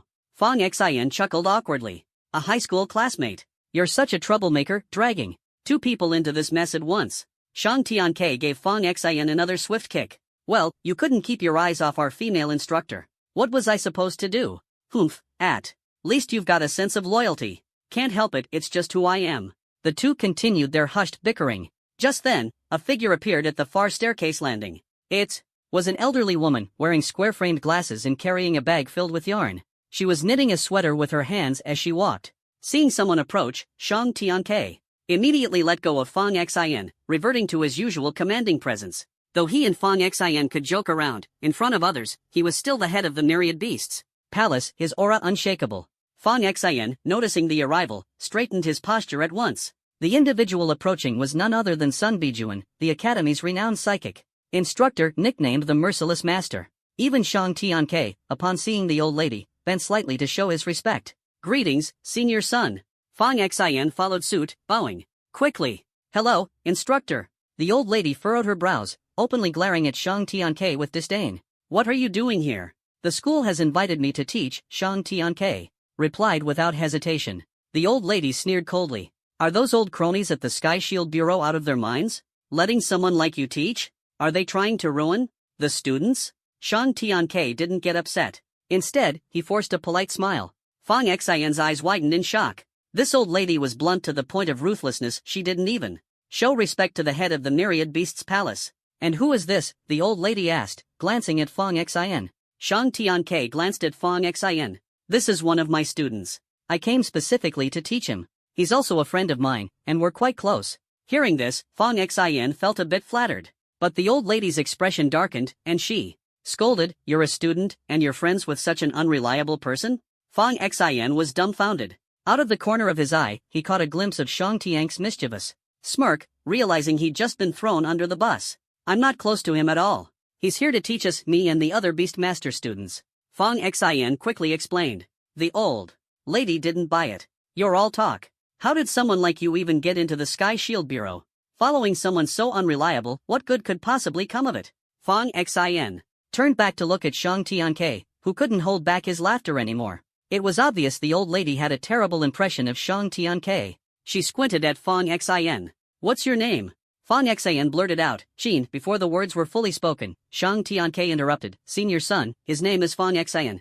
I'm going straight to Su Boshang to have a good talk about this. How could the school have someone like you, making such unreliable friends? You'll be expelled immediately. With that, Sun Bijuan turned and stormed off. Fong Xin stood frozen in place. The legendary, ruthless, and unfeeling demon nun had come to life, right before his eyes. Shang Tianke laughed so hard his shoulders shook, patting Fong Xin on the shoulder as he chuckled. Brother, your days are numbered. Ha ha ha. Fong Xin's face darkened. Master Shang, big brother Shang, she's going to the dean to have me expelled. Can you put in a good word for me? I heard this old lady is particularly difficult to deal with. Shang Tianke, still reveling in schadenfreude, said, Difficult? Brother, she's the most difficult person in all of Tiandan Academy. But don't worry, Dean Su definitely won't let you go. And if he does, just come join our beast palace. The old palace master has already said he'd groom you to be the next palace master. Fong Xin thought it through carefully. Wait a second. She said you were the unreliable one, so clearly I'm just collateral damage. What did you do to offend her in the past? Shang Tianke looked toward the retreating figure of Sun Bijuan, sighed deeply, and donned a wistful expression, as if recalling some unbearable past. Back then, I went to find Zhuge Han for Chang Bingqing's contact info. And then? Shang Tianke replied, his tone filled with melancholy, that white-haired girl gave me Sun Granny's contact instead. I didn't check carefully. As soon as I added her, I sent a whole bunch of flirty messages, along with a few photos. What kind of photos? Fong Xin asked, curious. No, the kind showing off my pecs and abs. And what happened after that? What happened after that? Shang Tianke smacked his lips, sighing again as if recalling a traumatic experience. That old lady's a psychic master. She invaded my dreams for an entire month. Every time I closed my eyes, I saw a group of old men in swimsuits dancing in front of me, asking if I wanted to date them, if I wanted a kiss. Fong Xian looked utterly repulsed. Shang Tianke slapped Fong Xian's shoulder again, still gloating. That lady has absolutely no fondness for me. You'd better watch your back. Dean's office. Su Boshang was leisurely sipping tea. Suddenly, the door burst open with a loud bang. The knitting granny stormed in, brimming with rage. Su Boshang, what kind of students are you bringing into the school? Su Boshang was sipping tea when his hand trembled, spilling the tea all over his pants. He quickly set the teacup down and grabbed a tissue to clean up. Sister-in-law, what's the matter? He immediately stood up, walked briskly to the door, peeked outside, and then shut the door firmly. Sister-in-law, what happened? Why are you so upset? Sun Bijuan sat down, and Su Boshang hurried to pour her another cup of tea. Why would you let someone as unreliable as Shang Tianke teach the new recruits? Su Boshang explained, oh, this matter, sister-in-law. This year, among the new recruits, there's a genius in the beast taming specialization. Because it's such a unique field, we specifically invited the master of the Myriad Beast Palace to teach them. Initially, it was meant to be a one-on-one session for the genius, but as you've seen, many others from the beast taming department are now sitting in on the classes. This is his expertise, he's spent years perfecting it. If our students can learn more from him, they'll suffer fewer losses in the future, right? Sun Bijuan responded coldly, someone like Shang Tianke? Would he ever take a loss? Su Boshang smiled. The specific arrangements were made by Zhuge Heng. Sun Bijuan snorted, a loafing street thug, birds of a feather, ha! Su Boshang could only offer a sheepish smile. And another thing, there's a new recruit named Fong Xian. Get rid of him. Anyone hanging around with someone like Shang Tianke can't be a good person. Su Boshang froze for a moment. Sister-in-law, that's a bit harsh. If you want me to consider dismissing others, I can, but Fong Xian is non-negotiable. Why not? Someone like that staying in the Sky Shield Bureau will only bring trouble. Sun Bijuan's tone was icy, her stubbornness as fierce as ever. Su Boshang forced a smile, quickly walked to the door again, peeked outside, and after closing the door, set up a soundproof barrier. Sister-in-law, Fong Xian absolutely cannot be dismissed. You might not know this, but during the new recruit trials, he broke the campus record. He cleared the course in just over 3 minutes, taking first place. Sun Bijuan frowned, her hand pausing mid-air. Him? No matter how talented he is, what's the point if his character is flawed? Sister-in-law, this kid has Elder Ye's backing. Sun Bijuan was startled, her brows furrowing deeply. I despise nepotism the most. What does it matter that Elder Ye is backing him? Su Boshang lowered his voice. Sister-in-law, you mustn't tell anyone else about this. Sun Bijuan remained silent, waiting for him to continue. Su Boshang leaned in closer, speaking even more quietly. Sister-in-law, his parents, do you remember the young couple from the research institute who died in that car accident? Fong Zhengping and Yi Rojia? Sun Bijuan's hand trembled as she looked up at Su Boshang in stunned silence. The anger in her eyes vanished, replaced by shock, confusion, helplessness, and sorrow. The complex emotions made her gaze unbearably heavy. He's Fong and Ye's child? Yes. The old woman's commanding demeanor dissipated in an instant. She lowered her head, as if lost in memories, and slowly sank into the sofa. She murmured softly, he's Fong and Ye's child. Yes, sister-in-law, Su Boshang confirmed again. The old woman was silent for a moment, her head bowed. Then, she let out a bitter, gentle smile. I still owe that young couple a huge debt of gratitude from back then. I never thought, after everything that happened, I'd meet their child here. Su Boshang teased, sister-in-law, still thinking of dismissing him? If you really want to, I'll process the paperwork right now. Sun Bijuan shot him an icy glance, instantly silencing him. Su Boshang quickly corrected himself, just kidding. Tell that child to stay away from Shang Tianke. That guy is no good, don't let him lead the boy astray. With that, Sun Bijuan prepared to leave. Su Boshang hurried to see her off. Sister-in-law, one more thing. The boy's identity has been encrypted. His parents' situation was very complicated, so whatever you've heard today, please don't share it. Sun Bijuan let out a cold snort. Oomph, I'm not some loose-lipped old lady who blabs everything. Su Boshang chuckled and escorted her out. Just as he was about to dispel the soundproof barrier, the barrier dissolved on its own, leaving a gaping hole. Sun Bijuan casually adjusted her sweater and strolled out leisurely. Witnessing this, Su Boshang could only shake his head with a resigned smile. After seeing Sun Bijuan off, Su Boshang let out a long breath, closed the door, and sat back down in his chair. He pulled out a file from a nearby folder, which contained Fong Xian's profile. Tapping the file with his fingers, Su Boshang muttered to himself, Fong Xian, Fong Zhengping, Fong Yingtai.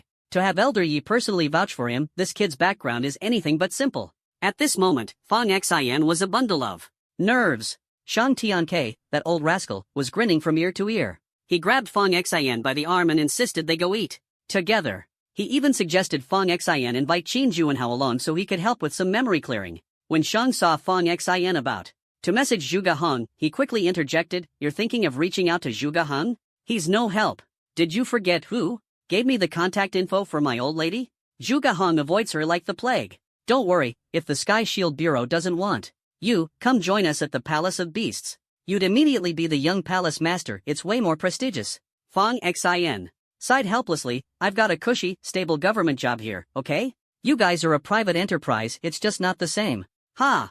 Aren't you picky?" Shang Tianke scoffed. "If you came to us, my position would be yours. At the Sky Shield Bureau, you've got no connections. No matter how capable you are, the best you'll get is a team leader role or maybe a deputy director position somewhere. Without connections, you'll always end up working under someone who has them. The young palace master spot has always been reserved for you. The moment the bureau lets you go, I'll whisk you away." Shang patted Fang Xin's chest enthusiastically as he spoke, clearly thrilled at the idea. As the two headed toward the restaurant, they happened to see Sun Bijuan emerging from the administrative building. Fang Xin spotted the elderly woman from a distance, and his heart inexplicably tightened, anxiety bubbling up again. Shang Tianke had noticed her too. He clapped Fang Xin on the shoulder and chuckled, "You know how she is, whether or not she fires you, you're still not going to have a good time." Fang Xin elbowed Shang Tianke and grumbled, "You're the one who sent those inappropriate texts and photos, but I'm the one facing disciplinary action. How's that fair?" Shang Tianke, who was having the time of his life, laughed heartily. He got along exceptionally well with Fang Xin, and the two had become thick as thieves. With a mischievous glint in his eye, he teased, "What are you afraid of, big guy? If you get fired, so what? I've got your back. Ha ha. Oh, look, the old lady's headed this way." Fang Xin instinctively tried to put some distance between himself and Shang Tianke, but that guy just clung to him. Worse yet, Shang deliberately threw an arm around Fang Xin's shoulder in full view of the elderly woman, acting like they were best buddies. Sure enough, the old lady approached them with a stern expression. Shang Tianke bent slightly at the waist and greeted her respectfully, "Elder son." Out of the corner of his eye, he saw her glance at Fang Xin, and for a brief second, it looked like she was suppressing a smile. Ignoring Shang Tianke entirely, Sun Bijuan fixed her gaze on Fang Xin. Her icy demeanor softened ever so slightly. Fang Xin nudged Shang Tianke with his elbow before flashing what he thought was a humble smile at Sun Bijuan. "Good day, mentor." Sun Bijuan's gaze turned unexpectedly gentle. She reached out and tousled Fang Xin's hair. "If you ever run into trouble, come find me. I live in building 26 of the mentor apartments." Fang Xin stood there, stunned. Shang Tianke was equally dumbfounded. His mind raced, "This isn't right. What kind of script is this? How did the old lady come out of the administrative building acting like a completely different person? Did someone cast a spell on her?" As if to confirm his suspicions, Sun Bijuan jabbed a finger toward Shang Tianke and addressed Fang Xin, "From now on, stay away from this guy. He's morally bankrupt, has a terrible personality, and his personal life is a complete mess. Do not get too close to someone like him." Though Fang Xin didn't quite understand what was going on, he nodded obediently. "Understood, mentor son." Shang Tianke, utterly bewildered, stammered, "Elder son, don't you think that assessment is a bit scram?" Sun Bijuan barked. Shang Tiang's expression froze. He watched as Sun Bijuan walked away. Turning to Fang Xin, he asked, "What's with that old lady? She just went to the administrative building, what did they say to her? Why the sudden change in attitude?" Fang Xin let out a breath of relief, finally feeling at ease. "She probably went to see the dean and realized just how incredible I am." Shang Tianke mulled it over for a long moment and decided that was the most reasonable explanation. Just earlier, he had been scheming to get Sun Bijuan to make things difficult for Fang Xin, but in the end, he was the one left at a loss. The only reason Shang Tianke had come here was because of Fang Xin. The rumors had already spread among the new students. Fang Xin had already been the center of attention, but now his brilliance was utterly blinding. Fortunately, Hua Liuga had reminded everyone in the strength department not to reveal that Fang Xin had already reached level 4 combat power. Otherwise, the new recruits this year would have erupted in chaos. Fang Xin had arranged a meeting with Qin Juanhao, mentioning in passing that a big shot wanted to meet him and cautioning him not to tell anyone. At first, Qin Juanhao was confused, but now, knowing that Shang Tianke had come specifically for Fang Xin, he immediately guessed that the so-called big shot was Shang Tianke. He felt a mix of excitement and jealousy. Back in school, he hadn't been able to outshine Fong Xin, and even his attempts to step on Fong Xin had failed. Now, the gap between them had only grown wider. The person he idolized, the one he regarded as a powerful figure, had actually come seeking Fong Xin. Still, he consoled himself with the fact that the palace master of the Myriad Beasts Palace had also sought him out. Meeting such a prominent figure was no small thing. Even though he had a hunch about what it was all about, he was still thrilled and hurried to the place Fong Xin had designated. As soon as they met, Shang Tianke cut to the chase, interrogating Qin Juanhao to confirm he hadn't leaked anything. Only then did he relax. However, Qin Juanhao had mentioned to Zhang Chang that the palace master of the Myriad Beasts Palace had added him as a friend. Shang Tianke checked their chat logs but didn't find anything suspicious. He then pulled out a small orb and waved it in front of Qin Juanhao's face. Qin Juanhao's eyes grew hazy, and he collapsed to the ground. Shang Tianke patted Fong Xin on the shoulder. "I'm out. When he wakes up, you deal with him yourself." Fong Xin curiously eyed the orb. "What's that?" Shang Tianke glanced at it and casually tossed it to him. "It's called a Clear Zero Orb, a level 5 treasure. If you like it, keep it. It can erase parts of a person's memory, as long as their combat power is below level 5. Using it drains a lot of mental energy, though." Fong Xin fiddled with the orb. "Thanks." Shang Tianke waved him off. "Don't mention it. I've got to go schmooze with some of your Sky Shield Bureau leaders. Later." Fong Xin watched him leave. He played around with the Clear Zero Orb for a bit, then glanced at Qin Juanhao before deleting their chat records. Using Qin Juanhao's phone, he placed a call to himself. A few minutes later, Qin Juanhao woke up, shaking his head. He rubbed his temples, looked around, and immediately stepped back when he saw Fong Xin. After checking himself over and finding no injuries, apparently, he hadn't been beaten, he asked, "Where am I? What are you doing here?" Fong Xin held up his phone. "You called me and said you had something to discuss. When I got here, you were lying on the ground. I was about to ask you what this was all about." Qin Juanhao smacked his head, feeling like his mind had gone blank. He vaguely remembered contacting Fong Xin, but the rest of his memory was a complete blur. Fong Xin checked the time. "So, what did you want to talk to me about?" Qin Juanhao rubbed his head, staring at Fong Xin with a flicker of jealousy in his eyes before becoming wary. "I forgot. Why did I pass out? You called me here and then passed out. I've been looking after you this whole time. And now you're not even thanking me? Instead, you're accusing me of something?" Qin Juanhao was at a loss for words. "I really forgot why I called you." "Well, figure it out and let me know. I've got things to do, so I'm leaving." Fong Xin hadn't wanted to clean up the mess left by that pervy Shang Tianke, but he couldn't refuse the favor. In the end, he agreed to help. Now, Qin Juanhao had no memory of Shang Tianke at all, he only remembered calling Fong Xin. As for Zhang Chang, the things Qin Juanhao had said to him earlier were so vague that if Zhang Chang asked, Qin Juanhao would just be confused, leaving Zhang Chang to piece things together himself. On his way back to the dorm, Fong Xin ran into many new students. Everyone greeted him eagerly, and his contact list quickly filled up. A few particularly attractive female students even added him as a friend directly. With his phone constantly vibrating, Fong Xin had to adjust his friend request settings to get some peace and quiet. When he returned to the dorm, he found Fatty Shi Tailang and a few others gathered and chatting. Hearing Fong Xin come in, Shi Tailang was the first to rush over. "Xin, how many more secrets are you hiding from us? What's going on?" Fong Xin asked. Shi Tailang exclaimed excitedly, "Shang Gongju came here specifically for you. I was telling others that maybe it was Brother Underpants who invited him, but the truth is even crazier than I thought." Fong Xin explained, "I wasn't sure if he'd actually show up. If I told you all in advance and he didn't come, wouldn't that be awkward for me?" "True that, Xin bro is always reliable."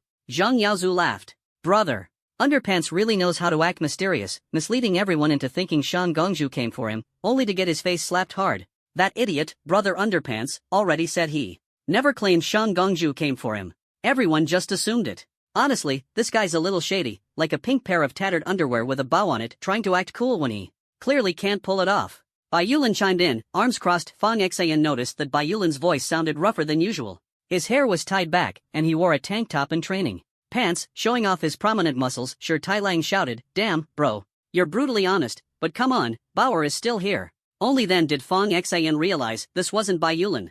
It was his older brother. "Hey Yulin." Zhang Yaozu casually punched Shi Tailang in the stomach. Meanwhile, Li Bauer, munching on chips, grinned foolishly and said, "My grandpa always says it's okay to have a dirty mouth, as long as your heart is clean." The normally quiet Shinyu spoke up, "Xin bro, we're heading to the multi-purpose training hall. Wanna join us?" "Sure, let me change real quick." Fong Xin wanted to practice the two martial techniques taught by Hua Cheng today, as well as the 2 light element skills given to him by Zhuge Heng. Sure, Tai Lang glanced at the time. It's 6:30 now. The training hall closes at 9:30. Let's head there early and get some good practice in. After changing clothes, Fang Xian slipped his admin pass into his pocket. The group headed to the training hall. When they arrived, the place was bustling with activity, already packed with people. As Fang Xian glanced around, he spotted a familiar figure. The person noticed him, too, and turned around with a sweet smile. Fang Xian waved to Zhang Xiaochai, with her high ponytail, ran over cheerfully, almost bouncing. Zhang Xiaochai was undeniably beautiful. Her oval-shaped face, delicate features, and tall, slender figure made her stand out. Even though she often wore loose-fitting clothes, her developing curves were hard to hide. To outsiders, Zhang Xiaochai always appeared distant and proud, but the moment she saw Fang Xian, her face lit up with a radiant smile. With the start of the training camp, many students had created a heavenly beauty list on the internal forum, ranking the most beautiful students in the cohort. Zhang Xiaochai ranked 3rd. Li Bauer, who was on Fang Xian's team, also made the list,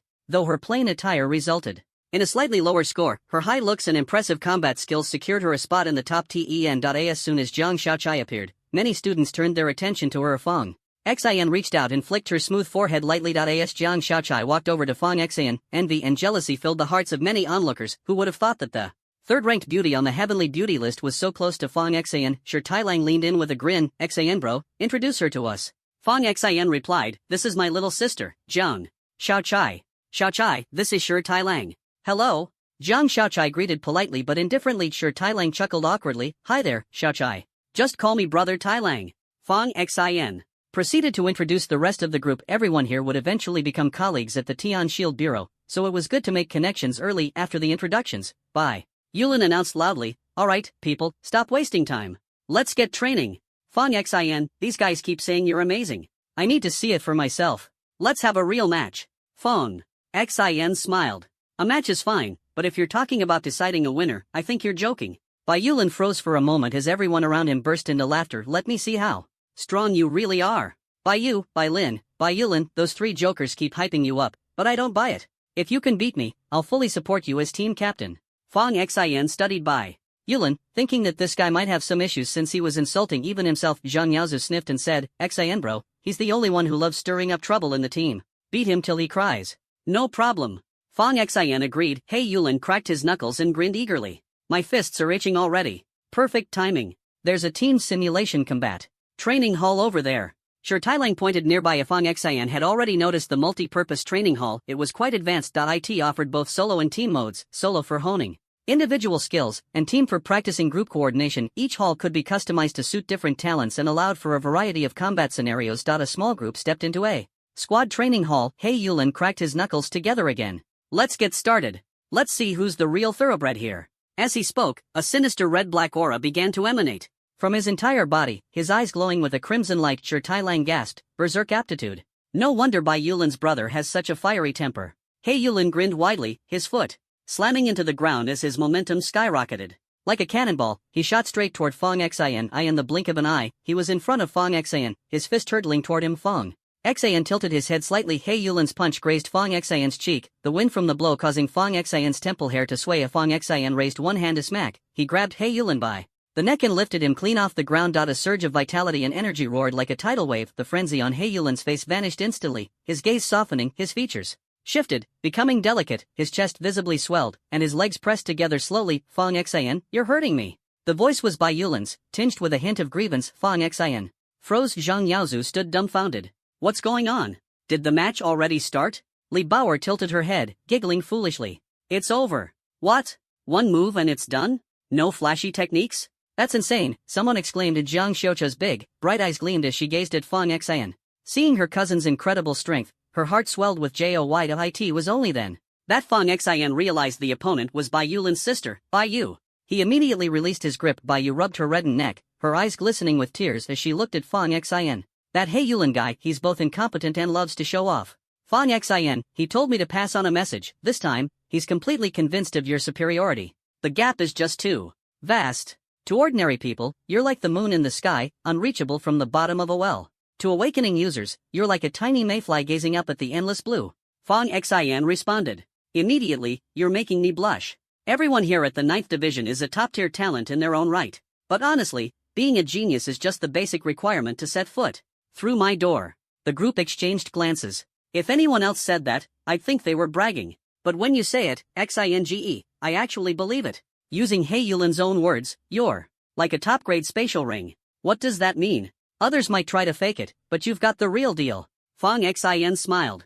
Alright, let's all get to training. Zhang Yaozu chuckled. Riley, the place closes at 9:30. We'd better make the most of it. I heard from an upperclassman that if we want to keep training past closing time, we'll have to beg the administrator, and it costs extra.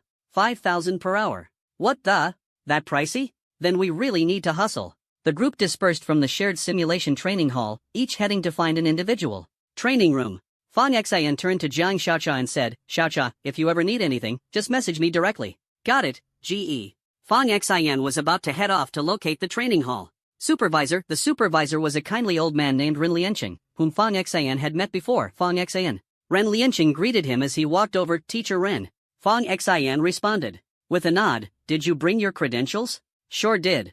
Fang Xin waved his administrator badge. Ren Lianqing glanced at the time. I've got some errands to run, so I'll need you to watch over things here. Make sure no one breaks the rules. If anyone causes trouble, you're authorized to penalize them by banning them from the training hall for anywhere from 3 days to a month. You can handle it all through your smart device. But honestly, no one usually dares stir up trouble here. After 9:30, if anyone wants to keep training, just collect the fee, 5,000 per person. You'll get a 10% commission, straight to your account. You're also allowed to bring people in for free, but no more than 10 at a time. Understood, Teacher Ren. Run. Liancheng patted Fang Xin on the shoulder. Alright, I'll leave it to you. Got it. Fang Xin found an individual training room. Today, his focus was on practicing the 4 skills Hua Chang and Zhuge Heng had given him. He adjusted the gravity setting to 4 times normal, thanks to his prior internal energy training. Executing the 9-fold skybreaking strike had become much smoother. After a bit of practice, Fang Xin quickly grasped the key to the technique. He unleashed a punch, and the force meter beeped as it displayed 18,000 kilograms, and the number kept climbing. The 9-fold skybreaking strike allowed power to stack in layers, up to 9-fold. Fang Xin, on his first day of practice, could currently manage 3 layers, but with his slaughter aptitude in play, even 3-fold strikes were devastating, offering not only raw power but also enhanced armor-piercing damage. A single punch delivered far more than just brute strength. He then turned his attention to the golden bell shield, his body surface shimmering with an almost transparent protective layer. Testing its durability, it could withstand a mid-level tier 4 strike. Fang Xin smiled contentedly. This was all thanks to his slaughter aptitude. It was truly formidable. Taking a deep breath, he directed his focus to the 2 light element skills: Divine Technique, Flash of Light; Divine Skill, Instant Light Kill. His innate talent for slaughter extended the range of this skill far beyond its original limits. He switched the training hall to a light affinity combat environment. The skylight opened, allowing moonlight to cascade into the room. Fang Xin focused intently, feeling the power of the moonlight. The moonlight spread across his entire body like a fine silver veil. His eyes turned a luminous silver, resembling 2 full moons. His figure gradually became blurry, as though being erased by an invisible hand. The next moment, he reappeared 30 meters away. He leaned forward, hands on his knees, panting heavily, his eyes brimming with excitement. He had done it successfully on the first try. However, the moonlight energy stored in his body was still too little, leaving him slightly exhausted. Storing moonlight energy was simple. He only needed to bask under the moon. He adjusted his breathing and continued absorbing moonlight energy. A few minutes later, Fang Xin raised his hand, and under the moonlight, a cross-shaped sword formed entirely of moonlight energy materialized in his grasp. In the training hall, a sparring dummy suddenly appeared. Fang Xin swung the sword. The sword's light shot forward like a meteor, instantly striking the dummy. With one precise slash, the dummy was cleaved into 2 halves, disintegrating into specks of light. Fang Xin panted again. His moonlight energy was still insufficient. Though his light affinity talent wasn't weak, it wasn't top tier either. His body could only store enough moonlight energy for 3 skill uses. If he were to gauge his strength without using any potions, his true capability would merely rank as an S-grade light affinity talent.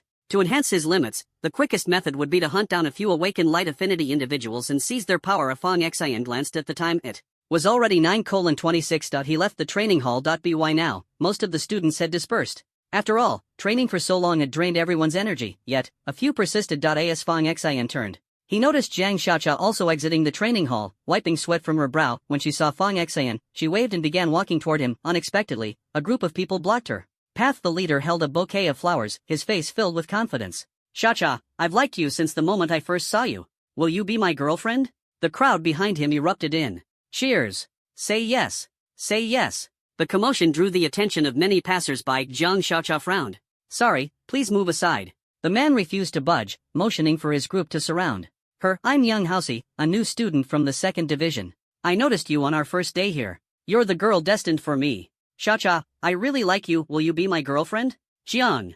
Xiaocha's expression grew colder. Move. Yang Haoxi smirked arrogantly. Not letting you go. If you don't agree, you're not leaving today. Jiang Xiaocha tried to sidestep him, but Yang Haoxi blocked her again, a wicked grin on his face. He grabbed her towel and brought it to his nose, inhaling deeply. Wow, what body wash do you use, Xiaocha? Smells amazing. Can you not be so disgusting? Move. Jiang Xiaocha snapped, undeterred. Yang Haoxi continued to block her way, snatching the glasses off her face and putting them on himself. Xiaocha, just give me a chance. Spend some time with me, and you'll realize how great I am. Jiang Xiaocha's tone turned icy. Give me back my glasses. Yang Haoxi held the glasses up high. Call me hubby, and I'll give them back. His cronies joined in the taunting, chanting, call him hubby. Call him hubby. Jiang Xiaocha's eyes reddened as she demanded, give them back. I heard your family's not well off, and neither of your parents are awakened. Earlier, you mentioned wanting to practice more. An hour costs 5,000 bucks, which must be a lot for you. I'll cover it for you. Just call me hubby, and it's a deal. Her cheeks flushed red as she glared coldly at Yang Haoxi. Do you not understand human language? Give me back my glasses. Feisty, huh? I like that. The more you resist, the more I like you. If you want your glasses back, you know the deal, call me hub. Before he could finish, his wrist was caught in a vice-like grip.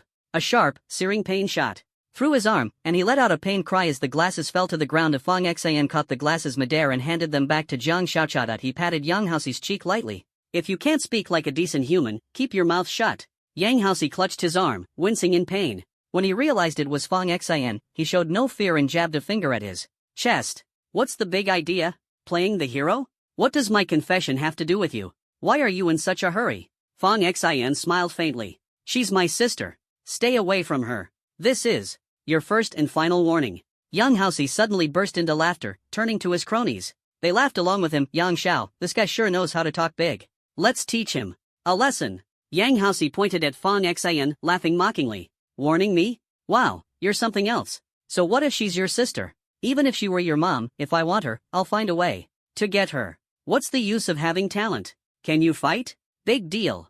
In this world, power is all that matters. A cocky young man by his side sneered. Do you even know who our Yang Xiao is? Daring to act tough? You've got some nerve. Yang Haoxi nudged his head closer to Fang Xian, pointing at himself. Wanna hit me? Come on, try it. Fang Xian flashed a confident smile. Is that a request? No problem.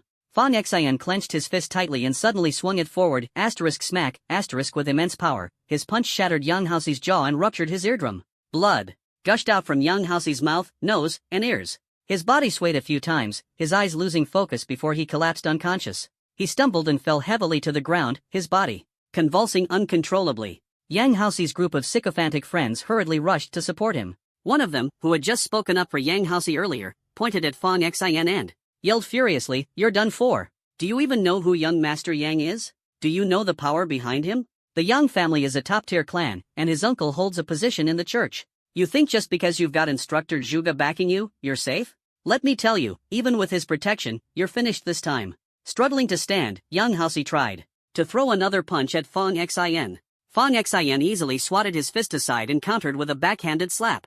Slap. The slap was crisp and resounding, echoing loudly. Fang Xian didn't care in the slightest about the power behind Yang Haoxi. Pulling out his smart device, he glanced briefly at Yang Haoxi. For 1 month, you're banned from entering the multifunctional training hall. Blood continued to drip from Yang Haoxi's mouth, but upon hearing those words, he sneered viciously. Who do you think you are to talk to me like that? One of Yang Haoxi's supporters, still holding him up, cursed furiously. What the hell? Do you think the training hall belongs to you?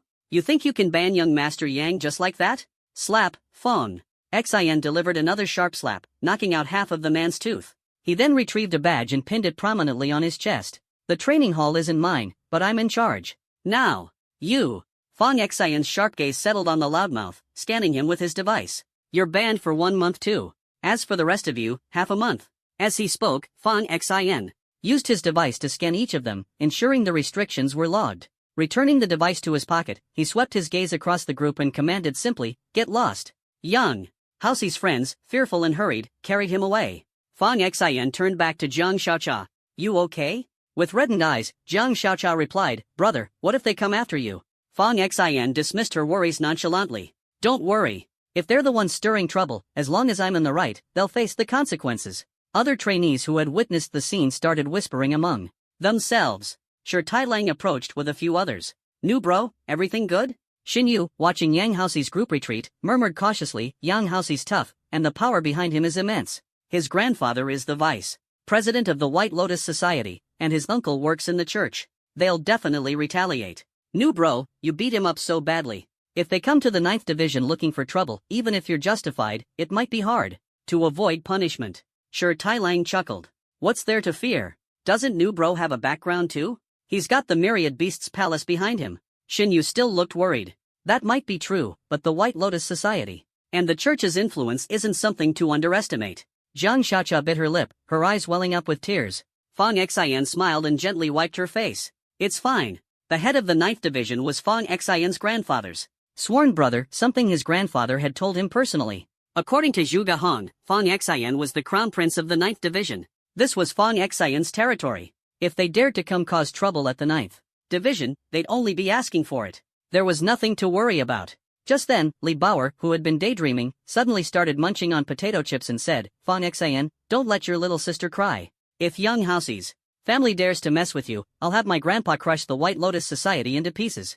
Fang Xian gave Li Bauer a puzzled look and couldn't help but laugh. Bauer, is your grandpa really that powerful? Sure, Tai Lang asked curiously. Li Bauer kept munching, her small mouth moving like a little bunny. He's alright, but not as strong as me in 30 years. Everyone fell silent for a few seconds. Li Bauer was already one of the top talents among the freshmen. There was no need to imagine how strong she'd be in 30 years, her grandfather's strength was self-evident. Bai Yulin changed the subject. So, do we continue training, or call it a day? Fang Xian waved his administrator badge. Anyone who wants to train, just let me know. He ruffled Jiang Xiaocha's hair. Stop crying, it's all good. Didn't I say we've got Sister Bauer backing us? There's nothing to be afraid of. Jiang Xiaocha lowered her head. I'm sorry, brother, for bringing you so much trouble. Fang Xian laughed and countered, why should you apologize? He was the one harassing you and picking a fight. If anyone needs to apologize, it's him. Alright, wipe your tears, get back to training, and I'll take you home later. Got it, brother. Fang Xian then assisted other students who wanted to continue their training with the necessary procedures. In the end, exactly 400 students signed up to proceed with their training. Each paid $5,000. That totaled to $2 million in one night. Fang Xian took a 10% cut, $200,000. The moment the money hit his account, his card's points increased by 20. Now his total points stood at 16,646. It had to be said, this place made money fast, bringing in millions in a single evening. $5,000 wasn't a small amount for students from average families. Even with subsidies, it wasn't nearly enough for them to afford daily training. That's why students from regular families cherished their time here, afraid to waste a single moment. On the other hand, wealthy families didn't care about these costs. To them, money was just numbers. Rich kids could spend endless hours here, while those from ordinary families could only train within their limited means. The gap between them naturally widened. Over time, students with connections and resources would only need to exert a bit more effort to leave their less privileged peers in the dust. At that point, their families would pour even more resources into them, propelling them to leadership roles and paving their way to meteoric success. The higher ranks of the Sky Shield Bureau? They were practically monopolized by those with backgrounds. For ordinary people to rise to the top, it was an uphill battle, nearly impossible. Fang Xian picked up his communicator. He saw a message from Zhuge Hang. It was short and to the point, you hit him, so what? Just eat, drink, and don't overthink it. No problem, replied Fang Xian. Right after, Hua Cheng sent a message too, well done. My students must have some backbone, no room for weakness. If he dares to use his family ties to trouble you, let me know, I'll handle it. I'll take on anyone who comes for you. Fang Xian couldn't help but chuckle. Thanks, sixth brother Hua. Unexpectedly, his communicator buzzed again. It was a message from Shang Tianke. Not bad, kid. Just 3 days into school and you've already beaten someone up. And not just anyone, the grandson of the vice president of the White Lotus Society. Did he not deserve it? Ha ha ha. I looked into it, he bullied your sister. If you didn't step in, I'd be disappointed in you.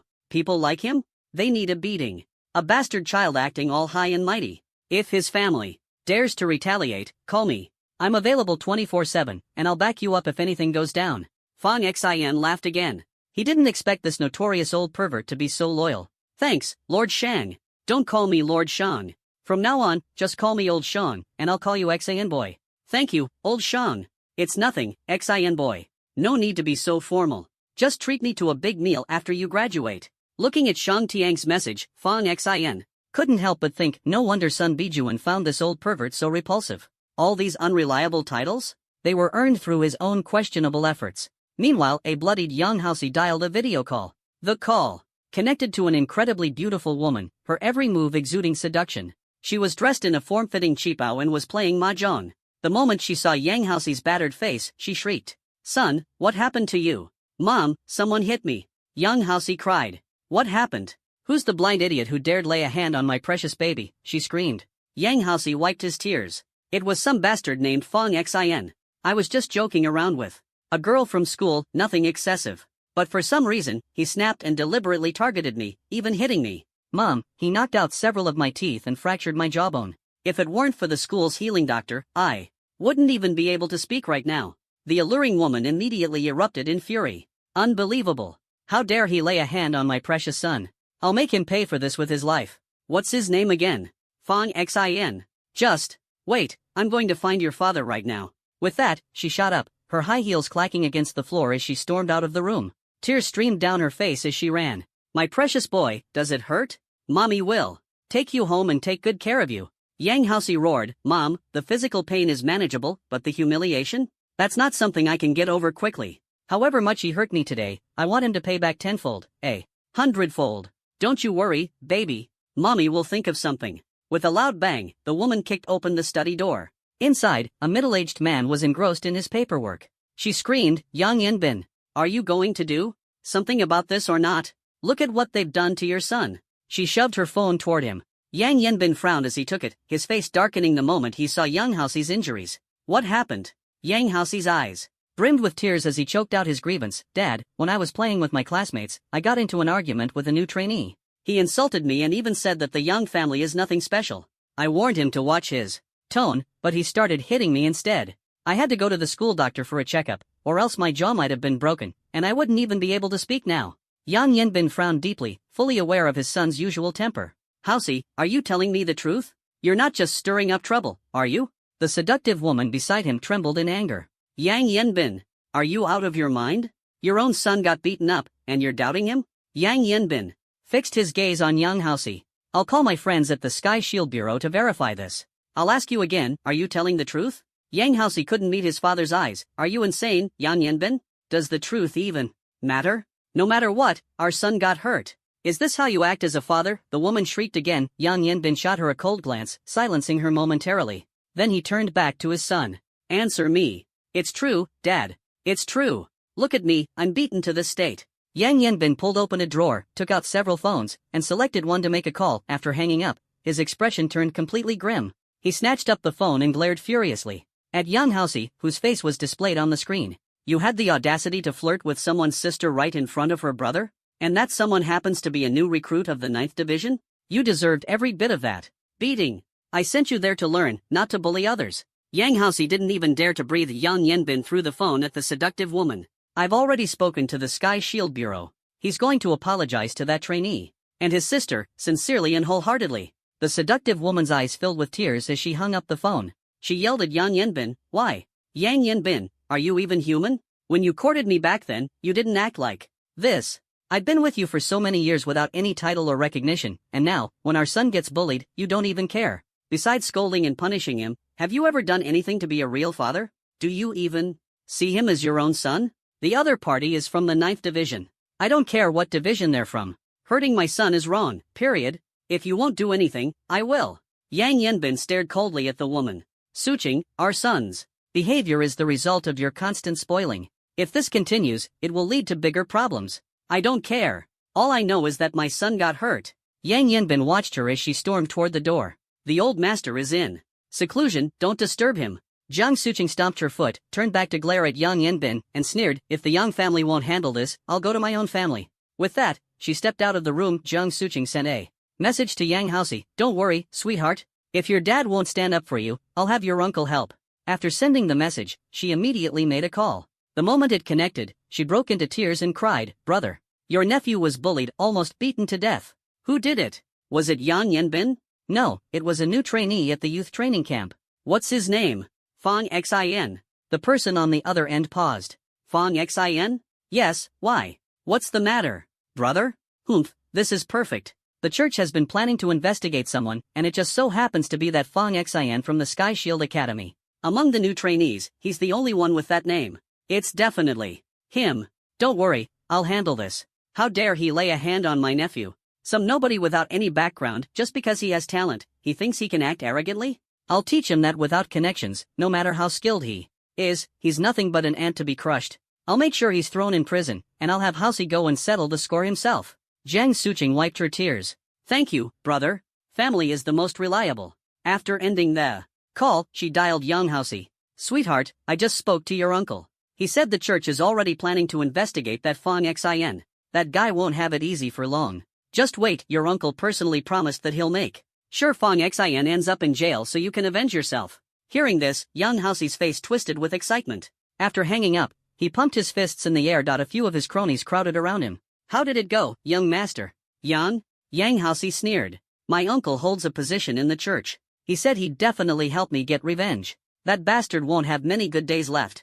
Wu Zhishuan, who had been backing up young Housey all along, clutched his face, still swollen from Fong Xin's punch. Young Master Yang, you're the best. Real men don't hold back. We need to show that jerk who's boss. So what if he's talented or gets good grades? Without a strong background, he's nothing, a nobody. Not worth mentioning. Because Fong Xin had dared to strike Yang Housey, the incident quickly became the talk of the town. Once again, Fong Xin found himself the center of attention and couldn't help but sigh at his own rotten luck. At first, many new students clapped and cheered, thinking Yang Housey deserved the beating, but as time passed, more and more differing opinions emerged. Fong Xin is done for. Behind young Master Yang isn't just the Yang family, there are two other powerful organizations. Fong Xin must have lost his mind to dare lay a hand on young Master Yang. Isn't it said that Brother Xin has backing too? Even the palace master of the 10,000 Beast Palace has taken an interest in him.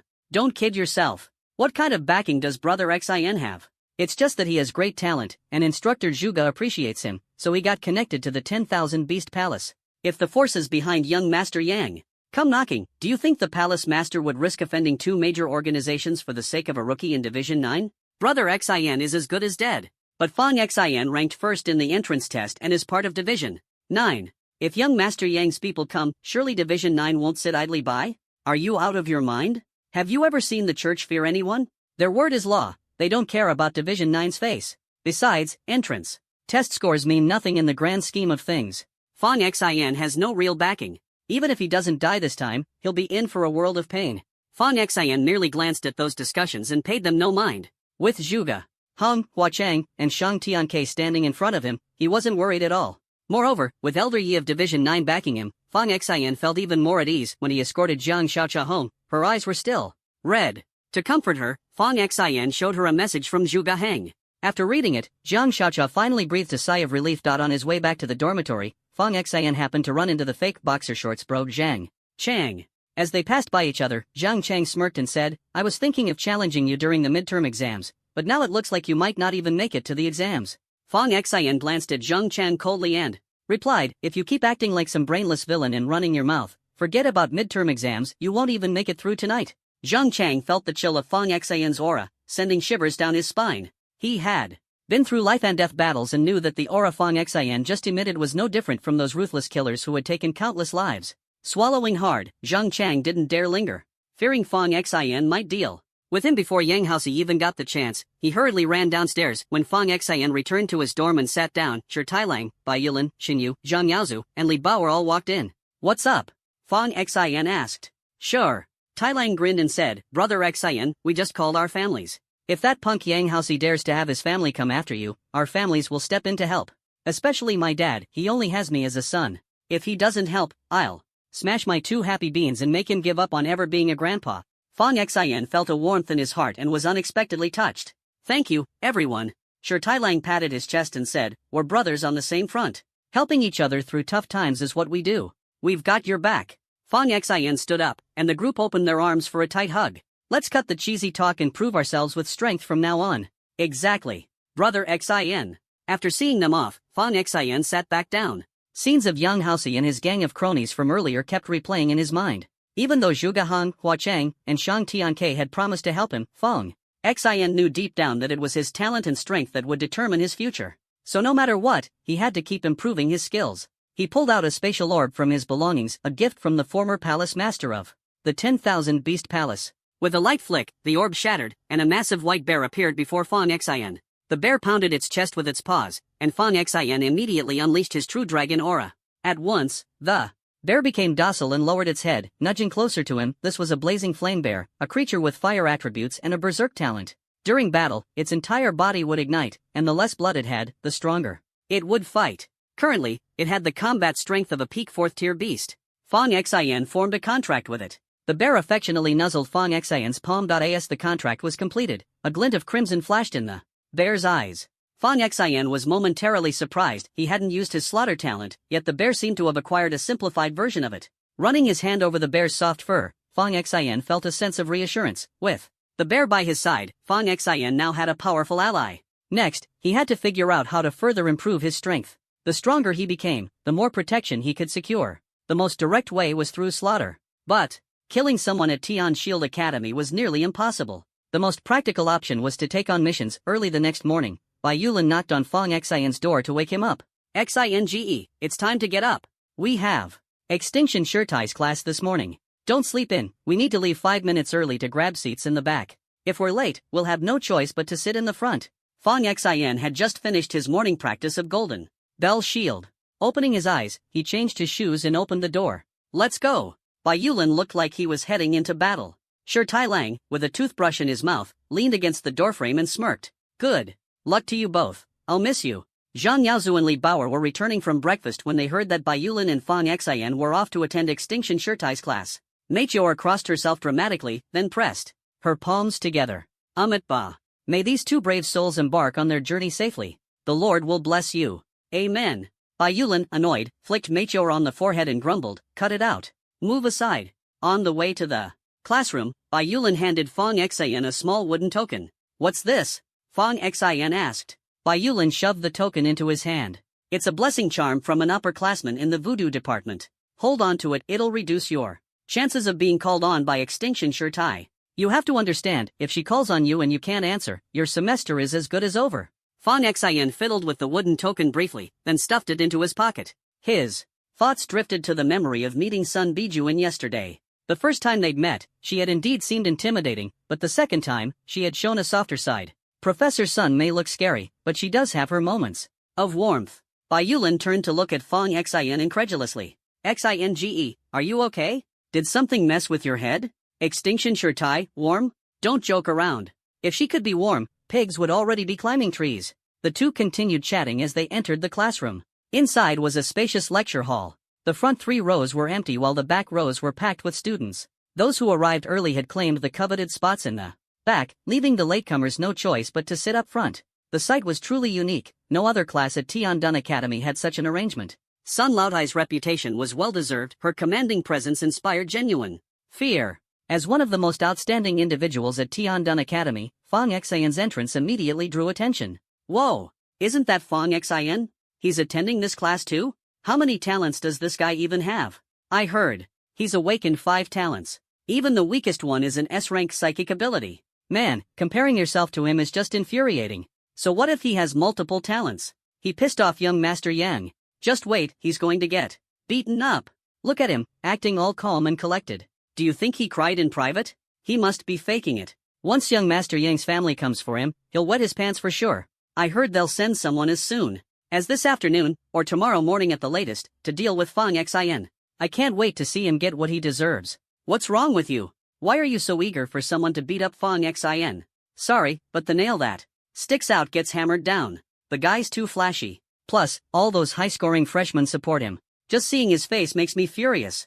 I'd love to see him cry after getting pounded by young Master Yang's family. The classroom buzzed with whispers and excitement. At that moment, a figure appeared at the doorway. Wearing square-framed glasses and a sweater, they entered the room. The second they stepped inside, the entire classroom fell silent. Sun Laotai walked up to the lectern and pulled out a roll call sheet from her arm bag. Closed the front and back doors. We're starting roll call.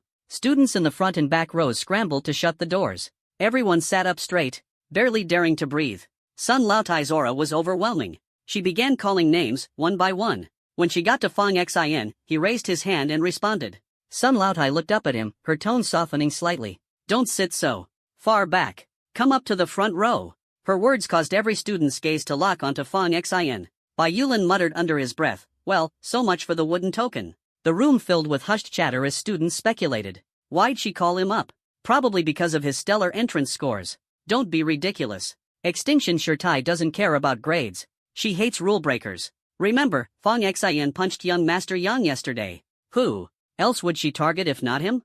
Fong Xian is screwed. He's done for. Before young Master Yang even makes a move, Extinction Shirtai's already got him. Fong Xian stood up. He hadn't expected the old lady to pull this move, and it made him a little nervous. Despite her slightly gentler tone when they'd spoken outside the administrative building yesterday, her fearsome reputation still loomed large. The first 3 rows were completely empty, leaving Fong Xian to sit alone in the front. Just as he was about to take his seat, Sun Laotai's expression softened unexpectedly. Her gaze was warm, like a mentor seeing potential in a younger protege. Her tone was gentle as she spoke. Psychic talents are quite challenging. Sit in the front, and feel free to ask me questions anytime if you don't understand something. Fong Xian froze for a moment. He had been tense just moments ago, only to realize his worry was completely unnecessary. Although he didn't know what the elderly lady had heard from the dean in the administrative building, her attitude toward Fong Xian had taken a complete 180-degree turn. Madame Sun suddenly became exceptionally gentle. This made many of the students around them curious, wondering why Madame Sun was treating Fong Xian so well.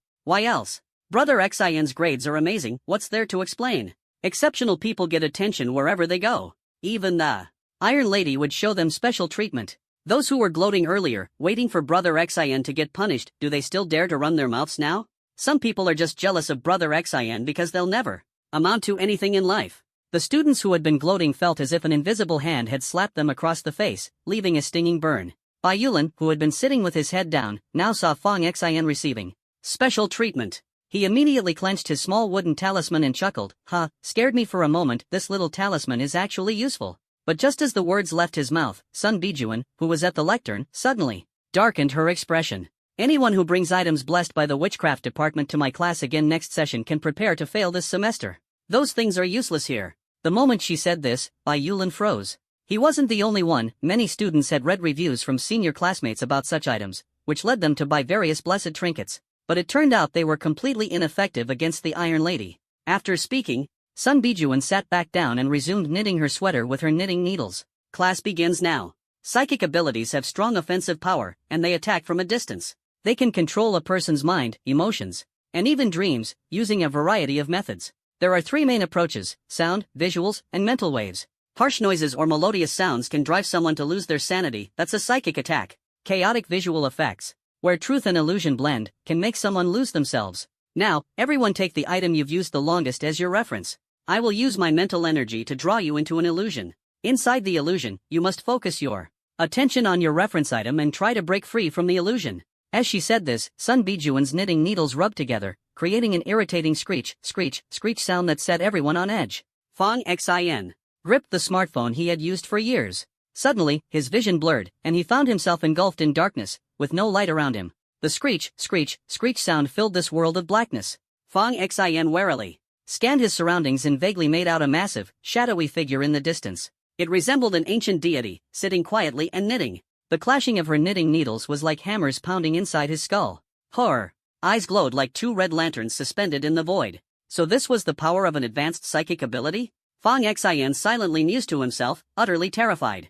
The piercing noise grew louder, becoming unbearably intense. Fong Xian recalled his reference item. He was sure he had been holding his phone just moments ago, but now his hand felt empty, shrouded in darkness. Taking a deep breath, he focused his mind and fixed his gaze on his hand. As his concentration sharpened, the grating noise gradually subsided. Fong Xian kept his eyes locked on his hand. At this point, Fong Xian's psychic ability had yet to awaken, and it was considered one of his weaker talents. As a result, his progress was slower than most. Time ticked by. A dull ache began to build between his eyebrows, reminiscent of the sensation he felt as a child when he playfully pressed his fingers against his brow.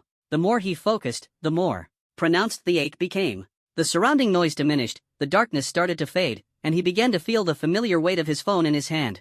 It was unclear how much time passed. The ache between his brows peaked, and Fong Xian finally saw his phone clearly. The darkness receded like a tide, and the grating noise faded away, leaving only the faint sound of Sun Bijuan's knitting needles. Fong Xian's face was slightly pale. He let out a breath, glanced at the phone in his hand, and looked around the room. He realized he was still sitting in the classroom. A few students with strong psychic abilities had already awakened, but they looked utterly drained, their pale faces resting on their desks. Many others remained trapped in the illusion, their brows furrowed in concentration. Fang Xin was deeply shaken. The power of psychic abilities was truly terrifying. In a real battle, a single moment could lead to total control. It was no wonder that in team combat, having a teammate with psychic abilities was considered essential. He looked up at Sun Bijuan, who was still knitting a sweater. The old lady smiled at Fang Xin with a gentle expression. For a psychic aptitude to awaken as a secondary talent so quickly, it has already exceeded my expectations. You've performed very well. Several classmates who had just regained consciousness were utterly shocked. What was going on with this old lady today? Rumor had it that at work, she was like a keg of dynamite. Whoever annoyed her would get scolded, and if she was in a bad mood, she might even use psychic attacks. Why was she being so kind to Fang Xin? Could it be Fang Xin was her son's illegitimate child? Sun Bijuan asked again, still with a warm tone. Do you feel a sort of sour and swollen sensation between your eyebrows? Yes, the old lady explained. Maintain that feeling. That's your source of psychic power. It's what you'll rely on for psychic attacks. The stronger the energy of the source, the more powerful the attack and the longer it will last. This source of psychic power is also called the Divine Spring. With it, you've officially entered the first level of psychic talent. It was once referred to as the Summoning Realm. Do you know the stages that come after this? Fang Xin had heard about it before. Both Zhuge Hong and Hua Cheng had mentioned it. Next comes source flow, pulsation, grounding, well observation, integration, mirror breaking, void resonance, spirit platform, and so on. Sun Bijuan's eyes lit up, and she smiled with satisfaction. Not bad. With the Divine Spring, you've stepped into the Summoning Realm. But in the psychic arts, the Summoning Realm isn't just about mobilizing your own psychic energy, it's also about summoning the energy of others. Through continuous practice, when the psychic energy in the Divine Spring begins to overflow, you'll reach the second stage. The second stage, the Source Flow Realm, involves expanding the overflowing psychic energy from the Divine Spring to cover every corner of your body. Once your entire body is filled with psychic energy, you'll have truly entered the third stage. In other words, the psychic aptitude at the third stage is when you can launch effective attacks. At that point, you can use voice, eye techniques, or psychic waves to strike your enemies. By the fourth stage, you'll even be able to condense a psychic shield to protect yourself. She continued, don't rush. Your physical strength talent is already top tier among your peers. Your psychic aptitude is just beginning to awaken. Take it slow and focus on building the foundation of your Divine Spring. I'll guide you step by step. Fang Xin nodded. Understood. As soon as he finished speaking, a blindfold appeared on the table. Wear this. It'll help you train your psychic power. Thank you, mentor. You're welcome. The knitting needles in Sun Bijuan's hands began clicking again. The other students who had regained consciousness fell back into their illusions of Fang Xin hesitated for a moment. Sun Bijuan asked, did you happen to fight with some young master from a prominent family? Fang Xin smiled sheepishly. He was bullying my little sister, so I stepped in. Sun Bijuan nodded. If they give you trouble, just come to me. Even the president of the White Lotus Society would show me respect, let alone the illegitimate son of a vice president. Thank you, mentor Sun. Sun Bijuan replied gently, don't mention it. I know your parents, they call me Aunt Sunday privately, you can call me Grandma Sunday. Fang Xin froze for a moment. No wonder this old lady was so kind to him. She knew his parents. Alright, now, focus on sensing your Divine Spring. Fang Xin closed his eyes and concentrated on the sour and swollen sensation. Between his eyebrows, time passed, and he seemed to enter a wondrous space. Before him appeared a spring, gently bubbling with strands of psychic energy. Soon, class was over. Sun Bijuan packed up her things and left. Nearly everyone looked pale. Bai Yulin walked up. Xinge, let's go. Fang Xin stood, and the two walked out together. Behind them, several classmates watched Fang Xin's back with varying degrees of envy and jealousy. Xing, why is the extinction Shirtai so partial to you? Bai Yulin asked, rubbing his head. Fang Xin thought for a moment. Maybe because my name is Fang Xin, so she's partial to Xin. Bai Yulin rubbed his temples. Damn it, then I'll change my name to Bai Yusin. What's your afternoon class? Perceptive aptitude. Wow. Goddess Cheng's class. The heavenly shield herself. Bai Yulin's eyes sparkled. I saw her in person during the semester opening ceremony. She's incredibly gorgeous, the most beautiful woman I've ever seen. How beautiful. Let me put it like this, according to my brother He Yulin, if Goddess Cheng spat on the ground, my brother would dilute it and drink it for 6 months. Fang Xin looked at Bai Yulin curiously. Old Bai, did you do something wrong? Or say something you shouldn't? Why is it that every story you tell ends with your brother, sister, or younger sibling taking the blame?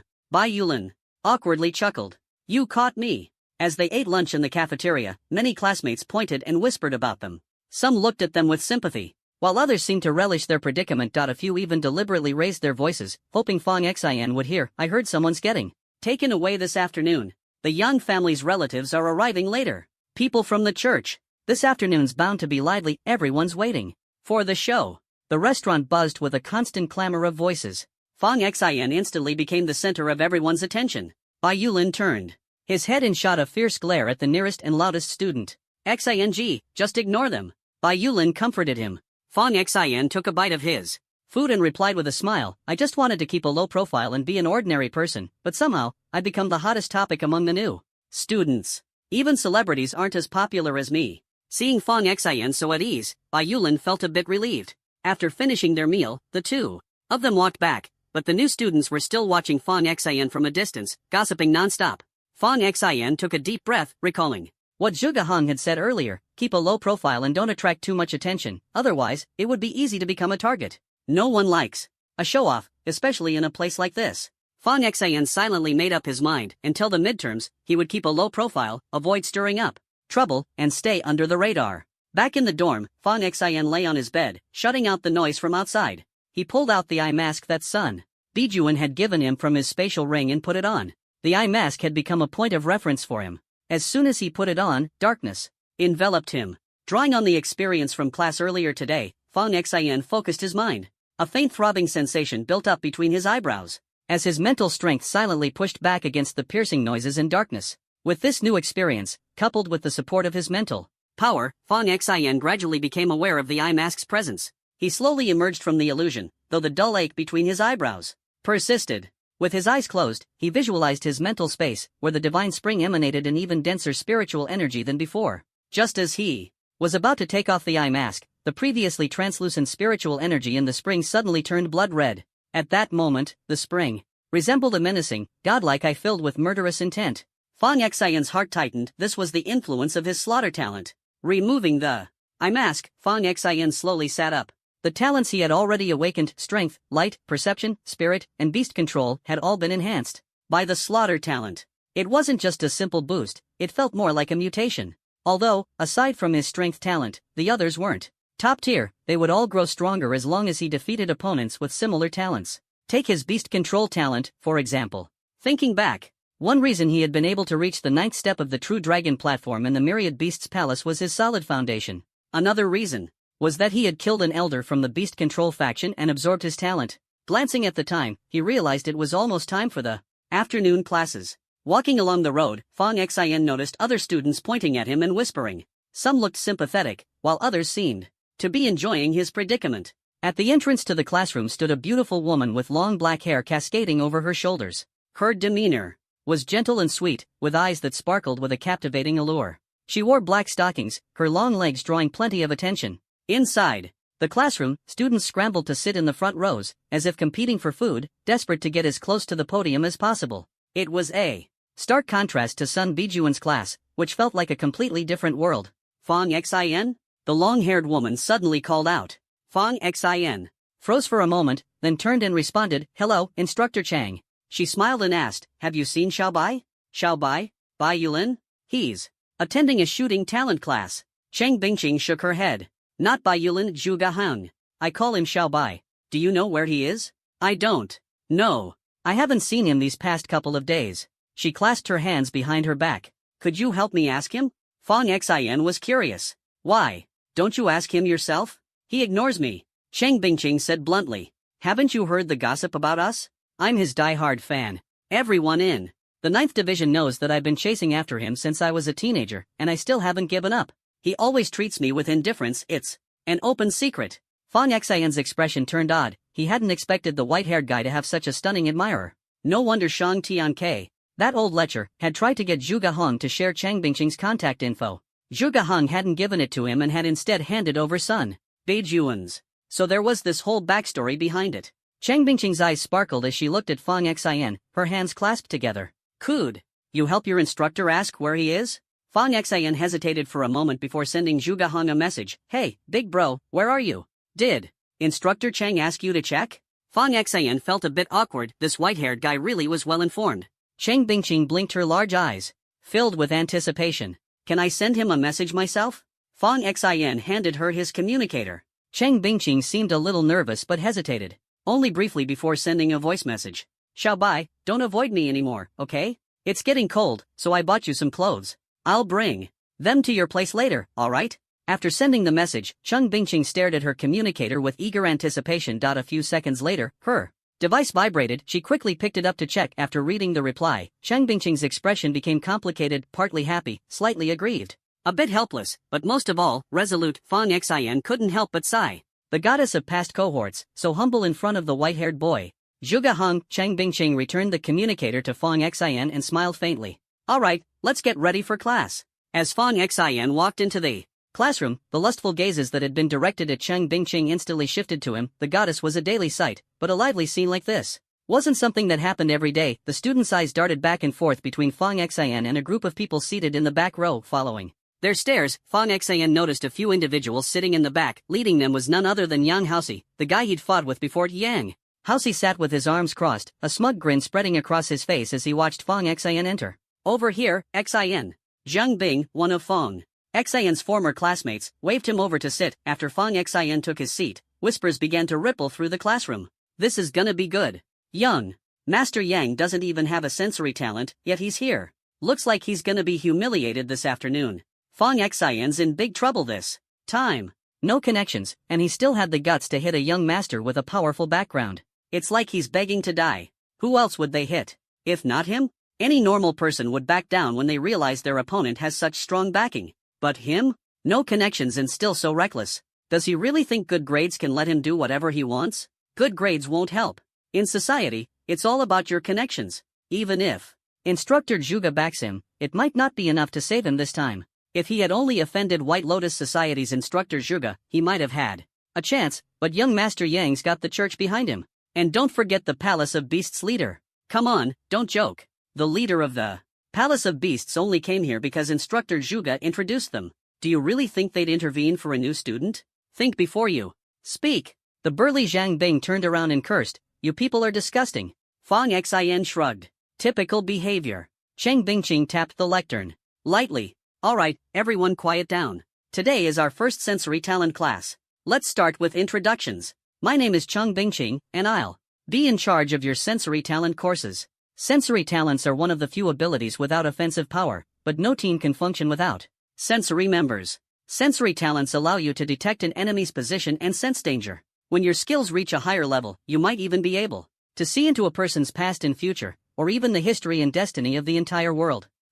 Before she could finish her sentence, Cheng Bingqing frowned and looked toward the doorway almost as if on cue. Bang, the door was flung open, the jarring sound cutting her off mid-sentence. Several figures stood at the entrance. They were dressed in identical uniforms, each wearing a badge on their chest. The badge depicted an eye, with a sun at its center. Church members, their expressions were haughty and dismissive, clearly viewing themselves as superior. At the forefront stood a middle-aged man with narrow, triangular eyes. He tilted his head slightly, and a blond youth stepped forward from behind him. Fong Xin immediately recognized him. It was the same golden-haired guy he'd met at Chu Xinyao's house, Huoshi, the lion dog.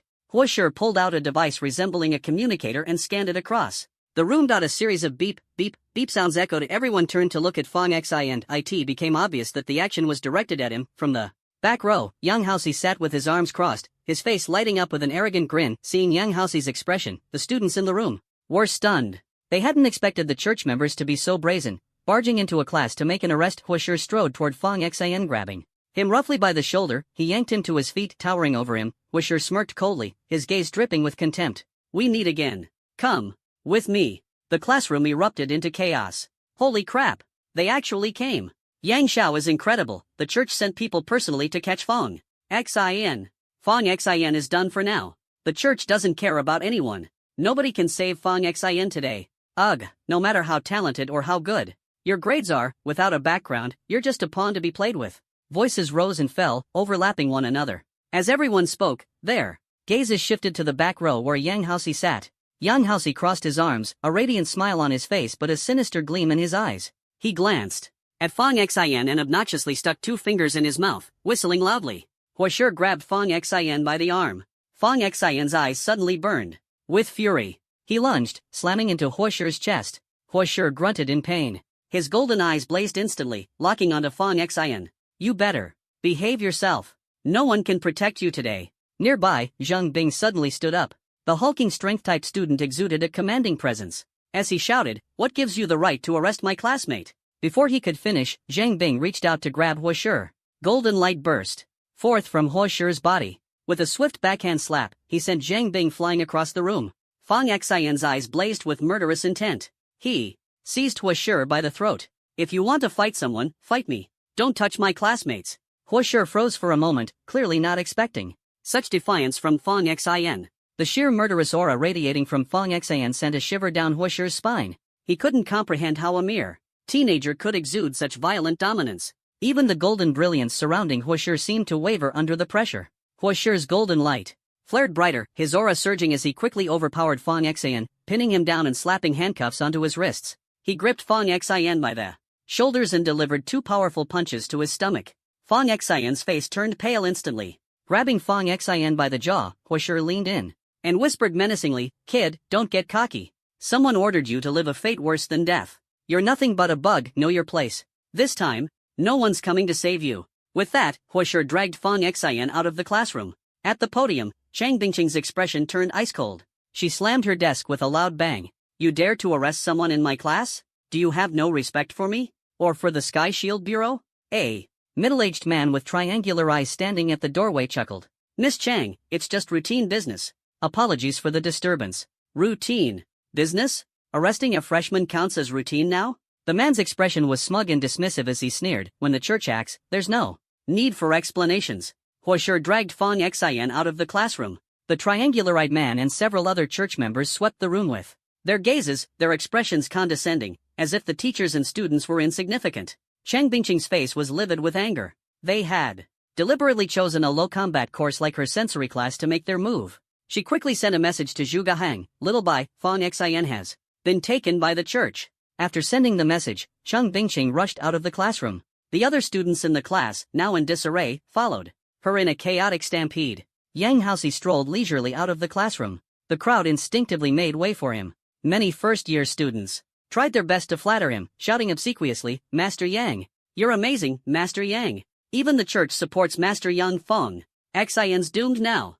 Zhang Bing, the student Hua Shi had struck earlier, climbed to his feet, wiping blood from the corner of his mouth. He pulled out his communicator and made a call. "Brother Hua Lu," the church stormed into the classroom, dragged off Fang Xian, and attacked both him and me. "It's happening right now in the sensory class, they're still in the hallway." The commotion grew louder, and teachers and students from other classrooms on the same floor came out to see what was happening. Seeing Fang Xian being forcibly taken by the church, many students abandoned their lessons and flooded into the corridor to watch. Word spread quickly. More and more teachers and students gathered in the hallway, which soon became packed wall to wall. Hua Shi, still holding Fang Xian, sneered at the crowd blocking his way. "The church is conducting official business. Clear out, all of you." But the crowd only grew larger. With a sharp glance from Hua Shi, a church member standing behind him, a man with short hair and heavy dark circles under his eyes, stepped forward. He raised his hand and grabbed the air, summoning a sword of light out of thin air. With one swing, he sliced through the congested hallway, forcing open a path. The crowd scattered in panic, stumbling and cramming themselves against the walls. Hua Shi's golden eyes scanned the gathered teachers and students coldly. "This is your final warning. The church is handling its affairs. If anyone dares block us again, there will be no mercy." But the Sky Shield Bureau wasn't one to back down. From the other end of the hallway, Chen Yuanjue, the group leader responsible for teaching the freshman, stepped forward with a stern expression. "The church thinks it can throw its weight around here? Did you come to the wrong place?" The triangular-eyed man stepped forward as well, with a single hand raised. Golden light glimmered between his fingers as he swiftly drew out a document. "The highest commander of the Scarlet Lotus Division of the church has personally issued this order. Take away the new recruit, Fang Xian, from the 9th Division. Do you have any objections?" Chen Yuanjue stepped forward, carefully taking the document and inspecting it. Sure enough, it was an official document issued by the church. His brows furrowed tightly. The man with triangular eyes pinched the document between two fingers, a smirk of mockery curling at his lips. "Move aside." Seeing the shift in Chen Yuanjue's expression, the surrounding new recruits erupted into chatter. "Holy crap! Young Master Yang is really something, pulling this kind of stunt just to get Fang Xian. This backing is insane. Fang Xian is done for this time. No question about it. Anyone can tell Fang Xian's totally screwed now. In 7 days, it'll be his resurrection night. What's the use of good grades? So what? If he has talent? Without connections, he's still just a bug in someone else's eyes. Among the crowd, Boxer Shorts Bro watched the scene unfold with schadenfreude. Yang Haosi whistled at Fong Xin, flashing an aggressively provocative grin. Huasher clamped a hand on Fong Xin's shoulder, pushing him forward. A lowly bug with no connections dares to dream about having anything to do with my family's young lady? Do you see the difference now? So, what if you joined the 9th Division? Any rich heir could toy with you as they please. Before he could finish speaking, someone suddenly blocked their path. The newcomer sported a face full of beard, his open collar revealing a few strands of tantalizing chest hair. Everyone, this kid is under my protection. You think you can just take him without asking me first? The moment this man appeared, the crowded hallway erupted in chaos. Holy crap! The palace master of the Beast Hall is here. I knew it. The Beast Hall's palace master wouldn't miss this. He's actually stepping up to shield Fong Xin. Boxer Shorts Bro frowned, his gaze filled with envy and jealousy. Several members of the church stomped their feet in protest. Palace Master Shang, this is church business, don't make trouble for yourself. Triangular Eyes frowned, clearly not expecting Shang Tianke to personally intervene. Shang Tianke grinned widely. This kid is my prized student. How do I even know if you're really representing the church? He had come here today specifically for this matter. The former palace master placed great importance on Fong Xin and had explicitly instructed him to protect the boy, within reason, solidifying their relationship. Triangular Eyes impatiently pulled out the document. Shang Tianke took it and read through it several times. He pointed at the document and shot a cold sneer at Triangular Eyes. This says take away, not arrest. What's with the handcuffs on my student? Triangular Eyes frowned, glancing back at Huasher. Huasher chuckled and said, the document doesn't specify how he's to be taken away. Shang Tiang's expression darkened, and a sudden surge of menacing energy erupted from him. Black mist rose as a massive, one-horned serpent materialized, its enormous body coiling menacingly behind him. Rude and ill-mannered, do you think you can talk to me like that? The scene elicited gasps of shock. Once again, Huasher couldn't help but swallow hard, retreating 2 steps in fear. Triangular Eyes' face grew grim. He shot Huasher a glare. Unlock the handcuffs. Huasher hesitated for a moment, visibly reluctant, but ultimately unlocked the restraints. Triangular Eyes stood face to face with Shang Tianke, their shoulders almost touching. Palace Master Shang, I've given you enough face. But I have to take him away today, no one can stop me. Before his words had fully settled, a sharp whistling sound rang out. A chair suddenly flew straight toward Huasher, smashing into his face with brutal force. Blood splattered everywhere as his face turned into a mess of crimson. Hua Chenghua, also known as Hua Liuye, strode forward. He patted Triangular Eyes on the chest. Jiang Weiqi, he's with me. Try taking him, and see what happens. With the arrival of Hua Chenghua, 6th Master Hua, the atmosphere immediately became electric. Holy crap! Hua Jingang of the 9th Division, 6th Master Hua, is here. Is he a big deal? Big deal? Are you dumb? This guy's raw power is just the baseline. Do you even know who his grandfather is? Hua Mo. He's a history book-level figure, military authority in his hands, the ultimate powerhouse. He made major contributions during the chaos of the gods. Whoa, that's insane. Why is he stepping in to help Fong Xin?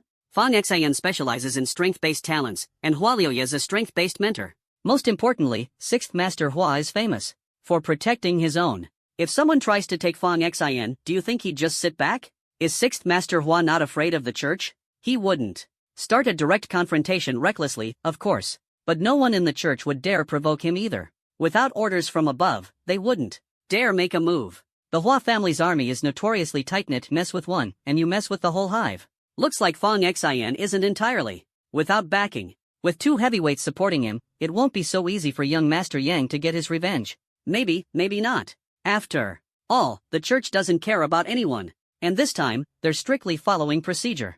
The crowd buzzed with endless speculation. Yang Haosi stood amidst the crowd, his face dark and brooding. He had never expected the church to intervene, let alone that someone would dare to oppose him. Not only were they stopping him, but 2 major figures had also appeared on the scene. Jiang Weiqi's triangular eyes narrowed into slits, sharp as knife edges. His entire demeanor was as grim as could be. Hua Laolu, I'm just doing my job. Don't push it too far. Hua Chang's lips curled into a smug smile. Doing your job? What job?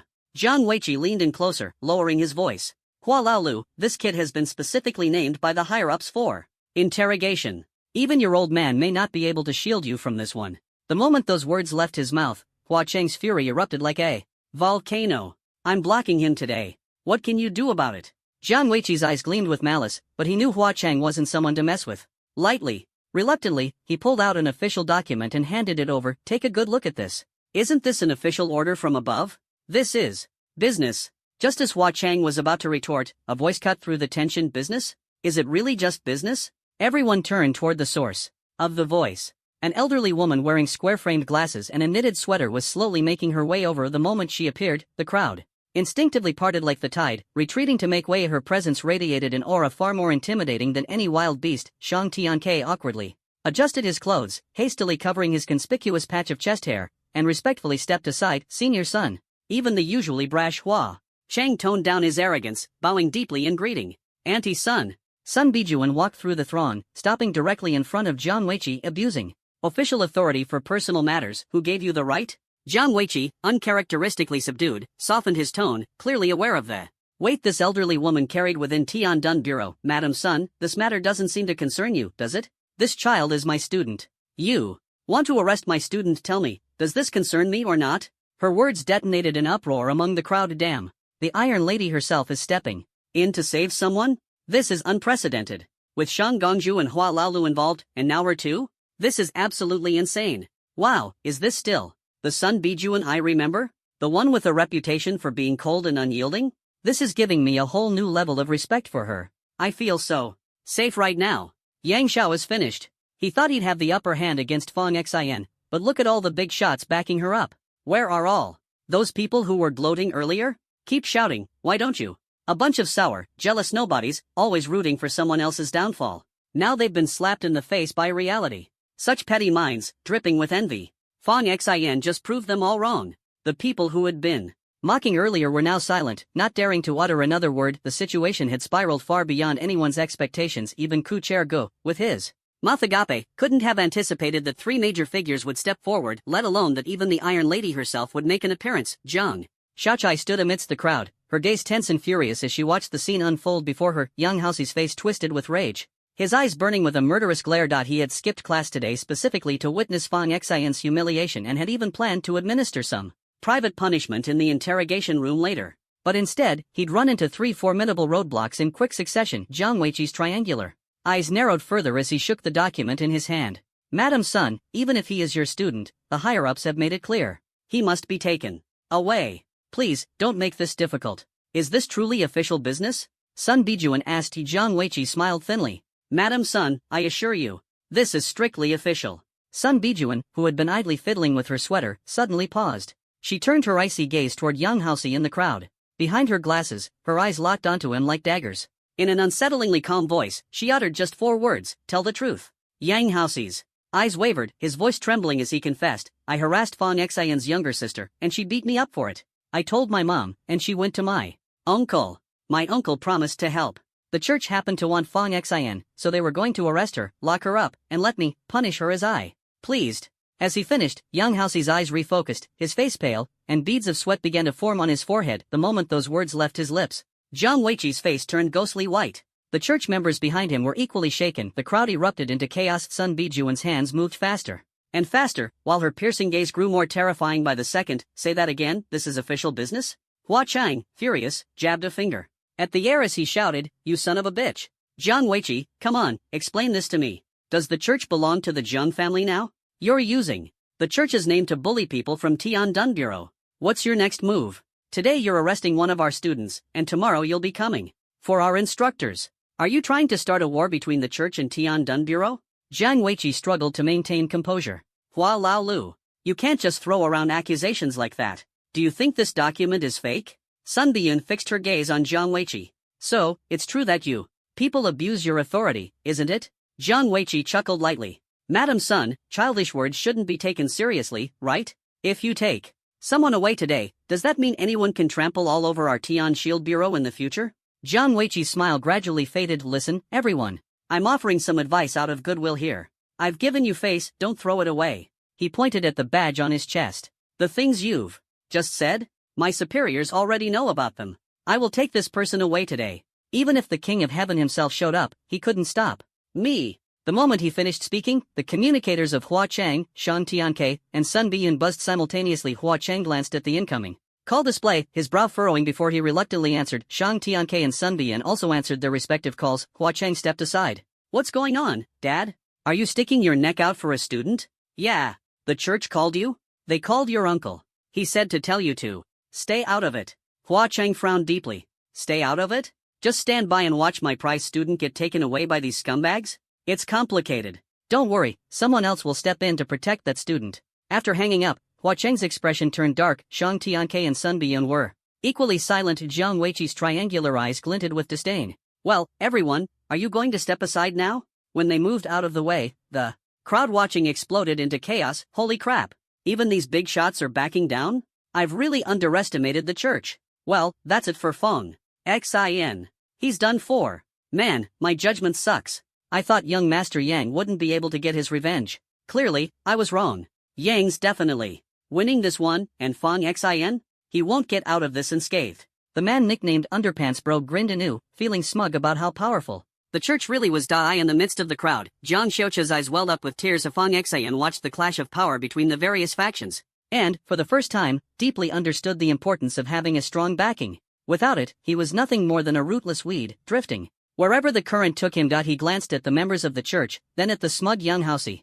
Feng Xin made a silent vow to himself he would build his own force, and he would make every single one of these arrogant bullies pay for what they've done. Huasher wiped the blood from the corner of his mouth and clamped a hand on Feng Xion's shoulder. Now do you feel like an ant? Do you feel the gap between you two? Today, you're finished. Jiang Weiqi took the lead, and the group began to leave. Just then, a girl with a pale, soft complexion and a slightly silly demeanor suddenly appeared from the crowd. She was munching on potato chips as she walked directly toward Jiang Weiqi and his group. Many students and teachers recognized her. No way. Li Bauer? What's she doing here? Is she trying to save Feng Xin? Does anyone know what Li Bauer's background is? No clue. But no matter how strong she is, would she really dare to go head-to-head with the church? Jiang Weiqi frowned and raised a hand, ready to shove Li Bauer aside. Move. But as soon as he touched her, with hardly any force applied, Li Bauer collapsed dramatically to the ground with a loud thud. Oh no! I've been knocked down. Li Bauer lay sprawled on the ground, pulling out her phone. Hello, Grandpa? Someone hit me. My head's spinning, my body hurts all over, and I can barely breathe. Jiang Weiqi sneered, his face full of contempt. Subasan, who had arrived late, caught sight of Li Bauer lying on the ground, and his face instantly turned pale. He yelled in panic, "Don't mess with her." Jiang Weiqi ignored him, thinking Subasan was addressing Li Bauer. Without a second glance at the girl underfoot, he prepared to step over her. Subasan's expression shifted drastically. Clapping his hands together, he muttered, "It's over. We're done for. He's provoked the wrong person this time." At that moment, a suffocating pressure suddenly descended from the sky, blanketing the entire Tian Shield Academy. A deafening clap of thunder echoed above, and then, the very fabric of space seemed to shatter like a broken mirror as an almost invisible blade streaked straight toward Jiang Weiqi's shoulder. Jiang Weiqi didn't even have time to react before the tremendous force slammed into him, sending him flying backward and pinning him against the wall with a sickening thud. Blood sprayed from his body. His eyes bulged, his face turning a deep purple. "Who dares to lay a hand on my granddaughter?" The thunderous roar was deafening, shaking the very air. Blood trickled from the corner of Jiang Weiqi's mouth. For the first time, an expression of fear crept onto his face. As if realizing the gravity of the situation, he hastily shouted, "Master Li, please, let me explain." A surge of powerful blade energy swept through like a tide, instantly flooding the entire corridor. Everyone present felt their hearts pounding with fear under the suffocating pressure. The intensity was so overwhelming that it made it almost impossible to breathe. The elite fighters of Tiandun Academy immediately sensed the terrifying aura and began probing to uncover the identity of the newcomer. The gathered students were left dumbfounded. Holy crap! What kind of monster is this? This kind of power has to be level 13 or higher. A presence like this isn't just some random person in all of Longhua. What kind of connections does Li Bauer have? How does she have such a terrifying grandfather? Did you hear that? Even Jiang Weiqi from the church has gone pale. He looks absolutely terrified of Li Bauer's grandfather. Anyone can tell that guy almost lost his life. Of course he's scared. Li Bauer's grandfather dares to provoke even the church? Pant's brother stood with his mouth wide open, staring in shock at the scene before him, then turned to look at Li Bauer. This girl, who usually seemed so naive and silly, actually had such a powerful background. It wasn't just the students who were shaken. Hua Cheng, Shang Tianke, Sun Bijuan, and Chang Bingqing were all equally stunned. Shang Tianke seemed to recognize the figure, taking a deep breath as his eyes widened to the size of saucers. That's the legendary elder himself. The only person in the crowd who knew Li Bao's true identity, Su Boshang, shook his head helplessly, his face a mixture of resignation and weariness. Jiang Weiqi was pinned against the wall by a giant, transparent blade. His face was pale, and his forehead was covered in cold sweat. Elderly, this is all just a misunderstanding. I didn't touch your granddaughter. A thunderous voice echoed from above. Didn't touch my granddaughter? Don't say something so foolish. My granddaughter has been honest and well-behaved since she was little. Are you saying she would lie about you? Jiang Weiqi felt like the sky was about to collapse on him. Elderly, I truly didn't touch her. If you don't believe me, ask your granddaughter. Li Bao lay on the ground, her eyes dazed as if she'd suffered severe injuries. Her voice was weak and feeble. I can't move. I'm dizzy. Everything hurts. Jiang Weiqi was completely dumbfounded and shouted in desperation, little girl, don't say such things. I didn't even lay a finger on you. Li Bao, still lying on the ground, spoke in the most pitiful yet shameless tone, your words hurt me, your aura crushed me. Your actions offended me, and your behavior attacked me. Jiang Weiqi was at a loss for words, his mouth agape in disbelief. He struggled to turn his head to look at the academy's headmaster, Su Boshang. Headmaster Su, you have to testify for me. Su Boshang's face was stern, though internally he was cursing, testify for you? You arrogant fool, storming into Tiandun Academy to arrest people and even resorting to violence. Now that you've hit a wall, you want my help? Besides, I already warned you not to provoke her, but you wouldn't listen. Now you blame me? Su Boshang slowly stepped forward, looked up at the sky, and forced a strained smile. Elderly, too. Be honest, I didn't see the specifics of what happened earlier. Jiang Weiqi's eyes widened in disbelief as he protested, Headmaster Su, you clearly saw that I didn't touch her. Su Boshang's response was cold and detached. As the headmaster of Tiandun Academy, even though he was just a civil officer, his authority outranked Zhang's. Yet this man still dared to speak so brazenly. Did he think the church was untouchable? If today's incident weren't so convoluted, would you even have the guts to act this way? I arrived late, and there were too many people in the way. I didn't see clearly. Jiang Weiqi wanted to argue further, but the blade lodged in his chest. Suddenly twisted. A pained groan escaped his lips, and he slapped the emblem on his chest, shouting, Your Grace, save me. Sunlight poured through the windows, enveloping Jiang Weiqi as golden light began to radiate around him. The emblem on his chest glowed blindingly, like a miniature sun. The eye embedded in the emblem seemed to come alive. It wasn't long before a golden shadow appeared. Its face was indistinct, shrouded in dazzling light. Deputy Commander Li, all these years and your temper hasn't changed one bit. A laugh came from within the golden light. The voice boomed like muffled thunder. No wonder your subordinates are so unruly, it must be the influence of you, that one-eyed old man. The golden light chuckled again. It seems my subordinate has offended you, Deputy Commander Li. On his behalf, I offer my apology. As for your granddaughter, let's make amends with a top-tier artifact as a token of apology. Would that suffice? Whether I'm satisfied isn't important. What matters is whether my granddaughter is satisfied. The golden figure turned its gaze to the injured Li Bao lying on the ground. Li Bao appeared weak and helpless, her face filled with a pitiful expression. She was already adorably cute, with a slightly silly personality, and now lying there. In such a state, it was easy to understand Elder Li's fury. Li Bao pointed at Fang Xan and said, Grandpa, this is my friend. A voice echoed from the golden light, Deputy Commander Li, we mean no harm to your granddaughter's friend. This is a rather complicated matter, related to events from over a decade ago. I believe you know what I'm referring to. Li Bao's grandfather fell into an unusual silence. After a long pause, he finally spoke, You have to promise me, not a single scratch on him. Agreed. Bao, get up. All right. Li Bao stood up, dusting herself off. A fist-sized ball of golden light flew out from within the golden glow and into Li Bao's spatial ring. A gift for you. Deputy Commander Li, I fulfilled my promise. The knife that had been aimed at Jiang Weiqi silently disappeared. Jiang Weiqi slumped against the wall, leaving a fresh red streak behind him. A cold voice came from the golden light, take him away. Jiang Weiqi struggled to his feet, pulled out a potion from his spatial ring, and downed it in one gulp. He exchanged a glance with Huashur roughly grabbed Fang Xan by the shoulder and began to haul him away. Hua Cheng's expression darkened with anger. He charged forward, the energy surging through his arm, transforming it into one covered in dragon scales. With a roar of power, he unleashed a punch aimed directly at Huashur's abdomen. Huashur instinctively raised a golden protective shield around himself, but Hua Cheng's punch shattered it instantly. The tremendous force folded Huashur's body, sending him flying backward. He smashed into the wall before tumbling to the ground. Lying on the floor, Huashur coughed up a mouthful of blood in agony. You brat from the Hua family, do you even realize what you're doing? The voice from the golden light was laced with fury. Hua Cheng shook out his wrist casually, unfazed.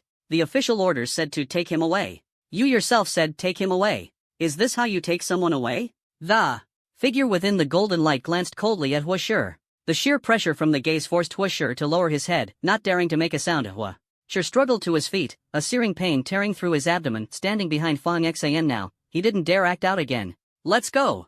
Just as Fong Xian took a step forward, a voice suddenly sounded in his mind. It was Huashur. Pathetic little bug. Just wait. The Yang family's young master won't even need to lift a finger. I'll take care of you myself.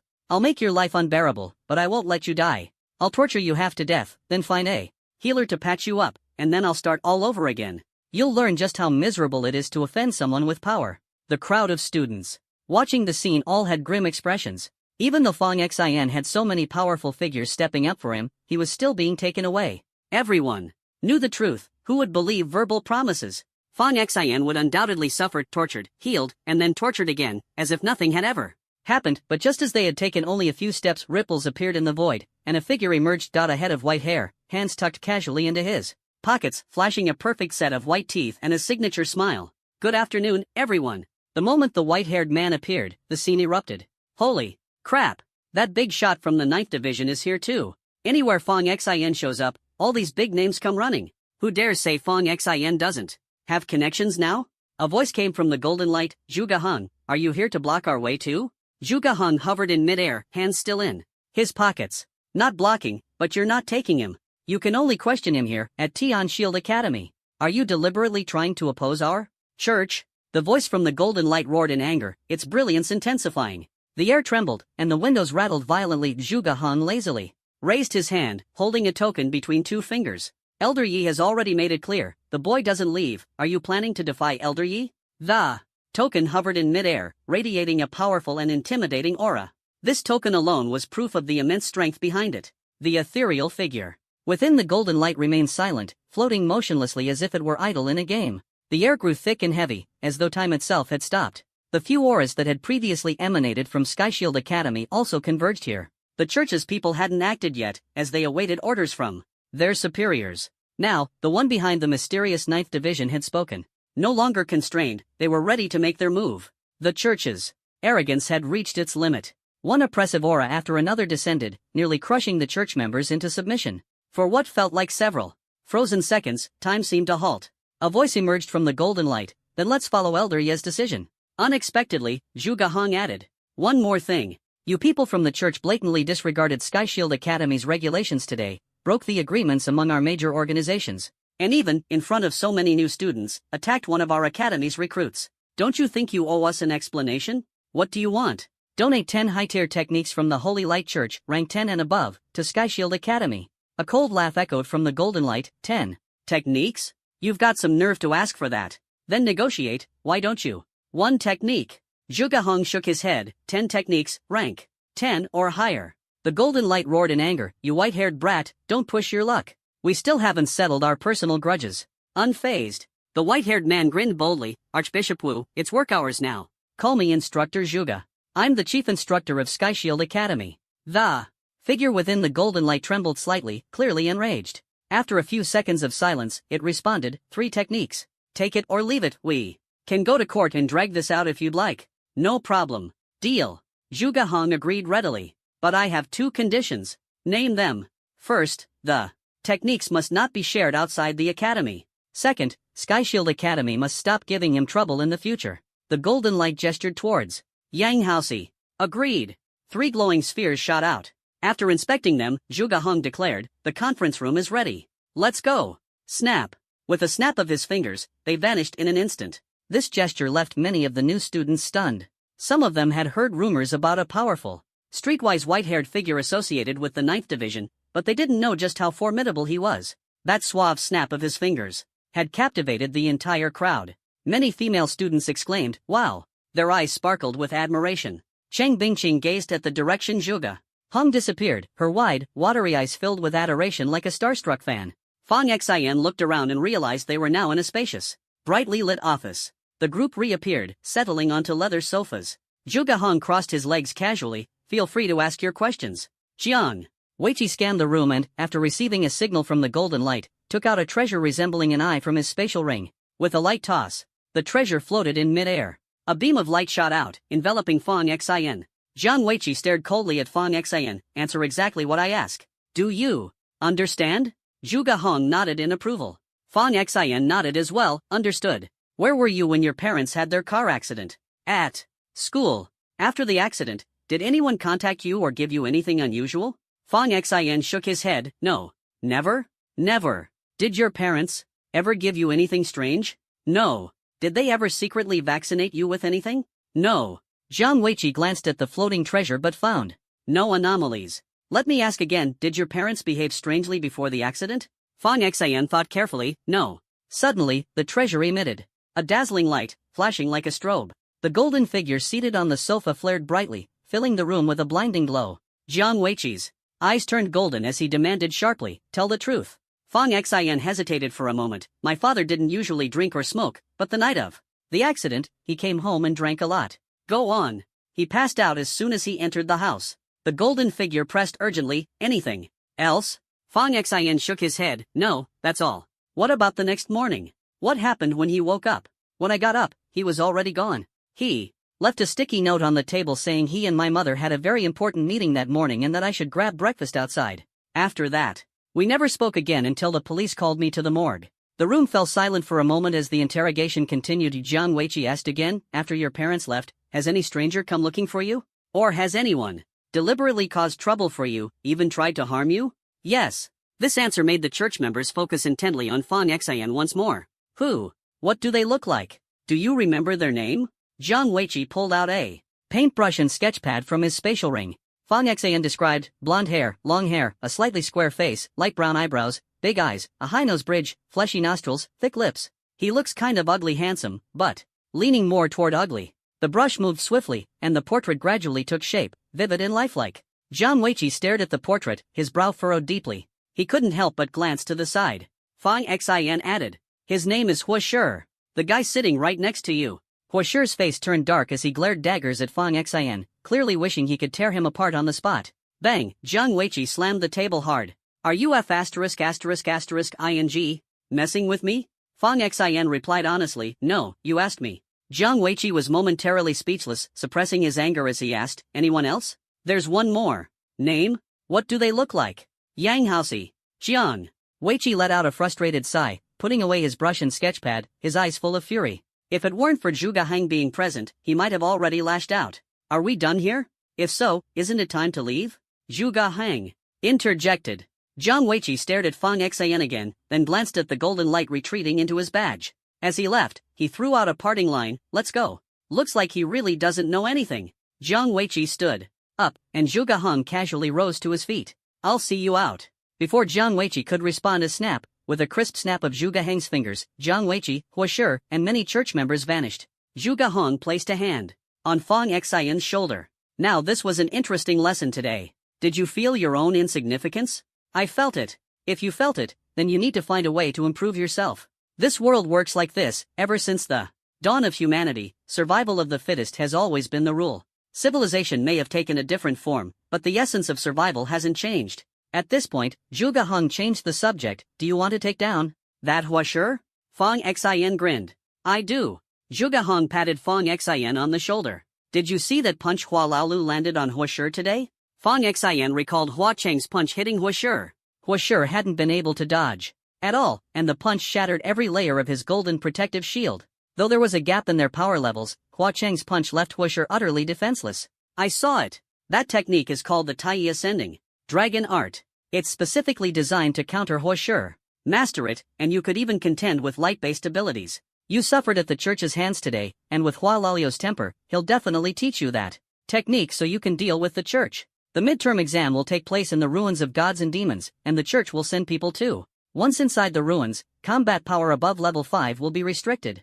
Huoshi will be there as well. At that point, he'll only have level 5 power. Whether or not you can kill him will depend on your ability. Fang Xin paused for a moment. Are you sure killing members of the church won't have any consequences? When the ruins of gods and demons open, not only will the forces of justice be there, but also remnants of the Evernight army and various outsider organizations. By then, it'll be utter chaos inside. As long as you don't kill anyone. From the Sky Shield Bureau, feel free to ally with or hunt down members of other organizations, including the church. A flicker of cold light crossed Fong Xin's gaze. Even during the test, outsiders can enter? They can. The ruins of gods and demons are filled with treasures and spiritual resources. So aside from the students participating in the test, others also sneak in to try their luck. Fong Xin hesitated for a moment. Can I choose which ruin to explore? Zhu Gahong smiled. Of course. Where do you want to go? I want to go to ruin number 9.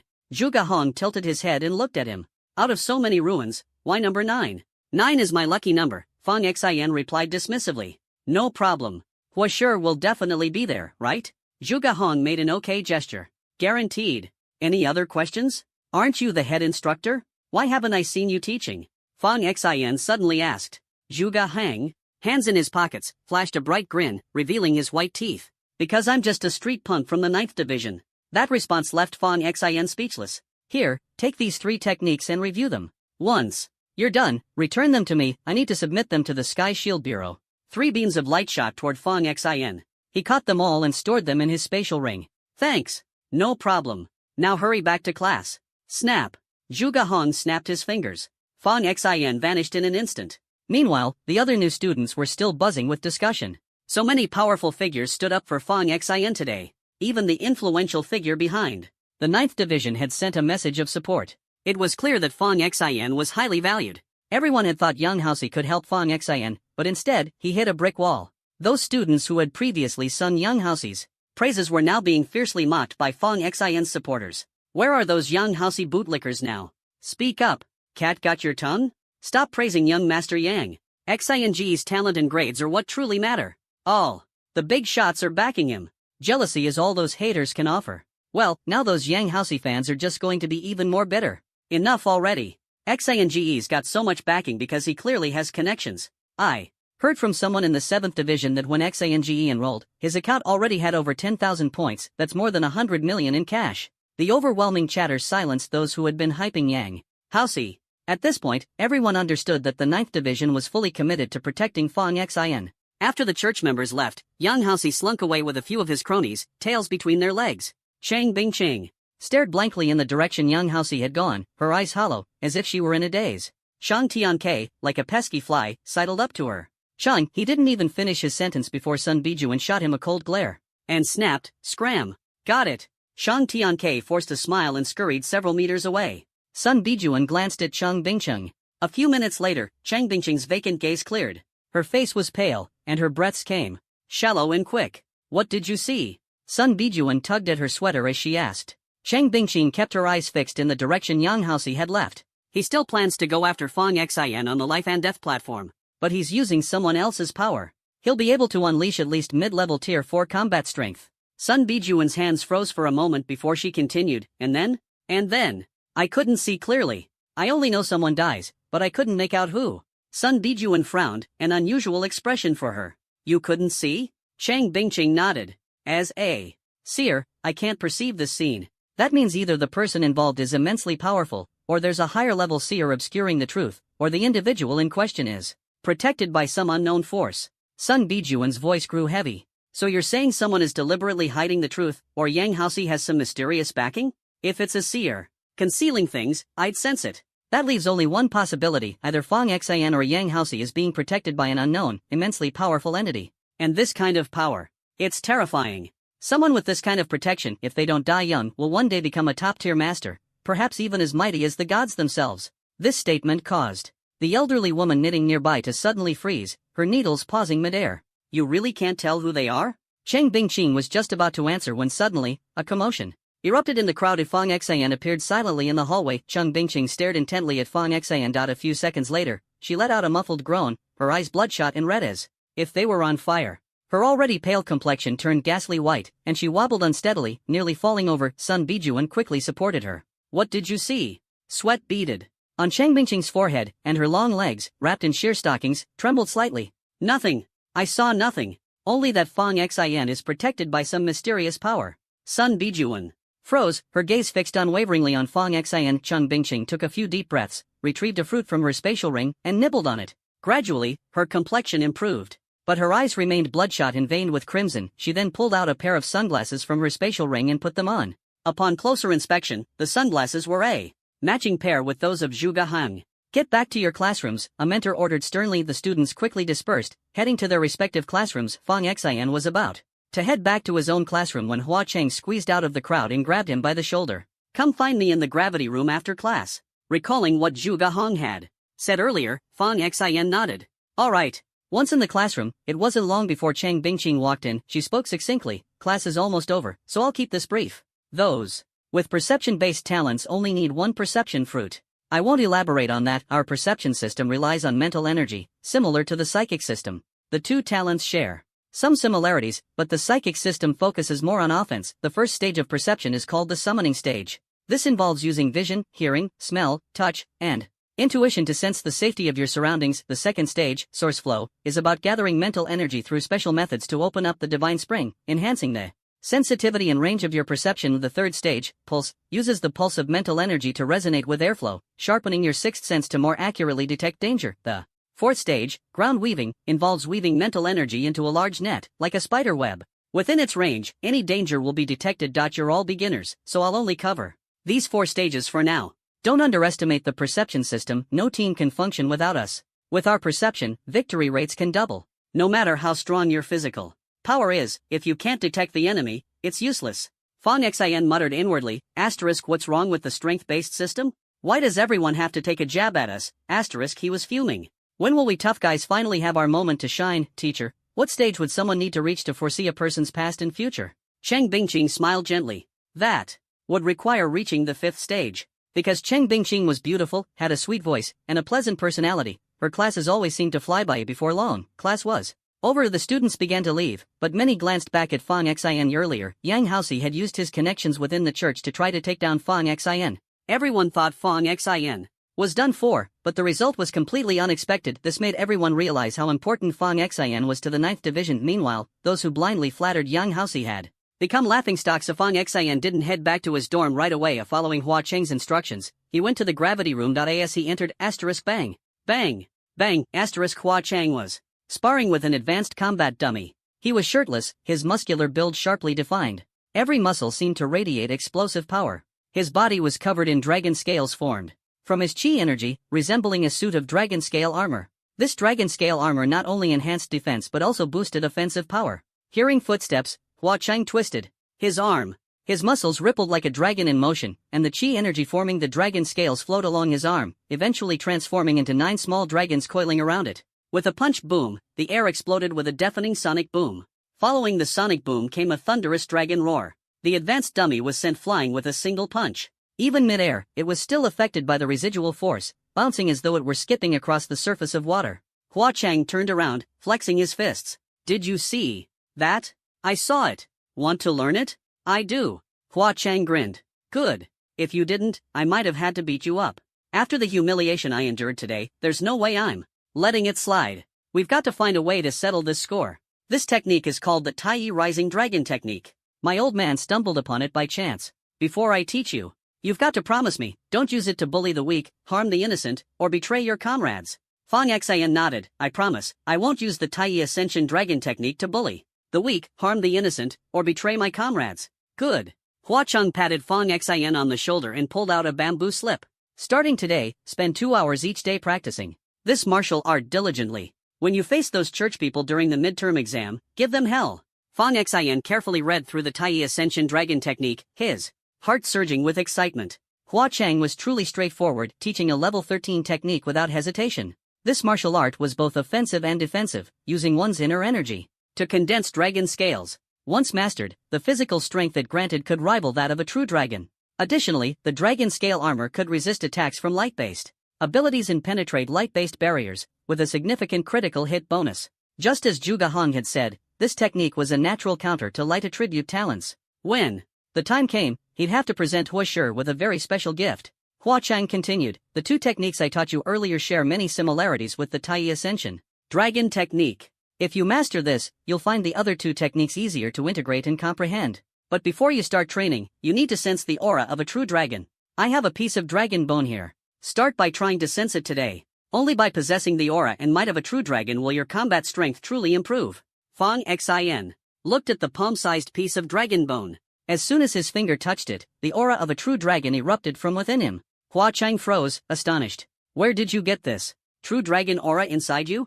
I obtained it when I awakened my beast taming talent at the Palace of 10,000 Beasts, Fang Xian replied. Hua Chang burst into laughter, overjoyed. I knew it. No wonder that old pervert Shang Tianke from the Palace of 10,000 Beasts personally came to the academy to back you up. So that's why. This is fantastic. You have the innate sacred body for the Tai Ascension Dragon technique. Train hard, and if you have any questions, just ask me. Hua Chang's laughter was hearty and genuine. Truth be told, Fang Xian had a great impression of this sixth master Hua. After finishing his study of the technique, Fang Xian followed what he had learned, guiding the flow of energy and blood within his body. Suddenly, a surge of energy emerged, enveloping one of his fingers, transforming it into a dragon claw. Hua Chang adjusted the gravity to 6 times normal. For a typical 4th tier combatant, 4 times gravity was already challenging enough. Fang Xian gritted his teeth and threw a fierce punch. The image of those arrogant people from the church kept flashing through his mind. His eyes turned icy cold, his determination unshakable. I must grow stronger. The strongest. I want to break all the oppressive powers of this world. To destroy anyone who bullies the weak and abuses their power.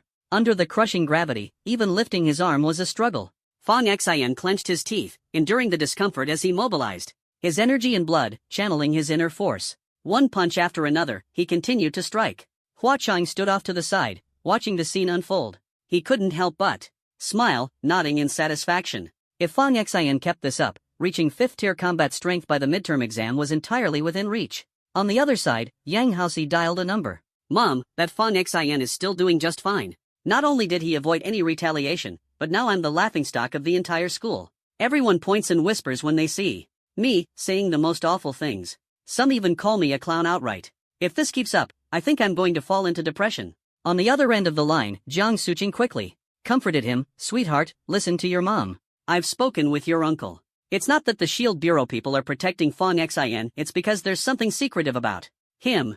Your uncle says the individuals behind the 9th division are keeping him alive because he's still useful. But he has no real backing. Once he's no longer useful, no one will care whether he lives or dies. Yang Haoxi gripped his phone tightly, his voice seething with anger. But I want him dead now. Jiang Suqing tried to calm him down. Son, don't be hasty. Let me share a secret with you. This is something your uncle told me personally. What secret? This whole thing with the 9th division fiercely protecting Fang Xian has really irritated the church. Word is that Fang Xian's talent is exceptional. The 9th division already has an expert, Zhu Gaheng, who's giving the church a headache. They won't allow the 9th division to nurture another powerhouse. Your Shield Academy has a life and death arena, doesn't it? The church plans to bribe a new student to challenge Fang Xian there and kill him. Yang Haoxi hesitated, then said, Mom, Fang Xian's combat strength is really high. He's ranked 1st among the freshmen. Sending a new student to challenge him would be a joke. Jiang Suqing chuckled. Son, don't jump to conclusions. Hear me out. This plan will take some time to execute. Fang Xian has a strength-based talent, and people like that often rely on brute force. After some time, others with different talents will surpass him. The church will equip the bribed new student with a treasure, a special artifact that can transmit power. As long as they wear it, an expert outside the academy can channel their strength into the student. To avoid detection, the power boost will happen gradually, appearing completely natural. The student's combat strength will cap at 4th tier, but killing Fang Xian will be a piece of cake. So, my son, just hold on a little longer. Sooner or later, someone will get rid of Fang Xian. Yang Haoxi's eyes burned with intensity. Mom, stop looking for new recruits. Let me do it. I have to kill him with my own hands. Son, you're the apple of my eye. Let others deal with such dirty and exhausting work. Yang Haoxi's voice turned icy. Mom, if I don't kill him myself, those people will keep mocking me like a joke. I can't stand it. I have to avenge myself. Son, Jiang Suqing hadn't finished speaking when Yang Haoxi interrupted her. I don't care. You need to go talk to my uncle and make it happen. I want to get on the life and death stage and kill Fang Xian with my own hands. If you won't help me, I don't want to live. Son, please don't act impulsively. You're everything to me. I'll go talk to your uncle right away. After hanging up the phone, Yang Haoxi kicked the chair next to him, sending it flying. His gaze twisted into something dark and venomous. Not long after, the phone rang again. Son, your uncle really cares about you. He agreed to help. Boom! Fang Xian delivered a fierce punch to the puppet. The mid-level tier 4 puppet staggered half a step backward. Hua Chang's eyes lit up. Fang Xian could unleash a punch with a force of 18,000 kilograms. The upper limit for tier 4 combat power was 25,000 kilograms. In other words, Fang Xian's actual strength was still at the early tier 4 stage.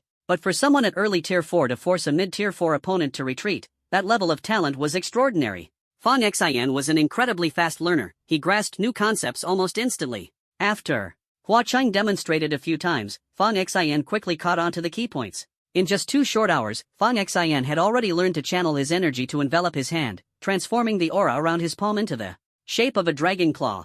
With a swift flick of his 5 fingers, a few cracks appeared on the puppet's chest. This training room had 6 times the normal gravity, meaning that Fang Xian's combat power could potentially double outside of it. During training, Hua Chang practiced alongside Fang Xian, pointing out flaws in his combat techniques. Fang Xian, with his wealth of real combat experience, absorbed the lessons with remarkable speed. When they finally emerged from the gravity chamber, numerous female students cast their gazes in their direction. The girls were more overt about expressing their interest than the boys. Coupled with Fang Xian's growing prominence as a standout figure at Tiandun Academy, he naturally attracted even more attention from the female students. Hua Chang checked the time. I've got to go. From now on, we'll train at this time every day. I've arranged this gravity chamber exclusively for you. It's all yours. As long as you don't collapse, give it everything you've got in training. If something comes up and I can't make it, just send me a message anytime. Got it, brother Hua. Hua Chang patted Fang Xian on the shoulder. Xian, remember, be decisive and resolute in everything you do. Repay kindness with kindness and seek revenge when needed. If you can't take revenge immediately, don't waste your time complaining about fate. That's just a weakling's excuse. Every injustice we see stems from our own lack of strength. In this world, the difference between the strong and the weak determines what's right and wrong. Only by becoming stronger can you defeat those who bully the weak. Fang Xian looked at Hua Chang, growing even more fond of this straightforward brother Hua. I'll remember, brother Hua. Hua Chang smiled. Don't stand on ceremony with me from now on. In class, I'm your instructor. After class, we're brothers. Got it. I've got some family matters to handle, so I'll head out now. With a wave goodbye, Fang Xian tugged at his sweat-soaked clothes, planning to head back for a shower. He still needed to properly thank Li Bauer. Though Li Bauer seemed a bit scatterbrained today, she had indeed helped Fang Xian out. Fang Xian also expressed his gratitude to Zhu Gahan, Shang Tianke, Sun Bijuan, and Cheng Bingqing. Favors like these weren't something that could be repaid with just a meal or a small gift. They formed the foundation of long-term relationships. When the time came that they needed Fang Xian's help, he would give it his all. As he walked back, a clear and familiar voice called from behind him. Brother, want to grab some food together? Fang Xian turned around to see Jiang Shaochai running up to him, handing him a soft, fragrant towel. Fang Xian wiped the sweat from his face. I need to head back for a quick shower first. Then I'll go tidy up your room for you. On the way, other students occasionally cast glances at Fang Xian, with some even greeting him. That young housey hasn't been giving you trouble again, has he? Fang Xian asked. Jiang Shaochai shook her head, exhaling lightly with a bitter smile. Back when I was a student, I thought doing well academically would be enough to succeed. During talent evaluations, I believed good results would guarantee a perfect life. But today's events made me realize for the first time how small I really am. When faced with those in power, people like us, without backgrounds or connections, are like tiny ants. If they want to crush us, they can do it easily. Even when we're the victims, they still try to step on us. After a moment, Jiang Shaochai looked up with a determined expression. Brother, I don't want to be a tiny ant anymore. I don't want to be stepped on by anyone again. As long as we're strong enough, it won't matter if we don't have a background. We siblings can be each other's support. Fang Xian looked into her resolute eyes and smiled, nodding. All right. Jiang Shaochai extended her hand. Pinky promise. Fang Xian extended his hand as well, and the siblings made their vow with a pinky swear. After a moment of thought, Fang Xian took out a blindfold from his spatial ring, a gift from Sun Bijuan. This is for training mental strength. Use it to train your mind while practicing your other abilities every day. Jiang Shaochai accepted the blindfold. Got it. When they reached the dormitory, Fang Xian knocked on Li Bauer's door. Zhang Yaozu stepped out of his room. Xiang, Bauer's not here. She went to the training hall to practice her sword skills. Before she left, she mentioned that if you came back wanting to thank her, don't bother. Just give her a month's supply of chips, and that'll do. No problem. Zhang Yaozu sniffled. Xiang, today it was only Bauer who managed to help you. The rest of us didn't do much. It all happened too suddenly, everyone was caught off guard. So, where are the others? Zhang Yaozu grinned. They've all gone to train. The church was way too arrogant today, and everyone's holding in the frustration. I heard we'll be facing the church's people during the midterm tests, so everyone's training like crazy, getting ready to give them a proper lesson. I'd better head there too, Xiang. See you later. After taking a shower, the siblings went to Grab a meal. Not wasting much time, Fong Xian finished eating and headed straight into a private multifunctional training room. From his spatial ring, he retrieved a cultivation technique that Zhu Gahong had acquired from the church. He opened the first manual. A few words appeared before his eyes. Light technique, divine concealment. Fong Xian focused on the first skill. Simply put, it was a technique for invisibility. Under the moonlight, his body gradually became blurry. In no time, he turned completely transparent. 3 minutes later, Fong Xian slowly reappeared, panting heavily. The light energy stored within him wasn't sufficient. This ability was superior to an invisibility cloak because it could partially evade others' perception, making it more effective. He then moved on to the second skill. Light technique, scorching sunfire. This skill condensed the power of light into a blazing sun-like fireball. To attack, the damage was extraordinarily high. However, it required sunlight to work at its best, making it most effective during the day. At night, it could only draw from the solar energy stored within his body. When absorbing light earlier, Fong Xian noticed a small orb of light energy hovering above the divine spring. The orb intertwined black and white. It absorbed faint moonlight while dark specks seeped into it. This was likely the result of his slaughter talent modifying his light-based gift. The small orb was referred to as the divine core. It functioned as the energy nucleus for his light-based abilities. The difference was that Fong Xian could absorb both sunlight and moonlight, and at night, even the dark specks. Following the method for using scorching sunfire, he tapped into the solar energy stored within the divine core. A small white orb, the size of a ping-pong ball, appeared at his fingertips. With a flick, the orb struck a training dummy, instantly burning a scorched mark on its surface. Next, Fong Xian drew a portion of the dark energy and activated scorching sunfire again. This time, a black orb of the same size materialized between his fingers. He flicked the black orb toward the dummy. It seemed to vanish into the dummy's body without leaving a mark. But a few seconds later, the dummy suddenly collapsed with a thud. Fong Xian hurried forward to examine it. The black orb had ignited the dummy's internal spiritual energy. The light energy within its body acted like fuel, intensifying the blaze. He quickly reached out, grabbing a fist-sized black orb that emerged from the dummy's body. This modified light-based talent was overwhelmingly powerful, capable of burning both the opponent's light energy and spiritual energy. Everyone had some level of spiritual energy, even ordinary people, though its strength varied.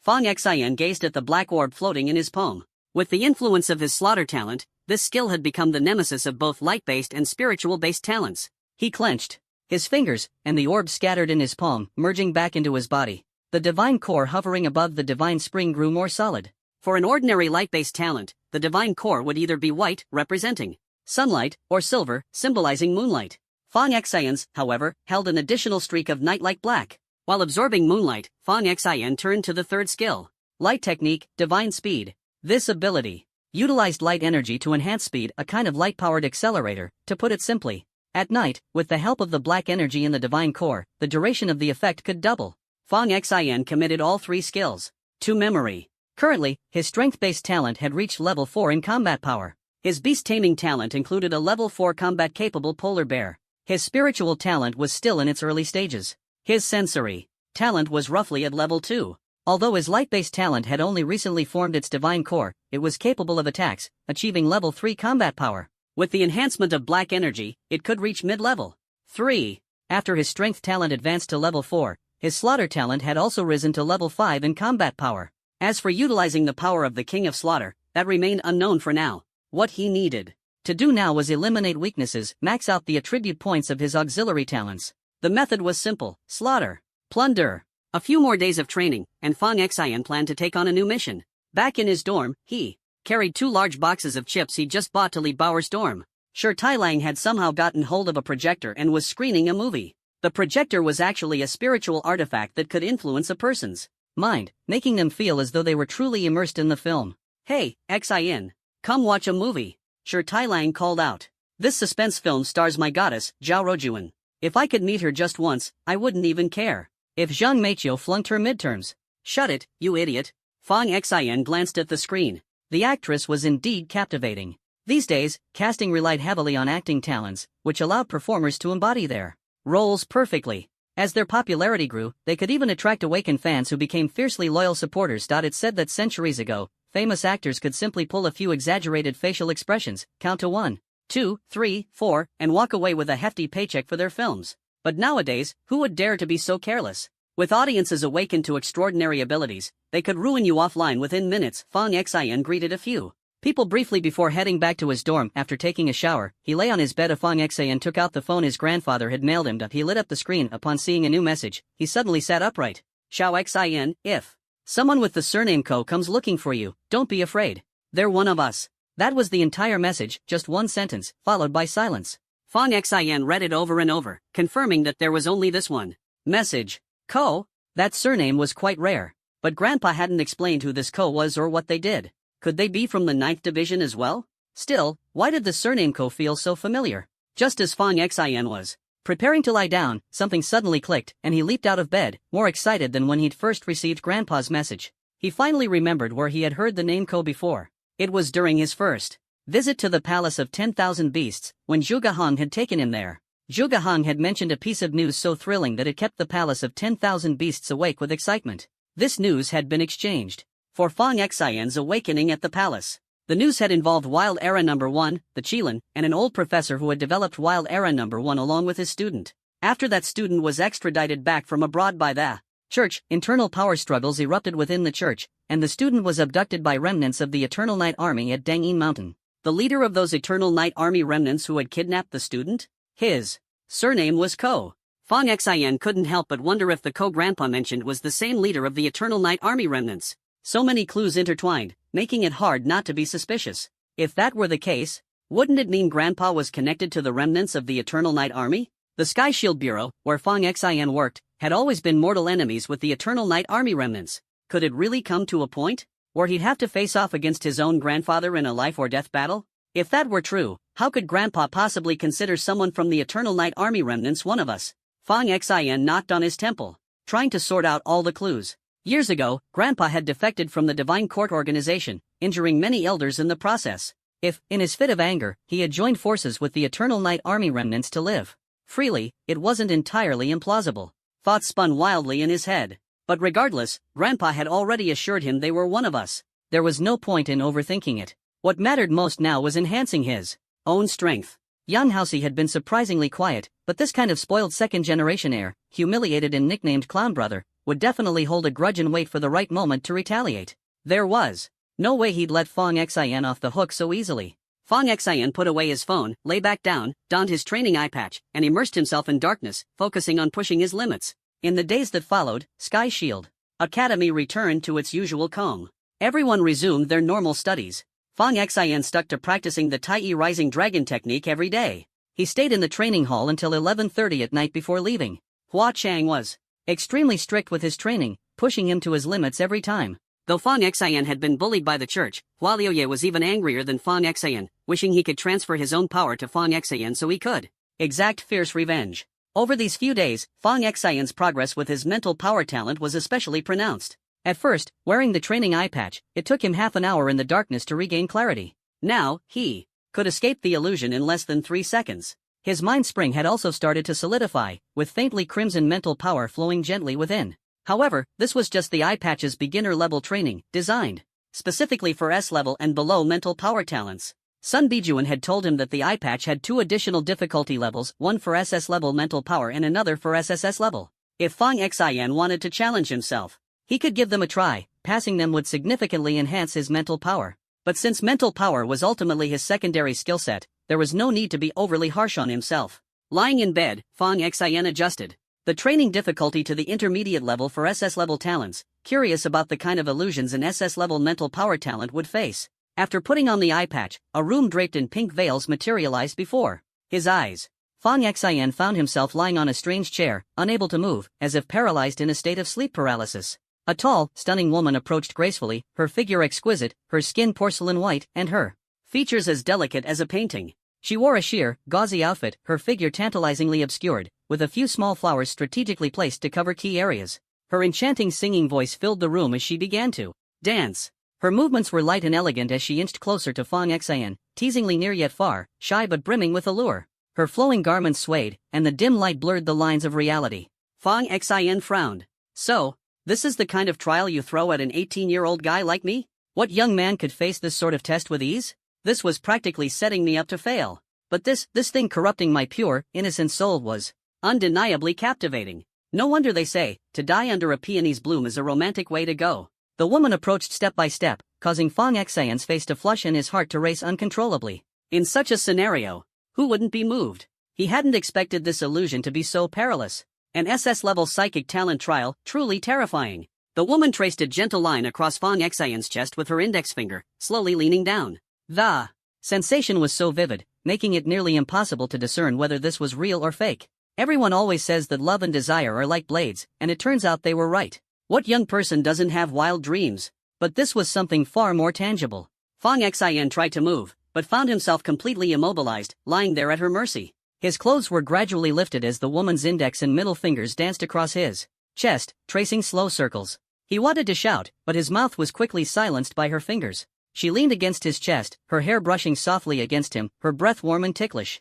Brother Xian, I want you. To hell with this. My heart belongs to my comrades and my people. This test won't break me.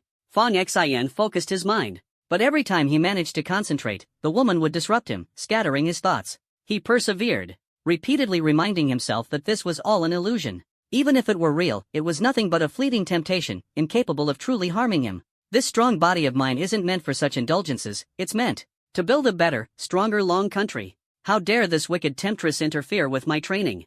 Fong Xian recalled an ancient video he had seen from centuries ago. There was a mantra in it, and though he wasn't certain it would work, he decided to give it a shot. Great Dragon of Might. Grand Universal Mantra. Prajna of all Buddhas. Prajna Padma Hum. His mental energy oscillated between focus and diffusion, battling back and forth for 2.5 hours. Finally, Fong Xian opened his eyes, tore off the blindfold, and gasped for air, his entire body feeling like it was falling apart. Sweat drenched him, leaving a person-shaped stain on the sheets. He felt as though he had just fought through several brutal battles, utterly drained. He lay there recovering for a long time, rubbing his throbbing head. The SS-level psychic talent trial was indeed horrifying. If this was already so arduous, he couldn't begin to imagine how difficult an SSS-level trial would be. Fong Xian took a moment to inspect his spiritual wellspring, eager to see if he had made any progress. But what he saw left him frozen in place. At first, he thought the ordeal had left him dazed and seeing things, so he quickly widened his eyes and looked again more carefully. Fong Xian stood beside the original divine well and was shocked to find that another one had appeared right next to it. He double-checked to ensure he wasn't seeing things. There were now 2 divine wells. What on earth was going on? Could this be the reward that old lady Sun Bijuan mentioned for clearing an SS-level trial? Or was it possible that only those with SS-level psychic talents could manifest 2 divine wells? Fong Xian could feel the difference. With the addition of the second well, his mental strength had significantly increased. He pulled out his SmartLink device and began searching for all available information on psychic talents, especially regarding changes experienced by S-level talents who barely passed SS-level trials. Most of the commentary stated that the well would expand in capacity, allowing more mental energy to overflow from it. But he found nothing that mentioned the existence of 2 divine wells. Fong Xian decided not to dig further. Searching too much on the SmartLink device might attract unwanted attention. Switching to a different IP, he logged into the largest domestic awakener forum to seek advice. He crafted a post: for psychically gifted awakeners, the mental energy stored in a single divine well is limited. Is it possible for some rare talents to possess 2 divine wells? After changing his bedsheets and pajamas and completing a quick wash-up, Fong Xian sat staring at the screen, waiting for replies. The responses left him both amused and exasperated. Opie, did water get into your head or what? This must be some rookie psychic asking dumb questions. And not just a rookie, a low-talent rookie at that. Pure chicken-level daydreaming. The top-rated comment, however, came from an ID named Spear Covered in Crap Kills All. Stop bragging. Who's ever heard of a genius with 2 divine wells? That's like me saying I have 2 giant you-know-whats. Would you believe that? Immediately, an ID called Water Gun Filled with Pea Spraysall replied, just because you haven't seen it doesn't mean it doesn't exist. I actually have it. Spear Covered in Crap Kills All fired back, don't talk nonsense. If you really have 2 divine wells, show proof, and I'll call you daddy. Water Gun Filled with Pea Spraysall responded, I wasn't talking about divine wells. The thread then devolved into chaos, with countless people tagging Water Gun Filled with Pea Spraysall. Are you here, double P gun bro? Spill the truth. Fong Xian scrolled through the comments, shaking his head, until one particular reply caught his attention. An ID named Using Chest Hair for Hair Transplants had posted, there are indeed cases of awakeners with more than 1 divine well. At the end of the last century, there was a powerful individual with 2 divine wells. Because they were from the opposing faction, the official records were deliberately suppressed. I stumbled across it in an old biography. The reply included a blurry photo of the biography in question. Fong Xian clicked on the original image. The photo had been stained with coffee, making it hard to discern, but there appeared to be a thin, elderly man in a military uniform. Much of the text was smudged, leaving only fragmented information. In Shengjun, ranked third among the 8 great kings of the Eternal Night Army, psychic powerhouse, possessed 2 divine wells. His mental strength was unparalleled. He single-handedly held off numerous enemies, battling for 21 days without exhausting his mental energy. Fang Xian attempted to research In Shengjun but found no information. After the chaos of the gods, much of the Eternal Night Army's data had been intentionally sealed. Textbooks glorified the heroes who quelled the chaos while vilifying the Eternal Night Army, portraying them as barbaric and ruthless. Fang Xian recalled how, as a child, his grandfather would tell stories about the Eternal Night Army. Like the textbooks, the stories described them as a plague of locusts, killing and pillaging wherever they went. But every time his grandfather mentioned the Eternal Night Army, he'd fall silent with a wistful sigh, gazing into the distance as though harboring a secret. After some thought, Fang Xian privately messaged the person who posted the photo, "Hey, can you send me a more detailed description?" The reply came quickly, "Hey? Who are you calling bro? I'm a woman." Fang Xian stared at the ID using chest hair for hair transplants and fell silent for a moment. "My bad, sis. Could you send me a more detailed description, please?" "Well, aren't you sweet with your words?" A moment later, she sent a clearer photo. Fang Xian carefully read the entire text but found no detailed explanation about the 2 divine wells. In Shengjun's profile was also incomplete. "Sis, where's the rest of it? Do you have abs, little bro? Ha? Show me your abs, and I'll send you the rest." A few seconds later, Fang Xian received the remaining information. It had to be said In Shengjun was a terrifying force. His 2 divine wells were extraordinarily powerful, and his mental energy control was incredibly precise. However much energy his opponent used, he'd match it to the exact fraction, not a bit more or less. Moreover, with 2 potent divine wells, he could use one while storing energy in the other. While most people only had 2 lifelines, In Shengjun not only had unbreakable lifelines, he had 4 of them. The phone vibrated. The guy who had transplanted his chest hair to his head sent another message. "Oh my, little brother's abs are so hot. Does little brother want to see more biographies? Big sis will record them for you, as long as you show me something good in return. If you're not into biographies, we can share other things too." Without hesitation, Fang Xian decisively exited the forum, pretending he didn't know the person. "Are you kidding me? I'm a battle-hardened survivor of the SS-level psychic trial, and some petty seductress thinks she can mess with me." Fang Xian focused on his second divine spring. His mental power had indeed grown significantly. If he could pass the SS-level psychic trial in under 3 seconds, his mental power would undoubtedly soar even higher. With what he knew about In Shengjun, Fang Xian was confident he could wield his psychic talent almost invincibly, but talent, being only S-level, had its limits. To break through, he'd have to rely on killing and plundering. Besides, his strength-based talent still required real combat to hone and advance further. It was time to take on some missions. With no classes on Saturdays and Sundays, these were the perfect days to go out and accept tasks. Fang Xian glanced at the clock. It was already 3 a.m. Fortunately, his strength-based talent granted him a physique far beyond that of ordinary people. Even a short nap would leave him fully energized for battle. The next day, Fang Xian handed the eye mask to Jiang Xiaocha. She looked puzzled. "Brother, have you tried the intermediate and advanced trials with this mask?"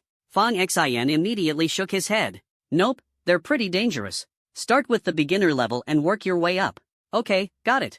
It was Sunday, and with classes resuming the next day, there wasn't enough time to take on a mission today. He decided to wait until the following Saturday. For the next few days, Fang Xian alternated between attending classes and training. The teamwork course had also begun, with team competitions scheduled every 2 weeks. This meant that each team had to go out and complete missions together. The school evaluated the team's coordination abilities. If issues arose, the team compositions would be restructured. Fang Xian and his group had been assigned to the same team by Zhuge Han, and they worked together seamlessly. Fang Xian managed his time like a master, sleeping only 4 hours a day and dedicating the rest to honing his various talents. Sun Bijuan gifted Fang Xian a psychic talent attack technique, Eye of Divine Authority. It was a 13th level ocular technique combining control and damage. Still, the old lady never tired of reminding Fang Xian every year to keep refining his divine springs.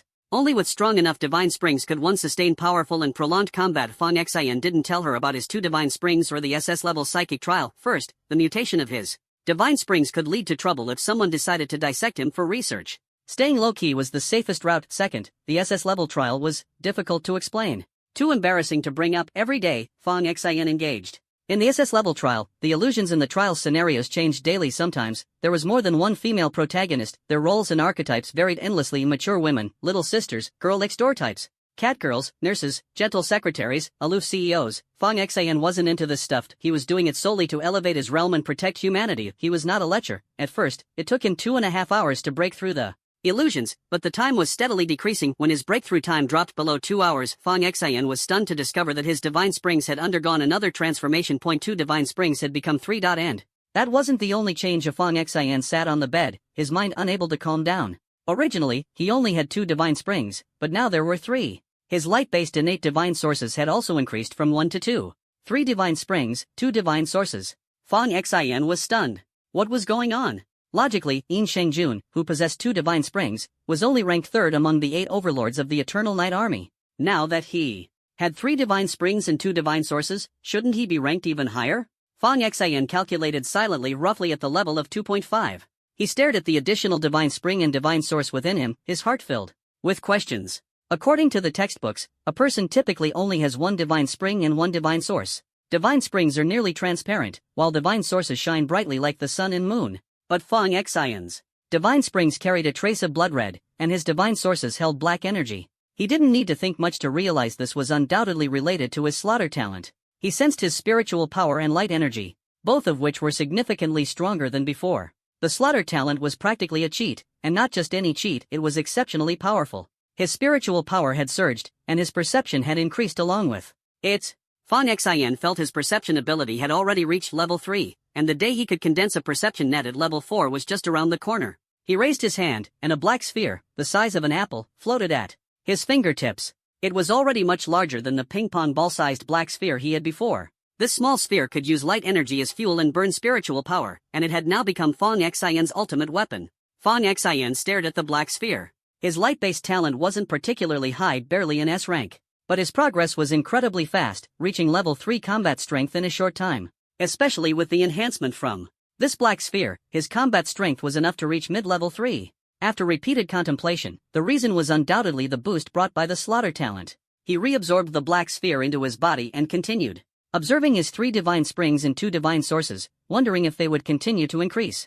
Glancing at the time, it was already late. He decided to rest, as he planned to take on a mission early the next morning. The next morning, Fong Xian woke up early. After freshening up, he took out his smart connector to browse the mission list. His goals were clear. Currently, his perception talent was SS rank, while his light and spiritual talents were both S rank. Light-based talents were mostly monopolized by the church, making it very difficult to enhance light abilities by targeting the church. He could only wait for the midterm test to explore the ruins of gods and demons. So, he decided to focus on his spiritual and perception talents instead. In the mission list, there were plenty of wanted criminals with spiritual talents, but far fewer with perception talents. After all, individuals with perception talents were fragile, with low health and output, forcing them to develop cautiously. Fong Xian carefully browsed through the list and eventually locked onto a wanted criminal with early level 4 combat strength, specializing in spiritual talent. He clicked on the profile. The criminal's name was Simon Bo Guang. Simon was a level 4 early-stage spiritual talent user who targeted lone pedestrians for heinous crimes of rape and murder, regardless of gender, as long as they were attractive. This earned him the nickname Universal Plug. Fong Xian meticulously cross-referenced the details and, after confirming their accuracy, decisively accepted the mission. A few seconds later, the mission was successfully registered. The time limit, 36 hours. Regardless of whether the mission was completed, he had to return to the school within 36 hours. The mission rewards were as follows. Reward 1, 400 points. With a bounty coefficient of 2 stars, 50 points per star, totaling 500 points. Reward 2, 10 spiritual fruits. Fong Xian reviewed the rewards. For hunting down an otherworlder with level 4 combat strength, the rewards were already quite generous. The spiritual fruits could replenish energy when spiritual power was overexerted. While his 3 divine springs made their utility somewhat limited, they still served as an extra safeguard. With only 36 hours available, 6 hours would be spent traveling to and from the mission's location, leaving 30 hours to locate and eliminate the target. He chose to accept the mission anonymously to avoid unwanted attention. This outing wasn't just about completing the mission. Fong Xian was also keen to see if he could encounter the King of Slaughter in the mirror again. In addition, he sent a message to Ailey. "How are things lately? Any new case leads?" Ailey replied quickly, "I followed another lead and caught someone. After interrogation, I found out that the organization that abducted my sister back then is connected to a group called the Nirvana Hall." And then? But this Nirvana Hall committed numerous heinous acts in the last century. The entire organization, thousands of members, was wiped out, Ailey responded. Fong Xin held his smart connector and searched for information on Nirvana Hall. Infamous human trafficking gang from the last century, later completely eradicated under the orders of the Great Pope. There wasn't much content in the introduction. Fong Xin flipped to the last page, and his gaze suddenly froze. In the photo, the leader of the Neely Palace was being executed by hanging. He hung high above, dressed in white, resembling a Taro Bozu or weather doll. A scene abruptly flashed through Fong Xin's mind, whether it was the car in which Fong Xin's parents died in an accident, or the vehicle involved in the incident with Ellie's parents. Both had a Taro Bozu hanging inside. Fong Xin paused in deep thought. There was no way to uncover any other information. Before the chaos of the gods, all data and messages seemed to have been wiped clean by an invisible hand. People now could only rely on the official narratives to understand the past events and figures. On top of that, the church had approached him, and Zhuge Heng had mentioned that his parents' case was deeply entangled. Fong Xin now felt that what he had uncovered was just the tip of the iceberg. Behind what he couldn't see was a towering, unimaginable glacier. Fong Xin sent a message back. I'll try to investigate as well. Thank you, Ellie replied. No need to thank me. The two were, in a way, sharing the same plight. Helping Ellie was essentially helping himself. To complete the school departure procedures, Fong Xin needed to contact his counselor. He messaged Sister Lu. She responded quickly, leaving campus for a mission? Yes. If you need manpower, use your ID to contact the local Sky Tower Bureau. You can mobilize any special operations squad except for Division 9. Understood, Sister Lu. Oh, and remember to disguise yourself. If Young Housey finds out you've left, it'll be a huge headache. Got it. There were quite a few privileged young men, like Yang in the Sky Tower Bureau. After all, it was a government job, one that offered power along with accolades from combat. Having someone to back you in the institution made things easier. The higher-ups at the Bureau often turned a blind eye, as it was part of the broader exchange of interests with major organizations and factions, commonly referred to as mutual benefit. Sister Lu added, it's okay if you can't complete the mission. You can come back early, it's not shameful. Fong Xin originally wanted to send an OK emoji but accidentally sent the wrong one, a bizarre catface emoji instead. He quickly retracted it and replaced it with a proper sticker. Sister Lu replied with a sticker of a husky pointing its paw at someone. Fong Xin left the Sky Tower Academy, putting on the disguise mask he had previously gotten from Ally. Midday, he had arrived in Qingchuan City, where Simon Multiplug by Guang was known to operate. It was a third-tier city. Rumor had it that this place was one of the main battlegrounds during the chaos of the gods. Simon by Guang usually only committed his crimes at night. Nowadays, many places imposed curfews at night. Even in areas without a curfew, few dared to venture out after dark. Fong Xin decided to take action after nightfall. As night descended, the moon was particularly round tonight. The streets gradually emptied. Fong Xin glanced at the time. The curfew began at 10 p.m. Before then, the local Sky Tower Bureau and police stations would patrol the streets. Supernatural individuals generally only appeared after 10 p.m. Fong Xin walked down the main street. The few pedestrians still outside were hustling home. An elderly woman, rushing to get home, paused and stared at Fong Xin for a moment. Young man, why aren't you home yet at this hour? She asked. Fong Xin gave a polite smile. I'm heading back soon. You should hurry home too, ma'am. The old woman glanced nervously around before adding, it's too dangerous this late. By your accent, you sound like a local. Do you live nearby? No, I don't. The woman hastily said, young man, you'd better find a hotel to stay in. Wandering around this late as an outsider, if the police catch you, they might detain you just to boost performance metrics. Then your family would have to pay to get you out. Fong Xin was momentarily stunned. He hadn't expected the local law enforcement to be this corrupt. Understood, ma'am. My place is just ahead. I'll head back right away. The old woman fumbled for her keys and walked into a nearby shop. Fong Xin had barely taken a few steps when, suddenly, a group of uniformed officers with large hats emerged from the corner. They eyed him up and down. Stop right there. What are you doing out so late? My place is just up ahead. I'm heading back now. The lead officer, a gaunt-faced man, adjusted the brim of his hat. Are you from out of town? The creak of a door interrupted them as it swung open. An elderly woman rushed out from a nearby stall. She grabbed Fong Xin's arm and gave it a gentle pat. Child, I'd been waiting for you. Why aren't you home yet? I'm sorry, officer, this is my nephew. He just arrived from out of town, isn't familiar with the area, and must have taken a wrong turn. The gaunt-faced officer stared at Fong Xin, then smirked at the elderly woman. A wrong turn? Out-of-towner? You say he's your nephew? Then tell me, what's his name? The elderly woman hesitated, unable to answer. Without waiting for her response, the officer reached toward Fong Xin's pocket to search for identification. But Fong Xin caught his wrist in a firm grip. Fong Xin's expression was as cold as ice. The officer, his broad face twisted in surprise, tried to shake free, only to discover that the boy's strength was extraordinary. Whoa, what the hell? You're an awakened, aren't you? Resisting arrest, are we? I now have every reason to suspect you're an alter. Hand over your ID. The surrounding officers immediately closed in. The elderly woman panicked. Captain, please. This child has always been stubborn since he was young. He's not resisting arrest, I swear. Please, let him go. And apologize to the captain, child. Apologize? To you? The broad-faced officer sneered, his voice icy. Now I'm even more suspicious that you're his accomplice. Arrest them both and bring them in for questioning. He raised his leg, ready to kick the elderly woman out of the way. Fong Xin remained cold and unyielding. He pulled out his Jilian device, a high-tech scanner, and pointed it at the officer. Yu Chang, captain of Xingchuan City's precinct. Badge number. Before he could finish, Yu Chang froze. His eyes darted to the screen, where an emblem, a nine-dragon insignia representing the 9th Division, glowed ominously. His throat bobbed nervously, and he licked his lips, before snapping to attention. Sir, at your service. The other officers, who had been ready to pounce, immediately straightened up and saluted. In the government hierarchy, the Sky Shield Bureau wielded immense authority, and the 9th Division was especially feared. For police officers, encountering someone from the 9th was a call for utmost respect. None of them had expected this boy to be someone from the 9th Division. The elderly woman was equally stunned. Getting detained by the police and accused of disrupting public order was a nightmare for ordinary people. It usually meant enduring undue hardship and paying hefty bribes just to get out of it. She had only stepped in to help Fong Xin, never imagining that this young man's status would make the police bow and scrape.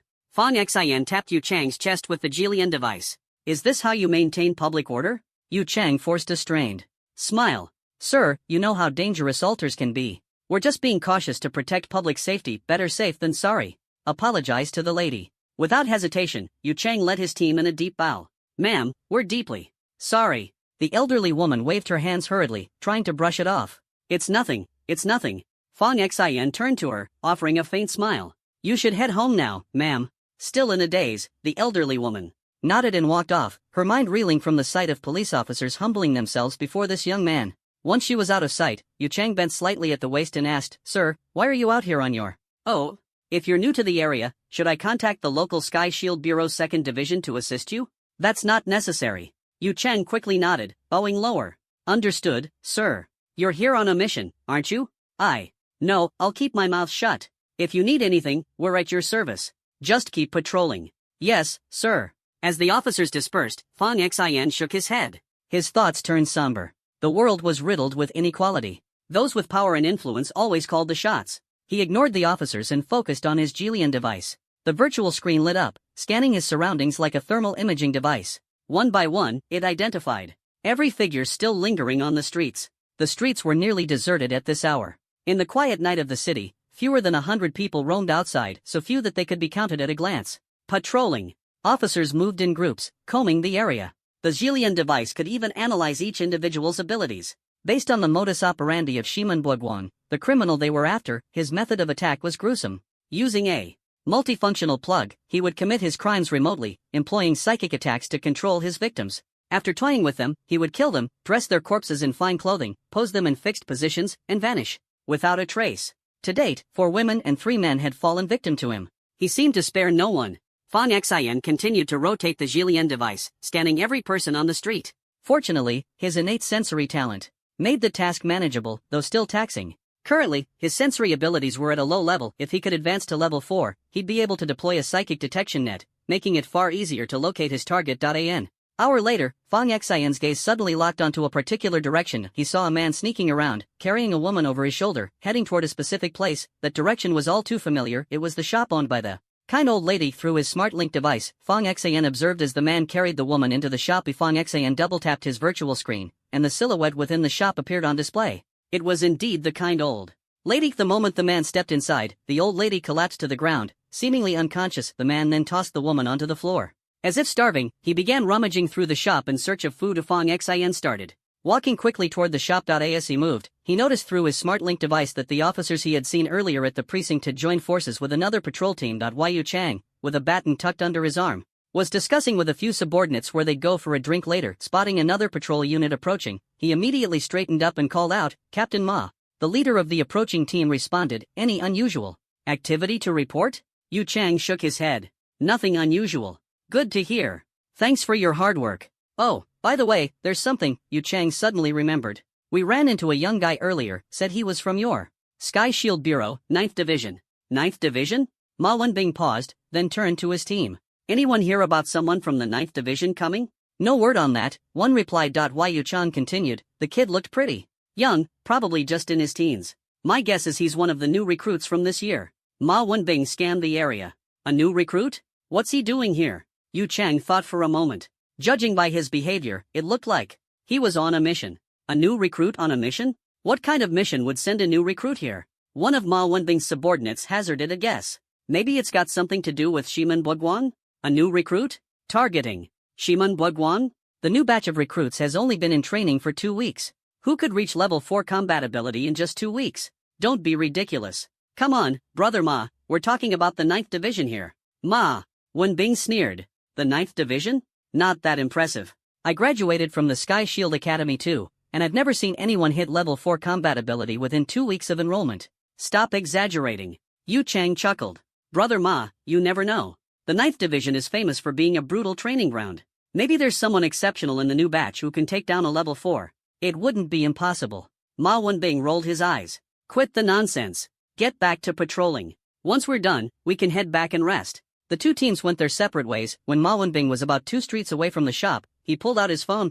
I forgot to buy something for my daughter. You guys go on ahead. I'll call her and check what she wants. He dialed a number, and after a moment, a man's voice answered, Captain Ma, I was just about to head out, and here you are calling me. Tonight's going to be lively. Come hang out at the Red Plum Supermarket. It'll be fun. Not tonight. My guys told me there's a new recruit from the 9th Division on a mission here. Might be after you. The man on the other end paused, then laughed.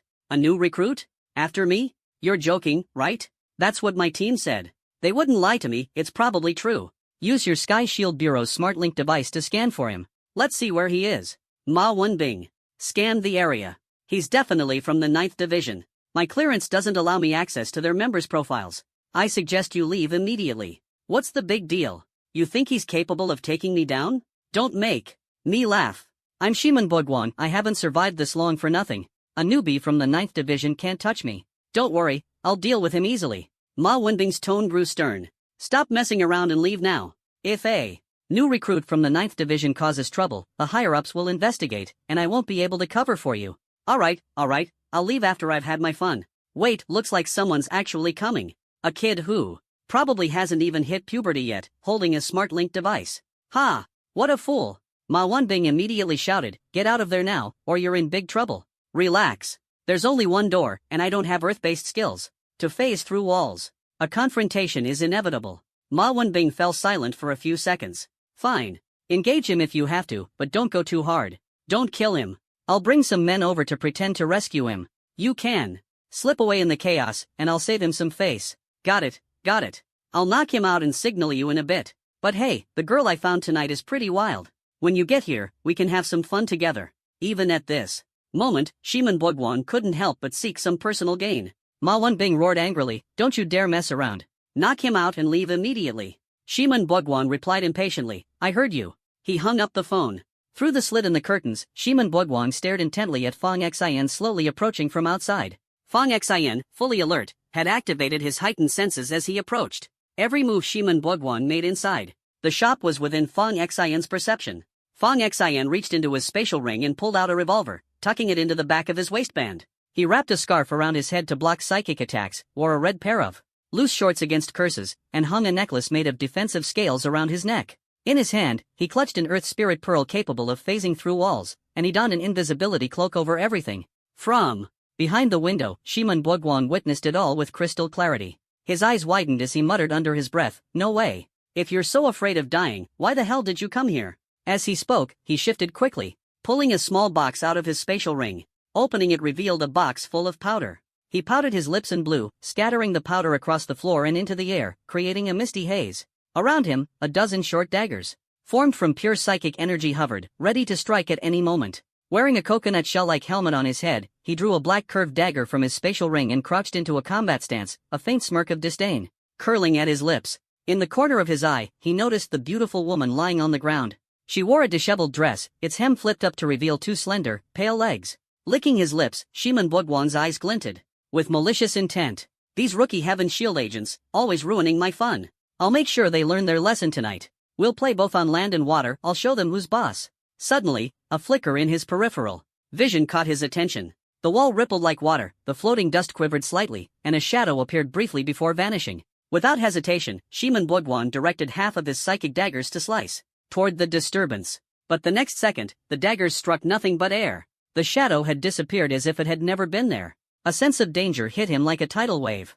A near-invisible shield materialized around Shimon Bogwan's body. This was exactly what Fong Xin had been waiting for. Using a technique called light flash step, Fong Xin appeared directly in front of Shimon Bogwan in an instant. A small black orb was pressed against Shimon Bogwan's chest by Fong Xin. It was like a spark landing in a barrel of gasoline. The shield around Shimon Bogwan erupted in black flames. The psychic daggers floating around him, poised to strike Fong Xin at close range, twisted and melted under the searing flames in mere moments. Shimon Bogwan swung his black curved dagger, aiming to stab Fong Xin. But the black flames consumed his psychic energy from within, leaving his arm limp like a noodle, devoid of strength. The once lethal strike now lacked any power. Fong Xin clenched his hand into a fist, his energy and blood surging to envelop it, transforming it into a dragon claw. With a burst of Tai Rising Dragon technique, Fong Xin punched Shimon Bogwan at close range. The blow sent Shimon Bogwan flying. He slammed into the wall, bounced off, and hit the floor, coughing up a mouthful of blood. He struggled desperately for a moment, but his strength was completely drained. Curled up on the floor, he clutched his head, writhing in silent agony. Fong Xin, expressionless, placed a foot on Shimon Bogwan's neck and pressed down hard. A crisp crack echoed. Shimon Bogwan let out a feeble whimper, his eyes bulging, blood slowly trickling from his mouth. His body curled tighter as life left him.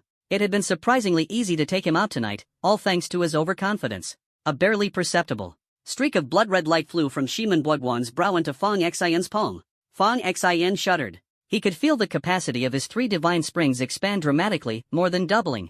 The upper limits of both storage and production of his psychic energy within each spring had increased significantly. Fong Xin understood clearly this was the result of devouring Shimon Bogwan's innate talent. After a quick inspection, he pocketed Shimon Bogwan's spatial ring. Removing the coconut shell-like helmet from the corpse, he found it to be just a physical defense artifact. He tossed it into his spatial ring without a second thought. He also picked up the curved dagger on the ground, discovering it had penetration properties, and stored it as well. The body had to be turned in. Psychic specialists would need to read the brief memories left before death.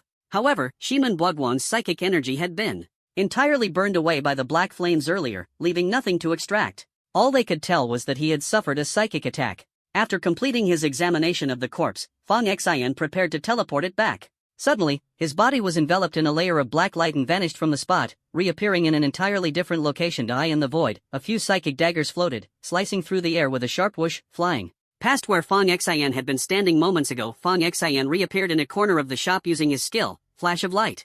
The psychic daggers spun in midair before vanishing without a trace. Fong Xin activated his heightened senses and could clearly feel a strong and imminent danger creeping closer. Suddenly, several daggers formed from pure psychic energy materialized right in front of him, aiming directly at his head, ready to pierce through. Fong Xin attempted to use Flash of Light to escape, but, to his dismay, his body wouldn't move at all. No matter how strong his physique was, he found himself unable to budge. A shadow closed in instantly. A crescent blade in hand spun fiercely, aiming straight for Fong Xin's neck, poised to strike him down in one swift blow. As the figure neared, Fong Xin was shocked to discover it was none other than Shimon Bogwan, the very person he had just killed moments ago, whose corpse still lay on the ground. Shimon Bogwan sneered with a twisted grin. Surprised, aren't you, boy? My greatest talent isn't psychic power, it's the exceedingly rare ability of physical duplication. I've poured endless effort into crafting these duplicated bodies as my secret trump card, and you've destroyed them all. Before he could finish his sentence, Shimon Bogwan was already closing in. The crescent blade in his hand swung viciously toward Fong Xin's neck. You insolent fool! You dare come after me? Die! As Shimon Bogwan drew closer, Fong Xin smirked coldly. For a villain, you sure talk a lot. Aren't you afraid of dying? The moment the words left his mouth, a crimson blood sigil surfaced on the back of Fong Xin's hand. In an instant, his pupils turned a menacing, bloodthirsty shade of crimson. The crescent blade was pressed against Fong Xin's neck, cutting his skin and drawing a slow trickle of blood. Yet the blade did not move forward even a fraction of an inch. Fong Xin had caught Shimon Bogwan's crescent blade between 2 fingers. And no matter how much force Shimon Bogwan exerted, he couldn't push the blade forward any further. If Fong Xin's eyes glowed crimson as he locked his gaze onto Shimon Bogwan, tilting his head slightly, the wound on his neck began to visibly heal. Right before their eyes, for the first time, Shimon Bogwan faltered, panic setting in. How is this possible? A moment ago, he had dismissed Ma Wenbing's warnings entirely. He had thought to defeat Fang Xian, toy with him for a while, and then leave without a care after. All, in his eyes, Fang Xian was nothing more than a fledgling rookie from the Sky Shield Bureau, someone still wet behind the ears. Who could have guessed that this rookie was so formidable? What kind of talent is this? Shiman Buguang stammered, dropping his blade as he turned to flee. A talent to grant you one last chance at life, Fang Xian declared. He raised his arm, and a blood-red slaughter ring manifested, slowly emerging on his forearm. Since summoning the King of Slaughter to take over his body, this skill had been seared into his memory like a brand. The slaughter rings grew wider, longer, and thicker, layer by layer, stacking together before crashing into Shiman Buguang's back. Shiman Buguang staggered as a fist-sized hole appeared in his chest. He looked down at the gaping wound in disbelief, turning his head stiffly to peer into the distance. His body swayed. He tried to speak, but no words came out. Finally, he collapsed heavily into a pool of his own blood. Fang Xian stepped forward and delivered several more strikes to ensure the kill, scanning his surroundings cautiously. Only after confirming there was no further danger did he let out a sigh of relief. A faint beam of crimson light emerged from the center of Shiman Buguang's forehead, seeping into Fang Xian's hand. Fang Xian felt a noticeable surge in the strength of his spiritual wellspring. Taking Shiman Buguang's spatial ring, Fang Xian inspected its contents with a look of disdain. This guy's spatial ring was the strangest Fang Xian had ever seen. It held only 2 million in cash, along with the crescent blade he had just confiscated, a small black dagger, a coconut shell helmet, and a peculiar compact. Even for a wanted criminal, Shiman Buguang's wealth was laughable compared to Fang Xian's. However, the 2 rings, each 100 square meters in storage capacity, were crammed with all sorts of aphrodisiac pills, liquor, whips, gaudy oils, and questionable magazines. The magazines detailed techniques on how to master speed, angles, rhythm, environments, and language during intimate moments. Beyond that, there were bizarre gadgets Fang Xian had never encountered before. Even his pure heart felt slightly sullied by the sheer absurdity of the items. Shameless. Absolutely disgraceful. I need to properly condemn these things when I get back. Among the peculiar assortment, Fang Xian only took a liking to the compact. The powder inside could be controlled using psychic energy, enabling precise tracking and even manipulation once applied to a target. He wiped the compact clean, revealing 2 characters engraved on it, Mine Soil.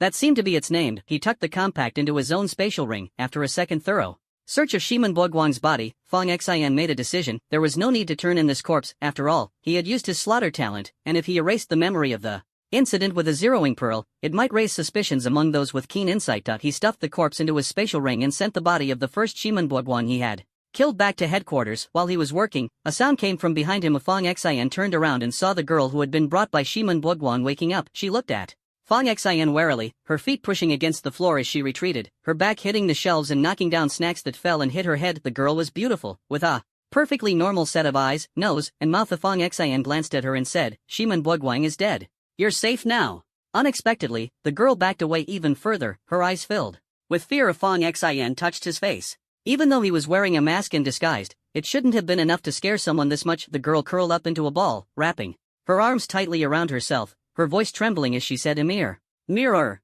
Fang Xian turned to look. Not far from him hung a mirror. The moonlight streamed in through the window, illuminating the store well enough. I in the mirror. The reflection showed Fang Xian facing himself directly. I in the middle of the night. Such a sight was indeed a bit unsettling. When he saw the image in the mirror, Fang Xian froze. He hadn't expected to meet the King of Slaughter under such circumstances. A familiar voice echoed in his mind, "Looking for me?"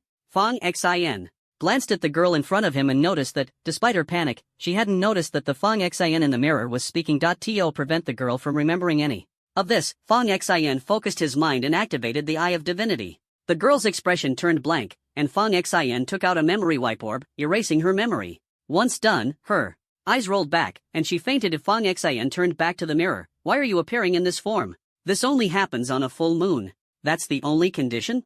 Fang Xian shook his head in exasperation, thinking about how foolish he'd been before, watching his grandfather's videos every night like an idiot, even staying in the bathroom for long periods. Fang Huilan had begun to suspect him, and Jiang Weidong had even explained to her that young men at that age often had peculiar habits and that she shouldn't interfere to avoid awkward situations. The Fang Xian in the mirror shrugged. "What, do you expect me to be waiting in front of a mirror every night? Don't be ridiculous." "Of course not." Fang Xian replied. The reflection chuckled. "I am you, and you are me. Do you think I wouldn't know everything you've been up to?" Fang Xian muttered inwardly. "Then why don't you ask yourself?" The reflection interrupted with a smirk. "My mother is your mother. You'd better think twice before you speak."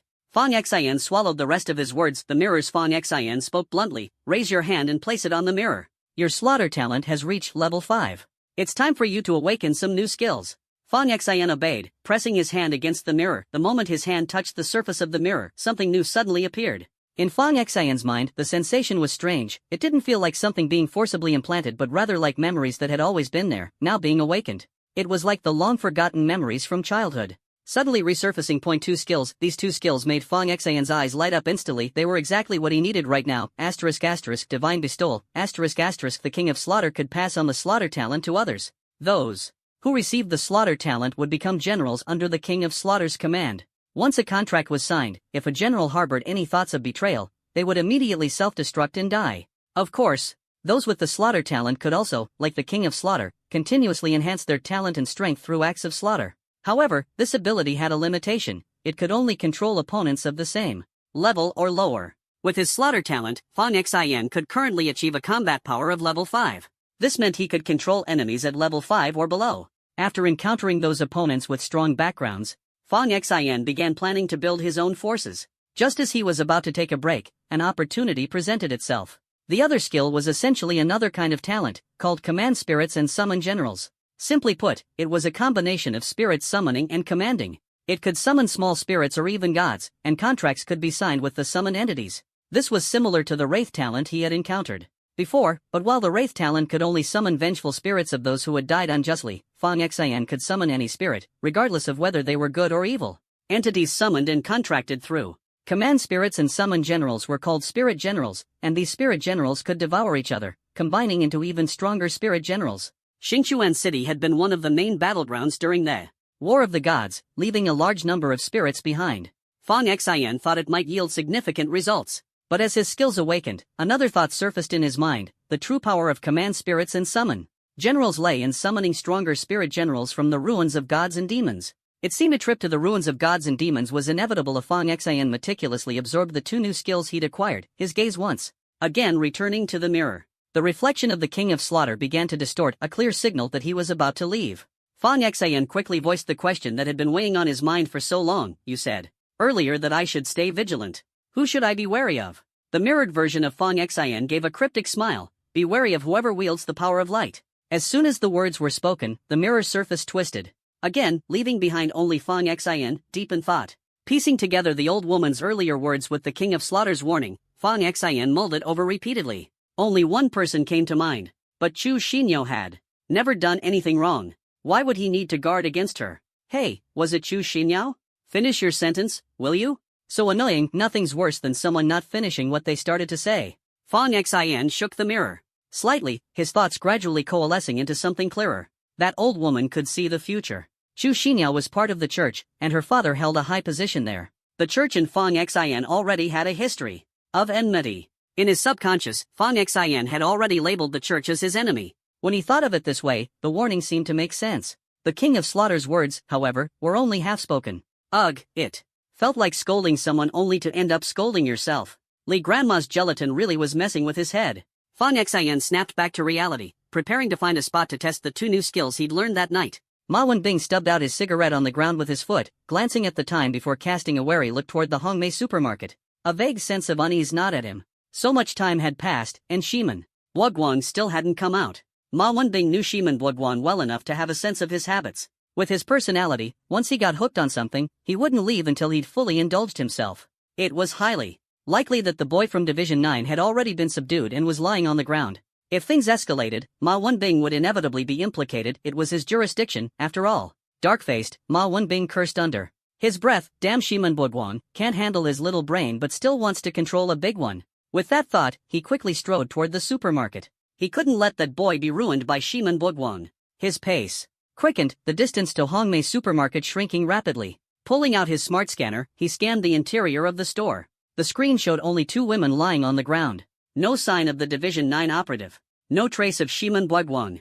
Ma Wenbing's heart sank. Where were they? He hadn't seen Shiman Buoguan leave earlier. Could he have snuck out with the boy through another window? The door was half open. Ma Wenbing approached cautiously. With a flick of his scanner, he sent out a laser beam.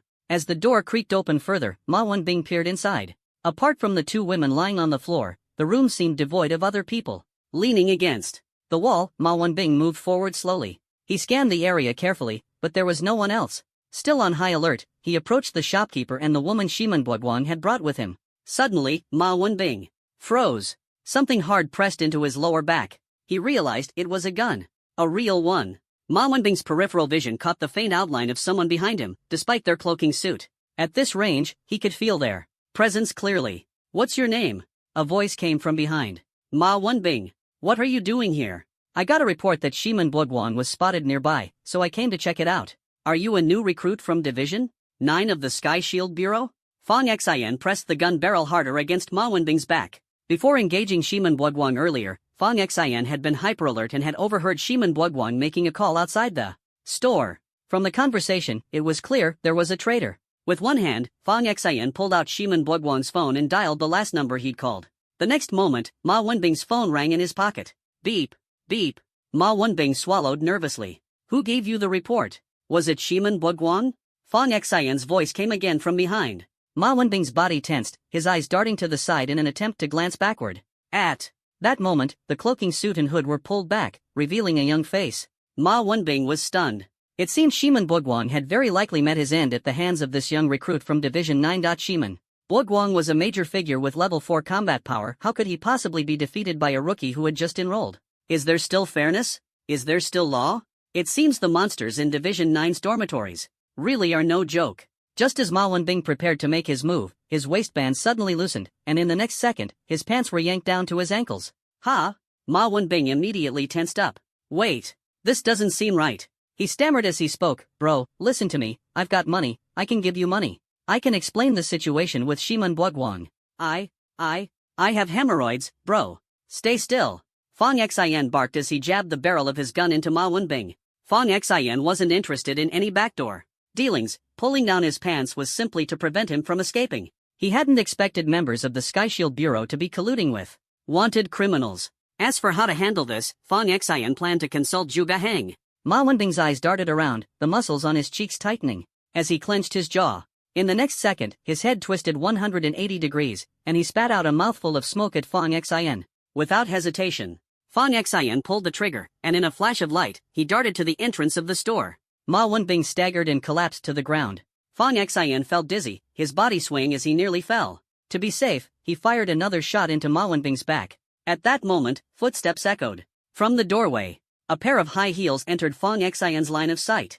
A faint, feminine fragrance accompanied them. Fang Xian looked up and froze. The woman was tall, dressed in a coffee-colored trench coat, her long hair cascading over her shoulders. She strutted in a pair of red-soled high heels. Her long, shapely legs were wrapped in tight stockings, and the rhythmic click-clack-click of her heels as she walked was sharp and clear. Those heels seemed almost magical, their sound conjuring inappropriate and distracting images in the minds of anyone who heard them. Fortunately, Fang Xian wore